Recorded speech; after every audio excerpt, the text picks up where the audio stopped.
You are about to witness something that has never been done before, because everywhere you look, you're going to see some overpromising guru saying that they're going to get you rich quick if only you were to buy their $1,500 course. And any free courses that you do end up finding are full of fluff.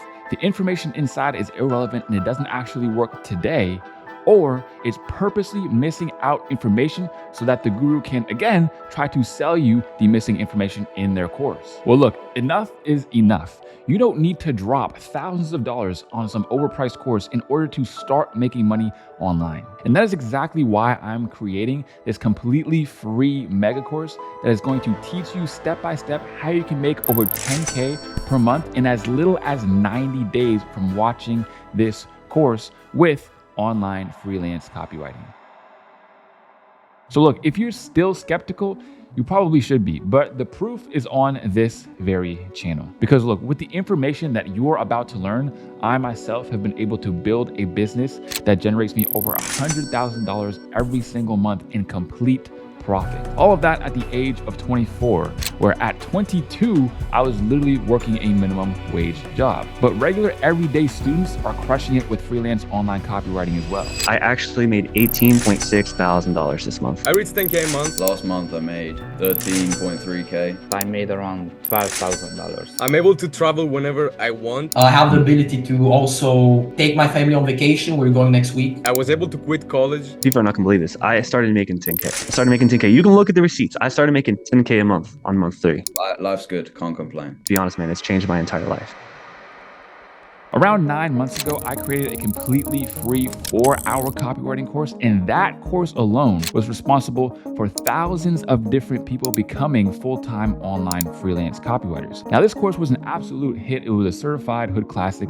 It got almost 2 million views in less than a year, and is one of the most watched videos on YouTube with the word copywriting in the title. And sure, while it's impossible to say that that's not pretty impressive, crazy thing is that what you're about to witness in this free course is going to make that course seem like just a drop in the bucket, because we are going to be going even deeper than that. I've poured hundreds of man hours and my own hours, spent tens of thousands of dollars, and also have hired multiple new employees just to create this course and actually bring it to you guys completely free of charge. And we're going to be going way deeper than just theories or advice or tips. I'm going to be giving you literally everything from the screenshots of me actually closing clients and me making money and how my students are doing it as well, the actual templates we use, how to use AI to create copywriting quicker and make it even better than copy that even we could write. So look, my big promise is that when you complete this video, you are going to walk away with every piece of knowledge to get from wherever you are at right now to 10K per month with freelance online copywriting. And with this newfound path and scale, you are going to be able to achieve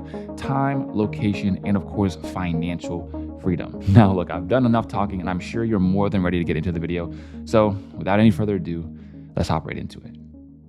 What is up, everybody, and welcome back to the brand new free mega course, man. Today, we are going to be making nothing short of history. So without any further ado, let's hop right into the free copywriting mega course. Literally everything you need to know about learning copywriting, getting clients, and making 10K a month or more with freelance online copywriting. Now, just as a warning, this whole video in free mega course is going to be long. So in order to chunk it down and watch it over time, make sure you like this video so that you can find it later in your YouTube playlist, because it will show you all your liked videos and you'll be able to quicker find it. And you can also go down below and comment your timestamp of when you leave off and where you can come back. Now, I do recommend that you go over the whole thing all at once, but I understand that it's going to be a long time, so that might not be possible for some people, but it is what it is. So what is copywriting and how can it actually change your life? Well, as you can see here from this photo, this was a vision board actually that I created. At the top, you see I wanted a really nice car. Right there, you can see I also wanted a nice watch. I also wanted to wear suits and dress up nicely.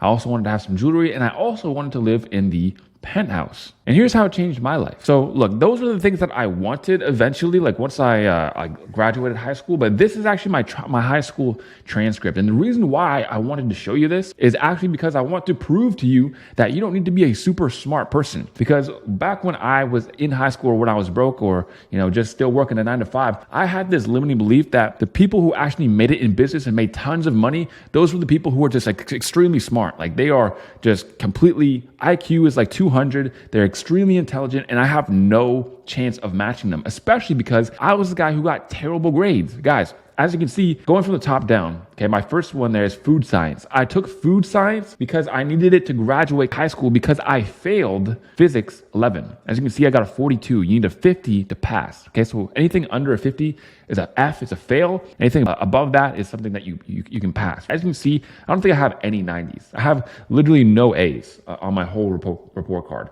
Mathematics, I got a 53, mathematics 12. So the other thing to note is that nobody actually gets a 51, 52, 53, or 54. That means that they failed, meaning they got a 40 something, but the teacher of the class fudged the numbers a little bit, maybe bumped up some scores over here, bumped up some scores over here, and actually just kind of pushed you through. So essentially, I pretty much failed math. I actually failed physics. Like the teacher was like, bro, I can't even do anything for you. I can't even fudge the numbers enough to make you pass. So physics failed. Canadian history failed, but they pushed me through because he gave me a 51. English 11, 62. Now this is a pretty bad mark, but in English, so I'm a copywriter. I use the English language every single day. But again, I prove this. I want to put this in here to prove that you don't have to be some sort of English brainiac. Like it's really not about being an extremely good writer, because in copywriting, the best copywriting is the simplest. You're going to learn the lessons later on, but you don't want to write copy that's any more complicated than a 3rd grade reading level, because that's what most people read at. So English,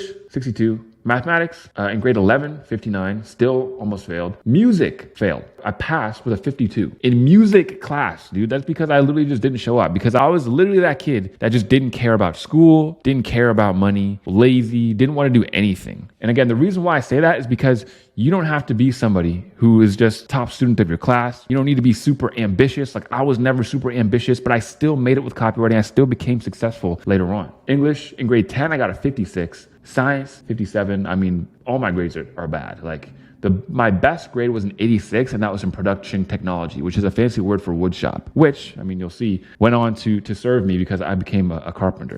But it wasn't until I started working 9 to 5s that I knew I needed to do better. See, in high school, I thought it was all sweet. I thought it was like, oh, whatever, screw this. I'll just get like a construction job or a trades job out of high school. I'll just do that for the rest of my life, and I'll be happy and make money. But little did I know that this is really what 9 to 5s meant for me. Okay, so first of all, I was a carpenter, walking to work every day. I was so broke I couldn't afford a car, and I was walking to work in a blizzard, as you can see in that middle photo. Then on the left and right photos, you can see that I was just hard at work every single day, cutting up wood, creating some decks, nailing some wood together. I mean, it was hard work, because this was me over here in the summer, and this was me over here in the winter. It was extremely hot. I was working outside every single day, also working rain or shine. And also when it did rain, sometimes the rain would be so bad that they would call off work, not because they actually cared about us, but because they cared about the tools. Because if the tools get ruined, then that's going to cost them money. But the main thing was that just the working conditions were awful, bro. They were bad. And I knew I didn't want to be doing that forever.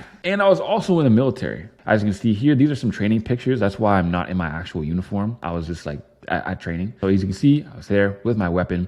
And down here on the right is me just sleeping in a trench. Really just chilling, sleeping in a trench for like a whole week. And then here is me as a security guard. As you can see there on the left, it was 2 a.m. in the morning, and I was tired as hell. I actually just got off of another shift as a carpenter, and then did night shift as a security guard. And on weekends and also summers, I would work in the military as a reservist. So as you can guess, my life was hectic.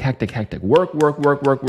That's all that I knew when I got out of high school. And I started to learn something. I was like, you know what? This isn't really life. This isn't really life for me. I'm literally living for like the weekend. Or on the weekend, maybe I'll get to like go out and party and have some quote unquote fun, which is really escapism. But that was my life. There's nothing wrong with working 9 to 5. I just knew it wasn't for me. Working all those 9 to 5s, working my fingers to the bone. And then every month, bro, bills would just be lurking. Bills would be sitting there going like this, being like, oh yeah, man, look at this. This dude just got paid a paycheck. Oh yeah, that's mine.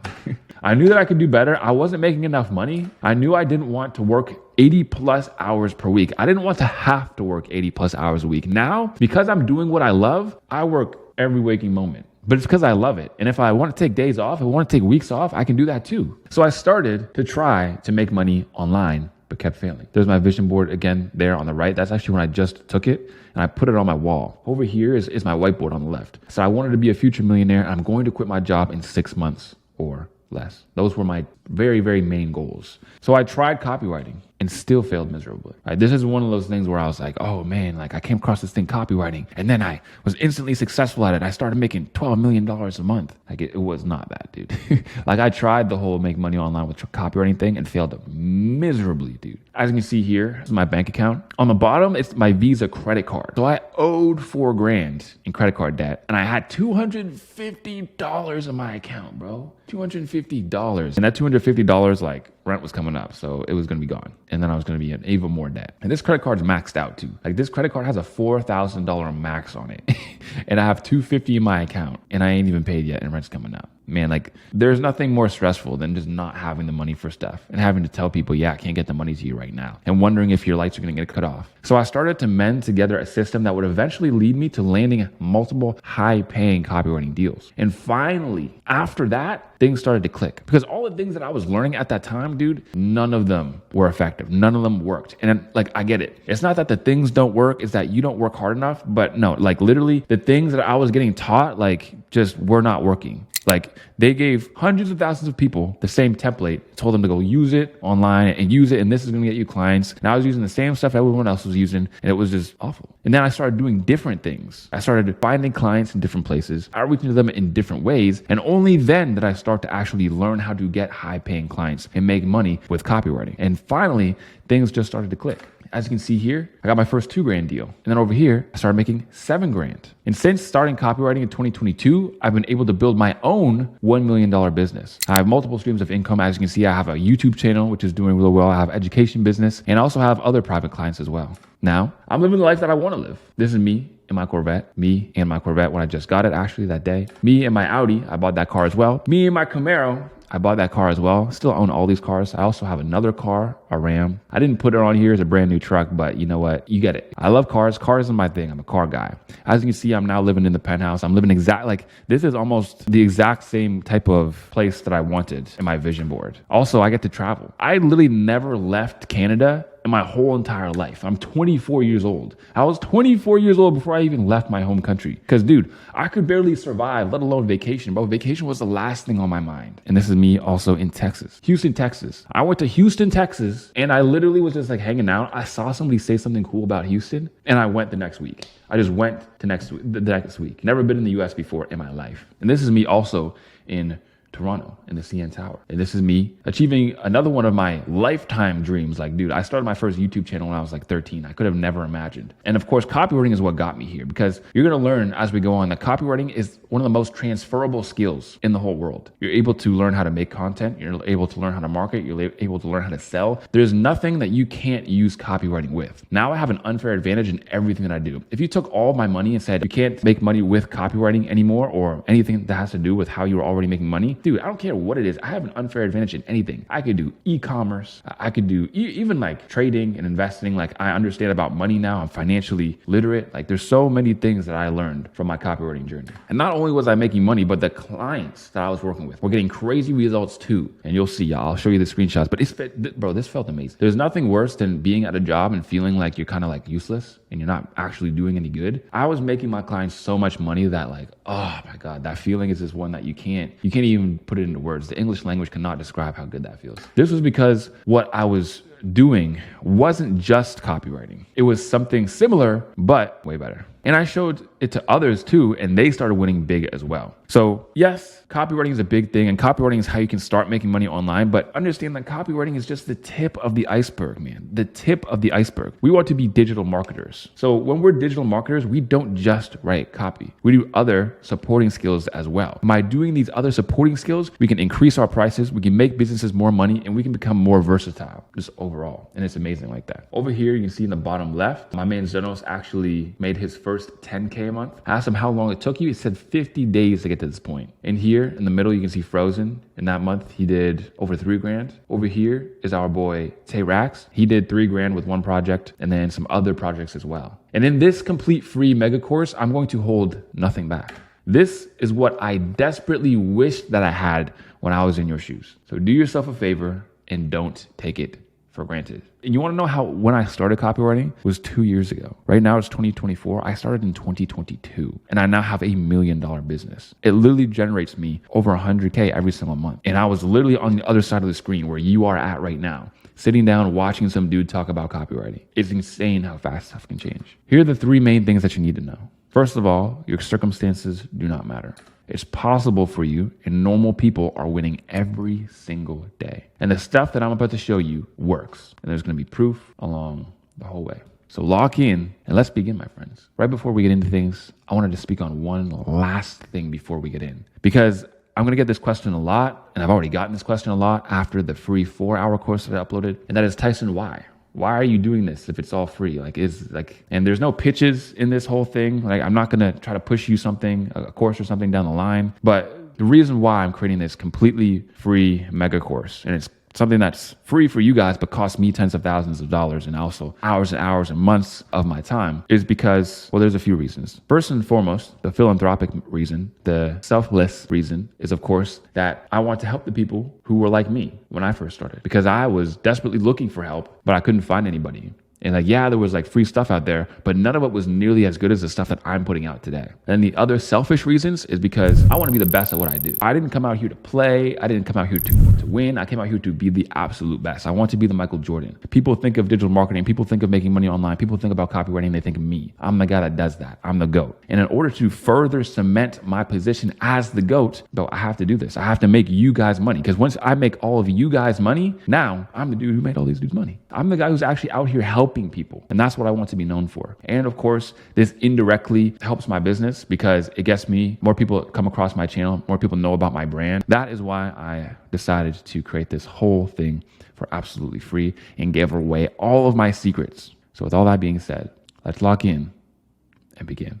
Yo, what is up, everybody? Welcome back to the free mega course. Without any further ado, let's hop right into it. This is the free copywriting mega course. Everything you need to become a full-time freelance copywriter, working from anywhere in the world and making bank. So let's talk about the bird's eye view. Okay, what does it look like from a 30-foot perspective? So number 1 is the fundamentals of copywriting: principles, emails, sales pages, video sales letters, using AI, building a copywriting portfolio, and basically everything in between. We're also going to talk about some software stuff, but I might save that for later. Next, we're going to be talking about getting copywriting clients and getting paid in the next 30 days from watching this very video. In fact, I want you to get your first client in the next couple of days after watching this video, and I'm going to show you exactly how. So outreach screenshots, new outreach methods, offers, sales calls, prospecting. And in this section, I'm going to be sharing outreach methods that I've never shared before, conversations with clients and with past prospects that have turned into clients that I haven't shown before. Also show my students and how they're doing it as well, which again, I've never shown before. So everything is inside right there. Next is the complementary skills. Okay, that's where we're going to be talking about building landing pages, email list management, email automations, sales funnels, what the process actually looks like, how to make it in the software, and everything in between. Guys, this is the one thing that's going to make you bank as a copywriter. It's what's going to take you and separate you from everybody else and what everybody else is doing. Because everybody else is out here saying, yeah, I'll write the copy for you, but all they know how to operate is a Google Doc. If you know how to operate these other software systems and actually the funnel itself, if you know how to manipulate it in order to make your copy present and perform its best, dude, that is where you're going to make the biggest amount of revenue. That's where you're going to make the biggest amount of money for yourself and also for your clients as well. Next is the long-term plays, building your leverage, making it easier to get clients in the future, and also building your efficiency, meaning getting clients without having to do hundreds of outreaches. Because by the time I was making like 5 to 7K a month, I didn't really have to outreach anymore to get to that 10K a month. I'm going to show you exactly how here. Next is securing your first 3K a month clients with the clients that are actually going to start paying you bank, scaling clients, outreaching to bigger brands and what that looks like, because outreaching to the bigger brands and the bigger clients is going to be much different. Okay. You're going to spend your time differently. You're going to showcase yourself differently. Your offers are going to be different. And next is actually scaling to that 10K a month, juggling multiple clients, getting great client results, and also scaling past 10K a month and what it looks like to hit 20K, 30K, and 40K a month. So we're going to be going through all of those. And essentially the formula looks like this. Now, as you guys may or may not know, I'm actually a registered artist. I'm essentially a prodigy. And throughout this whole presentation, I have some of my art on display. So all I got to say for that is, of course, you're welcome. And yeah, if you haven't picked it up so far, I'm being sarcastic. As you can see, step number 1 is to get good, meaning the minimum viable skill. You need to achieve your minimum viable skill in order to actually start outreaching and get clients. Well, what does that look like? How do you know that you're there? And so on and so forth. Well, we're going to talk about that. Next is actually getting the money. How you get that money, how you get that cash, how you get the bread, how you get that first little bit of Wi-Fi money into your pocket. Then we're going to talk about getting better. That's really it. Getting good, getting money, and getting better. And then that's how you ultimately get rich. That's really it. That's all it is scale acquisition. Scale acquisition. It is not some stupid, dumb formula money hack, GTA 5 glitch in real life. Like, it's not any of that nonsense. It's literally just learning high income skills and then improving them, and then getting more clients, getting better clients, improving your skills even more, getting even better clients, and so on and so forth. And once you understand marketing and sales, you will never go hungry. You can't go hungry. It really doesn't even work like that. If you can sell something, if you can market stuff, that's it. That's basically all you need to do. All these other business models, every single service business model that you hear, I've heard SMMA, social media marketing agency, basically copywriting. Copywriting is just a better version of that. IPGA, info product growth agency, again, copywriting is just a better version of that. Growth operating, copywriting is just a better version. I'm going to show you how as we go on and how you can do it as well. So although it seems simple, it's something that works. So as you can see, Valley, 5.5K just that month. Benjamin, he's been with us for a long time. This guy's been my student for like over a year. He's at 12K for that month. Henry at 10K in March. Yair, the copywriter, he just got a 7K win right here. I think he got a 2K win in that very same month as well. Another copywriter from Instagram, I didn't show his name here, but essentially he hit 12K a month last month with 3 clients. He's been copywriting for 6 months now, and he got there with the contents from YouTube. That's what he said. Isaiah with the 23K in a month. Ayan said that 2 years ago, he was doing Cash App affiliates for £5. Now I got to take my mom to Dubai and go to some of the nicest places in the world. And he has some videos and stuff there of his new lifestyle that he's attained. And he hit 10K a month at 16 years old. He hit 10K a month now. And now he's 17 and the proof is here. And guys, I literally have more and more people who I could show, but that's in the Discord, which is free down below in the description. You can go check it out after this video. But dude, dudes are winning in there every single month. I literally post at the end of every single month, top copywriter wins for that month. So, after you're watching this video, once you start getting wins, make sure you go to the Discord and share your wins there so that everybody can celebrate you and champion you. And look, while all of that looks cool, right? These guys making 10K a month, these guys making 20K a month. Ask yourself this, just one really simple question. If this free course leads to me earning even 2K a month or 1K a month or 3K a month, would it be worth it? I mean, it's literally free. You're not paying for it. It's gonna be a couple hours to get through it. I mean, dude, 2K a month off internet money, working from home, I'll take it, bro. I don't know about you guys, but I'm taking that all day. So here are your action steps. You're gonna wanna take notes and listen actively. Make sure you're taking notes, pen in hand, paper out in front of you. This is important. Next is to ask all of the questions that you have in the comments. There are no stupid questions. Just go down there and ask. The comments in this video aren't just going to be dumb comments. They're all going to be comments that are constructive and essentially like a message board for everybody who has questions. If you have a question, someone else has probably already asked it. And if you don't see it there, make sure you ask the question because it doesn't just help you, it helps everyone else who watches this video too. Next is to actually block out time and finish this course. Like I said, I highly recommend that you finish it in one sitting. If you cannot, you need to know when you can finish it. We're going to keep it fun. We're going to keep it lighthearted. We're going to keep it efficient. So it's not ever going to be boring. So you can probably knock out or block out like 5-6 hours at least to watch this course. And now, without any further ado, you're going to write your first email with me. Now, if you are confused on why emails or copywriting emails, why would we start with there? Well, essentially, emails are like little bite-sized pieces of copy. As a complete beginner copywriter, that's usually what you want to start with because they're simple, they're easy, and you don't necessarily want to just go straight for a sales page or something like that because it's going to be more difficult for you because there's a whole bunch of room to mess up. Whereas if you finish an email, you can finish an email quickly. They're usually 200 to 300 words. They're bite-sized, like I said, and it's just easier to critique as well. I'd rather critique somebody's email than try to go through a whole sales page of copy or a video sales letter or something. And it's simple. But before we go through that, I'm going to talk a little bit more about email, and then we can start writing our very first email, and you can actually write it with me. What I recommend is you sit down and you watch me write it right in front of your eyes. You finish the rest of the course, and then of course you come back by using the timestamps. You come back to where the write your first email with me, and you actually write it with, me in another tab, and you can go back and check, and then you go over to your document, and then you write some more, and you go back and check, and you learn, and you actually write it with me. The reason being is because when you're writing it with me, you're not going to have that confusion feeling of, oh, damn, I don't know what to write. I don't know what to do. Am I doing this right? Am I doing this wrong? So on and so forth. So why emails are money machines? Guys, check this out. Email remains a significantly more effective way to acquire customers than social media. Nearly 40 times that of Facebook and Twitter combined. So people who are marketing on Facebook, for example, or people who are marketing on Twitter, if they post something saying, buy my thing, they're not going to get many responses. They're not going to get many people who actually buy it. But if you are marketing through email, you have a 40 times better chance of actually getting more sales, or you're going to get 40 times the sales. These are stats. These are statistics straight from Google. Next, what is the highest ROI type of marketing, meaning the highest return on investment, meaning the most effective method of marketing? The first thing that comes up is email marketing. Not ads, not SEO, not direct mail, not online ads, not TV advertising, not PR, not magazines, and so on and so forth. As you can see, email is by far the biggest. Bro, you can go and Google this yourself. Don't even take my word for it. Email marketing. The marketing channels that produce the highest ROI are search, paid, and email. How much did Morning Brew sell for? So if you don't know, Morning Brew is simply an email list, meaning a collection of email addresses. This collection of email addresses was started from some dude in his dorm room. All he would say is, hey, I have an investing newsletter. All you have to do is go to this page, put in your email, put in your name, and I'm going to send you emails on a daily basis. And he did this for years. And he was actually able to sell just the collection of emails for $75 million.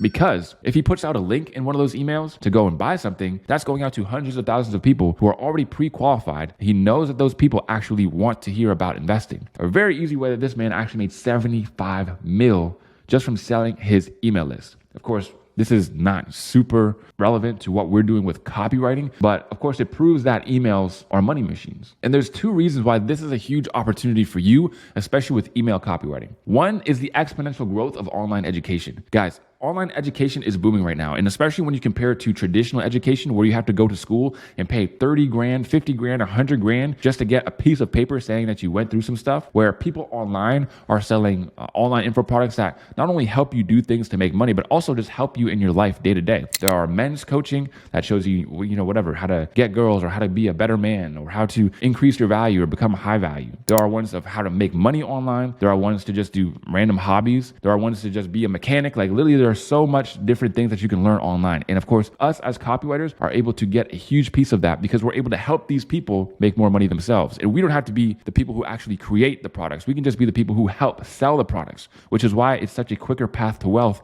than creating a course or selling a course or selling your own online education product. Next is learning copywriting and email marketing opens the door for you to learn other high income skills. Guys, copywriting is just the tip of the iceberg. There are so many different skills that you can learn once you understand copywriting. You understand all of marketing. You understand funnel creation. You understand sales funnels, and you understand marketing just as a whole. And being able to get those and understand those, dude, you're going to be a highly versatile freelancer. So simple Google search again. How much money is now in the online education industry? Well, the online education market worldwide is projected to grow by 8.56% from 2024 to 2029, resulting in a market volume of $279 billion in 2029. Bro, the demand is nuts. It's nuts. 279 billion is a number I can't even wrap my head around. So as you can see here, copywriting is literally just the tip of the iceberg, and business is really just a combination of sales and marketing. That's it. Business is just sales and marketing. How do you think that I learned how to create a business, how I learned how to create a successful YouTube channel, and all of these other things? It's because I started with copywriting. I had no idea how to do any of that stuff. Email marketing, funnel creation, social media marketing, media buying, ads. is all other things that you can learn once you understand the simple skill of copywriting, which you're going to master. But first, let's address the elephants in the room, because obviously it's not all good. What's the catch? Tyson, will copywriting get replaced by AI? This is a good question. It genuinely is a good question. And you've probably heard of it before. Oh, this is going to get replaced by AI and that's going to get replaced by AI. Here's the thing. AI is only as powerful as its user. Saying AI is going to replace copywriting is like saying that calculators are going to replace mathematicians. Calculators are a tool for mathematicians, just like AI is a tool for copywriters. And here's the other thing, is that the things that I'm going to be teaching you in this video right here are also going to help you become AI proof. Because AI, sure, maybe it can write you an email. Maybe if you prompt it awesomely, it can write you a good email. But AI will never be able to actually create the marketing systems and have the whole marketing message and the marketing strategy behind a business and a brand. And that's what I'm going to show you how to do here in this video. Why don't business owners just write the copy themselves? Well, why don't business owners just edit their own videos? Why don't they just do their own sales calls? I mean, there are so many different things in a business that business owners just cannot do. They hire out everything. If you actually watch business owner content, it's ridiculous. It's like they outsource absolutely everything they do. They schedule everything down to dating their girlfriend. They know exactly where they're going, at what time, and what they're going to do, and what time they're going to get back, and everything else in between. Like, these people are highly, highly efficient. They buy back their time all the time. And with copywriting, you're actually able to trackably make tens of thousands of dollars every single month for your clients. I'm going to show you exactly how I've been able to do that too. So I've literally made my clients tens of thousands of dollars per month. Is it smart to pay somebody three grand a month if they're going to make you tens of thousands of dollars every single month? Why wouldn't the business just hire someone for $4 an hour from overseas? This is a really good question as well. And the answer is that, bro, they don't want this to be done poorly. That's the last thing that they want, because people who you can charge $4 an hour, they probably don't speak English that well, and they also probably don't care that much about their job, so it's not going to be done well. This is the other thing, is that copywriting is extremely important to a business, and if you mess it up, or if you're just really bad at it, or just don't care enough to try, dude, it's going to hurt your business more than it helps your business. Which is why the last thing I would do personally is hire somebody for $4 an hour. I want to pay people $2 grand, $3 grand, $4 grand a month, because I make sure that they do a good job. Next is people saying, but Tyson, I've never bought anything from email before. My friends, step out of your own shoes. I just showed you the numbers. I just showed you the statistics. I just showed you the facts. There's undoubtedly so much money inside of email that it's just insane. And while you might not have bought anything from email before, you've most likely signed up your email to an email list, and you get messages from people who are marketing to you. While you might not be one of those buyers, you're one of the people who actually sees it. And here's the funny thing, is that just by you seeing a brand over and over and over again, it's going to be what is called top of mind. And while you might not buy from that link in the email, chances are you might have bought possibly just because you've been seeing it all the time in your email. This is exactly why McDonald's has one of the biggest marketing budgets, even though everybody already knows what McDonald's is. It's because when you're driving down the street and you see a big McDonald's billboard, you might think, I am kind of hungry for something. Maybe I should have McDonald's. And now look, you in your mind aren't saying, man, I bought because of that McDonald's billboard. You're saying, I was hungry, I saw McDonald's, and I just figured, you know what, I'm going to buy it anyways. I'm going to have it, right? And that's the exact same thing that we're doing with email. It's called being top of mind. It's adding touch points. We're going to talk about marketing as we go on, but I just had to throw that in there. Here are some practical examples of how copywriting actually works. So as you can see, this is the big man, Alex Hormozi. You might know him. He has 2.6 million followers, and he's one of the biggest marketing brands that there is, one of the biggest marketing personal brands. So as you can see here, he has tons and tons of followers, tons of people who see his content. They are viewers. It's called top of funnel. These are the people who know who he is. Next, he might put up a promotional post, and in the post, you can see he is promoting his book. Now, he did a whole huge social media campaign of getting people to actually go to his book release. It was a free book release where he gives value, he gives a whole presentation, and you can sit there on the live and watch it. Now, he would send out emails like this: Mosey Nation, 24 hours from now, and then he gives some more stats. One cookbook for making money will be yours, and other special surprises. And here's what we'll be covering the new $100 million Leads book launch. And he gives some bullets on what he'll be covering.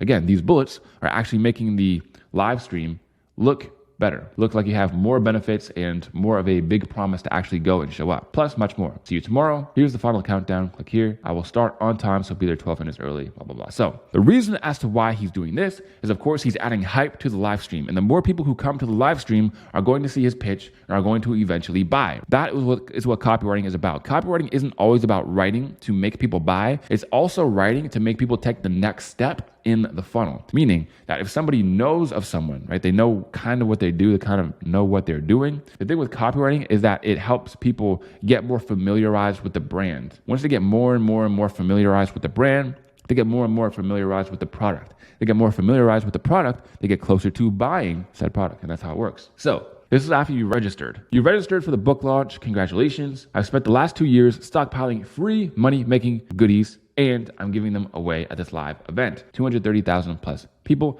Here's your link. And as you can see right there. So the better the copy is, the more people are going to show up to the event. The more people who show up to the event, the more people are going to buy his book. The more people who buy his book for whatever it is, 20 bucks or whatever, let's just say, the more people who are eventually going to work with him, right? If you don't know, he essentially has a business where he will take your $1 million business, he'll take equity out of it and help you grow it. So 6-figure, 7-figure deals, meaning hundreds of thousands or millions of dollars eventually that he can get from the people who are actually qualified and own $1 million businesses. So note, the book itself has QR codes and links to apply for Alex's company so that he can acquire $1 million businesses. Again, that's basically the long story short. So here's an actual demonstration of exactly how copywriting works, okay? We're gonna go in it even more so that you understand the exact step-by-step process and what it looks like. So here is the base example. Let's just say, right, he has 2.6 million followers. So 1 million people watch the content, okay? Or they see that he's doing something. 100 people sign up to the emails, okay? So 100 people sign up to the emails to get into the event. 10,000 people open the emails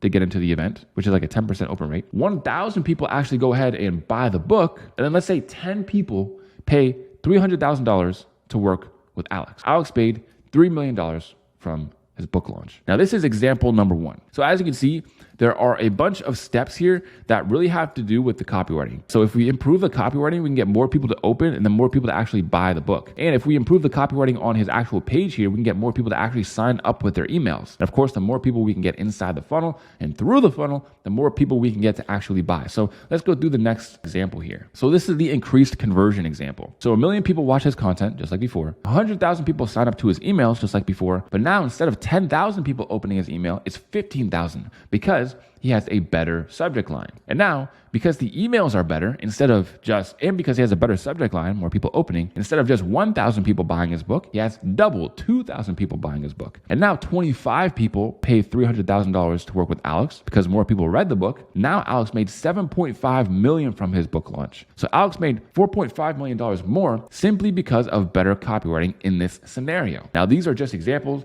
This is just a scenario, but hopefully you're starting to wrap your head around how powerful this copywriting thing can really be.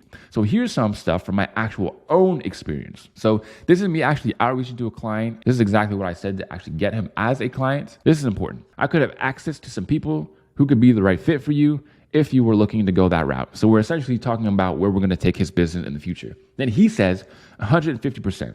I was looking to go that route and also with what you're offering. So just so you understand, the goal is to do $1 million for the next mastermind I have planned at the end of February next year. The tickets are going to be anywhere from $7,000 to $10,000 per person for this real estate investing mastermind, which means if we could sell around 125 to 150 seats, which I think is extremely doable if we have the right machine in place. And then I was sending out emails for his brand. He said, your last email, fire. And I said, thank you, bro. Appreciate that.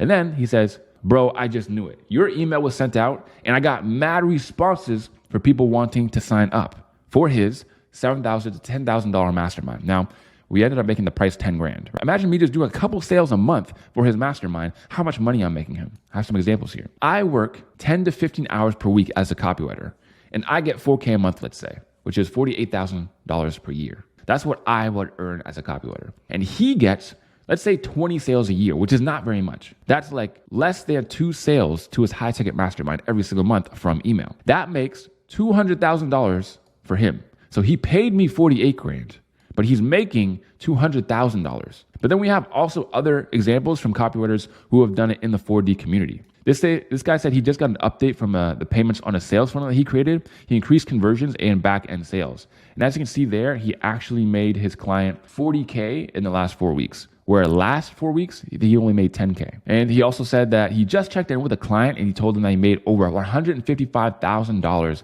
And now he's just waiting for his payment to come in. As you can see, my sales increased by 30 to 35%. Our total revenue is 155K.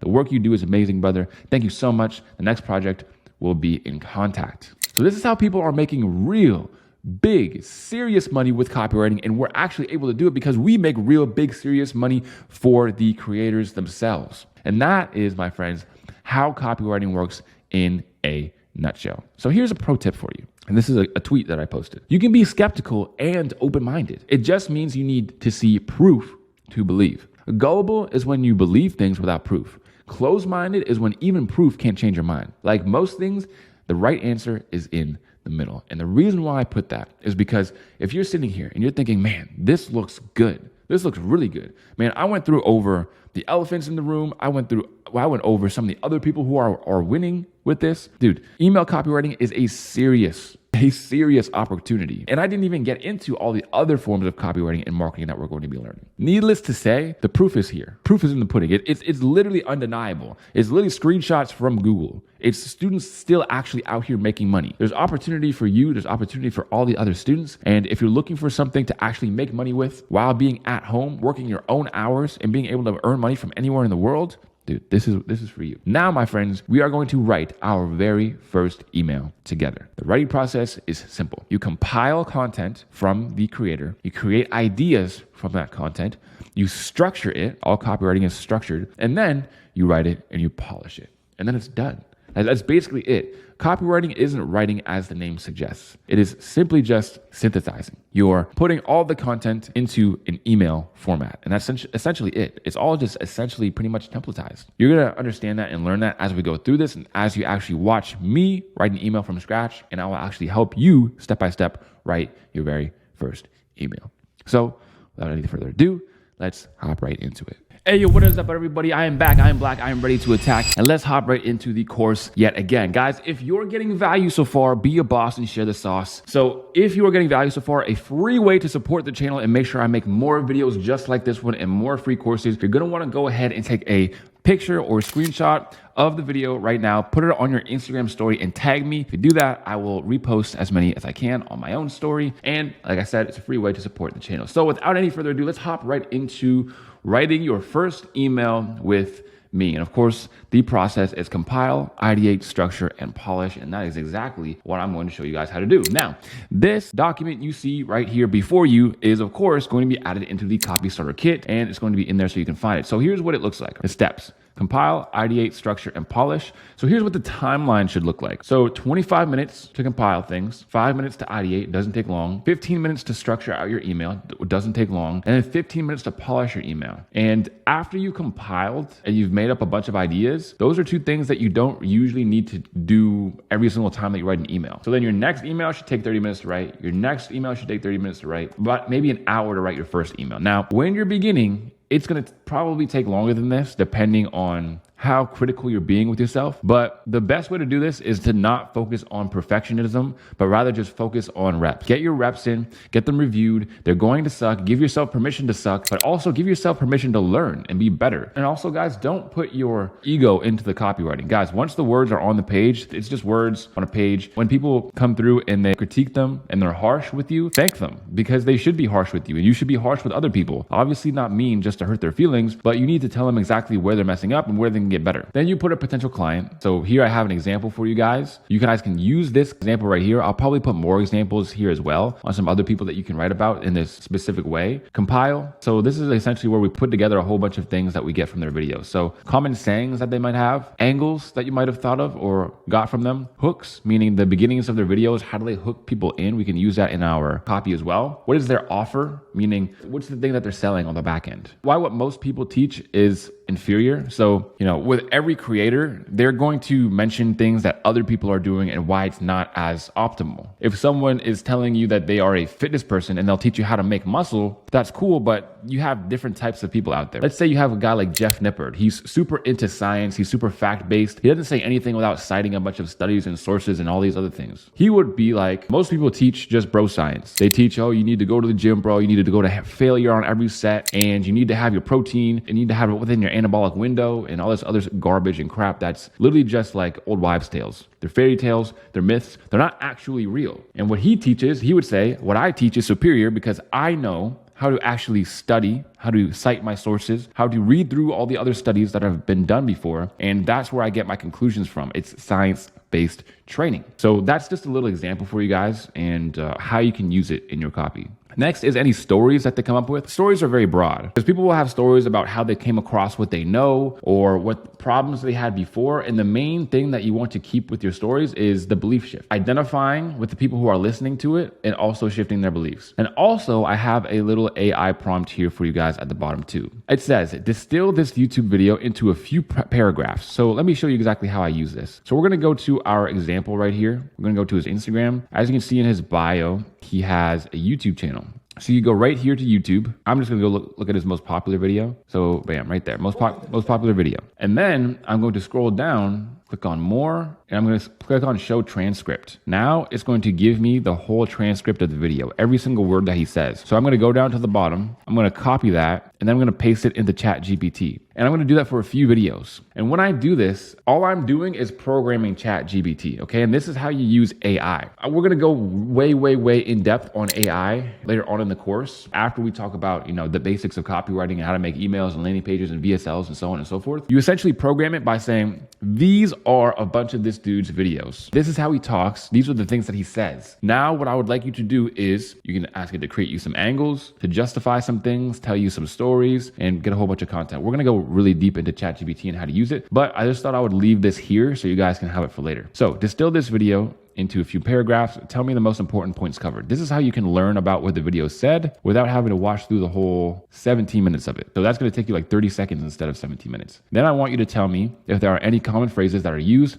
Tell me if there's anything that's said that seems like it's a core message. I also want you to tell me if there are any stories in this video. If so, describe the story, what happened, and how the characters in the story felt. Then I tell it also, tell me if there are any points in this video where the speaker heavily relates to the audience and proves that he knows exactly what the audience is going through and what they might think and why they might think it. So that's my AI prompt to essentially give you the best chances of getting all of these in the shortest amount of time. Guys, when it comes to copywriting, you're going to learn that at first it's about learning. It's about getting good at your skill, but you start to realize that it really comes down to efficiency. Efficiency is simply the relationship between what you get versus what you put in. So if you put in a lot of work and a lot of time and you don't get much out, then that's inefficient. And that's going to essentially waste time. It's going to take extra time for you to get to that 5K a month, 10K a month with copywriting. So essentially what we want to do is make it as efficient as possible. And this is what this does. Okay. And I'm going to show you some other ways how to do that, not just with copywriting, but also with outreach and basically everything else. It's all about efficiency. Take a look at this example here. So I'm using the same potential client. Let's go check it out. So this potential client, his name is Hamza Ali. He goes by Hamza Invest, 153K followers. So he has lots of followers. As you can see, his reels have pretty decent views as well. 30K, 30K, 45K, 49K, and so on and so forth. Now, his bio says he's founder of the Flex Space Network. Flex Space investor and developer, AMG collector, your journey in office warehouses starts here. So the reason why I chose this dude is because I also wanted to challenge myself. I don't know the first thing about real estate. I'm really into stocks. I'm really into crypto. Of course, I love copywriting and marketing and business, but real estate is something that's completely French to me. And I have no idea what a flex space is or some of the other things that he's talking about in these videos. So essentially all I did was just watch his stuff.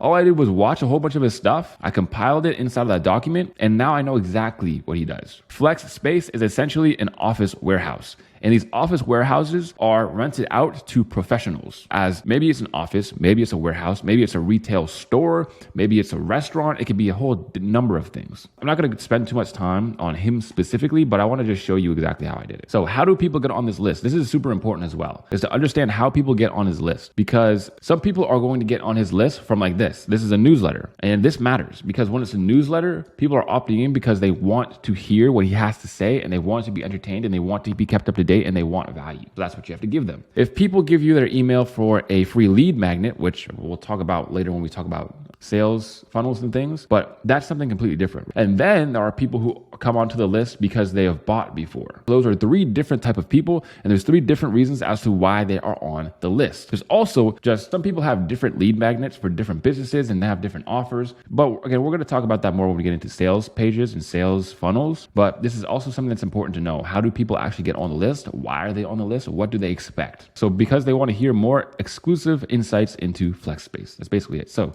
here's the compile. This reel right here, I'm going to actually play it through and watch it really quickly, but it should should give you guys a really good understanding of what I mean by saying these things. So let's check it out. So his first line is, if you're done with the problems of residential real estate. You're done with the problems, you're done with the problematic tenants, you're done with maintenance calls that are telling you to clean up clogged toilets and do that stuff. I get it. You want to get started in commercial real estate. You want something that's low barrier to entry, something where you can get the tax benefits that you can't get in residential real estate. So he's literally just filling out my form for me. He's filling out my sheet for me. He's telling me, why is residential real estate, what everybody else is teaching, inferior? Well, because it's super hands-on. You got to do all this BS. You want to get into commercial real estate because that's where the real tax benefits are. It's low barrier to entry, it's high demand, it's resilience, you easy leasing, and so on and so forth. So I just want to play a couple seconds of that to show you how easy it actually is to fill this out just by watching a few videos of theirs. Anyways, I basically just compiled a whole bunch of stuff here. I copied and pasted some of his Instagram captions. I kind of taught myself a little bit about what a flex space is and a little bit about real estate, copied down some of his hooks, copied down some of his common sayings, came up with some angles, understood the offer and what it is. I also came up with some stories and listened to some stories. Again, guys, you guys can have access to this very document that I'm looking through right now. So if you want to go through it in more detail, you can.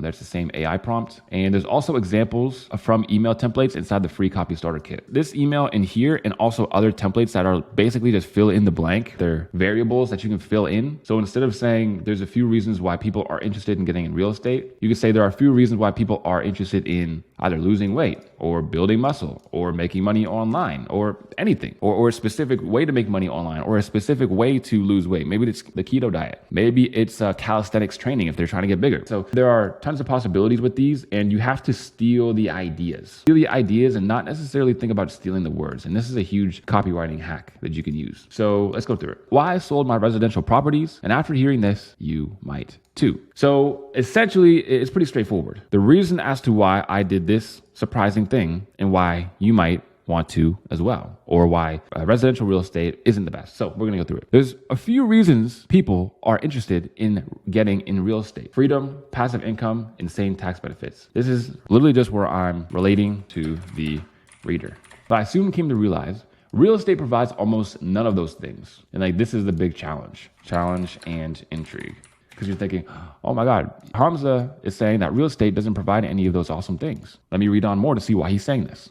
At least if you follow how everyone else does it, or how everyone else teaches it. Why the standard way is inferior. But there is a method that does work better than any other form of real estate investing. And it doesn't come with the headaches of traditional real estate methods. And then I talk about more of the reasons why it's inferior. It doesn't come with the traditional headaches. No phone calls at 2 a.m. to fix broken toilets, tenants avoiding paying rent and coming up with the most wild excuses you can imagine, and the constant stress of always trying to find more good residential real estate deals. This is why I sold all my residential properties. The return on time and capital I was looking for just wasn't there. So I tried something new, and instantly it was like a breath of fresh air. A simple property with professional tenants and minimum upfront investment cost. These are office warehouses that I call flex spaces. And while I was more than skeptical at first, right away it was a night and day difference. And it was only then that I realized, why be a property manager when you can be a real estate investor? And ever since then, not only have I been investing in flex spaces like crazy, but I've also helped others do the same and make over 7 figures per development. And if you want to learn how, click here to join the Flex Space network. The economy is shifting rapidly, and there's only one thing I can say for sure, and that is I'm so glad that I went all in on flex spaces while there's still so much opportunity. Because come in a few years from now, who knows? It probably won't be as accessible to beginners as it is now. So do yourself a favor and don't wait till later. And then you just sign off. That's all for now, Hamza. And that's exactly what that looks like. I could go through line by line and the specific reasons why I put everything, but you should be able to kind of see exactly what I did. We literally just looked at a reel where he was talking about phone calls at 2 a.m. where we're fixing broken toilets. And this is, again, just going through and relating to the common problem. And then there's only a few points that you might not have been able to pick up. So usually when you tell these stories, you're gonna want a main lesson at the end. A main lesson, why you're telling people a story, what's the bottom line, and what do they need to take from it. And also another thing to add is that I'm talking about why he's convinced. One really common problem that copywriters run into is they keep trying to convince people, you need to get into flex spaces. You need to get into this before the opportunity is too late. Whereas what's more effective than that is showing people why you're convinced. I'm so glad that I got into this while the opportunity was there, because there have been so many other opportunities that I've just watched pass me by, or watched other people make money with while I was sitting there on the sidelines, kicking myself, just saying, man, if only I were to take that small risk and get in there, I would be reaping the rewards right now. And luckily, I was able to get in on flex spaces and the opportunity is still there, but maybe not forever. So what does that tell them? That tells them that number one, you're convinced and you're showing them why you're convinced and telling them why. And also it gives urgency and scarcity. This is called situational urgency. I'll get into it a little bit more as we go on, but guys, this is what an email looks like. This is how everything works together. This is how it flows. This is the structure. So the structure here is problem. And then I give a little bit of what's in it for me. We're going to learn again, this as we go on, but I talk about the problem a little bit. I tell them what I'm going to show them or how I'm going to help them in this email. I go deeper on the problem, and then I talk about what the solution is. And also notice how I'm being intriguing and I'm not giving people the answers right away. That's why I sold all my residential properties. The return on time and capital I was looking for just wasn't there, so I tried something new. When I say something like I tried something new and it was an instant breath of fresh air, it sounds like I'm going to say whatever the thing is in the next sentence, but I don't say it all the way until a couple lines later. I talk about what it is.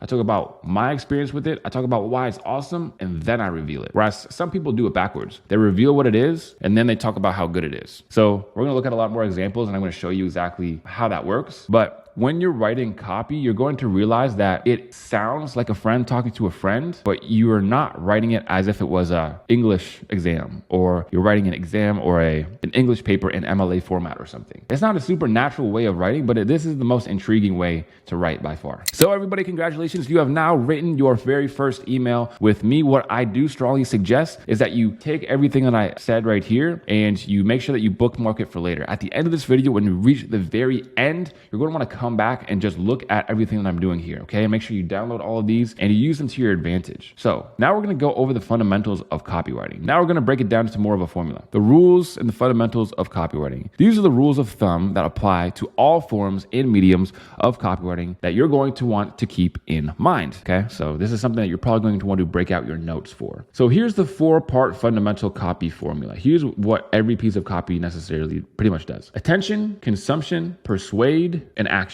So attention. In order to deliver your message, you first have to get past the brain's quote unquote spam filter. Okay, this is what I call it. Then consume. In order for your copy to have an effective message, it must be consumable and intriguing. There must be a reason for them to actually look at it, and it must be easy for them to read through it. Next is to persuade. Shifting people's beliefs in your favor is how you're able to sell to them over time. Next is action. Most pieces of copy end with an effective call to action, and that's basically it. So how do we capture attention and get past the brain's natural spam filter? Some things we have to understand. So the inner spam filter explained. In order to have a chance at bringing the reader into a selling state of mind, you need to make them read first. Otherwise, it doesn't matter how good your email is, your sales page, or whatever piece of copy it is. If it doesn't hook the reader in and grab their attention at the beginning, then it doesn't matter. This is why people spend so much time on a headline on a sales page or the hook in their ads, is because the beginning is what matters the most. If you hear Mr. Beast talking about making YouTube videos, or you hear a popular businessman talk about creating ads or something, for example, they always talk about how on YouTube, it comes down to the research of the title and the thumbnail in the first 10 seconds. Those are the most important part of the whole video. That's what they spend half the time, if not more on. In the same with people's ads, in the same with people's sales pages. The thing people undervalue the most is literally the first 10 seconds of the video. Like, yeah. I think I can quote it. I tied up an FBI agent and I have $100,000 in this bag. Here's a knife. Good luck. And I just run away. Yeah. Like, it gives you everything you need. Yeah. No wasted words, short, concise, and then tension. So it's really that important to get people's attention right off the bat. So what actually gets past this filters? This is where you're going to learn effective techniques to get people's attention, and then how to write filter infiltration copy, how to implement filter infiltration methods into your copy and use them to your advantage. So this is exactly what it looks like. Guys, people are shown so many advertisements, so many messages every single day, and they ignore the vast majority of them. But only some of them get people's attention. And that is what we're going to focus on here. So here's an exercise. A really, really easy way to help you conceptualize this is to look at other really good hooks. And a great place to go for hooks and to really break down why they just grab your attention is Reddit. If you go to any Reddit and just look at the top posts for this year or the top posts ever, you're going to see some stuff that infiltrates your brain filter. So I'm gonna read some of the titles and you guys tell me which ones you think you like have to look at and open and read it to understand. So, I've never found a black woman attractive, but I think you're beautiful in quotation marks. I let the woman start the conversations in online dating, and these are the results. I'd like to see that. My son was diagnosed with something far worse than cancer. You see how it intrigues you there? She doesn't tell you what it is. She tells you what it's worse than. So now you're wondering, oh damn, I wonder what's worse than that. Don't Google yourself. Horror story. Intriguing. Why shouldn't I Google myself? What's the horror story? What did this person find? My son's teacher has been giving some strange homework. Strange homework. What do they mean by that? So while sure, this might not be business copywriting, you can see exactly why they're actually grabbing your attention and how they do it. So how to write copy that grabs the reader by the eyeballs. Pro tip. The best way to get your message heard is to decrease the effort required to consume and then increase the intrigue. This relationship is what makes all of the difference. When you start out your copy, it's important to be easily understandable. It's important to write lean. Lean just means without any fluff, without any fat. You want it to be short, punchy, to the point. You want it to grab somebody's attention. And when you do that and also add a bunch of intrigue, this is what makes your message read. But let's look at the opposite. Let's say it's a super long intro and you're not really getting to the point until later, and it's not really that interesting or intriguing. Nobody's gonna read it. So what are the 3 parts of grabbing people's attention? What's the formula? So first of all, make a promise which is not spammy. What is the reader going to get out of this? Avoiding pain can be the benefit too. So the thing with making promises, whether it be especially in email, but also in ads and on landing pages, is that if you're putting like, here's how to make $10,000 and then $, in the next 20 days, like that looks like spam. So the Gmail spam filters, Gmail automatically filters the things that it thinks are spam. And when you use spammy words, you're going to end up in the spam folder. Essentially, this means that all the emails you're sending out for your clients, instead of getting a really good open rate, like 25% or 30% of the people you send to actually open, they're not going to see it because it's going to be in their spam folder. So now only about 5% or less people are going to see it. So you want to make sure that you have promises that are not spammy. This is also important for things like ads. Facebook or Meta lets you run ads on their website, but it's extremely difficult to be compliant. That's what they call it, compliance. Because if anything looks like a spam, even a little bit, they're going to shut down your ad account and then you're not going to be able to run any ads anymore. Next is intrigue, non-confusing. It's important to intrigue people, make it simple, concise, and non-confusing. Something to make the reader curious, they don't understand, but wants to. They want to know what it is. They don't know what it is, but they want to know what it is. You're giving them some hints, but you still can't guess it. And this is a really important part with intrigue, is that imagine that you say to somebody, well, guess what we're going to eat today? And then they make a bunch of guesses and you're like, nope, it's not that. And they're like, oh, damn, can you give me a hint? And you say, yeah, it starts with an M. And they're like, M, McDonald's. No, damn, what is it? And now they're really interested. They're really invested because they feel like they should know this. They really, really want to know this. And everything that they think it's going to be, it's not. So that makes them want to know even more. And then next, of course, is emotional, but not clickbait. So high tension moments that makes you want to know what happens next. And it's supposed to be something that's like dramatic, like a soap opera or like Love Island or something where, oh my God, this girl's boyfriend just cheated on her and they're keeping a secret. And then she found out in episode 6. There's a reason why half of Netflix is just filled up with some weird Love Island type of reality TV, is because it's emotional, it's dramatic. Let's go deeper onto each of them. First of all, promise, but non-spammy. Grabbing attention. When you're writing something to get people's attention, you want it to be exciting and interesting. Imagine you're telling your friends about a new video game. You wouldn't just say, it's fun. You might say, this is the coolest game ever. You can fly around and fight dragons. So you're giving them more details. You're like, damn, that's cool. Giving a big promise. In copywriting, giving a big promise means telling people something amazing that they will get if they read more. It's like saying, if you play this game, you'll have so much fun, you won't want to put it down. A promise needs to be exciting and make people curious. Now we talk about the promise and how it cannot be spammy. So not being spammy. Spammy is when you're being too over the top with your messaging and your claims sound fake. This is super important too. Instead, be honest like you're talking to a friend. So you wouldn't say, here's how to literally pack on muscle and look like you're Jack and be accused of using steroids in 25 days without lifting any weights. It's like, that sounds like BS.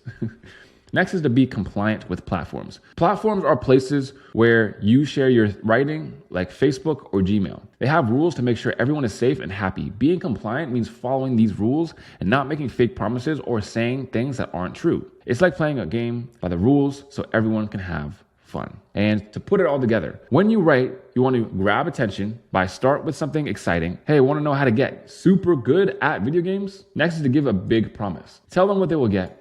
I'll show you the tricks to beat every level fast. Next is to not be spammy, being nice and honest. These tricks really helped me, and I think they'll help you too. And that goes with making sure that you are showing why you're convinced rather than convincing other people. Next is to be compliant. Follow the rules. It still takes effort, but the payoff is worth it. Okay, so next we're talking about being intriguing, but also non-confusing. So intriguing. You want to make people curious and excited to read more. By being intriguing is like telling the beginning of a really good story. You give them just enough to get them interested so that they want to find out what happens next.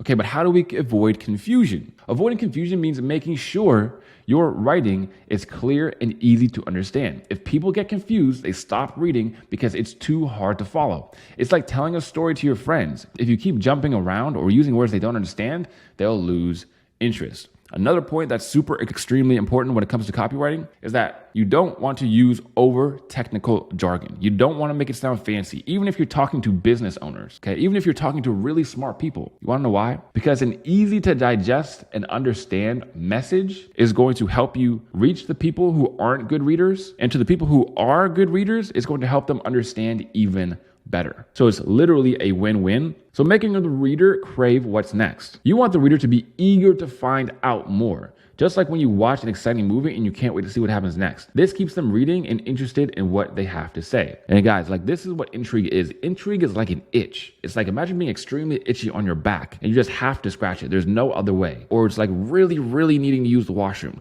Like it doesn't matter where you're going, where you're driving, you're gonna pull over and you're going to use the washroom. You just need to, you crave it. And you want people to crave reading your intrigue or crave reading your emails or your copy just like that. So how to do it? Well, you start with the hook. Begin with something that grabs their attention. Next, you keep it clear, make sure the sentence makes sense and everyone follows the one before it. So for example, imagine doubling your Instagram followers in just 4 months without spending a dime. Here's how I did it. Then you want to keep it clear. First, you need to understand the power of engaging content.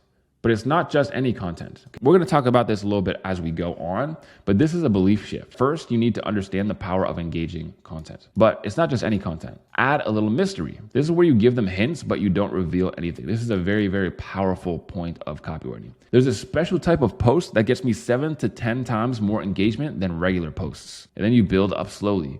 Make sure the story builds to the next step so they stay curious. And no, it's not posting reels, carousels, or single photos. And now you're sitting there like, it gets 7 to 10 times more engagement than regular things, but it's not all of the things that I thought it was going to be.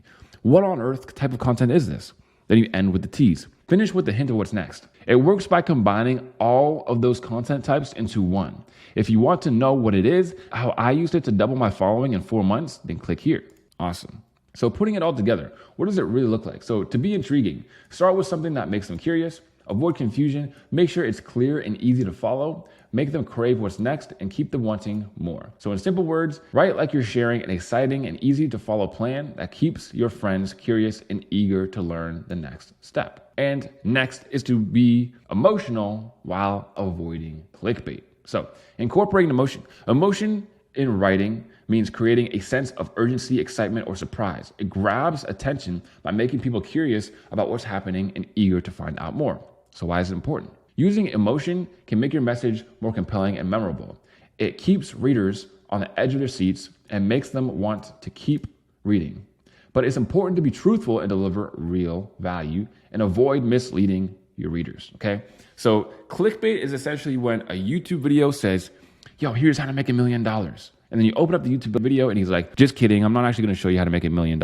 I just kind of wanted to talk about my day. That's clickbait, is when the subject line of the email doesn't match what's inside the email, or the thumbnail on a YouTube video doesn't at all match what's actually in the YouTube video at all. And it throws you for a loop and it basically makes you feel cheated. There's no actual value in there. But however, something that's dramatic and emotional might be pretty much clickbait, but if you give actual value in it and you tie it into what the title is and make it actually related, this is a way that it has the effectiveness of clickbait, but it's not actual clickbait because you're getting value. And you won't be sad or mad or feel cheated because you're actually getting the thing that you signed up for. This is another important lesson to do with copywriting, is find out what would actually make people click and surprise them enough to click, And then how can you make the value? How can you understand how to write it related to that point? So how do we actually do it? So we can start with a dramatic hook.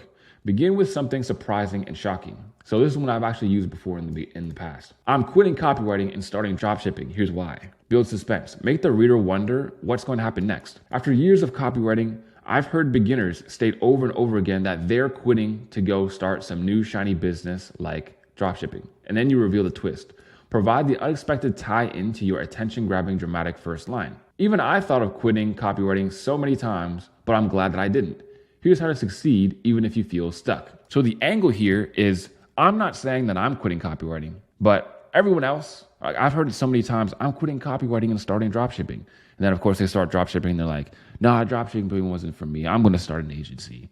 And then they start something else and start something else and start something else and they don't get anywhere. That's the actual angle. Whereas I understand what I'm doing with the hook. I'm making people think that maybe they're assuming that I'm talking about me, but I purposely put it in quotation marks, which they probably would have missed. So how to avoid clickbait? Clickbait uses tons of drama with no actual tie-in and doesn't deliver any value, which can frustrate your readers. Instead, be dramatic but truthful, ensuring you provide real insights and information. That's really the key. So when we put it all together, what do we get? Incorporate drama. Start with something surprising or shocking. Build suspense and create tension. Make the reader curious and engaged. Then you reveal the twist, provide a surprising solution, and you end with a dramatic promise. Offer a bold statement that keeps them engaged. So in simple words, write like you're telling a thrilling story with surprising twists and turns, keeping your friends excited and eager to know what happens next, all while being honest and delivering real value. And as a pro tip, another great way to add emotion and drama is to controversially disagree with a commonly held belief. I call this making the big challenge. So making money online is impossible. Imagine if I were to say that. Then that's like the big challenge. So when you challenge things that are very commonly held beliefs, a lot of people want to know why you're challenging them. They're intrigued, they're interested. This is why people like Andrew Tate got so popular, because he would say all these super crazy things and people would watch them, especially his haters, would watch them and want to know more. Well, what color's your brigade? Oh, fuck off then. Next, we need to talk about optimizing for consumability. Now, while this sounds super long and maybe like some complicated words, basically, we're talking about making things just super easy to read and digest. That's basically it. So we first need to understand that most people today suffer from TikTok brain. Okay, TikTok brain is just the way that I say people are suffering from short form content, which is leading to shortened attention spans. Short form content is causing a complete shift in consumption. Now people can only pay attention to something for 60 seconds or less. Now we need to understand pacing. When you go slow or fast, content that's constantly fast or slow paced is boring. If it's only fast, it's boring. If it's only slow, it's boring. It's important to make your message easy to consume by using pacing. So think of an action movie, for example. Imagine if it was literally just a 90-minute fight scene and there was nothing but exploding cars and craziness. That would get boring after like 10 minutes because it's all fast, all fast, all fast. Now imagine if the whole movie is just talking and talking and waiting and no action scenes, no fight scenes, or no anything. That's an example of it being too slow. But what do great action movies do well? They build up slow and then they go fast, and then they go down slow again, and then they go fast, like a roller coaster. And next is creating intrigue, making readers itch to know what's next. Intrigue is saving the big punchline until the end and revealing the punchline while planting another setup. Here specifically, we're talking about open loops and closed loops. So last time we learned a little bit about what intrigue is. Now I want to talk about how to create intrigue and then give the punchline, but create more intrigue so that people keep reading. This is something that a lot of copywriters struggle with as well, because they kill the intrigue by giving away the punchline too early, and then there's no more open loop to keep the reader reading. So we're going to go through some examples like that. But first, I want to ask you a question. Which version are you more likely to read? The one here on the right that's all big and chunky, or the one here on the left that's more spaced out? You can read it a lot easier and you kind of understand how it's supposed to be said. Because when I read this, I can actually say it out loud and I know what I'm talking about. I know how it's supposed to sound. Here on the right, it's not as much the same. And it's a lot of big chunky paragraphs that makes me not really want to read it. It kind of looks like a book. People don't want to read books. Whereas this over here, this looks a lot easier to read. That's why most modern copy looks like this over here on the left. So this is a good example of what pacing looks like. So on the left, you can see there's some short lines at the top, some longer lines, some short lines. That's going to get consumed. But then there's bad pacing, which is just, this is an example of all slow, long, drawn out paragraphs and sentences. And that's what that looks like. So optimizing for TikTok brain. So we have to understand TikTok brain. This refers to the shortening of attention spans by consuming quick, engaging content like found on TikTok. People now expect information to be delivered fast and in an easily digestible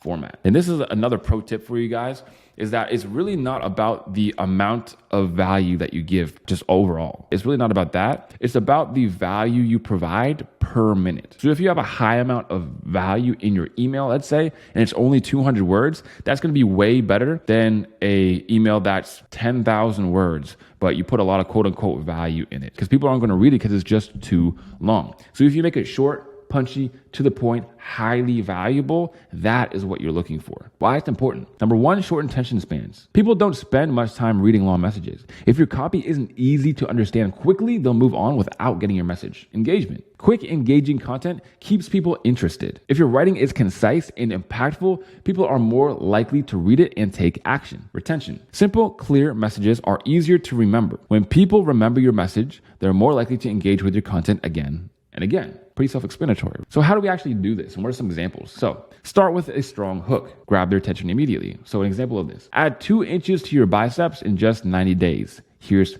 how. So this is obviously something that's geared towards bodybuilders. Bodybuilders are always out here measuring their arms and stuff. So when you say something like adding 2 inches to your biceps in just 90 days, here's how, it's very specific to who you're talking to and what they actually want. If I were to say, here's how to grow your arms, super vague. It's not a new, fresh angle or idea, whereas this is a new, fresh angle right here. Next is you want to use short sentences and paragraphs to keep it simple and to the point. So for example, first, focus on compound exercises. They work multiple muscle groups at once. And then another way that you can do this is to use bullet points and lists. And this is something that you're going to learn about more as we go on, but bullet points are one of the best things to master as a copywriter, because this is how you can give the most amount of value in the shortest and most digestible way possible. Example, lift heavy weights, eat 1 gram of protein per pound of body weight daily, get 8 hours of sleep each night. Use visuals.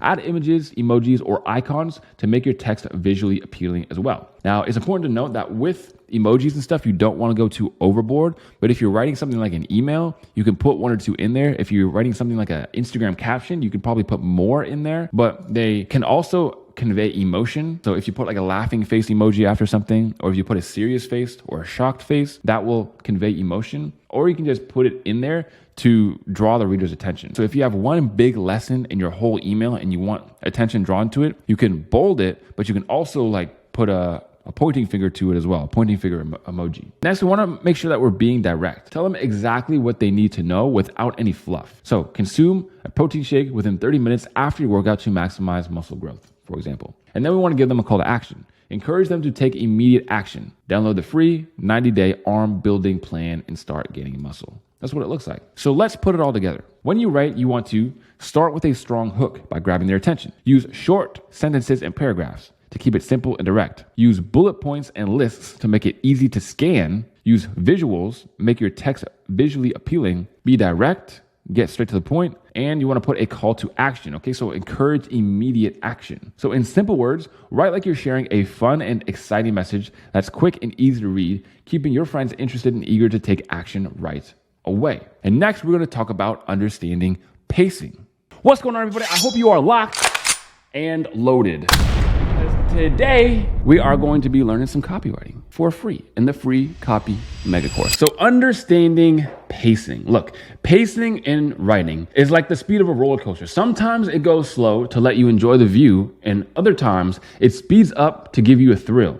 In copywriting, knowing when to slow down and when to speed up keeps your reader interested and engaged. This is extremely important because oftentimes I see people start with these really long blocks of text, and then maybe they have some shorter ones way down at the bottom of the email, or maybe they just do all short text, and it feels like I'm just reading vertically. These are things that are going to kill an email. They're going to kill kill any type of copy because the pacing is just off. Think of it like an action movie. When there's an action movie and there's nothing but fight scenes, eventually the fight scenes get boring and you're like, wow, this action movie isn't very good. But other times there's like exposition and like these guys are talking to these guys. You get kind of confused. You're bored. You're like, yo, where's the people running up walls and doing matrix flips and stuff? So why is it important? First and foremost is clarity. Slowing down the pace helps explain important details clearly, ensuring the reader understands your message. Engagement. Speeding up the pace with short, exciting sentences keeps the reader's attention and makes your writing dynamic. And next is flow. Good pacing creates a natural rhythm, making your copy enjoyable to read and more persuasive. So how do we actually do this? We know it's important, but how do we do it? So first and foremost is to slow down to explain. Use longer sentences and more detailed explanation when you need to clarify something important. For example, to build muscle effectively, you need to understand the role of protein in muscle repair and growth. Eating the right amount of protein helps your muscles recover faster and grow stronger. So that is kind of like the value portion of the email. That's where you can do a little bit of explaining, but of course you don't want to get too deep into the explaining. You don't need to go into protein synthesis and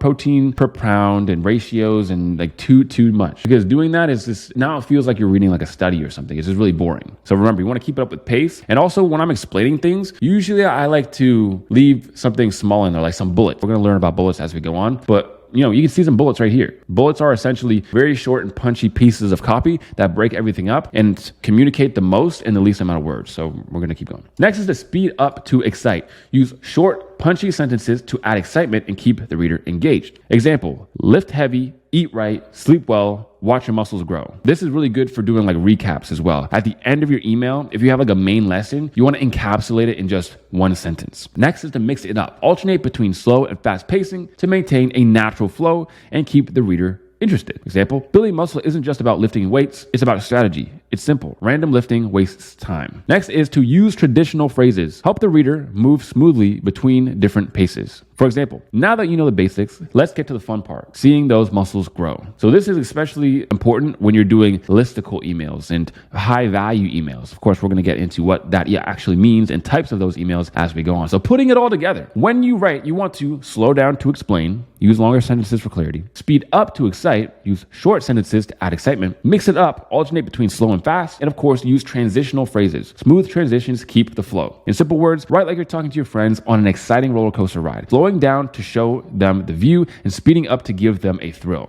Keep them engaged and eager to continue. Now you understand pacing. Next is creating persuasion that shifts beliefs. This is possibly the most important part when it comes to anything marketing and copywriting. And I'm going to leave you with a small thing here that's not actually written or anything, but it's something that I've been hearing and learning about a lot lately. So some people say there's no difference between marketing and sales. I disagree. The difference between marketing and sales is this. Remember Jake Paul, whenever he fights people, he fights like UFC people, but he only wants to do boxing. Why is that? Because he knows he has a better chance at winning if it's boxing. That is marketing. Once they're actually in the game and they're fighting, that is sales. Marketing essentially gets people closer to the sale. Sales is what gets people to get pushed over the edge. So the difference here is, let's say you are a content copywriter, meaning you're writing the reels on an Instagram page, or maybe you're writing the stories, or maybe you're even doing the emails. Those are different kind of types of content copywriters. But then you also have sales page copywriters, or video sales letter copywriters, or text sales letter copywriters. These are guys who are in sales. This is about selling the product. Whereas the marketing aspect is selling the click, selling the next step,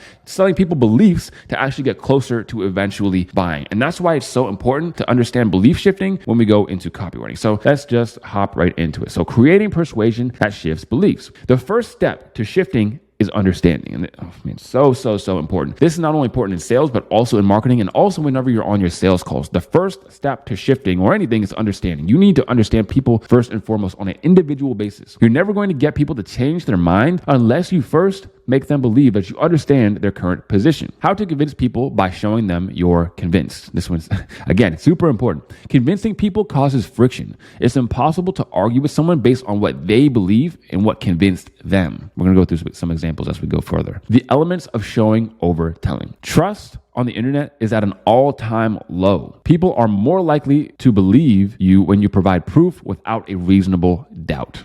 Okay, so let's go through point by point. Belief shifting is crucial to copywriting. If someone has a desire, it's almost always their beliefs that stop them from getting it. Desire, I want to lose weight and get in shape. Limiting beliefs, healthy food is expensive, I'm big boned, my genetics aren't good, and I'm too busy. These are their limiting beliefs that are stopping them from getting the thing. It's not that they don't know what to do, especially in fitness. Fitness is a really good example because, bro, fitness is so hard for people to write about, especially beginner copywriters, because oftentimes I see them make their value, you need to lose weight by eating less calories than you actually consume. No, you need to lose weight by burning more calories than you consume. And you need to build muscle by going to the gym consistently. It's like, yeah, but bro, people know that, but they're always going to say, yeah, but how? The how behind those things is where the value is at. So for example, how to curb your cravings and not actually eat when you want to. How to actually eat way less calories, or how fasting is actually the best way to eat less calories and you're going to stay full for a longer amount of time. Or here's the best routine to do while you're at the gym. Or here's how to be more consistent when going to the gym. These are different types of value that you want to write about, not just you need to go to the gym or you need to lose weight by eating less calories, because people already know they should do that. It's all about their limiting beliefs and being able to shift those. In your copy, if you're able to simply prove you understand their beliefs, prove their beliefs are wrong, and then prove beliefs that serve you and your product right, they've basically bought before you've even had to sell. Okay, and we're going to talk about that more, selling without even selling. So what does this actually look like? Here's a really good example. First of all, their limiting belief. I can't lose weight because I hate being hungry. Here's a challenging belief. Starving yourself and being hungry all the time isn't the answer. Okay, so we understand their belief. So many people think that they have to be hungry all the time, when in fact you don't have to be hungry all the time. Then you sympathize with their belief. Most people are told less calories equals less weight, but they've been lied to. So this is where you prove the old belief wrong. Being hungry all the time leads to binge cycles and is terrible for weight loss. You're going to starve yourself, and the pain is going to be so apparent. It's going to be so excruciating, and you're also going to have that thought in your mind, you know what, I've been really good the last 4 or 5 days. Why don't I just have one scoop of ice cream? Anyways, 3 tubs of ice cream later, and you're cooked, bro. You're absolutely done. Anyways, I'm going off the scripts, as you can see. But next is to prove the new belief. Prove it right. Losing weight is about strategic ways to stay full throughout the day while eating less calories. So that's the belief shift. And then you use the new belief to sell. If you want a meal plan that's based around your time and taste preferences, click here. So you see what he did there? And then there's also some photos at the bottom to actually prove the point even further. So as you can see, these are great examples because essentially when people are creating fast food, the number one thing in their mind, like McDonald's when they're making Big Macs, is how can we make this food for the cheapest? And how can we make it taste the absolute best and be the most addicting so that people come back and buy more? Whereas if you buy the food on your own, you're actually going to be paying less because McDonald's isn't actually taking a bunch of the profit. So McDonald's basically upcharges you a bunch. They create a burger for 40 cents and then they sell it to you for $10. So you're not actually paying that much money. Not to mention, you're able to eat way more, like twice as much more food and still have the same amount of calorie intake. Let me prove it to you. So on the left here, you can see we have a homemade stuffed crust pizza. It's 900 calories, 80 grams of protein, 105 grams of carbs, and 15 grams of fat. But over here on the right, you can see it's way less pizza. It's more calories, so 1,000 to 1,200. It's half the protein, only 45 grams. It's more carbs at 115 grams of carbs, and it's way more fat. It's like more than triple the fat, 60 grams of fat. And it's the same here on the left. Homemade cheeseburger, you get literally 2 cheeseburgers and way more fries. And on the right, you get 1 cheeseburger and just a little bit of fries. And the macros are way better on the homemade stuff. And there's so many different examples of these. So you being able to show this to people, like, you can literally eat 2 burgers and fries every day. It's only 1,200 calories. And if you're able to do this, show them how to actually work it into the routine and do the rest, dude, that's how you sell right there. You actually give people value and you shift their beliefs so that they are closer to the sell. Next. Okay, so this is a visual representation of what this looks like. So here's what correcting looks like. Someone might say 1 + 1 = 3. And when you go ahead and say wrong, they're going to get frustrated, angry. You're going to cause friction, and they're going to say no, and you're not going to get anywhere. Nobody's going to get anywhere. And then next is belief shifting by first understanding. 1 + 1 = 3. And then you can see, I see how you could think that. Just being able to say that, I see how you can think that. In fact, I thought that too, until I found that 1 + 1 = 2. And then I was shocked, and then I was able to get my dream state. And now they're going to think, oh, shoot, I was wrong. And I'm one step closer to actually buying their product. Obviously, they're not going to sell that, but it's a psychological thing. It's subconscious. And of course, that goes back to convincing people by showing that you are convinced. That's the example I just used. So understanding belief shifting exercises. So this is another one that is going to help you kind of wrap your head around beliefs and how to shift them as well. I want to ask you this question. Do you feel as though you choose your beliefs? Most people would say yes, but consider this. When people are asked, most would agree with the statement that they can choose their beliefs. But let's see if that's entirely true. Picture someone kidnapping your family and holding them at gunpoint. I know the example is extreme, and I hear this in sales all the time. It kind of makes me cringe, but it's just like, let's just say it's life and death, okay? The kidnapper says, the only way you get your family back is if you believe that I'm Jesus. Now, the best you can do is say that you believe he's Jesus, but still, actually believing him is something that's completely different. So you'll be like, okay, all right, man, like you're Jesus for sure, but do you actually believe that? Probably not. Now imagine he turned water into wine, walked on water, and then casually proceeded to split the sea. Then would you believe him? You'd be like, oh, damn, this dude is actually Jesus. You can't get people to truly believe something without first submitting the evidence that it's true. With strong enough evidence, it's difficult to not hold certain beliefs. Not only is this a copywriting lesson, but also a lesson in life in general. And so to understand how to actually show proof, we have proof showing strategies.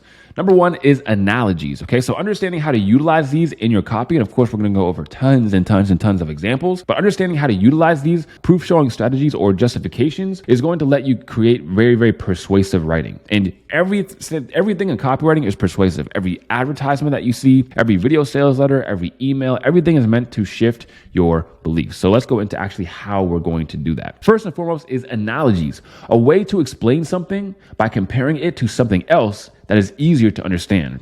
It's like saying a computer is like a brain because it processes information. Okay, so that's the analogy. Next is quotes. Quotes are powerful because they provide authoritative support for an idea, making it more credible. They also resonate emotionally with readers, helping to enforce and shift their beliefs. Now, we have tons of examples at the bottom, so you're going to be able to better wrap your head around everything here. Next is, of course, statistics. Showing statistics is effective because they provide concrete, factual evidence that support your claims. This helps to build trust and credibility, making it easier to convince people to change their minds. And next, of course, is more proof showing strategies. Cost narration. This one's big. Cost narration is important because it demonstrates the significant effort or investment behind your claim, making it more compelling. It shows the value and credibility of your knowledge, helping to convince others of its worth. Two more. One, hypothetical example. Hypothetical examples, much like analogies, are important because they illustrate how a concept can be applied in real life situations, making it easier to understand. They help readers visualize potential outcomes, making your argument more relatable and convincing. And then last but certainly not least is borrowed authority, kind of like quotes. Borrowed authority is effective because it leverages the credibility of experts or well-respected sources to support your claim. This association enhances the trustworthiness of your argument, making it more persuasive to your audience. So let's just go over some examples. So quotes. As Steve Jobs once said, innovation distinguishes between a leader and a follower. Now this works because let's say I said this, you're gonna be like, oh, well, yeah, I don't know, but this is like this dude, who knows him? He's some online dude. You just met me. But you know Steve Jobs, you know, if you're in business, you know, he's the guy to listen to. If you don't listen to Steve Jobs, I don't know who you can listen to if you're trying to build a business. That's how quotes work. Next is statistics. Studies show that 80% of new businesses fail within the first 5 years. Okay, that's a real statistic too. Next is cost narration. I've spent 5 years and $10,000 researching the best fitness routines to develop this program. Here's how it works. You're showing exactly what goes into you actually knowing what you know. And then the next is the hypothetical examples. Would you rather have a 90% chance of growing your business year over year or a 3% chance to double your revenue? So would you rather a high probability, low growth, or would you want a low probability, high risk, high amount of possible growth? That's what the hypothetical example is. And what that could be proving is when it comes to scaling, you don't want to scale your business too aggressively because then you're risking what you already have. Whereas if you scale it consistently over time and scale it the smart way, you have a lower chance of blowing up your business. Next is borrowed authority. According to Harvard Business Review, companies that invest in employee training see a 24% increase in profit. Everybody knows what Harvard is. Everybody trusts a Harvard Business Review because they are the top Ivy League school. And then last but certainly not least is analogies. Building a successful business is like growing a garden. You need the right tools, patience, and care for it to flourish. Okay, pretty simple, straightforward, and easy to understand. Next is inspiring instant action. What is going on, everybody? It is your boy Tyson 4D. Without any further ado, let's hop right back into the free mega course, starting with talking about inspiring instant action, what this looks like, what this means, how to do it, so on and so forth, and how to use it in our copywriting. So how to make people take action. And people with copywriting, a lot of the times they get confused. They get confused because they think copywriting is just for selling, but copywriting is for taking action. There are so many different steps between somebody finding out about a product and actually going ahead and buying it. You have to first initiate those belief shifts, and then you have to get people through the funnel. And then once people already buy, you have to get them to keep buying. So there's so many different parts of that, whether it be to click on a link, to buy something and take out your credit card and actually fill out a payment plan, and literally so much else. So every single step of the funnel is going to have an action associated with it. And next is using problem solution loop. This is essentially how you give someone value, but then you also give them something to click on and go to next. And then of course, action's biggest enemy, which is confusion, and how to eliminate confusion, how to avoid it at all costs. So how to make people take action. In order to make people take action, you need to give them something that they want on the other side. And you do this with a call to action. This is essentially like you're leading them there with some bait or with like a cookie, for example. I'm going to give you something that you want, but in order to get that thing that you want, you have to take this action. Click here to learn how to convert more casual viewers into dream buyers is an example. Using the problem solution loops. Many copywriters struggle with the idea of how to give value inside their email while also giving a call to action at the end. And the answer is in problem solution loops. The more solutions we have, the more problems arise. Now that you know that losing weight isn't just about calories, but is just as much about learning how to avoid hunger, click here to XYZ. Learn how to lose weight by avoiding hunger at all costs. Lose weight while staying full. Now that you have this, and now that you know this, and now that you actually got the solution, you know what to do. If you want to know how to do it and have those exact steps, that is right here through the link. That is the problem solution loop. So this is what it looks like. Okay, these are open loops. So you start with something intriguing, a loop. I'm going to show you how to do XYZ. You close the loop, but you open it up again by letting them know. Just because you know how to do step one doesn't mean that you're going to have it all figured out. There are also other aspects that you're going to want to figure out. And if you want the solution to that, that's through the call to action, the link or buying or whatever the next step is. Now, action's biggest enemy is confusion. Confused readers don't click. They don't take action and they don't buy. When crafting a CTA or a call to action, the worst thing you can do is confuse the reader. So make sure you leave only one call to action at the end of your copy and make it simple and specific. This is something that people get wrong a lot because they're like, oh, well, at the end of this email, make sure you follow me on Instagram and go buy my course if you want, or go buy my other product if you want, or you can buy these 4 products. You have a choice of which one. When people have too many options, they never click. It doesn't ever happen. And now we have a surprise free value drop. So the 4D starter swipe file. This is essentially hundreds of pieces of copy that you can review, that you can check out, that you can break down, that you can get inspiration from inside of the 4D starter swipe file. Next, we have the 4D AI prompt pack. I'm going to go way deeper into creating copy with AI and going to be doing it in front of your eyes as we go on. But if you want the complete prompt pack, it is right here in the 4D AI prompt pack. And of course, the emails from scratch blueprint. I'm going to open this up. And as you can see, we have in here the emails from scratch blueprint. So we have the steps, we have the emails as well. So these are 3 emails that I created that you can go through, check them out, and you can see essentially what makes them tick. So you guys can get those 3 resources for free inside of the Copy Starter Kit. I'm actually going to show you exactly what that looks like. So guys, here I am in the free Copy Starter Kit. As you can see, I have way more than the stuff that I actually showed you right there. We have playbooks, we have the kit itself right here, we have the first client challenge, we have the mindset course, community trainings, and everything else down here as well. So if you guys want access to this complete thing, again, that is down for free below in the description. I mean, wow, just look at all this stuff. Swipe file, portfolio builder, email copywriting templates, outreach scripts. I mean, it is all just right in there. So now everybody, I would like to personally invite you to review some beginner copy from my private community. So this is me just essentially going through line by line on some of my students' copy. And the reason why this is going to be so valuable for you is because I promise you, you are going to make the exact same mistakes in your copy, but you're going to hopefully be able to learn and avoid those mistakes by just watching me review other people's copy. What you're going to do is you are going to develop what I call an inner mentor. So if you watch somebody review copy for hours and hours and hours on end, like you're probably going to watch me do by the end of this gigantic free mega course, the voice is now going to be ingrained in your mind. So while you're actually writing the copy, you're going to hear my voice say, you should make that lead shorter, or you should change the structure around. So you're going to be able to essentially quote me verbatim while you're reading over your own copy. And this is basically like the best way to actually get better at copy over a short amount of time. So without any further ado, let's hop right into the copywriting reviews. So this is for the Renzo agency guy. Renzo, I see him all over my thing. He's definitely a TikTok business guy. Understanding brand voice. So that's a bunch of stuff about his brand voice, the angle, the what's in it for me, the goal. Awesome. So warm up email. My boss fired me and helped me. I get what you're doing here. The concept is good.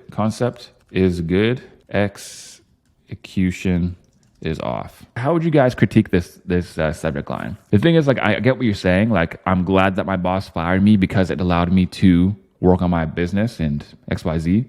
But it sounds like your boss fired you and then like helped you out. Oh, he fired me and then he like paid for my groceries or something. Right? That's what it sounds like.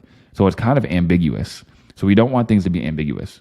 So I'd be like, my boss firing me was the best thing that ever happened. Now this is way too long for a subject line, but that's basically what you're trying to say. So what I might do is I would do some AI-ness around that. AI prompt. I fired my boss. Yeah, it's kind of a common angle. I fired my boss, but some people haven't heard it before. I've been in the biz ops space, so I've heard it for like, I said no to my boss. That one's a bit better, but still kind of ambiguous. And it made me a millionaire. Yeah, no, the preview actually kind of saves it. I might even make it more dramatic. I told my boss to, I don't know, something expletive. I'm not really sure, but you can make it. I don't know. This is good. You have some good ideas here. I'm not sure. They might be able to be better though. They definitely might be able to be better. Hi Tyson. What if I told you one sentence changed the entire course of my life? I would bring it back here too. And what if I told you it could do the same for you too? How? And then I'll go deeper. So what if I told you one sentence changed the entire course of my life? You can just say changed my life. Because remember, we're in the lead here. So in the lead, remember, you have to be really, really, really lean. Like you have to be extra conscious of the economy of words here. I might not even say, what if I told you? I could just start off with one sentence changed my life. Tyson, I wouldn't even use the first name here. I would cut that. You're kind of overusing it. You already used it 2 lines ago, so I would cut. Life often puts us on a split path, and I faced such a moment once. If you find yourself stuck, my story might help you find your way. My way to what? Way to what? Might help you what? So he's like an agency guy, right? It was 2019. I entered at Microsoft. I became a robotics instructor teaching 6 to 9-year-old kids. Yeah, there's some things in here that are too specific, especially for the beginning of the email. Okay. Like if you say kids, in my mind, I think like 5, 7, which is basically what you're saying in here anyways. It was 2019. I interned at Microsoft. I became a robotics instructor teaching kids. See, although the job was quite easy, I still got fired on the first day. Yeah, this is something that I'd put this in the subject line. Like, I got fired on my first day, led to me becoming a millionaire or something. Now, you might be wondering, how did a former Microsoft intern get fired from a job he found easy? It's not because I screwed up at the job. It's not because, I just put or. It's not because I screwed up at the job or showed up late or because I tried to steal my boss's Monday morning coffee, LOL. I got fired because I hated what I was doing. My boss asked me, do you like what you're doing? I replied, no. Then he said, I'm going to do you a favor and fire you. I know you can do better. Trust me. This incident changed my life because my boss understood a very important concept. Passion and enjoyment in one's work are crucial for long-term success and satisfaction. This could be said way shorter. Like challenge yourself to say all this stuff shorter. Say it shorter. Like one thing that got me really good at this is creating more tweets. This is like a big lesson too. Like when it's bold, a big lesson, like you're supposed to make it like small, concise. Like it should be the size of this sentence right here. Like that's like a perfect size, like 7 words, 8 words. It is true. That's why I never settled for a job. I decided to start my own SMMA agency. So social media marketing agency already stands for SMMA. So you saying SMMA agency sounds like you're saying social media marketing agency. See what I mean? So my friend, you can just cut this, cut, or you can just say agency. You say one or the other. Saying them together is kind of redundant. The first year, man, it was a grind, full of struggles with 0 clients. I sent thousands of, so I would be like very concise on this point. Like, this is all you need, concise, because this isn't the point of the email. The point of the email was a story with your boss, and now you're going into like what it was like starting your SMMA. Sent thousands of cold messages daily, but none converted into cash. Yet I didn't stop. I hustled harder than before. Harder than before what? And you know what? It paid off big time. Now I can travel anywhere, working 2 to 3 hours a day, living on my own terms. Pursuing my passion helped me build a 7-figure business. This wouldn't be possible with a job. So Tyson, set your sights high and push for it. I've got your back and I'm always cheering for you. If you need any help on your journey, reply to this email with the word what. You'll get more replies if you tell them what word to reply with. I'll be at my computer for the next few hours getting some work done. So what? So have a chance to get back at you. Renzo. P.S. If you're wondering what an agency is and how I can help you reach 10K a month ASAP, then click here to join my free class. I've got every detail covered. I might even make this double CTA. You could, you don't have to, but double CTA where you give intrigue and benefits. Sweet, man. The lesson here, like, we got to keep it like, one email, one idea. That's the expression. So essentially what you want is like, what are you really trying to say? I'm trying to say that I had a job and my boss could tell I wasn't passionate about it. So he did me a favor and fired me. And that's when I learned that only the things that you're passionate about are worth doing in life. So I started my agency, and because of that moment, now run a 7-figure agency where I'm able to XYZ, time freedom, location freedom, everything else. And if my boss wouldn't have fired me, who knows? I might not even be here right now. So learn from my lesson and build a business that you actually enjoy, that can give you the freedom that you want, and you can build the level of income that you want. And if you want to know what business that is and how I did it, I have a free class coming up on SMMA where I'll show you, boom, the rest. Awesome. We got a holistic personal finance coaching. Money is one of the most common causes of stress. Does this sound familiar? Keep saying you'll save more, but never seem to have any money left over. This must be a template somewhere, because I've seen this pretty much exact same thing somewhere. Oh, God, my eyes. What is this? See, like, when you have bullets this long, it kind of defeats the purpose of bullets. Oof. Yeah, this thumbnail thing is no. There's a lot of violations here. Did you not just already do this up top? Nobody's reading all this. Damn. And center line small text is crazy. Here's my thoughts. Cash may be king, but cash flow is the queen. Yeah, like, here's my thoughts as a headline. It's crazy. It's tricky with these types of people, man, because she has no idea that her marketing is not very good, and she also doesn't care. Like, a lot of these people out here, and you're gonna realize and learn, they're making like $8,000 a month, 16 grand a month, 24 grand a month, and they're cool. They're cool like that. They'll just do that forever. And you're like, hey, I could make you like 30, 40, 50, 60. And they're like, meh. But if you grow like if you reach out to growing brands who are they're actually already hiring people, like they have a team already, then that's essentially who you want to work for, bro, is the bigger companies. And you'll think that these guys are going to reply to you easier. Like, you'll get replies from these people, but they're not the best to outreach to. But yeah, I can tell this girl's not making any money, and she also made this herself, which tells me she's pretty much a solopreneur, which is hard to work with them because they're very averse to giving up any of their profit. Whereas a business owner who's making 50 grand a month, 80 grand a month, 100 grand a month, 200 grand a month, 500 grand a month, they do not care about 3 grand a month. They don't care about paying you 3K. So avatar, angle, what do I want the reader to do? Subject line, free financial health workshop. Sweet. Build long-term wealth in your 40s.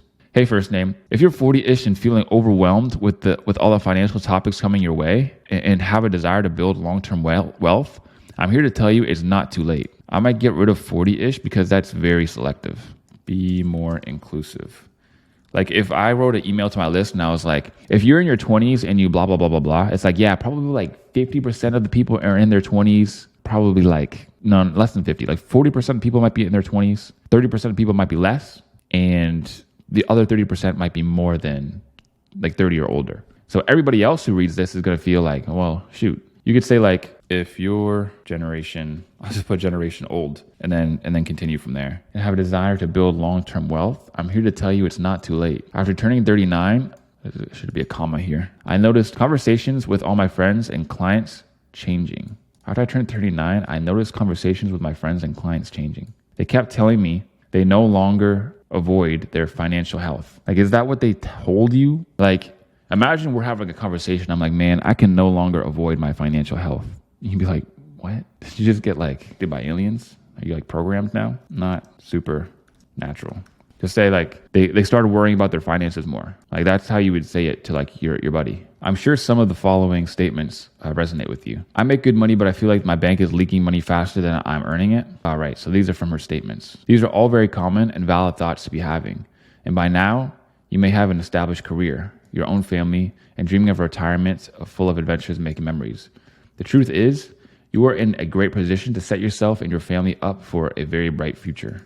Avoid using words like very, because a very bright future means the exact same thing as bright future. You're just killing 4 characters. In my financial wealth workshop, I might say like in the financial wealth workshop, and I'll also put free here too. Free. I will teach you the 3 lessons you need to know, take control of your financial future and build long lasting wealth. Best of all, it's completely free. Yeah, you lead with free. You don't just end with free. Reply to this email with the word class to save your spot. Until next time, sign off. So I would definitely do a double CTA here. And you're starting to notice a common patterns, like with the last like 3 emails, I've been saying like, a double CTA would go well here, double CTA would go well here. But it really, this one especially, because you don't really tell me much about what it is. And it's a quite weak hook when you say like the 3 key lessons you need to know to take control of your financial future. Like if I'm doing a live for copywriters, I'm never saying, here are the 3 key lessons to making more money with copywriting. Like that's so vague. I would say, here's an outreach method that I literally used to close a $1,500 client up front. I'm going to walk you through step by step how I did it. And after that, I'm going to show you the exact emails that I actually sent him that made him $50,000 in 1 month. And I'm going to break them down line by line, right? Because these are tangibles. They're tangential. You actually get something. And it feels real because you give a lot of intrigue around it. And she probably doesn't have that on her thing because her marketing is weak sauce.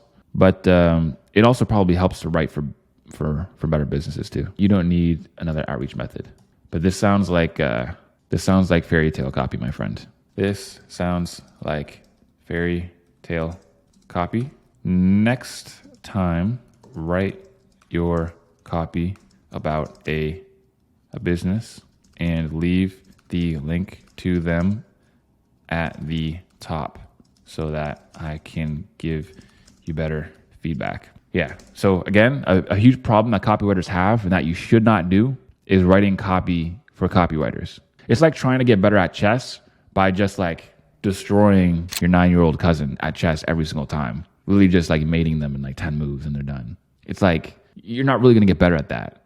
And it's also like trying to get better at chess by playing basketball. It's like, dude, this is not even what we're doing. like you're kind of developing your copywriting skill, but also not really. You don't need another outreach method. Hey, first name. A lot of copywriters are always looking for that brand new, super promising outreach method. Yeah, so you have a lot of filler words here. A lot of copywriters, so cut that, are always, this is filler, cut. And usually I wouldn't even review this because it's copy about copy, but I'm going to do it looking for that brand cut, super cut outreach method that no one's ever used before. Copywriters love looking for outreach methods, or they love new outreach methods, like 5 words. Copywriters love new outreach methods. You have to realize the key isn't in the best outreach method. The key is consistency. So there's also no what's in it for me. I know what's in it for me. It feels like it's just a transcribed reel. That one no one has ever used before. You have to realize the key isn't the best outreach method. The key is consistency. You see, when you always try out new methods and never stick with one, you won't be able to see what works or not. Right. You won't be able to see what works or not, which results in you having bad outreach messages and not getting clients. Now, please choose one outreach method that fits you and stick with it. If you want a simple breakdown of the different outreach methods, check out this video where I explain everything. So you have the overall ideas down, right? And you're only on week 2, so I'm not going to roast you at all. But you have the overall ideas down. Now, please choose one outreach method that fits you and stick with it. But I would give like the lesson, right? Where it's like you get better or you make progress doing one thing 100 times instead of 100 things one time. You see what I did there? I kind of made it like engaging, kind of like a tweetable line at the end. So yeah, here's how I would fix it, right? So again, at the beginning is way too long. A rule of thumb for you, my friend, when you go up to here to tools and word count, it should be around 14 maximum. This one's 15, but like 14 is if it's still like still super lean, right? Ideally, you want it to be like 7 to 10. So copywriters love new outreach methods. They think that if they find one that nobody's ever used before that's super effective, that clients will just come jumping at them and begging to throw their cash at them. But in reality, this is the furthest thing from the truth. And in this email, I'm going to show you the real secret behind getting copywriting clients. Because what most people don't understand is that outreach is a skill, not a method. There is no saturated method. There's only saturated ways to do the method. I'll give you an example. Back in 2022, everyone was sending out the exact same outreach method, the exact same email, just a few different words tweaked, to the point where businesses were opening up their inbox, and there would be 12 emails, almost the same subject line, almost the same email. Why? Because one really popular copywriting course with hundreds of thousands of people in it were giving people one email template to just try and spam out to everybody, as many people as they could. This caused nobody to get any clients.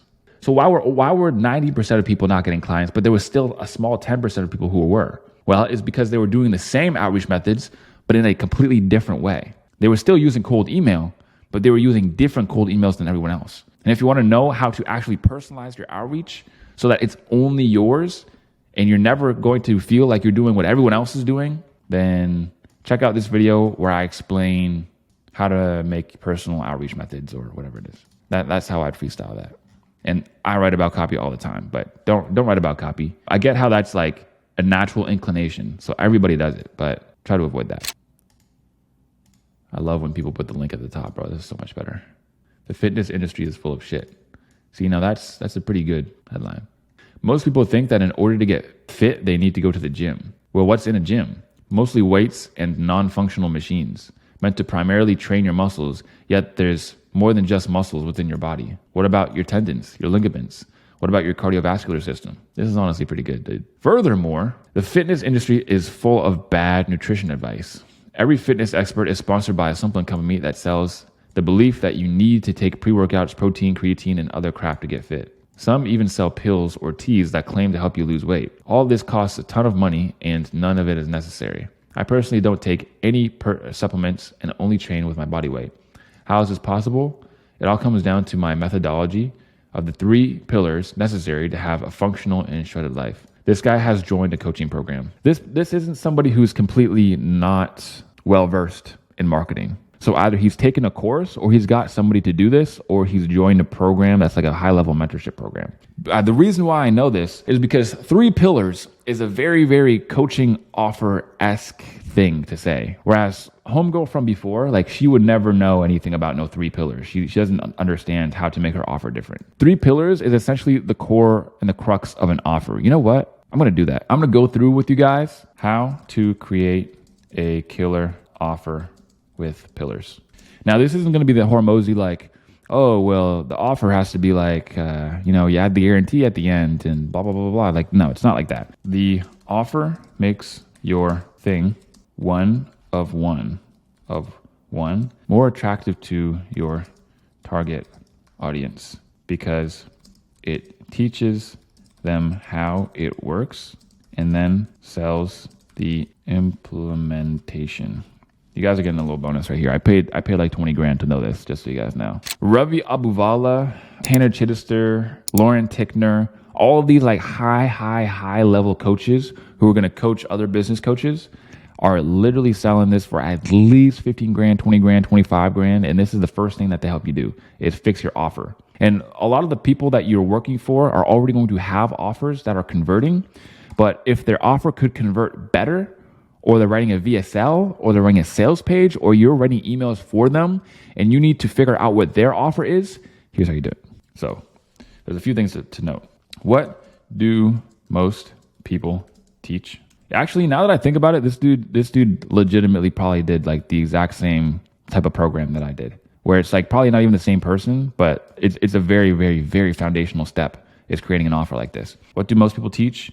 Why is it inferior? Why is yours different? Pillar number 1, and that's like what you do that works best and why it works best. And then you also have to weave in justifications. And then you basically always want to add an analogy. It's like, it was really easy to come up ones with business. There you go, pillar. And then pillar 2 is like going to be the same thing. Number 2, like same as number 1. And then pillar 3 is why you. So pillar 3 can be another, like pillar 1, it can be just like another reason as to why what you do is better and why it's better. But pillar number 3 is also why you. What have you done, helped people do, and accomplished? It's like, dude, you're sitting here with Tyson 4D. I have one of the most watched YouTube videos with the word copywriting even in the title, and the fastest growing YouTube channel. Not only is it the fastest growing YouTube channel, but it also dominates the SMMA YouTube channels. And SMMA is a way bigger niche than copywriting. Like SMMA is literally like way up here. Everybody knows about SMMA.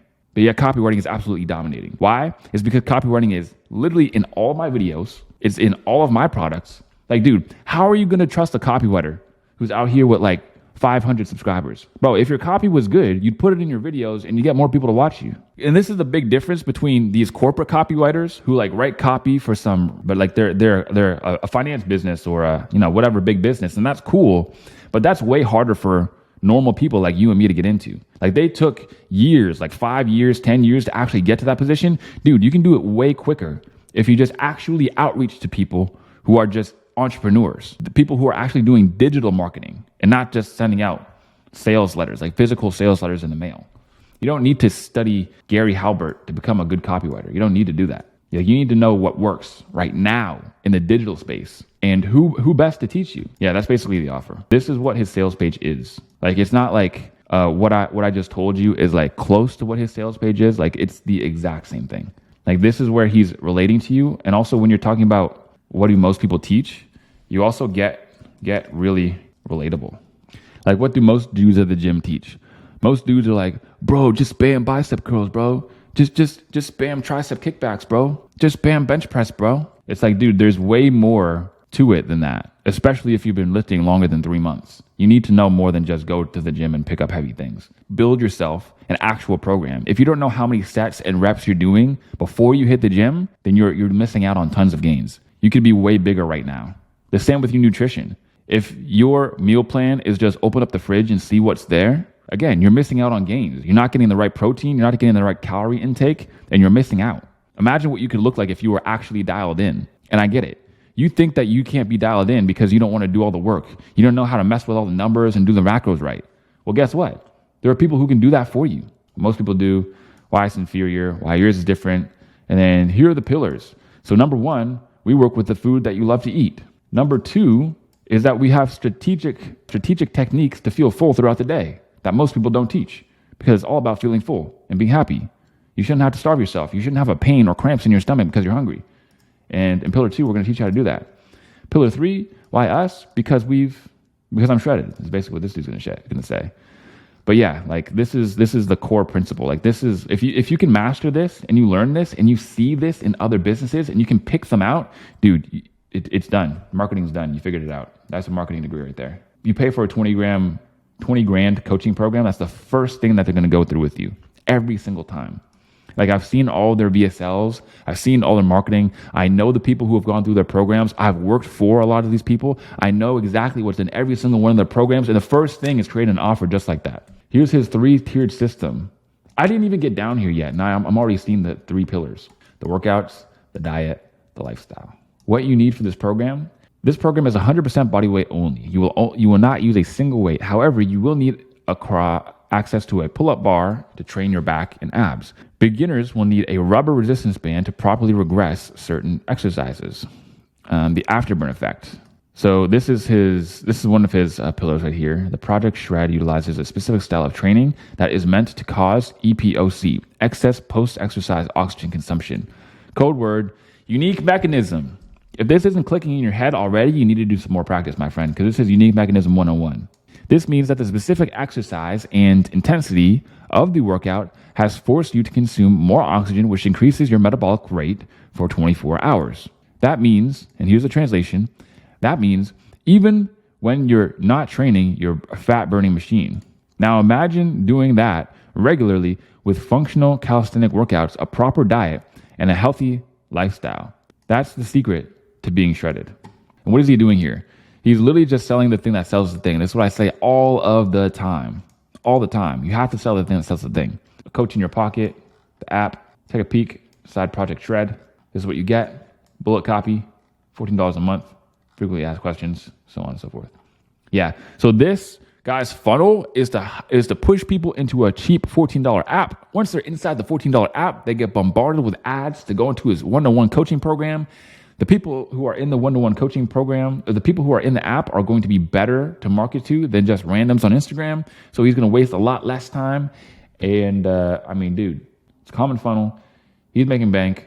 He knows what he's doing. This is the type of person you want to outreach to, bro, because he knows marketing. He understands. He has a funnel built out. His funnel is definitely converting. He's definitely making money. He has testimonials. You are much closer than you think. I would just say you're closer than you think. And closer to you think than what? Closer to what? Hey, first name. Sometimes people don't believe they can cut off their belly fat. They would say losing pounds of belly fat is not accessible to them. You said the same thing twice. And also, neither of these sentences really makes complete sense, my friend. I would run this through ChatGPT. Sometimes people don't believe that they can cut off their belly fat. They would say losing pounds of belly fat is not accessible to them. Use this term twice. Use a synonym. Yeah, a lot of these things could just be ironed out with ChatGPT. I got poor genetics, I don't have time, exercise is painful, and so on. But is it really that difficult? Here's David in just 12 weeks of work. Okay, now it's getting better. You can tell he's not gifted. He works a 9 to 5 and has to take care of his children. But the thing is, people often underestimate themselves. When you immerse yourself in gaming, you can level up quickly, right? I don't think this is really for gamers. If you have people who are like really willing and ready to like get better, I don't think he has really a community of gamers. When you immerse yourself in gaming, like some people are gonna be like, "Nah, I don't do that," and then they're gonna click away. Like if you sent me when you immerse yourself in gaming, it's like, bro, I haven't seriously sat down and played a video game for longer than an hour since 2020. Yeah, when I locked in. You can level up pretty quickly, right? Because you enjoy it and engage in it. You don't even have to say you can just say people.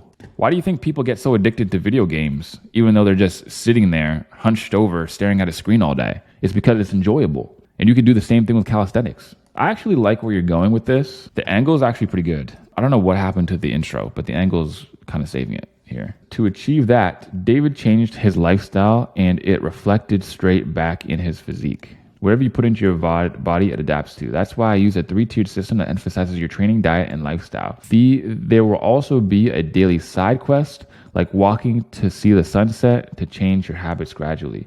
Remember, first name, no single workout will get you shredded. Check out Project Shred. See, I get my clients' results in weeks. Do great works. P.S. My flow is not good. Could use some advice and particularly how to improve that. Yeah, it's mostly grammar stuff, my friend. So grammar. Also just cutting out redundancies. Read it out loud. Because it's like, if I were to sit around and be like, hey man, I kind of feel like I can't cut belly fat. Like I have a lot of belly fat, but I don't feel like I can, like losing it is obtainable to me. I don't know how to lose my belly fat. I want to learn how to lose my belly fat. Like why are you saying that so many times? Right? Doesn't that sound weird when I say it out loud? Sometimes people don't believe they can cut off their belly fat. And also when you say cut off their belly fat, it sounds like you're saying like, cut it. Like people don't cut off their belly fat. And you can just say fat. You can say lose weight. Like there's just a lot here. That's why I'm saying like you want to throw it through ChatGPT because it will be able to iron out all these problems. But while you do that, like you should also just read more copy and increase your English skill, my friend. Good. I'm glad that you got that. Here's the biggest piece of advice I can give you guys. If you're feeling really stuck and really demotivated and you're like, I really don't know what to do. Like I've been doing this for like a week. I've been doing this for 2 weeks or a month. Watch some more videos. Like I know that, like I don't want you guys being in an eternal learning phase, but like watch some more outreach videos. Go back and watch the outreach videos that you saw, because a lot of the times you could look at something with new lenses because now you have experience. And after you have experience and you've been doing it for a little bit, it's almost like you're watching the video completely new again, because you're going to see it from a different angle. And you're like, holy shit, I missed that. Or holy shit, that just gave me an idea. So go through the 4D Academy, go through CCA 2.0 and 3.0. Check if there's any stuff there. If you don't feel inspired yet, then go check out some of the stuff on the Tyson 4D channel. The stuff in there, like you just watch more stuff on outreach, and all of a sudden you're gonna be like, oh shoot, that's a really good idea. I'm gonna try that. And now it gets you inspired again, because you're like, maybe this will be, more interesting. And again, it's just like weight loss. The example we were just reading, it is like a video game. Why are you able to sit there hunched over your computer for hours and have fun? Well, because you are doing stuff, you're doing new stuff, you're making it enjoyable. And it's a lot more enjoyable to try out small other new things and add some tweaks and just go back. You go back and learn some more stuff, and you're gonna feel inspired again. I did that so many times. Whenever I literally had friends who were doing the copywriting thing with me, and they would quit. I'd be like, shit, like I got really close to quitting a couple of times. I would just go back to all my courses, all the courses that I bought and some other stuff. I'd read through it all. And I'd be like, well, shit, now I have another action plan. I have a different game plan, or just add in something. A lot of people are like, well, I've been trying this. And it's like, well, are you tracking? No. We'll do that. Like the thing that a lot of people don't understand about tracking specifically is that I get it. It feels like you don't need to track. You're like, why would I track? It doesn't make any sense. The biggest reason why tracking works so well is just because it calls attention to what you're doing. A really easy way to be more productive is track your time. You don't even have to do anything besides the sheer fact of tracking your time, and your time will be better spent. Isn't that weird? You don't have to change your diet. You track your weight and track your calories, and all of a sudden you're going to start losing weight just because you know what's going on. You're more intentional about your actions. Same with outreach. Go out there, watch some videos, get inspired, keep killing it, keep grinding. I'm always going to be showing up just like you guys are. And of course, I'll see you guys on the next one. Let's do the Jay Waller motivational. This is from my boy Nick. My story for success. I would make it more about them somehow. Make it something more about them. We'll brainstorm some stuff after we read the email. Hey Name, if you're struggling to be more successful in life, then I'd like to share with you a story that'll help motivate you. If you want to be more successful, you have to be willing to do things that others don't want to do. People ask me all the time, hey Justin, what do I have to do to become successful? And I look at them and I'm like, when I was 19 years old during the 2008 recession, I didn't have a thing in the world going for me and desperately tried to get a job on the side of a multi-million-dollar project. The assistant stopped me from seeing the manager. It felt like my world was about to collapse and every piece of my life was crumbling apart. But I had nothing left to lose, so I went back again and again and again. Until finally I was able to get a chance with the manager. He was shocked to see my face. He looked at me and said, who are you? I explained my current situation to him, job situation to him. And he replied, so you mean to tell me that you came all the way from home, snuck past the guard just to talk to me into getting a job? I shit my pants. When I told him, well, yes, sir, the manager leaned back in his chair. There was an awkward pause and told me straight up, I like that shit. Name, I don't want to waste any more of your time, but if you'd like to hear more of my story and how you can become successful and level up in life, click here to join the Jay Waller group if you want more abundance in life. Okay, sweet, man. Awesome. So we have some good stuff to go over here. So, hey, Name, if you're struggling to be more successful, yeah, so there's a few things here, right? Dream state is very surface level. So we want to go deeper on what success you're talking about, because success is different to everybody. You ever see those dudes in the gym and they're like literally like 5'10" and like 200 pounds of lean muscle and like 6% body fat? And people look at them and they're like, bro, you're literally at the gym and you look like a monster. You literally look like the Hulk. Like, bro, you're done. Go home. You finished. You've completed. You're at the physique now. Like, what more do you want? But they are literally the type who are like, success is just more. Success is bigger. That's what success looks like to them. And if they were to meet a rich guy who had $1 million or whatever just sitting in the bank account, but wasn't super swole, he would consider himself more successful than the rich dude because people measure success differently.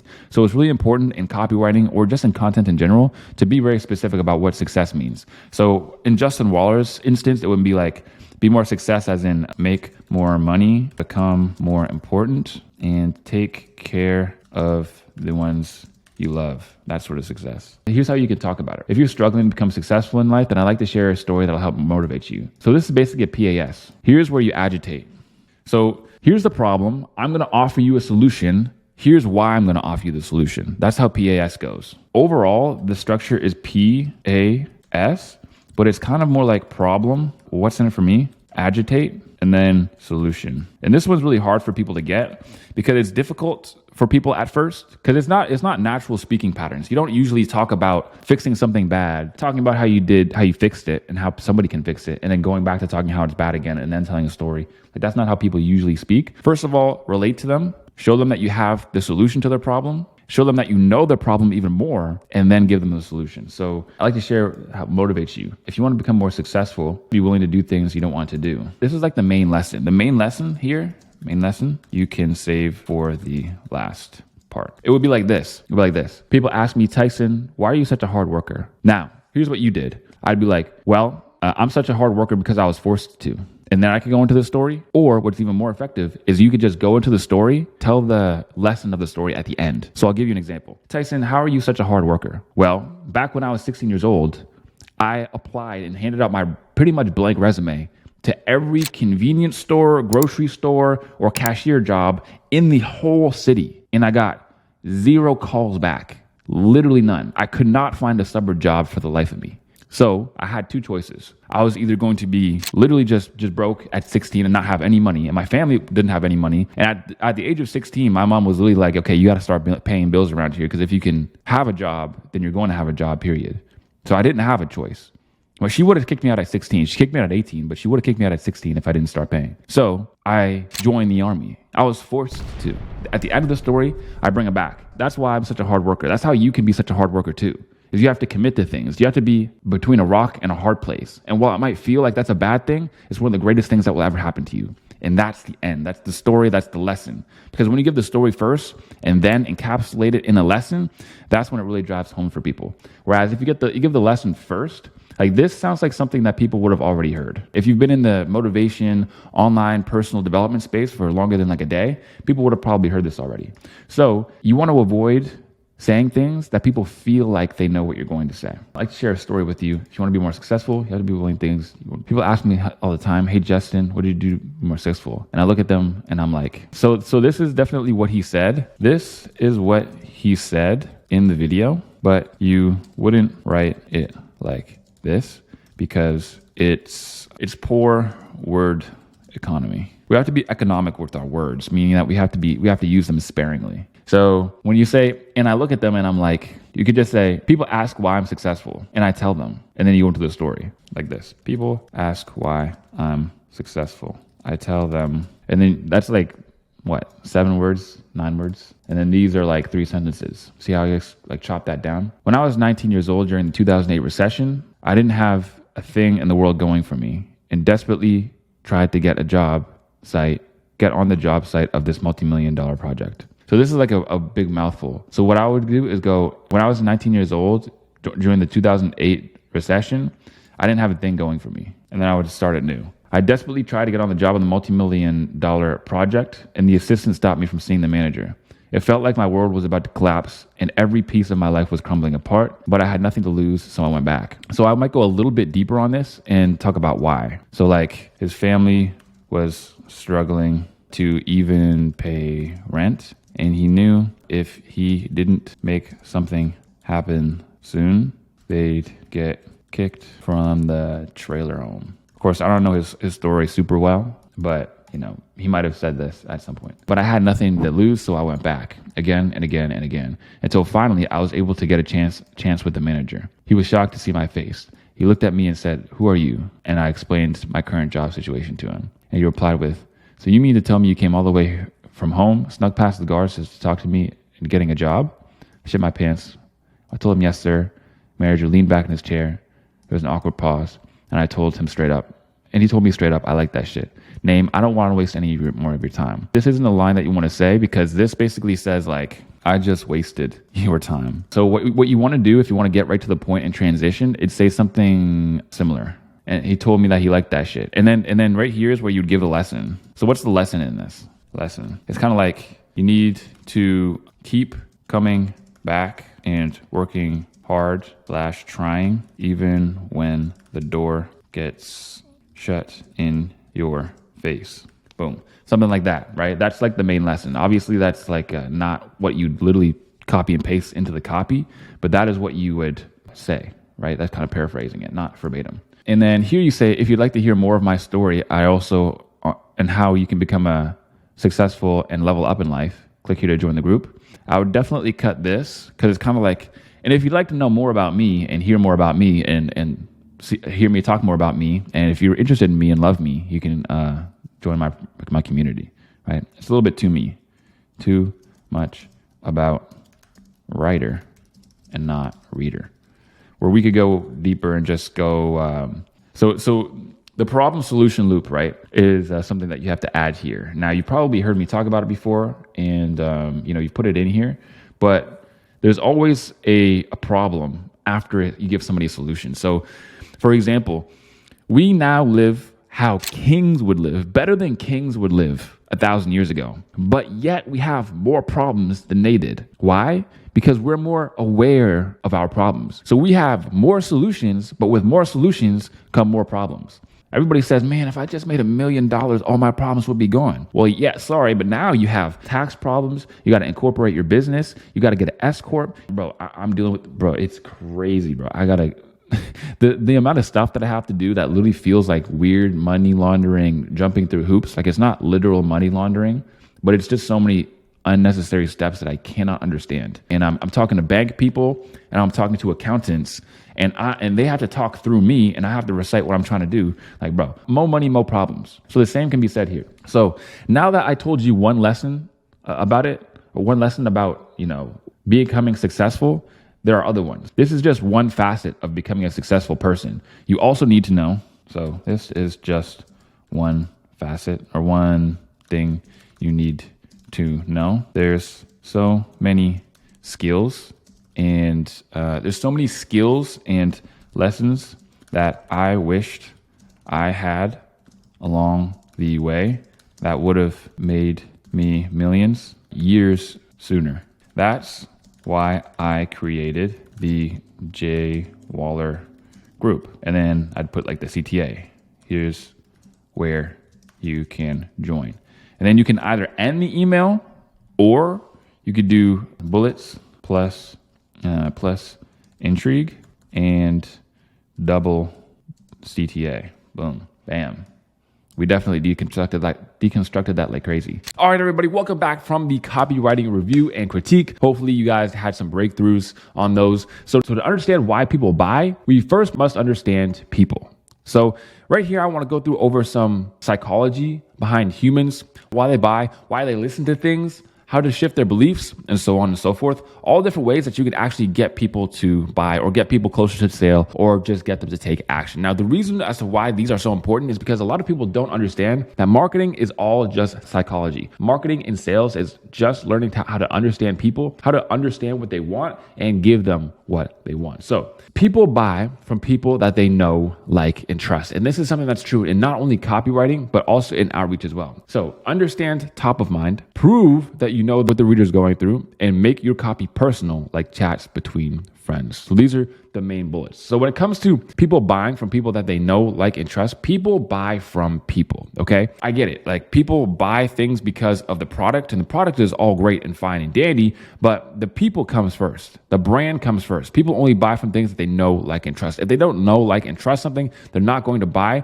because they just don't know if they're going to get their money's worth. Let's say you've had an experience with somebody before. Let's say you're watching somebody's fitness content on Instagram, and you go through your Instagram feed every single day, you see their super helpful tips. And aside from fitness, they also have a puppy of which you love. And you love puppies. They have a golden retriever, just like you have a golden retriever. So you're able to relate to them. You're going to be much more likely to buy from that person than just some random person you just met that you don't know. You don't know anything about their content. You don't know what they're talking about. You don't know if they know what they're talking about. And buying something from them would be a complete chance. You'd be taking a risk. Whereas this person, I mean, they're already giving you value on their Instagram page. So why wouldn't you buy their personal training program, for example? This is because you know, like, and trust them. You're going to hear this all the time. Sometimes it's referred to as KLT, but I'm telling you, every single marketer and business person knows these words and knows about know, like, trust factor. Now we have to talk about stories. Stories is probably one of my favorite parts of not only marketing, but copywriting as well, because stories are the most effective belief shifters that there are, because it takes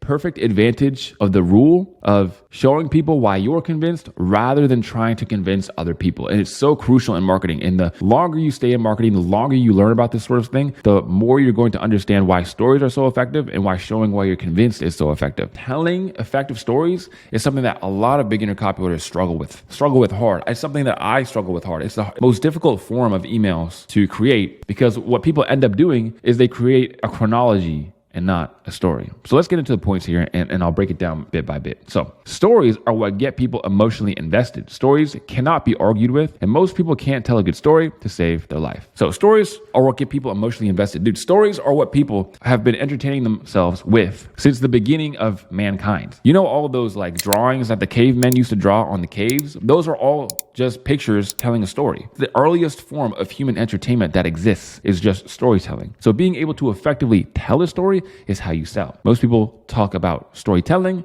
We are talking about story selling. So stories cannot be argued with. If I get on a video and I say, hey, here's how you can get huge biceps in just 8 weeks. Now I'm telling you something. And the problem with telling people things is that, again, it causes friction. It causes objections. But if you say, here's how my arms went from this picture of them being skinny to this, a picture of them being ripped in just 8 weeks, I'm going to show you how. I'm going to show you how I did it. Now, I'm not even making a claim of how I'm going to help you do it. I'm just showing you how I did it. And I'm literally showing why I'm convinced. I'm also giving you proof in the exact same sentence. I mean, this is the angle that you want to go for 90% of the time. And people have a lot of trouble doing that. When I read through people's copy, and you'll probably see it when I'm critiquing people's copy in the different sections of this lesson, is when I say that they're too telling. When they're too telling, this is exactly what I mean. So you want to show more than you tell in your copy. And showing, a big part of that is with stories. Next is that most people cannot tell a good story to save their life. So a chronology essentially means I was at the store, then I got some groceries, then my credit card declined, so I couldn't buy my groceries. So I just went home. I wait till I got paid next week, and then I went and got groceries then. But until then, I was just eating like crackers for the week. That's a chronology. I'm telling you what happened. But a story is more like, this is the worst thing that ever happened to me, and it was my breaking point.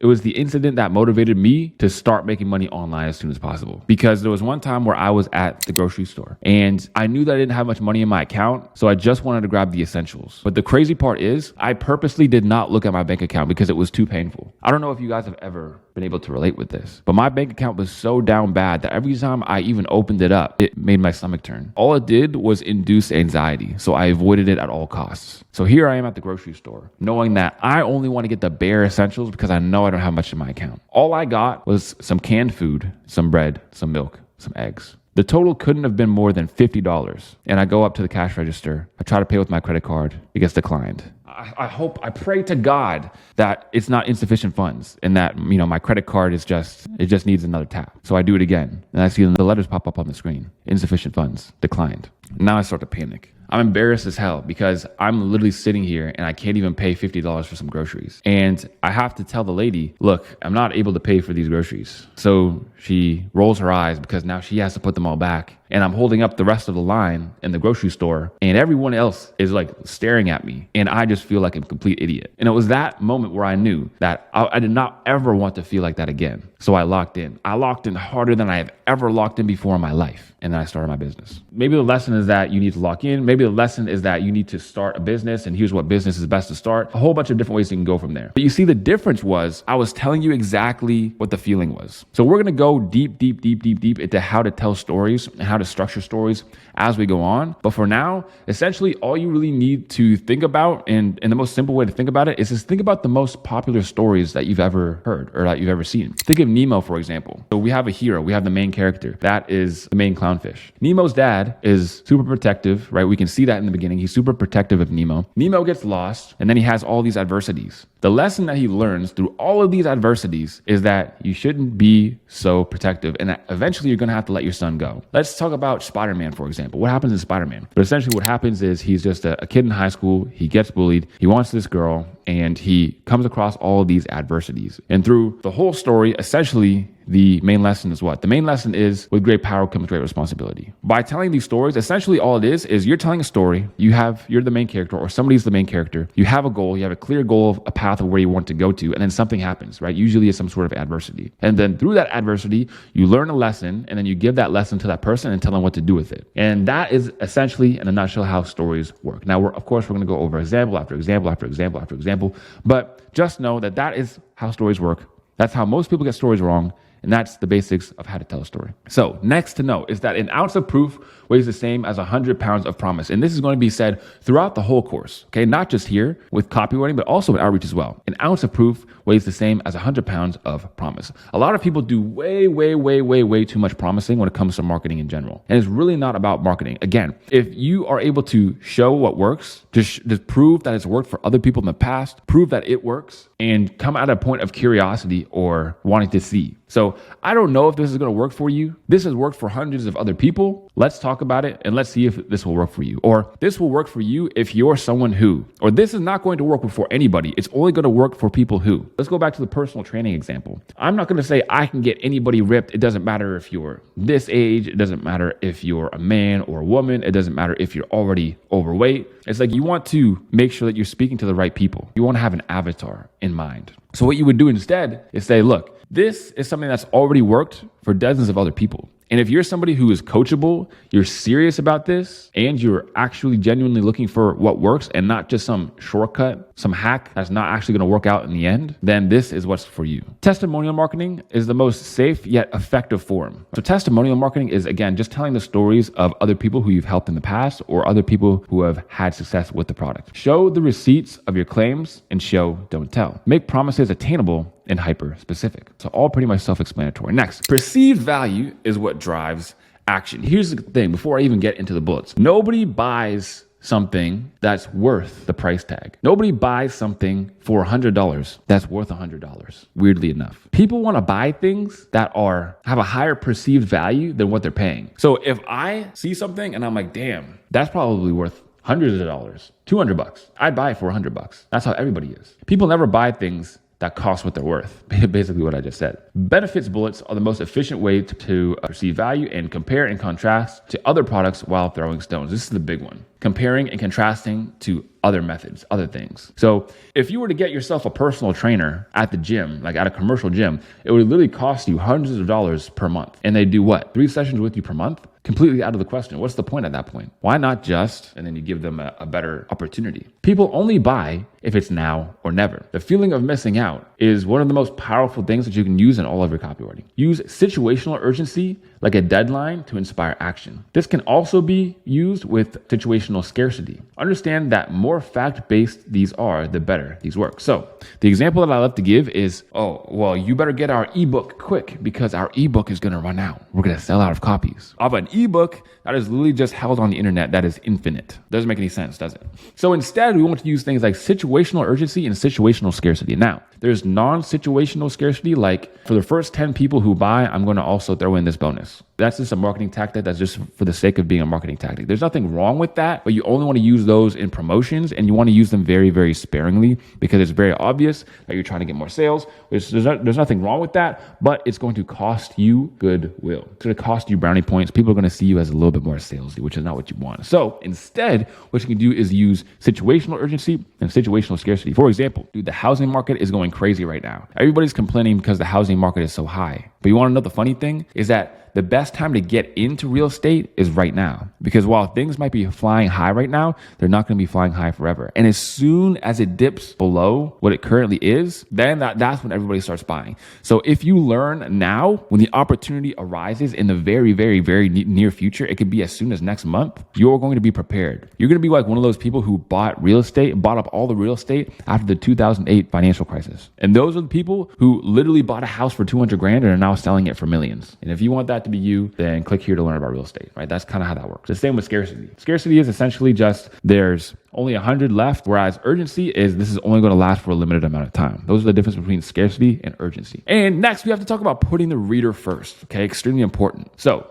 instead of saying words like I, we, or us, focus on talking about you, okay? When telling stories or anecdotes always related back to the reader. Extremely important. And it's best to add what's in it for me in the beginning of most pieces of copy. So like I said, stories are extremely important, but you have to be careful with stories. Again, stories are a very delicate and touchy subject. They're not super easy to pull off. But with stories, it really comes down to relating the story to the reader. A lot of people also make the mistake of they tell stories just to tell stories, or they tell stories and they get right into the story without telling me why I should listen to the story, why I should watch the story. So for example, if I was like, here's the story of how I went to the gym for 5 years and made no progress, and then changed 2 things. And then I went from 180 pounds to 220 pounds, gaining 40 pounds of muscle in 1 year after 5 years of basically no gains. Here's exactly what I did so that you can replicate it and do it for yourself. You always want to add something like that to tie it back to the reader. Now that you know those copywriting lessons, I want you to keep an eye out. I want you to break down this copy with me that I'm about to share with you from my private students. And I want you to look at it and I want you to break it down using the lessons that you just learned. All right, everybody, without any further ado, let's check it out. Peace. What's this? Wholesaling sales program. Ready to make 20K plus deals on repeat? Click to play. Stop letting 20K plus deals fall through your pipeline. What kind of deals? Yo, wholesalers, if you're tired of figuring this shit out on your own, pull up a seat. This one's for you. Also, like, look at how far away this is. Like, I'm sorry, but I ain't reading this first. Nobody's ever reading this because it looks like part of my tab up front. Okay, he has an exit pop-up. That's pretty good. Like, make it a part of the eyebrow copy. Ready to make 20K plus on deals on repeat? Stop letting 20K plus deals fall through your pipeline. You don't need to reinvent the wheel. You just need a proven process. Okay. But maybe right now things look a little more like inconsistent sales, phone anxiety, not knowing where to go. So what is he giving you here? Guys, like when I talk about email copywriting and you just need to compile all the stuff from their personal brand, he's literally giving this to you. He's giving it to you. He's like, here you go. Here's how you write my copy. Here's what people are struggling with: inconsistent sales, phone anxiety, not knowing what to do, and also an expansion of those as well. What if instead of searching everywhere for the answers, your day looked more like this? So losing deals because of a bad process to confidently closing 20K plus, assignment fees, knowing you've got income coming in, and all these ones. All of this shit is waiting for you. Stop wasting time when you can adopt a proven process that has made me millions. Process, double your assignment fees, plus make consistent sales. Eric Klein's 7-figure wholesaler sales program. Take a quick look at what you get inside. Value stack. Because I believe in winning together, there's more bonuses. Don't just take my word for it. Testimonials. You can get it today for total value $12,000. Normally $2,500. Yours only today for $1,000. Meet the sales goat, and then a little bit about him. So this is actually pretty solid. I can tell that this was made by professional people, other than the headline. The headline was trash. I don't know what was up with that. Real talk, you're going to stay stuck unless you make a change. People fail in wholesaling not because it's difficult, but because they lack hustle. Bro, this is all stuff you can use in emails. So yeah, there's things he could definitely fix, but overall, this is pretty good. At least it has good information in it that we can swipe. Subject line, no subject, no preview. Okay, interesting. See a lot of emojis here. You don't want to use too many emojis, especially this dude. Like, this dude ain't using emojis. This dude don't even, like, no offense to him, but he's tatted. He probably has, like, kids that are, like, 20 years old. He ain't out here using emojis, my friend. Let's check it out. Do you really think I forgot to put a subject line? No, I made it no subject to capture your attention.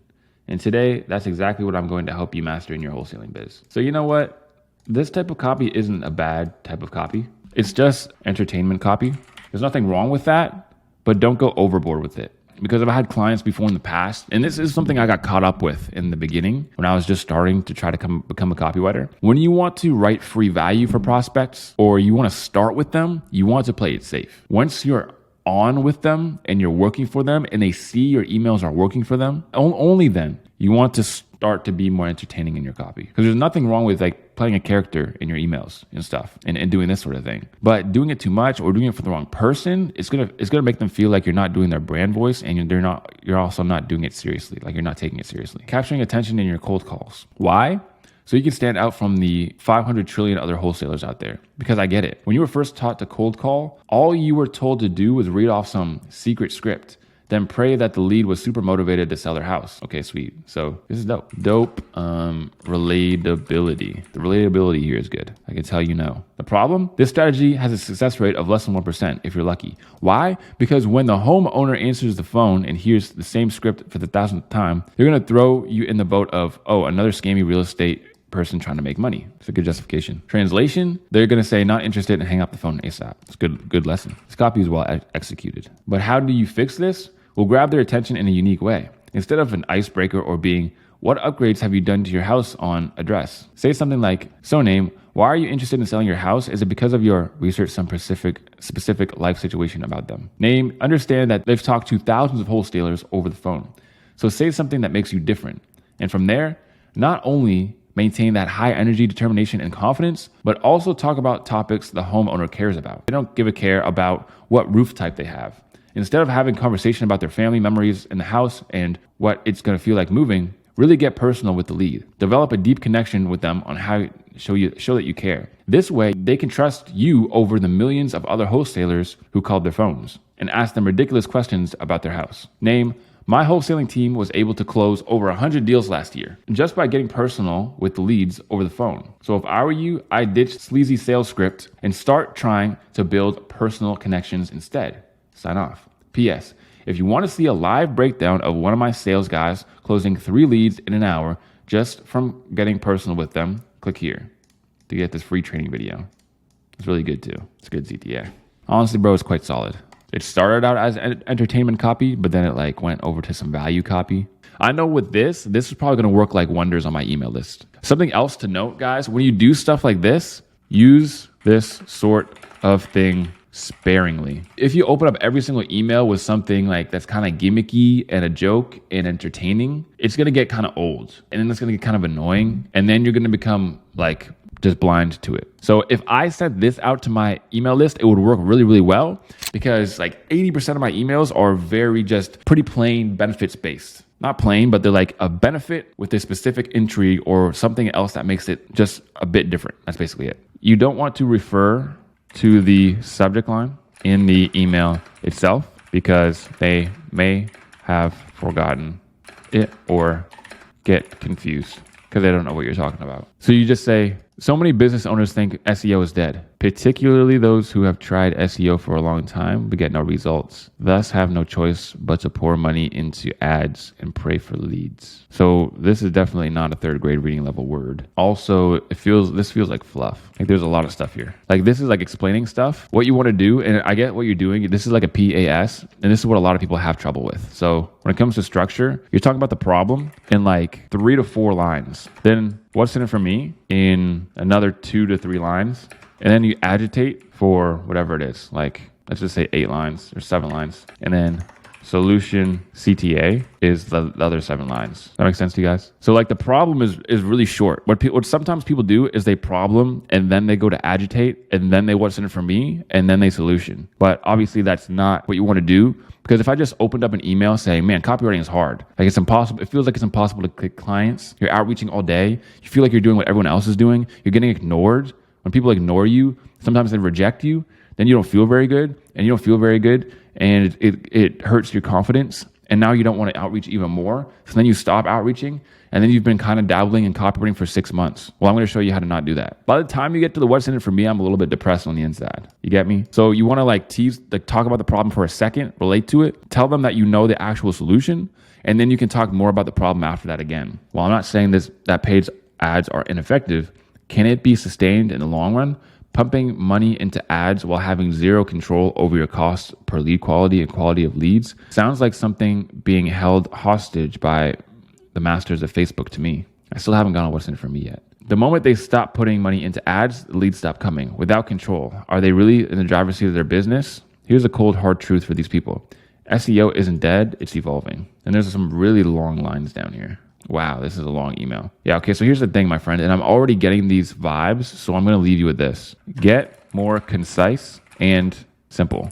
And I get what you're saying. Here's the thing. You might be thinking or saying, but Tyson, this is a B2B offer. I thought you said B2B offers are more sophisticated. That's the word. And yes, that's true. But here's the thing. All copy needs to be simple. Even if you're writing to intelligent people, Because here's the thing. Even when people are intelligent, they might not still read good. Me, myself, I don't read too good myself. I'm a lot better at reading out loud because I do it pretty much every day and force myself to do it. But think about it. I've been reading out loud for over 2 years and I still can't even string together a simple sentence. So here's the thing. When you make your message as simple as possible, you do 2 things. You make it accessible to people who aren't very good readers, and the people who are good readers, you make it more accessible to them. You make it more understandable to them. So it's literally a win-win. There's no downside to simplifying your message. And like you explain really big ideas in here as well. Business owners today, particularly those who have been doing SEO for a long time, got no results, thus have no choice but to pour money into ads, paid ads, and pray for leads. Like this is a long sentence. Well, I'm not saying paid ads are ineffective. Can paid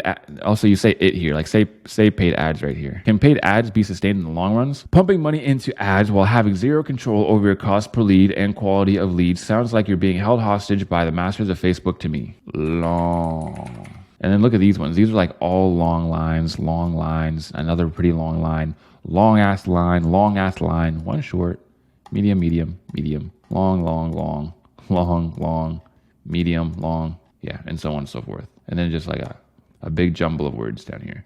And then more. Like the length of this email is also crazy. I don't know how you even fill it up with all this stuff. So yeah, bro, keep it simple. A really easy way to keep it simple is that, bro, like Alex Hormozi can literally explain the most in-depth business tactics as simple as possible. And to the point where he just gets people who aren't even business people to just like open up and read his book real quick. Yeah, literally like put it through Hemingway or put it through a software or an app and just, or even ChatGPT and just say, make this simpler, make this shorter, make this easier to understand. I don't want you sitting on the sidelines. Right now you fall into one of these 3 categories. Yeah, like this is a whole nother email. Like way too much. This is like a whole different email. Cut that. Yeah, make it shorter. So emails for the woman. Hey coach, we'll help you add at least $5,000 in new sales to your business in 16 weeks guaranteed. No catch. As long as you show up to do the work, your results are guaranteed. There's one thing I know for sure. It's that you're wildly capable of building an online coaching business of your dreams. How are you wildly capable of something? You're either capable of something or you're not. Also, this center line text is so bad, I'm not going to read it. Remember, when you're writing on a sales page, especially small text, like don't center it. Extremely confusing and hard to read. Let me guess, you've thought about starting your coaching business before, but you're overwhelmed, unsure, feeling like too many people are already online coaches, doubting you have what it takes, stuck in information overload. Oh girl, I so get it. This is really freaking hard to read. Holy crap. My eyes. Dead end job equals freedom, or sadness is what you need for success. Yeah, okay, sure, these work. Although like this stuff is like, again, the exercise here is writing for women, and this is not really how women usually think. Not usually going to resonate with women. And this is why this exercise is so important, is because, dude, they speak way different than us. They think a lot different than us. This is on no misogyny stuff. There's nothing better or worse about it. It's just what they think about. Wait, is there actually prices down here? Pay in full for $3,900. A payment plan starting at $139, bro. $4,000 at $136 a month. I don't know how you make that into a payment plan. Guys, this is exactly what I'm talking about. She's gonna have a whole bunch of the wrong people in there, starting at $136. Thing that I wanted to show you guys is where she was like, oh girl, I so get it. Like, dude, I wouldn't put that on my sales page because I'm a man. I'm a guy. Real talk, and then she talks about some more stuff, right? So they speak, I'm just saying that they speak differently. They think differently. And the problem with this is like sadness is what you need for success. Dude, girls just want to have fun. Girls like fun. Girls like happy. Girls want a business to make them happy. They build businesses to spend more time with their kids, to go travel on vacations so they have more free time. They don't start a business so they can make shit tons of money and get a supercar and stuff like us. So this would work something more for like business-minded men, not so much like women. Hey, name. If you're currently stuck in a 9-to-5 cycle, that's good, because I will show you how you can use your dead-end job to make $5K per month. You may think that the 9-to-5 life is bad for you, that it's draining all your energy and not giving you any freedom. But it's actually the opposite. Instead of like telling here, because this is very telling, I might say in my experience, or for me, it was the opposite. This way, again, you're not telling, you're not trying to convince them, you're showing them why you're convinced. 9-to-5 is not only good for learning how to be disciplined and do the work that you need. Yeah, see, like, and guys, it should be challenging. It should be challenging to write this type of stuff. But nowhere in her sales page did she even touch on something like discipline. So, not womanly. I really hope I'm not offending anybody right now. But more important, after all the exhaustion and worry, you get the guts to quit and start your own business. Now you may think that I am talking some nonsense.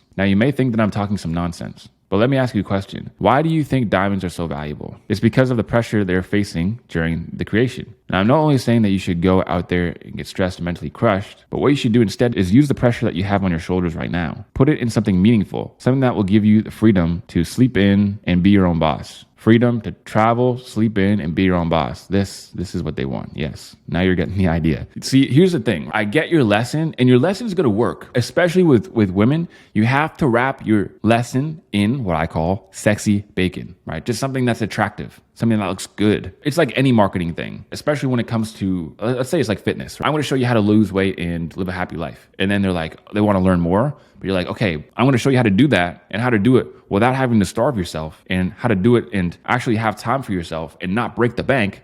But it's going to be hard, and it's going to take discipline. That's an afterthought. That's the thing you get after. Right now, you're leading with the with the hardness. You're leading with the difficulty. You're leading with the downside, which is not necessarily what you want to do. So here's the thing, right? This sort of thing works really well on 18 to 24-year-old men, because those are some of the only people in the whole avatar space that you can say, that you can be super confrontational with. That's the Andrew Tate type of guys, like, that's super popular right now, but only for them. You wouldn't speak like that to people who are older, or even women as well. Again, free from the constant worry about the future, and the ability to spend your days exactly how you want without being tied to your schedule. Yeah, lead with all this stuff, dude. Now I get it. You might feel nervous and scared thinking about quitting your job and starting a business. It could go many ways, but that's the beauty of it. And if you don't believe that it's possible, here's what one of my friends did, testimonial. As you can see, name of a student, did this in just 1 month after quitting her 9-to-5. She was in the same position as you, stuck in a dead-end job, craving freedom to sleep in, travel, and be her own boss. You used these before. I would use different ones, because it sounds redundant when you keep saying sleep in, travel, and be your own boss. Also, don't use this. This is very ChatGPT. When you ever use this double,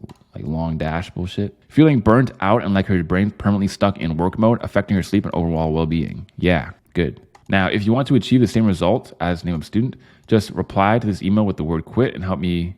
So I can help you make $5K a month.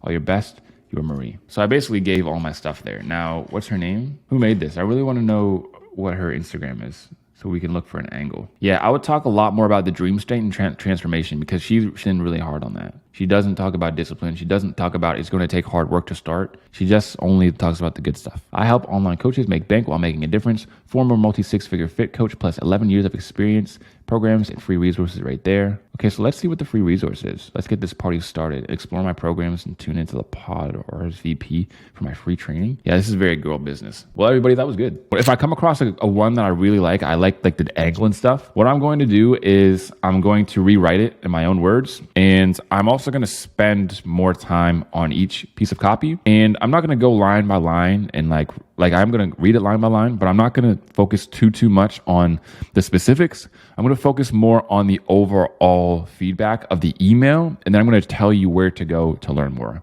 That's going to be kind of the theme of today. First thing I can tell from this one, this line I can tell is really long. I haven't read it. It just looks long. You don't do many like small one-liners. I mean, you do a couple here. The CTA looks really long. The PS lines look really long. So I think you can probably, just from an outside perspective looking in, like I haven't even read the email yet, but you can probably make it a little bit more consumable and also increase the quality of pacing, meaning like you want to add some more shorter lines in there as well. So let's just go right through it. Subject line, shoot the gun. Preview, you are now loaded with ammunition. So I don't know what the context is. So what you're going to want to do next time is link the prospect above. Also explain the angle and main idea. Also, this is really not very specific. I don't know if this is a gun guy. Okay, it's an Amazon FBA guy. So yeah, it's like an overly curious kind of clickbaity. Subject line preview could be make it have something to do with the related topic. So let's read it and see if we can come up with some more subject lines as we go on. I hope all the value I have provided thus far has not been stored in your computer collecting dust,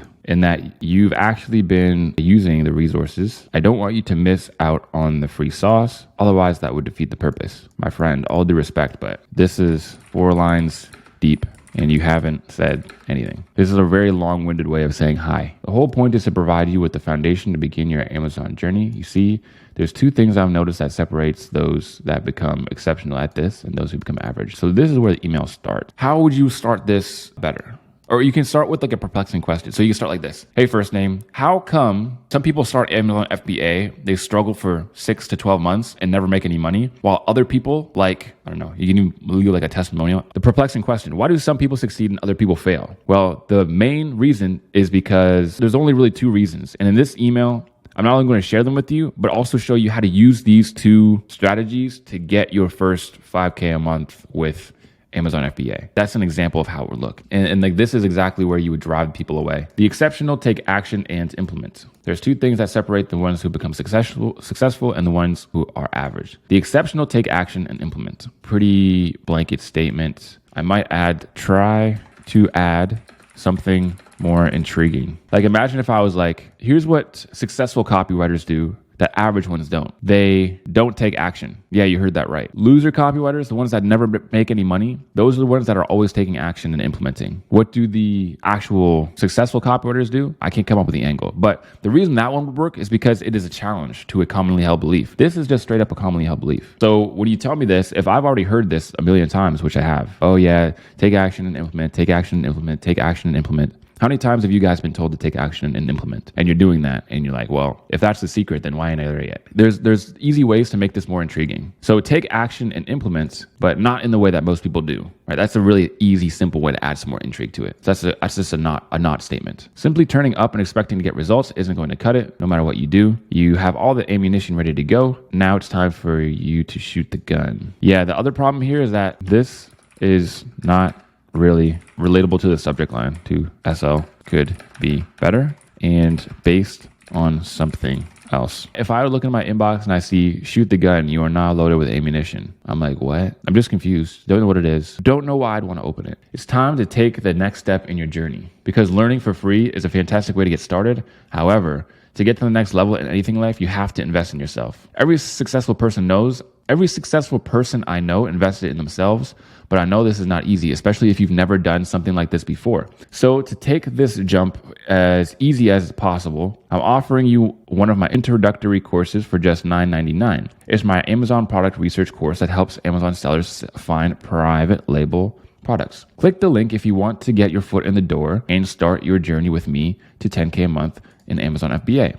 I look forward to seeing you inside. Until next time, Dustin. I want to reward you for being one of the brave ones for taking action. You are a legend, man. Here is a quick video on my story, how I went from being a pandemic to scaling multiple 6-figure businesses. What I would do is, cut this. Boom. Look at that. You see first name, there's only 2 things, not even I've noticed, there's only 2 things that separates successful Amazon sellers from ones that make 0 progress. Something like that. Short, simple, to the point. Boom, I just cleaned up that email like crazy. So not only will I show you what they are, but also how you can shave 6 to 12 months off your journey to hitting 10K per month, or whatever it is, with Amazon. There's only 2 things that separate successful Amazon sellers from ones that make 0 progress. So not only will I show you what they are, but also how you can shave 6 to 12 months off your journey to hitting 10K a month with Amazon FBA. So it's a very specific benefit, right? Shave 6 to 12 months off your journey to hitting 10K with Amazon FBA. There's also tons of different angles you could go for,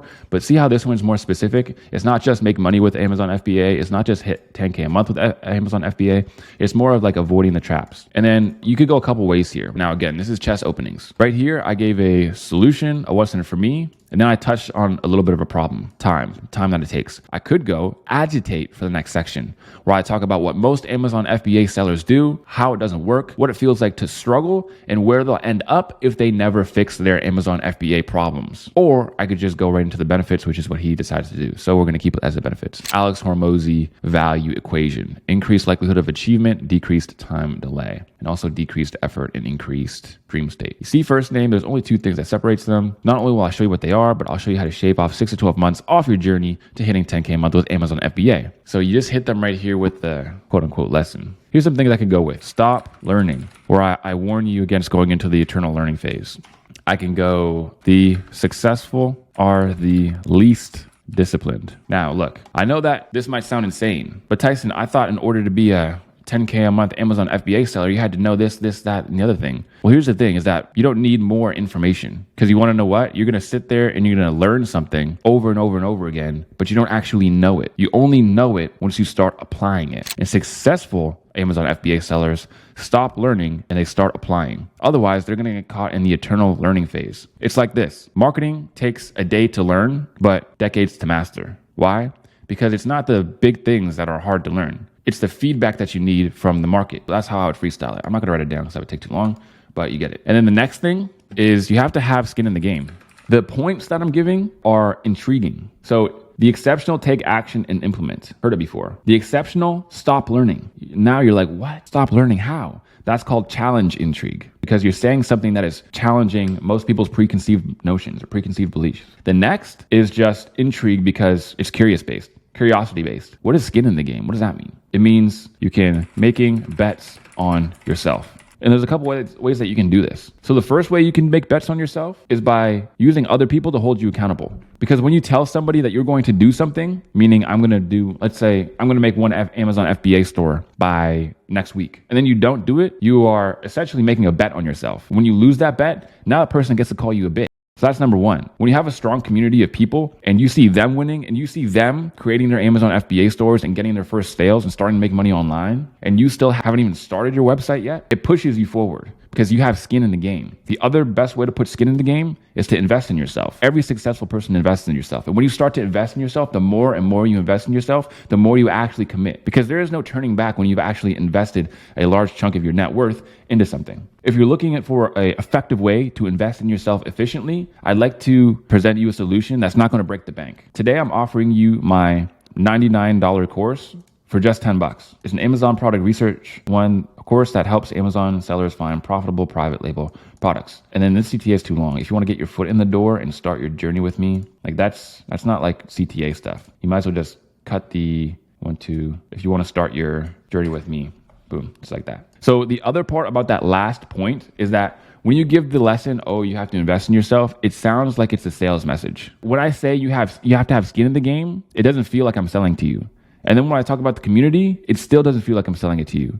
And then when I talk about, then you have to invest in yourself. And if you're looking for a way to invest in yourself, then that's a smooth transition where you don't feel like I just told you this point. This point, it feels like you're just telling me so that you can set up the CTA. Oh yeah, we have a link, bro. That's what I like to see. Rest, recover, perform, breathing strips.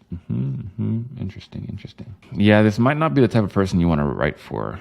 Reason being is because he's just starting out. He's probably not even profitable. He's probably just some dude trying to start e-commerce. Yeah, these aren't usually the guys you want to start with, but let's check it out. And also with guys like this in e-com, they don't usually do the whole email marketing thing like we do it. Like we write email marketing, like those last couple ones were for personal brands. This one's for an e-commerce brand. So it's going to be different. E-commerce emails are literally usually just click here to get 20% off, a picture of the product, and then a little bit about how it works. And then that's it. So it's not really like a structured thing where you open it up and you give them what's in for me. It's completely different. Hey, name, I used to deal with it for years. Tossing and turning, snoring all night, waking up exhausted, breathless in the gym, stuck in performance rut. But once I strip on my nose, my life quality went from sluggish to supercharged overnight. You've probably been asking yourself, what on earth is this dude talking about? You're probably asking yourself, what on earth is this dude talking about?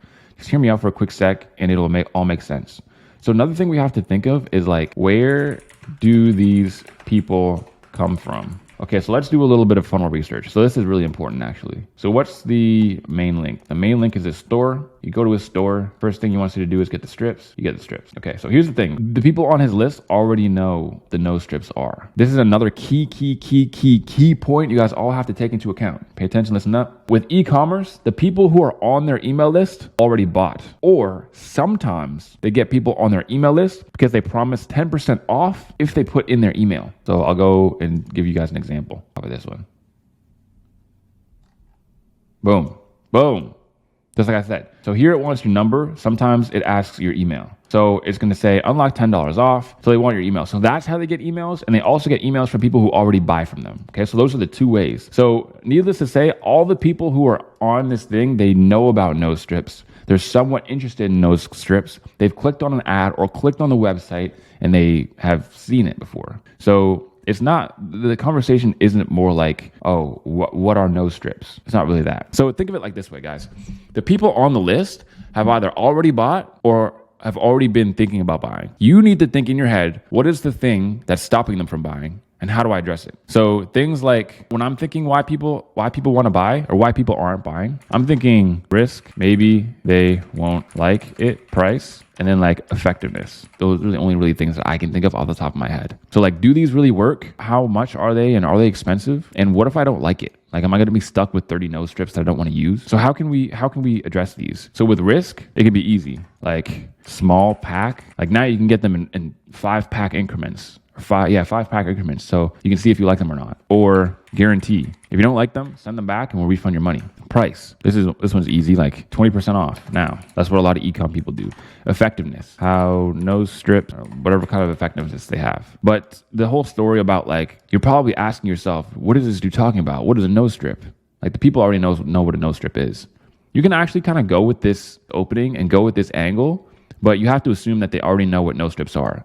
So it wouldn't be, you're probably thinking to yourself, what on earth is this dude talking about? They're most likely thinking to themselves, but do these no strips actually work? Like, how do they actually work? And why are these ones better than any other ones? What do these ones do differently that the other ones don't do? That's more of what the conversation would be. So hear me out for a quick sec and then it'll all make sense. Having nasal breathing issues means poor oxygen intake during sleep, leading to restless nights and constant fatigue, which also compromises your performance in the gym. Worst of all is the 24/7 mouth breathing, leaving your mouth completely dry and even elongated face shape looking like this, an egg.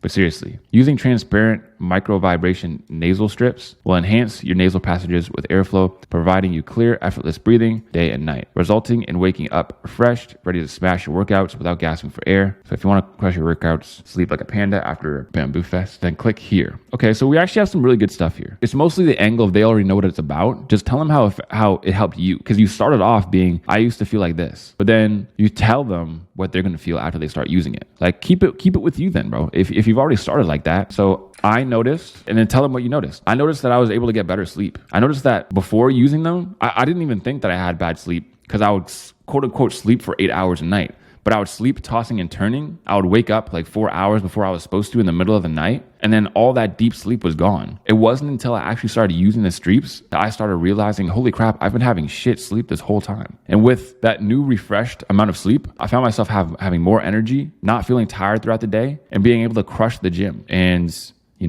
smash pretty much all of my PRs and break through my plateaus that I've been struggling with for months now. And I'm not even the only person. I recommended it to all my friends. Now they're all using it and they're feeling the same stuff. So if you want to give this a try, you can actually give it a try risk-free, because now they're running a 30-day guarantee where you could use them, try them, and if you don't literally love them, then you can just send them right back and they'll refund you your money. Check them out here. That's more of the marketing message you want to go with. So the copy itself in here, execution is fine. It's just more of an idea thing. And this is not something I would expect even somebody in week 6, right? This is stuff that you have to have marketing knowledge to really get your head around it before you start, if that makes sense. That was awesome. We went through a lot right there. We talked about a whole whack of different things and different strategies when it comes to actually creating effective copywriting. All right, everybody, that's it for today. Of course, I'll see you guys on the next one. Peace. All right, everybody, now I want to focus on email copywriting. We've basically been focused on mostly email so far, but I wanted to hyper focus on email copywriting structures, because email copywriting is essentially the basis of pretty much everything that has to do with copywriting. VSLs, sales pages, every other form of copy can basically be narrowed down to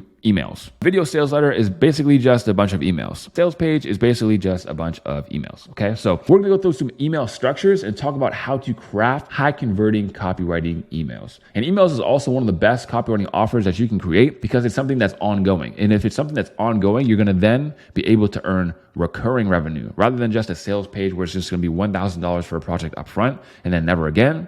With email copywriting, you're able to get paid again and again and again and again, and you're able to essentially create a passive income machine for your clients. So we're going to go into exactly how. So understanding email copywriting structures. Copywriting structures are highly important to learn and understand, not only for technique, but also efficiency. Not knowing where to put things is like trying to apply makeup in the dark. You'll end up taking longer, doing it wrong, and having lipstick on your forehead. Great copy isn't written, it's assembled. And I cannot stress this enough. Guys, I have so many videos on this very channel where I create like 2 emails in the span of an hour. And again, like I can sell an email for over $200, but I create 2 emails over the span of an hour while explaining how I'm doing it. So I would have been able to make like 3 emails in an hour. That's like 20 minutes per email, $200 each. It really does come down to structure. It's just plug and play. So we're going to go through structure by structure. And then I'm going to, again, show you some videos of me critiquing copy and me going over some copy, me creating copy. And then you can pick out and point out what I'm doing based on the lessons that we're about to learn. Okay, so make sure you understand these and have these in your head. And every time you read an email, every single time, ask yourself, which one of these structures is this email based off of? So first and foremost, challenge, justify, and need. CJN, something that I personally came up with. This structure works by creating intrigue and curiosity to capture attention, keeps readers engaged while shifting their beliefs, and then tying the new belief to your call to action. So for example, the challenge. So the challenge is essentially you saying something that's so counterintuitive to most people's belief that people really want to understand why you said it. Then you justify your newly found belief. And then with that belief shift, you give them the need. You give them the CTA at the end. For example, squats are terrible for your legs. That's the challenge. Now, most people think that squats are great for you. Like squats are how you build tree trunk legs, I thought. Well, let's get into it. Here's a justify. Squats are painful and difficult to perform because of things like balance and early onset fatigue. Many people struggle with maintaining proper form, which can lead to injuries and ineffective workouts. That's why a muscle building workout plan that focuses on isolation exercises is more effective. Now, is this true or not? Essentially with copywriting, here's the thing, is that there's so many different ways to bake a cake. I could write an email about how it's only about squats and isolation exercises are the worst. And I could also create an email that's completely vice versa. It's all about how you justify it. You should be able to justify essentially everything. So here I'm talking about squats aren't the best. What you want is more isolation exercises. So the need. If you want to maximize your legs without the hassle and risk of squats, check out my video on this very topic. Click the link to learn how to start building stronger legs today. And that's the CTA. Very, very simple. Proving its effectiveness. So for an example, challenge, 8 cups of water a day is unhealthy. This one's really relatable because everybody thinks you should drink 8 cups of water per day. But in reality, it's actually unhealthy, and I'm going to tell you why. This could be for like a health and fitness person. Another example you could use is why 8 hours of sleep per night is unhealthy. Things that most people hold as true, telling people that they're false, showing them why, and then giving them a need afterwards. That is how very, very effective copy is created. And you're going to see almost every single piece of email copywriting, or many of them at least, are created with this very structure, even if they don't have like CJN, challenge, justify, need in their mind. Because CJN is something that I came up with. Obviously, I've been talking about it for a while, so all the copywriters in the 4D community are going to be using it. But even copywriters who have never watched my videos, they don't know what CJN necessarily is. This is a structure that has been used for years and years and years. I've just given it the name. So you're going to notice it very, very often. So justify. While staying hydrated is important, the 8 glasses a day rule isn't based on solid science. Hydration needs vary greatly depending on individual factors like body size, activity level, and climate. It's more effective to listen to your body's signals and drink when you're thirsty. Studies are shown that most people get enough hydration from their daily food and beverage intake without strictly following the 8-glass rule. And here's the need. If you want to understand more about how to properly stay hydrated and what science really says about your water intake, read our comprehensive guide. Click here to get the facts and stay healthy. Okay, so next is problem, promise, agitate, solution. Previously known as just PAS, I've created it as PPAS just to kind of give people a better understanding of where to put the what's in for me. Okay, so we're going to go through and talk about it right now. So you identify with a specific problem the reader has, tell them that you know how to fix the problem, show them that you understand the problem and highlight why they need to fix it now instead of later. And then you give them the solution to said problem as the CTA. So this is essentially what it looks like. Okay, so at the end, when you're giving them solution, of course, you're telling them what to do, but not how to do it, because of course, the how to do it is through the call to action. This is the problem solution loop that we've been talking about. So got an example. Problem, low motivation, try this. Here's a way to stay motivated in the gym and make you fired up to go every single day. So this problem is the low motivation. The promise is I'm going to show you how to stay motivated. The agitate, because lack of motivation often leads to missed workouts and stalled progress. Every skipped workout sets you back further from your fitness goals, making it harder to get back on track. The longer you wait, the tougher it becomes to regain your momentum.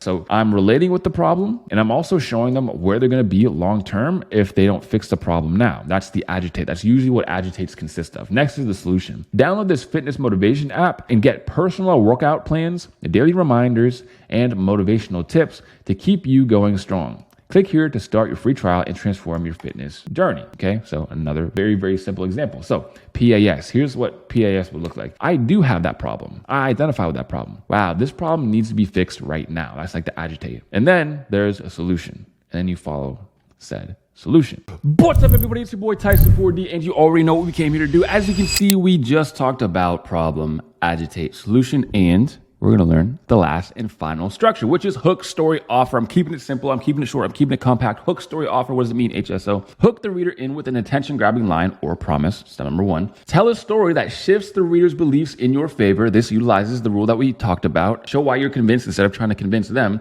And this one is huge. Okay, I'll show you a whole bunch of examples as we go on. Next is to offer the reader something based on that new belief shift. So sounds simple enough. So how do we put it into practice? And I created this whole long story here for the example just because I came up with one off the top of my head, and I thought that this one kind of best showcases what that looks like. So the hook, what date will you be debt free? Kind of just gets people thinking. The story, I, like many people, was once overwhelmed by my financial situation. And this is the one thing that helped me achieve my dream of finally being able to be debt free. Now, this is huge because when you say, here's how you're going to become financially free, that brings up a lot of objections. Well, how do you know me? You don't know my situation. But if I say, here's how I became financially free, nobody's going to be able to argue with that. And it's going to be a lot more convincing because, again, you're showing why you're convinced. So let's continue here. The funny thing about financial problems is they tend to sneak up on you. A missed payment here, a late payment there, borrowing money every once in a while until something bad happens and it seems like your bills all pile up at once. So this is essentially where I'm showing them that I understand their situation. So when you're telling stories, there's a few crucial steps that you have to have. One, of course, showing why you're convinced. Second is to show them that you understand their problems. Remember, the main tagline of copywriting is when you can get inside the reader's head and describe their situation even better than they can, they will naturally look to you for the solution. So this is what we're doing here when we're showing them and we're telling them that we were just like them. I went through the exact same problems. And the key here is to be hyper specific. So being not very specific, for example, would be like, I had a lot of bills and I wasn't making very much money and my bills were taking out my money and I wasn't able to really save a lot. That's kind of like not very specific, very general. But if I say something like, oh, it felt like it was super slow. A missed payment here, a late payment there, borrowing money every once in a while, didn't really seem like a big deal until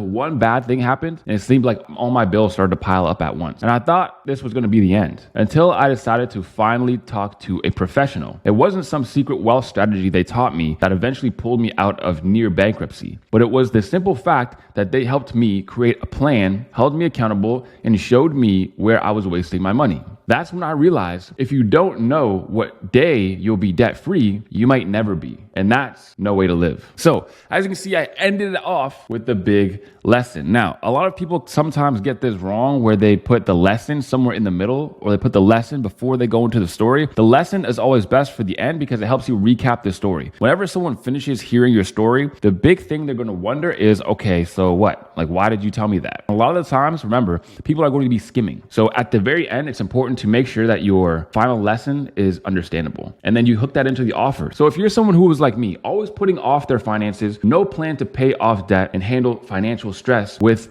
avoidance, then the best thing you can do is commit to figuring out your finances. And that's what we specialize in. So that's the offer that, of course, hooks into the story. Hopefully that should all make sense to you. It's really pretty simple, but that's how that works. So let's look at some effective examples of each copywriting structure. This is an email for this guy. His name is Michael Kim, CPA personal finance coach, helping working young professionals use money to build a life you actually love. TEDx speaker, digital nomad, Ivy Biz. Apply for a free assessment. But this is not, I would say, save your time and find somebody else possibly. So the thing with outreach, guys, is that you got to think of it like your time. A lot of people waste time going too wide. A lot of people suck at prospecting and they discount prospecting because they're like, the more people I outreach to, the more chances I have. So here's the thing. Everybody knows this. You can either spend a little bit of time on a lot of people or a lot of time on a small amount of people. And the latter is always going to give you the best results because you're going to get the best client. The goal isn't how can I find somebody that hasn't been outreached to yet so I can make them my client? The goal is, how do I outreach to these people who get outreached to every day? I come off as different. I come off as someone who is hardworking, and I give them so much value that they genuinely want to work with me. I had a guy take videos of my car, and he wanted to just do it for free, and I just sent the money. Why? Because of something called the feeling of reciprocity. Whenever you give somebody something that they genuinely like and is cool and you spend time on, they're going to be appreciative. And so money to a business owner is like, yeah, man, I'll toss you $500. I'll toss you $1,000. It's like nothing. So, and that might be a lot for you. And it's especially a lot for you if it's going to be like your first bit of money that you make online, because that has sentimental value. With all that being said, now I'm going to go through your copy. So you have some stuff here. Okay. Subject line, your dream life is 12 weeks away. I see this angle a lot on TikTok and Reels. I'm not sure that it matches. And also, like, I didn't see him talking much about a dream life. I think he would talk more about like dream finances. We'll just say that. Not verbatim, word for word, but to paraphrase, like he talks more about dream finances and get your finances right. And in turn, you will get your dream life. So when you're writing for people, it's important to, and this is something about voice that a lot of people aren't going to get first time around, but you have to understand as you go on, is that the business opportunity voice is way different from something that he's doing. So he's a CPA. He's not going to make a TikTok where it's going to be like, hey guys, your dream life is only 12 weeks away. Like you're going to be able to drive a supercar and retire your family and blah, blah, blah. Like he's more talking about like, you're going to make your finances and your funds go farther. You're going to learn how to budget. You're going to know where your money is going. Even if you make the same amount of money, you're going to be able to spend it in such a better way that you're able to go on more vacations, work less, but earn the same amount of money. Get that, whatever it is, your dream car or whatever. This is costing you thousands every year. I think that's a good one, actually. I think that's more on brand. It's time to build your dream life. Does he talk about dream life? Because I haven't seen this. About Me, money podcast, from a lack of education. How good are you with money? Financial freedom. Most people are losing thousands of dollars every year. And by not taking control of this one aspect of their life, they're building a wall between themselves and their hopes and dreams. Okay, good. Down here, like just reading the first two lines is a bit wordy for sure.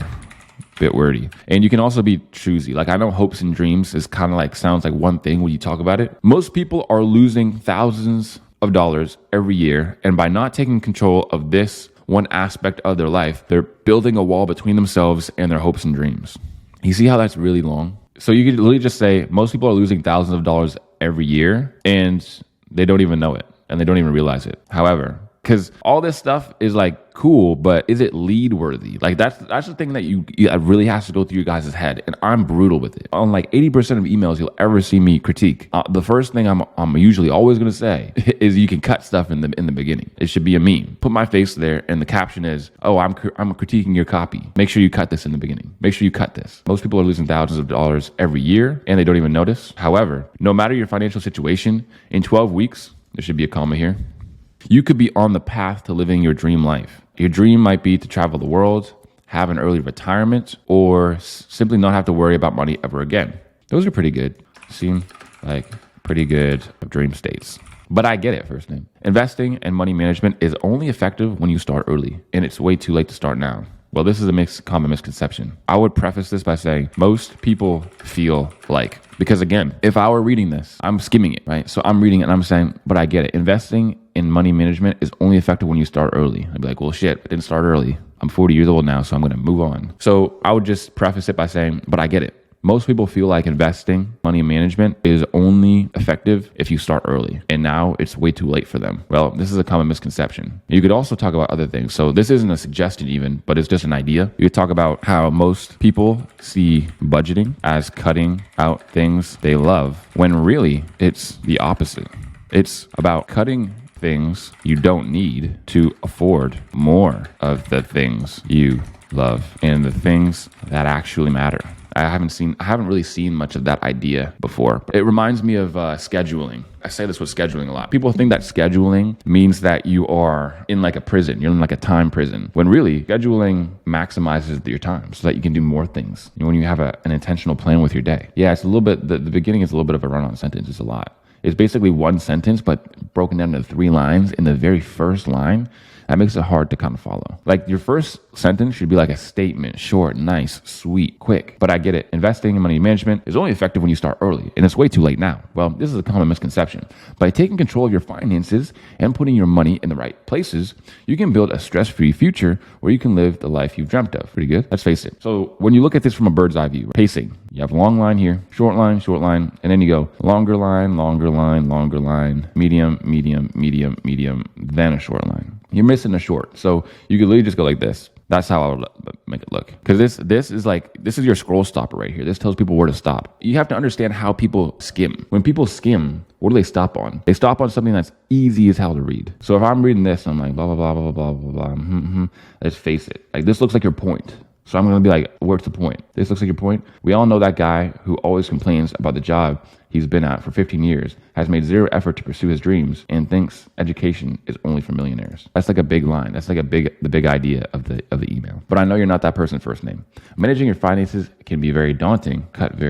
We almost never want to use this word. Anything very or really, like, imagine if I was like, and he was running very fast. That means the exact same if I just said he was running fast, but it takes up more space. But in copywriting, there's no alwayses or nevers, but you pretty much never want to use that. And you may be thinking, there's no way I'm smart enough to manage my finances. Or you're doing a little bit too much objection handling here. That's the thing. Too much objection handling. Too many ideas too. Like, let's see how long this email is, because it feels long. And there's nothing wrong with a longer email, but it feels 288. I mean, but it should be between 200 and 300. There's nothing wrong with that, but you're going a lot into it. Managing your finances can be very daunting, and you may be thinking, there's no way I'm smart enough to manage my own finances, or I just don't know where to start. It's all too overwhelming. I had the same thought 6 years ago. That's why I created a 12-week one-to-one coaching program to get you on your way to financial freedom. This is a good job of showing why you're convinced and trying not to convince them, but you could go even deeper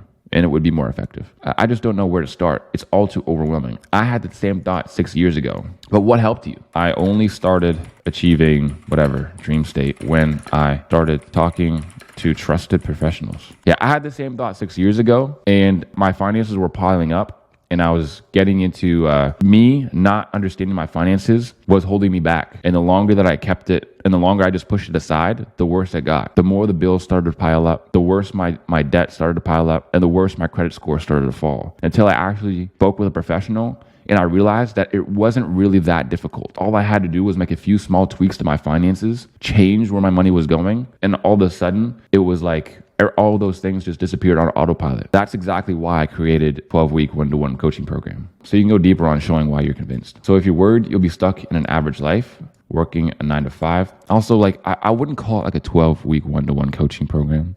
That's why I created Fund Your Finances, or whatever the name is, where you get to work with a trusted professional one-to-one, and we get to both sit down, look at your finances, and point you in the right direction. So tell them like how it works. Leave the like 12-week one-to-one coaching program. It sounds like a commitment. Sounds like a big, scary commitment / costs lots of money. So guys, like, remember, great marketing shouldn't feel like marketing. Great copy shouldn't feel like copy. It is a 12-week one-to-one coaching program, but tell them how it's going to like help them. So if you're worried you'll be stuck in an average life, working a 9 to 5 you hate, living paycheck to paycheck, and not being able to travel outside your home country, click here and we'll get on a call to discuss working together. Okay, speak soon. Sign off. It's actually pretty good. You're on week 6, which is not that far in, but I think it's pretty good. Overall, I give this a thumbs up. I gave you some ways it could be better, but overall, it's quite solid.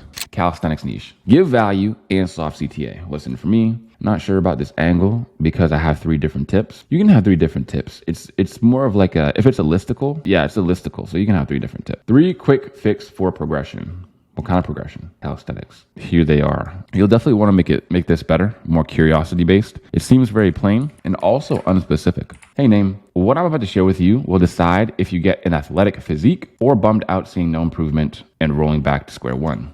I get the idea, but also you could show why you're convinced. And this is just a suggestion, but imagine instead of saying, what I'm about to tell you will decide if you get an athletic physique or bummed out seeing no improvement and rolling back to square one. First of all, this is also very, very wordy, especially for the lead. Again, cut the lead down. What I'm about to tell you took me from bummed out seeing no improvement to having my dream athletic physique and being strong as hell. Really so strong that everybody in the gym would stare at me and come up and ask me how I'm so strong. Something like that. Because that's also what I've noticed calisthenic guys love. I see these, and here's why I know. I see these Instagram reels where a calisthenics guy is like doing a handstand push-up and everybody in the gym is staring at him. It's completely staged as fuck. Like, I'm sorry, but nobody gives a shit about your handstand push-up. But it's completely staged. But their dream state is like doing some random shit for calisthenics and showing off their strength and everybody being super, super impressed, right? That's kind of like they're pulling up in a Lambo, or they're flexing and posing and everybody liking their pictures on Instagram or something. It's always surprising to see almost 90% of people can't stick to their training plan after the first month of workout. Yeah, this is also very, very wordy, my friends. Most people can't stick to their workouts.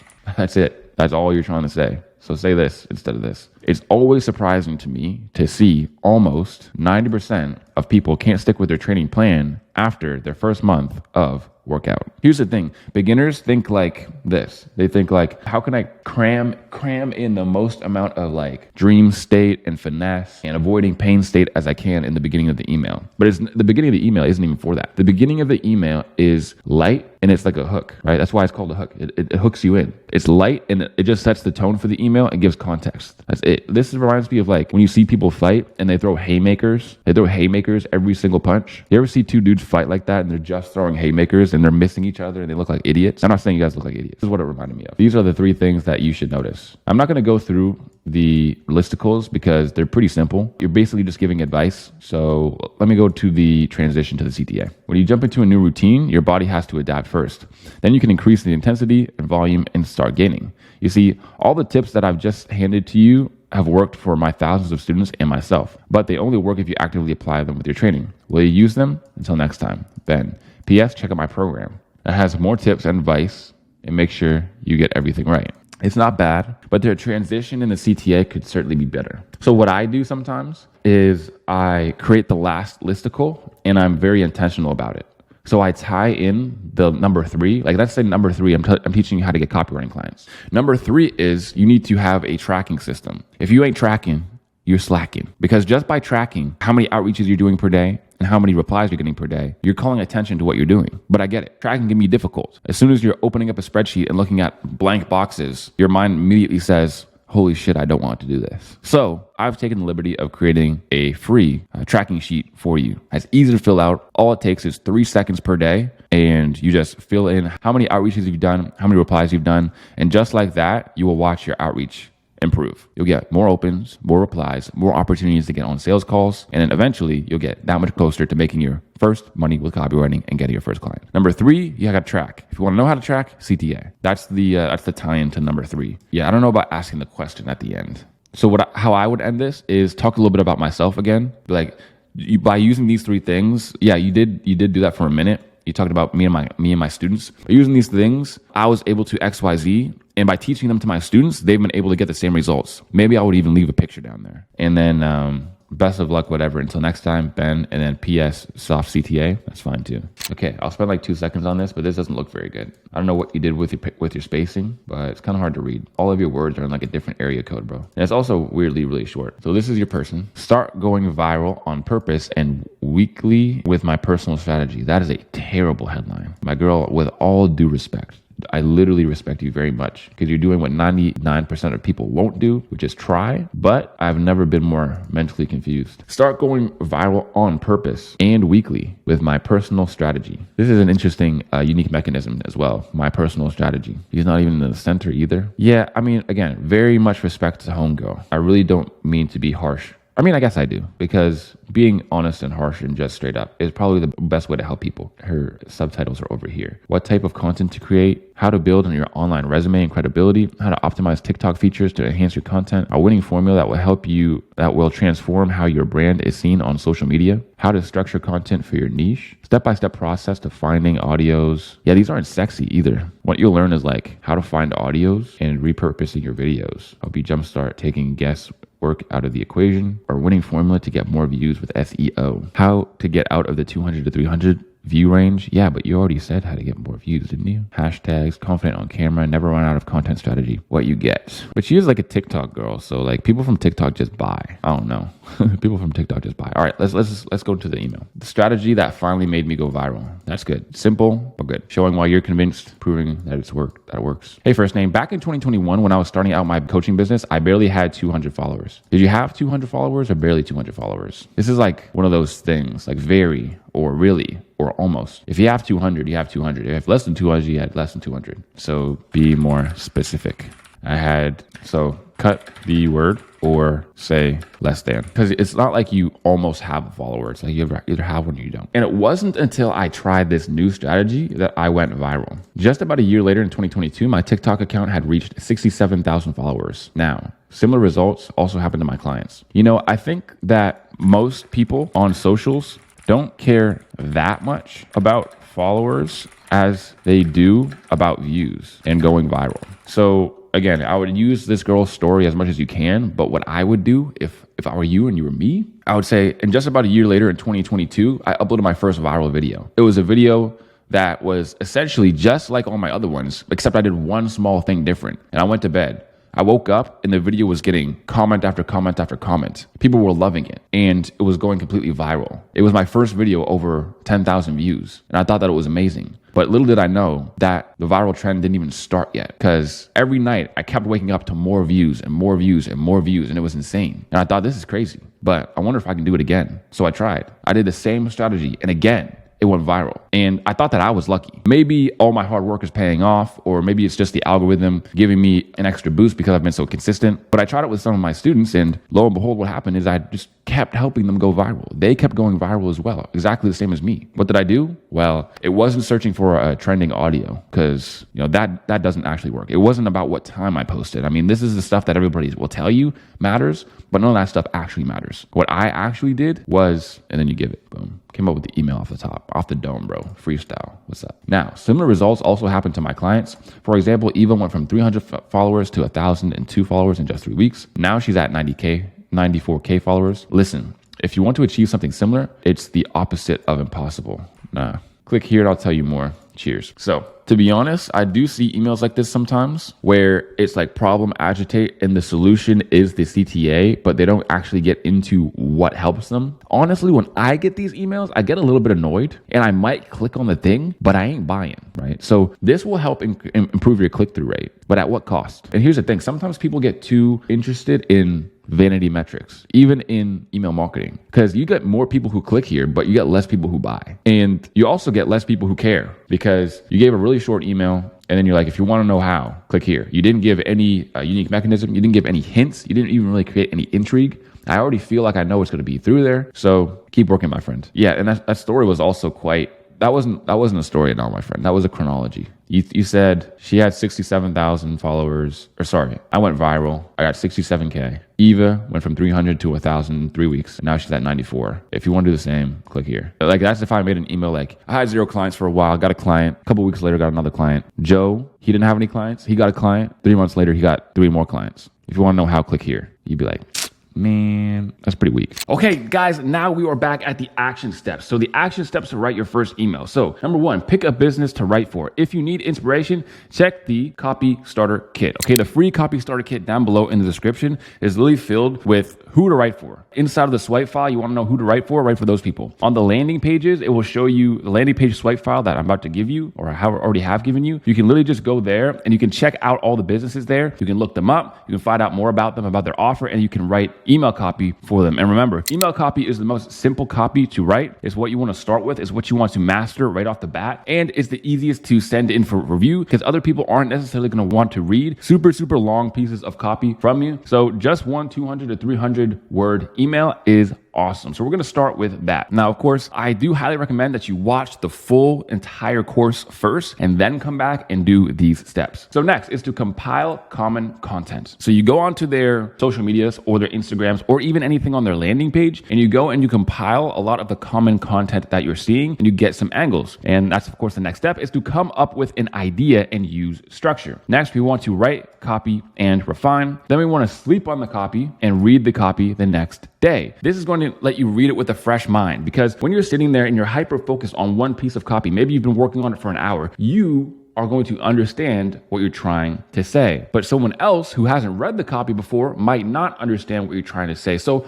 by going to sleep and coming back to it the next day, essentially what you're doing is you're giving yourself those brand new eyes. You're reading it as though you're reading it for the very first time, and it's going to highlight some things that you did wrong. You're going to be able to read it like you're reading it for the first time, and all of a sudden you're going to notice all of these things that you did wrong. You'll be like, holy crap, I can't even believe that I wrote that. Next is you're going to want to submit your copy for review in the Discord channel or on the school community. Highly, highly, highly important. Next, you're going to want to review 3 pieces of copy for every one that you send in for review. And yes, even if you are a brand new beginner, still go through and review other people's copy, give your feedback on it. And this isn't going to only help the community and help them with their copy, but it's also going to help you because you're looking at more copy, you're reading more copy, you're breaking it down, and you're seeing what you like about it, what you don't like about it, what you think can be fixed. So guys, just like I said, here's how to make the most out of this mega course, okay? It's a lot. I understand. It might feel overwhelming. It might feel like you've bitten off a little bit more than you could chew here, but this is how you're going to want to take it. So you're going to watch the whole thing fully, then you're going to do all the action steps, and then you're going to come back, and then you're going to really, really, really dig deep and get into it. Write your copy, watch me write my first piece of copy or write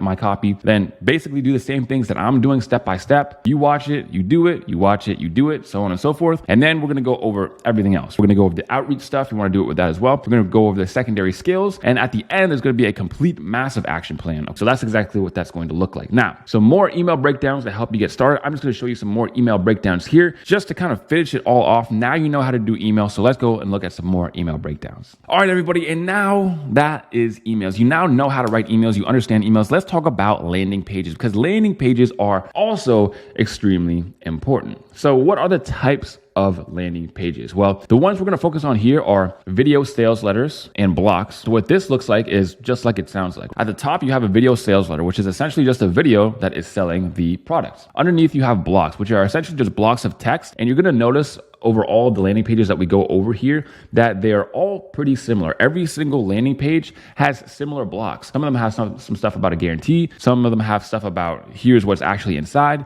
Some of them have things about meet your instructor. So they're essentially the same things, just for all different businesses. So you're going to learn those blocks and learn what they are. Next is TSL and blocks. TSL is a text sales letter. So this one is a landing page that doesn't have a video on it, but it has a bunch of text that actually does the selling. And of course, we're going to look at some of those. And then next are opt-in pages. These ones are really simple. They're usually a lot shorter than the other ones because the main goal isn't necessarily to sell, but it's just to capture emails and capture people's names. Okay. So essentially what it is just a picture of a free thing and then a box where you can fill in your details to get that free thing. That's essentially what that looks like. So let's look at some landing pages together. I could sit here and explain more theory and more theory and more theory, but let's just get into it, man, because looking at what landing pages look like and just breaking them down is going to be the best way to actually understand. So as you can see, this is a video sales letter, just like I was talking about. You come to the page and everything you see when you first get on the page is called the above the fold. That's what it's referred to. So make sure you remember that because we're going to be talking about that more as we go on. But as you can see, we have a headline here and a video. Now we're going to break this down in massive detail as we go on. But for right now, I just want to go through a couple, show you, point out the similarities, and then kind of break them down even farther. So as you can see, big headline here, then there's the video that you can play, and then there's the button. That's almost always how video sales letters are going to go. And then you go down. Now these are called blocks. Okay. So this is essentially a text block showing you what it is. This is another text block showing you some other stuff and explaining why this is the best. More stuff. Like this is essentially a text sales letter down here. These big bolded parts here in the middle, they're centered and they're bolded. They're called scroll stoppers. So if you're scrolling through just literally how I'm doing right now, you're going to read these. And the point of these is to actually suck you in and bring you in to reading the rest of it. So if I'm just going to scroll, introducing training grounds. Now I'm interested. What's training grounds? What is that? What is it supposed to be? And then I'm going to read on more and this is going to tell me what it is. Then some more, this is called bullets, a bunch of bullets. This is called a value stack. Again, we're going to learn more about that as we go on. And then there's a button right there. And then there's frequently asked questions at the very bottom. That's how 90% of your video sales letters are going to look. And if you don't believe me, we can go through a couple of the other examples right here. And you're going to notice like, holy crap, all of these look very similar. And yes, you're right. They do. They all look very, very similar. But again, guys, the point I'm trying to make here is that because they all look similar, all you have to do is just figure out how to make it. You figure out how to do it, and you can do it for any business. You don't have to reinvent the wheel. You don't have to do anything crazy. So as you can see, this is a video sales letter. This has a headline. This is not a traditional headline like I'm going to teach you how to write, but anyways, not a big deal. Like I said, scroll stoppers, and then some more copy right here. Scroll stopper, more copy, scroll stopper, more copy, and so on and so forth. Some testimonials here, which is something we actually didn't check out on the other one, but basically most landing pages have testimonials as well. And this is the value stack right here, essentially showing you all the things that you get, adding up all the value. The total value is $700, but today's price is $47. That's essentially how that looks. Another one, headline, video. I hope you're starting to notice a pattern. Button, scroll stopper copy, scroll stopper copy, bullets, testimonials, and then the end price. And then we'll look at one more. Headline, video, testimonials, copy with scroll stoppers, and then we have bullets, we have more and more. So as you can see, I went over those really quickly, but again, I just kind of wanted to show you how they work. We're going to go deeper into them right now. So landing page anatomy. So landing page headlines. The first questions that pop into a reader's head as soon as they land on any page is, who is this for? Why should I keep reading? And what should I do next? So here's headline anatomy. So the eyebrow copy. Let me open one up over here so you guys can see what I'm talking about. Okay, so this is the eyebrow, this spot right up here at the top. This is the main copy right here. And then this at the bottom is the deck copy. This is how 90% of headlines are going to look. So the eyebrow copy usually calls out the reader or adds to the big promise somehow. The main headline of the copy gives people the main specific promise, the big thing that they're going to learn or they're going to attain. And then the deck copy, the one line at the bottom, this adds to the promise by usually increasing perceived ease or effectiveness. So something like, even if you don't have any experience, or even if you've never done this before, or works in 90 days or anything like that. So I have some examples here. Attention entrepreneurs, that is the eyebrow copy, and it's calling out their desired audience. You're one step away from learning how you can transition your skill set into building a wildly profitable AI business. And then that was the main headline. And then the deck copy, the one at the bottom, best part is we guarantee at least 5 AI agency clients or you don't pay. Calling out their audience at the top, then the main headline, the big promise, and then a deck copy in order to add to the promise or increase the perceived ease or effectiveness. And that's exactly what he's doing there. Next is for ClickFunnels, struggling to get a consistent flow of customers. So that's them calling out their audience, calling out a problem. Meet ClickFunnels. Now this isn't, again, as traditional as the ones that we've already seen, but again, it works. Getting people to your website and turning them into happy paying customers is what we do best. That's the deck copy. So this is the, again, sales page psychology. So who is this for? Why should I read? Why should I keep going? And then what's next? What should I do next? What's next? What else? And then of course, what's next is usually just to watch the video or anything like that. But that's basically what it is. So landing page scroll stoppers, as we were speaking about earlier. When people come to a landing page, they usually scroll instead of reading everything. You don't want to ever assume readership. That's what it's called. Assuming readership is when you're just going to assume that people are going to read every single thing line by line by line by line. You want to ask yourself, okay, if somebody's scrolling and they just scroll right to the middle of the page, what's going to make them stop scrolling and grab their attention again so they can start reading? When people come to landing pages, they usually scroll instead of reading everything. That's why it's important to implement scroll stoppers to get people to pay attention and start reading to learn more. So here are some common landing page scroll stoppers, and they're usually in a block. I call these text blocks, but as you're going to see, a lot of them have the same thing. So this one says, what is the gentleman approach? And then it explains it. So why a funnel? Essentially what it is answering the question of, so what? Like, what about this product? What about this thing? What about this service actually makes it good? What makes it different? And what makes it better than everything else? That's one of the first questions that people are going to ask. That's why this is usually one of the first text blocks that there are. So what is the gentleman approach? So why a funnel? So on and so forth. Next is meet your instructor. This one's very common as well. So meet your instructor, Benjamin Seda, and then it talks about him and it talks about what he does. Meet your instructor, Sander Sage. And then again, it talks about him and it talks about what he does. That's basically it. And then next is to relate to the reader. So here's one that I'll read to you. The current agency agency model is broken. Say goodbye to chasing clients in a saturated market, low profit margins, and cookie cutter robot work. The IPGA model is right for you if, and then it's just going to go through some common things to relate to the reader. So if you struggle with signing clients and want to offer an in-demand service, if you're sick of 3-month contracts and want to create lasting partnerships, if you know the old models are broken, you want to work for higher profit, or if you want to start an online business that isn't robotic or dishonorable. So guys, that's what it looks like to actually relate to the reader. And next we're going to be talking about bullets/feature plus benefits combo. So essentially these are bullets, and bullets in copywriting are super important. We touched on them briefly when we're talking about emails, but guys, bullets are the quickest and most efficient way to communicate without putting in a bunch of text. And a bullet plus features combo is essentially showing you what you get and then how it helps you, and then what you get and then how it helps you. So for example, smooth opening, non-cringy openers that actually work and create a connection in seconds. So you'll always know exactly what to say and start off on the right foot. So this is for like a pickup artist guy who's teaching people how to approach the opposite sex, I guess. And then there's another one, like instant exchange. My simple method for getting girls Instagram in a rush, literally in 30 seconds or less. So exactly what it is, so instant exchange, and then the benefit to learning it, the benefit of what it will give you. Here's another one, pimp your profile in 4 easy steps. 11, copy and paste templates for writing captivating captions that make women melt. So this is like how to get girls on Instagram program or something. But essentially, I picked this one because it's really easy to understand. Sometimes when I read copy about like business or financial or stuff that's a little bit too complicated, it gets lost on people. But this stuff is a lot more simpler. That's why I chose it. So ClickFunnels gives you everything you need to succeed online. So sales funnels, convert your online visitors to actual paying customers. Website, create your web presence exactly the way you want,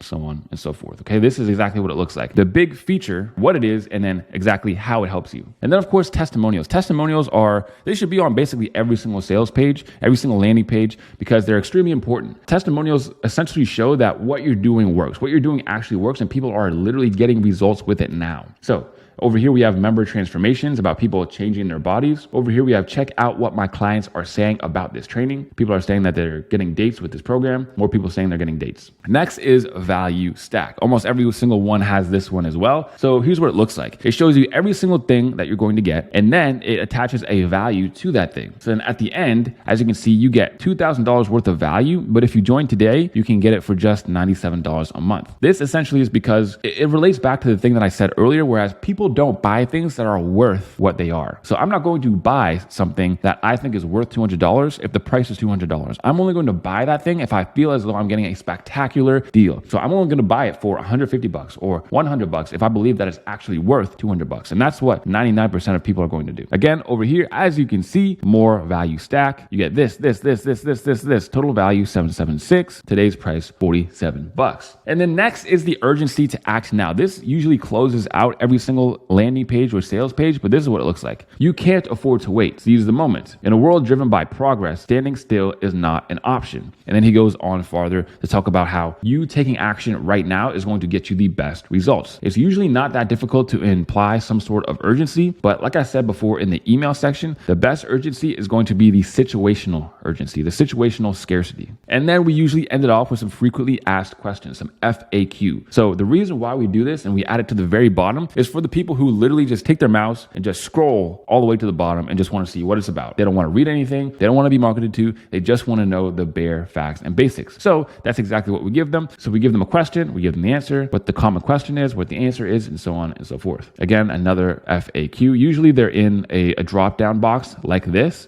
so that they're concise and people will read them more easier. And now, my friends, I want to give you a gift. Yes, another gift on top of the whole mega course, the whole free mega course that you're already watching. And that is a gigantic 100 sales page swipe file, yours for free. You heard that right. 100 sales pages all in one. Here's a complete mega swipe file. As you can see, I just opened it up. And of course, you can get this in the free copy starter kit. Again, the reason why I put it all in the kit is because I don't want to have like a billion links down there in the description and just be more confusing. So you can just go get the copy starter kit for free, and then you can check all of these out. Now, some of these have previews that we can look at. Okay, awesome. So as you can see, we're going to come in like this. Okay, awesome. We see the headline, we see some copy, the market has changed. These are the scroll stoppers. That's where you come in. Introducing digital marketing mastery. We have some bullets right there, how it works. Awesome. So there's literally, as I just said, over 100 sales pages in here that you can look at if you want to add to your personal swipe file, break down some copy, get some inspiration. I mean, guys,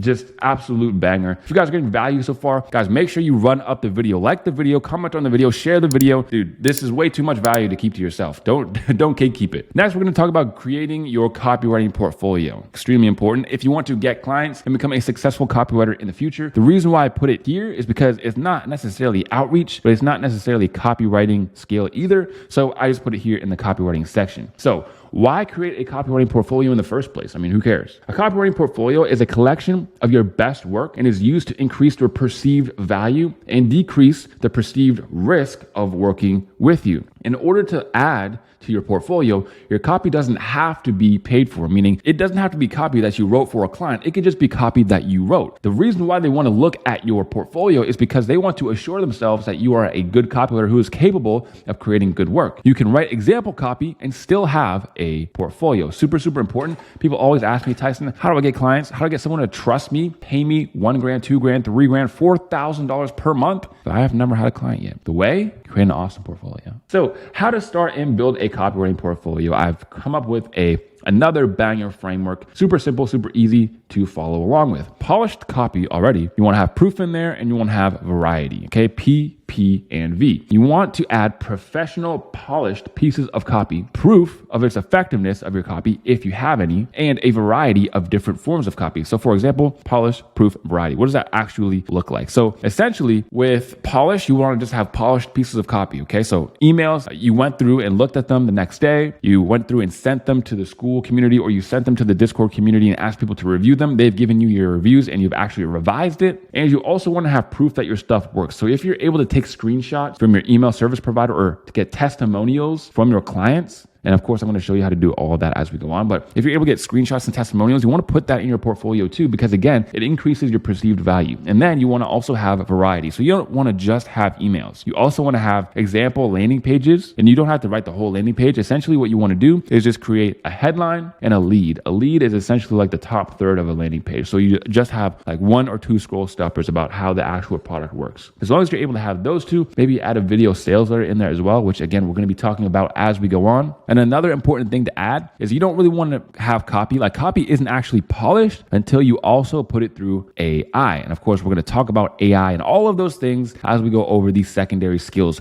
portion. That is probably going to be, not going to lie, what are the most important portions that we talk about, because right here, we're laying the groundwork. Now, next, we're going to talk about getting clients. And then we're going to talk about really honing in and being the best. It's not, copywriting isn't a game of, oh, well, there's already so many copywriters out there. If you're the best copywriter out there, again, it's literally like you being against a whole bunch of toddlers. It's too easy. You just win. Okay. You just win and you win and you win and you win. 1 client turns to 2 clients, 2 clients turn to 4 clients, and bro, it's game over. So again, I'm going to show you exactly how to do that. So a recap before we move on: copywriting fundamentals. Okay. These are the things that we learned. How copywriting works, practical examples of how copywriting generates money. You talked about copywriting principles, strategies you can use in any situation with copywriting, and psychology. Understanding people and why they buy. We also talked about copywriting forms, emails, and structures, how to write and structure email copy. We talked about landing pages, how to write high converting landing pages, and we talked a little bit about portfolio building, which we'll go deeper into as we go on, but how to build a portfolio that will increase your chance of getting hired. So next, I want to talk about complementary skill and why it's so important. Now, this is a term that I coined called copy salting. I was one of the first people to call it that, but there's many names for it. Sometimes people say like, oh, growth operator, or info product growth agency, or whatever. Right? There's a ton of different names for it. Essentially, what you're doing is, again, you're selling your copywriting, but you're also selling complementary skills on top of your copywriting. Anyway, let me just read the block because I'm sure it's going to explain it. There are skills like funnel building, landing page creation, and email marketing. These are all skills that are going to get talked about later on in this video. But for now, you have everything you need to go out there and start making money with your skills with copywriting. So we'll be covering the outreach and client getting portion next. And then afterwards, we'll be tying everything together. There will also be a portion of the video dedicated to exploiting AI, artificial intelligence, to make everything easier and faster. But the foundational skills always come first. Disclaimer, skipping through the video or missing out on the end is going to leave you confused. If you want an end product that works, you have to follow the recipe and instructions in order.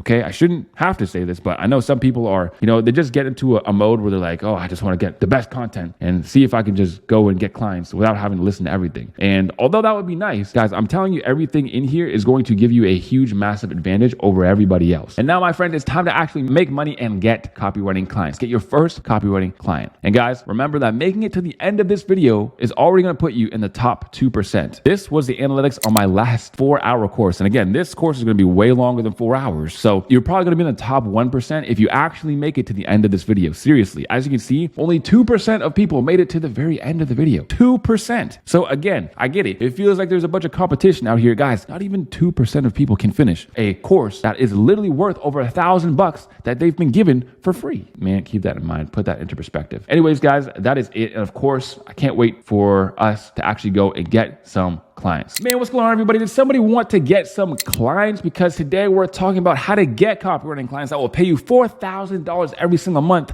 each, okay? So, spoiler alert, at the end of this section, I'm going to be revealing exactly what I would do if I only had 60 days to quit my 9-to-5 and replace it with copywriting if I was starting from scratch. Gun to my head, I'm going to die if I'm still working this 9-to-5 job. What exactly would I do if I had to? I had no choice. I had to quit my 9-to-5 job and my life depended on it. I'm going to show you. Now, all it would take me is 60 days. Honestly, I've shown guys how to do it in way less than that, but we're going to keep it to 60, keep the numbers realistic, okay? So now I'm just going to talk about what we'll be covering in this section. So first and foremost, outreach principles. Guys, do not sleep on the principles. The timeless outreach principles and strategies that you could apply in any client getting scenario. Next is where to actually find clients. This is called prospecting. Which social media platforms are your ideal clients on and exactly how to use them to generate leads. Next, we're going to be talking about new outreach methods, new templates, demonstrations, and case studies that are going to show you the best outreach methods that are working right this second. Next, we're going to talk about looking legit online. Super important, guys. How to use your experience to not only look legit on your profiles, but also in your outreach as well. The funny thing is with copywriting is that everybody knows the steps. The secret is actually doing all of the steps because there's a whole bunch of steps that people think that they don't have to do. Guys, don't ask, oh, well, what can I get away with not doing? Just do all the stuff, man. It's really that simple and you will win. So here's how we actually know this is going to work. Like I always have to do, I have to back up everything that I say with results. As you can see, people are still getting results with copywriting, huge results. Okay, I'm gonna go through these. Have been quiet for a while, landed 2 clients. And as you can see, a whole bunch of W's right here. Henry with the 10K plus per month. Rohan, he's at 14K per month, 11,000 pounds. Isaiah with the 23K per month, some wins there. Abby talking about how she made 2.3K with copywriting just from the YouTube stuff. 5K win right there. Just secured a 2K a month deal on a 12-month contract plus bonuses / commissions, and it can be negotiated. They actually literally sent him a MacBook Pro and some other stuff just for being on their team as payment. And it was just for helping out with some email and SMS marketing. SMS marketing means texting. So Daniel also is talking about he's doing a sequence. So he's doing a $1,500 for a landing page plus a welcome email sequence. We're going to learn about sequences again as we go on in the secondary skills. So make sure you don't sleep on that. Again, guys, when you're looking through these wins, notice something that is sometimes not just about emails. It's also about other things like welcome sequences. And if you don't know how to do those, you're going to miss out on clients. So don't sleep on the secondary skills. And then another $1,500 for the same thing in her other coaching business. 3K deal right there, just like that. So remember, guys, if you're getting value so far, be a G, like the video because it's literally free. It's free, it costs you nothing except for probably 2 clicks. Minimize the video, like it, and then maximize the video again. Sorry, I guess that's 3 clicks. So if that's too much to ask, my bad. So here's what the 6-step process looks like. First, we find clients, we approach clients, we give them value, we call them up, we give them an offer, and then we close them. That's basically it in a nutshell. And of course, I'm going to in-depth explain every single portion of that. Warning, the things you learn in this section will be useless unless you have the skills to back up your outreach. Make sure you complete all action steps throughout the whole video. Guys, again, you need skills. And I know I keep harping on this, but if your copy is crap or you just skipped even making your first piece of copy and you want to just get clients, or you're wondering, hey man, why am I not getting any clients? And all you're doing is outreach and you're not actually practicing or building your skills, it's obvious. It's obvious. So outreach principles. Number 1, the oversaturation myth. Have to touch on this because I loved explaining this.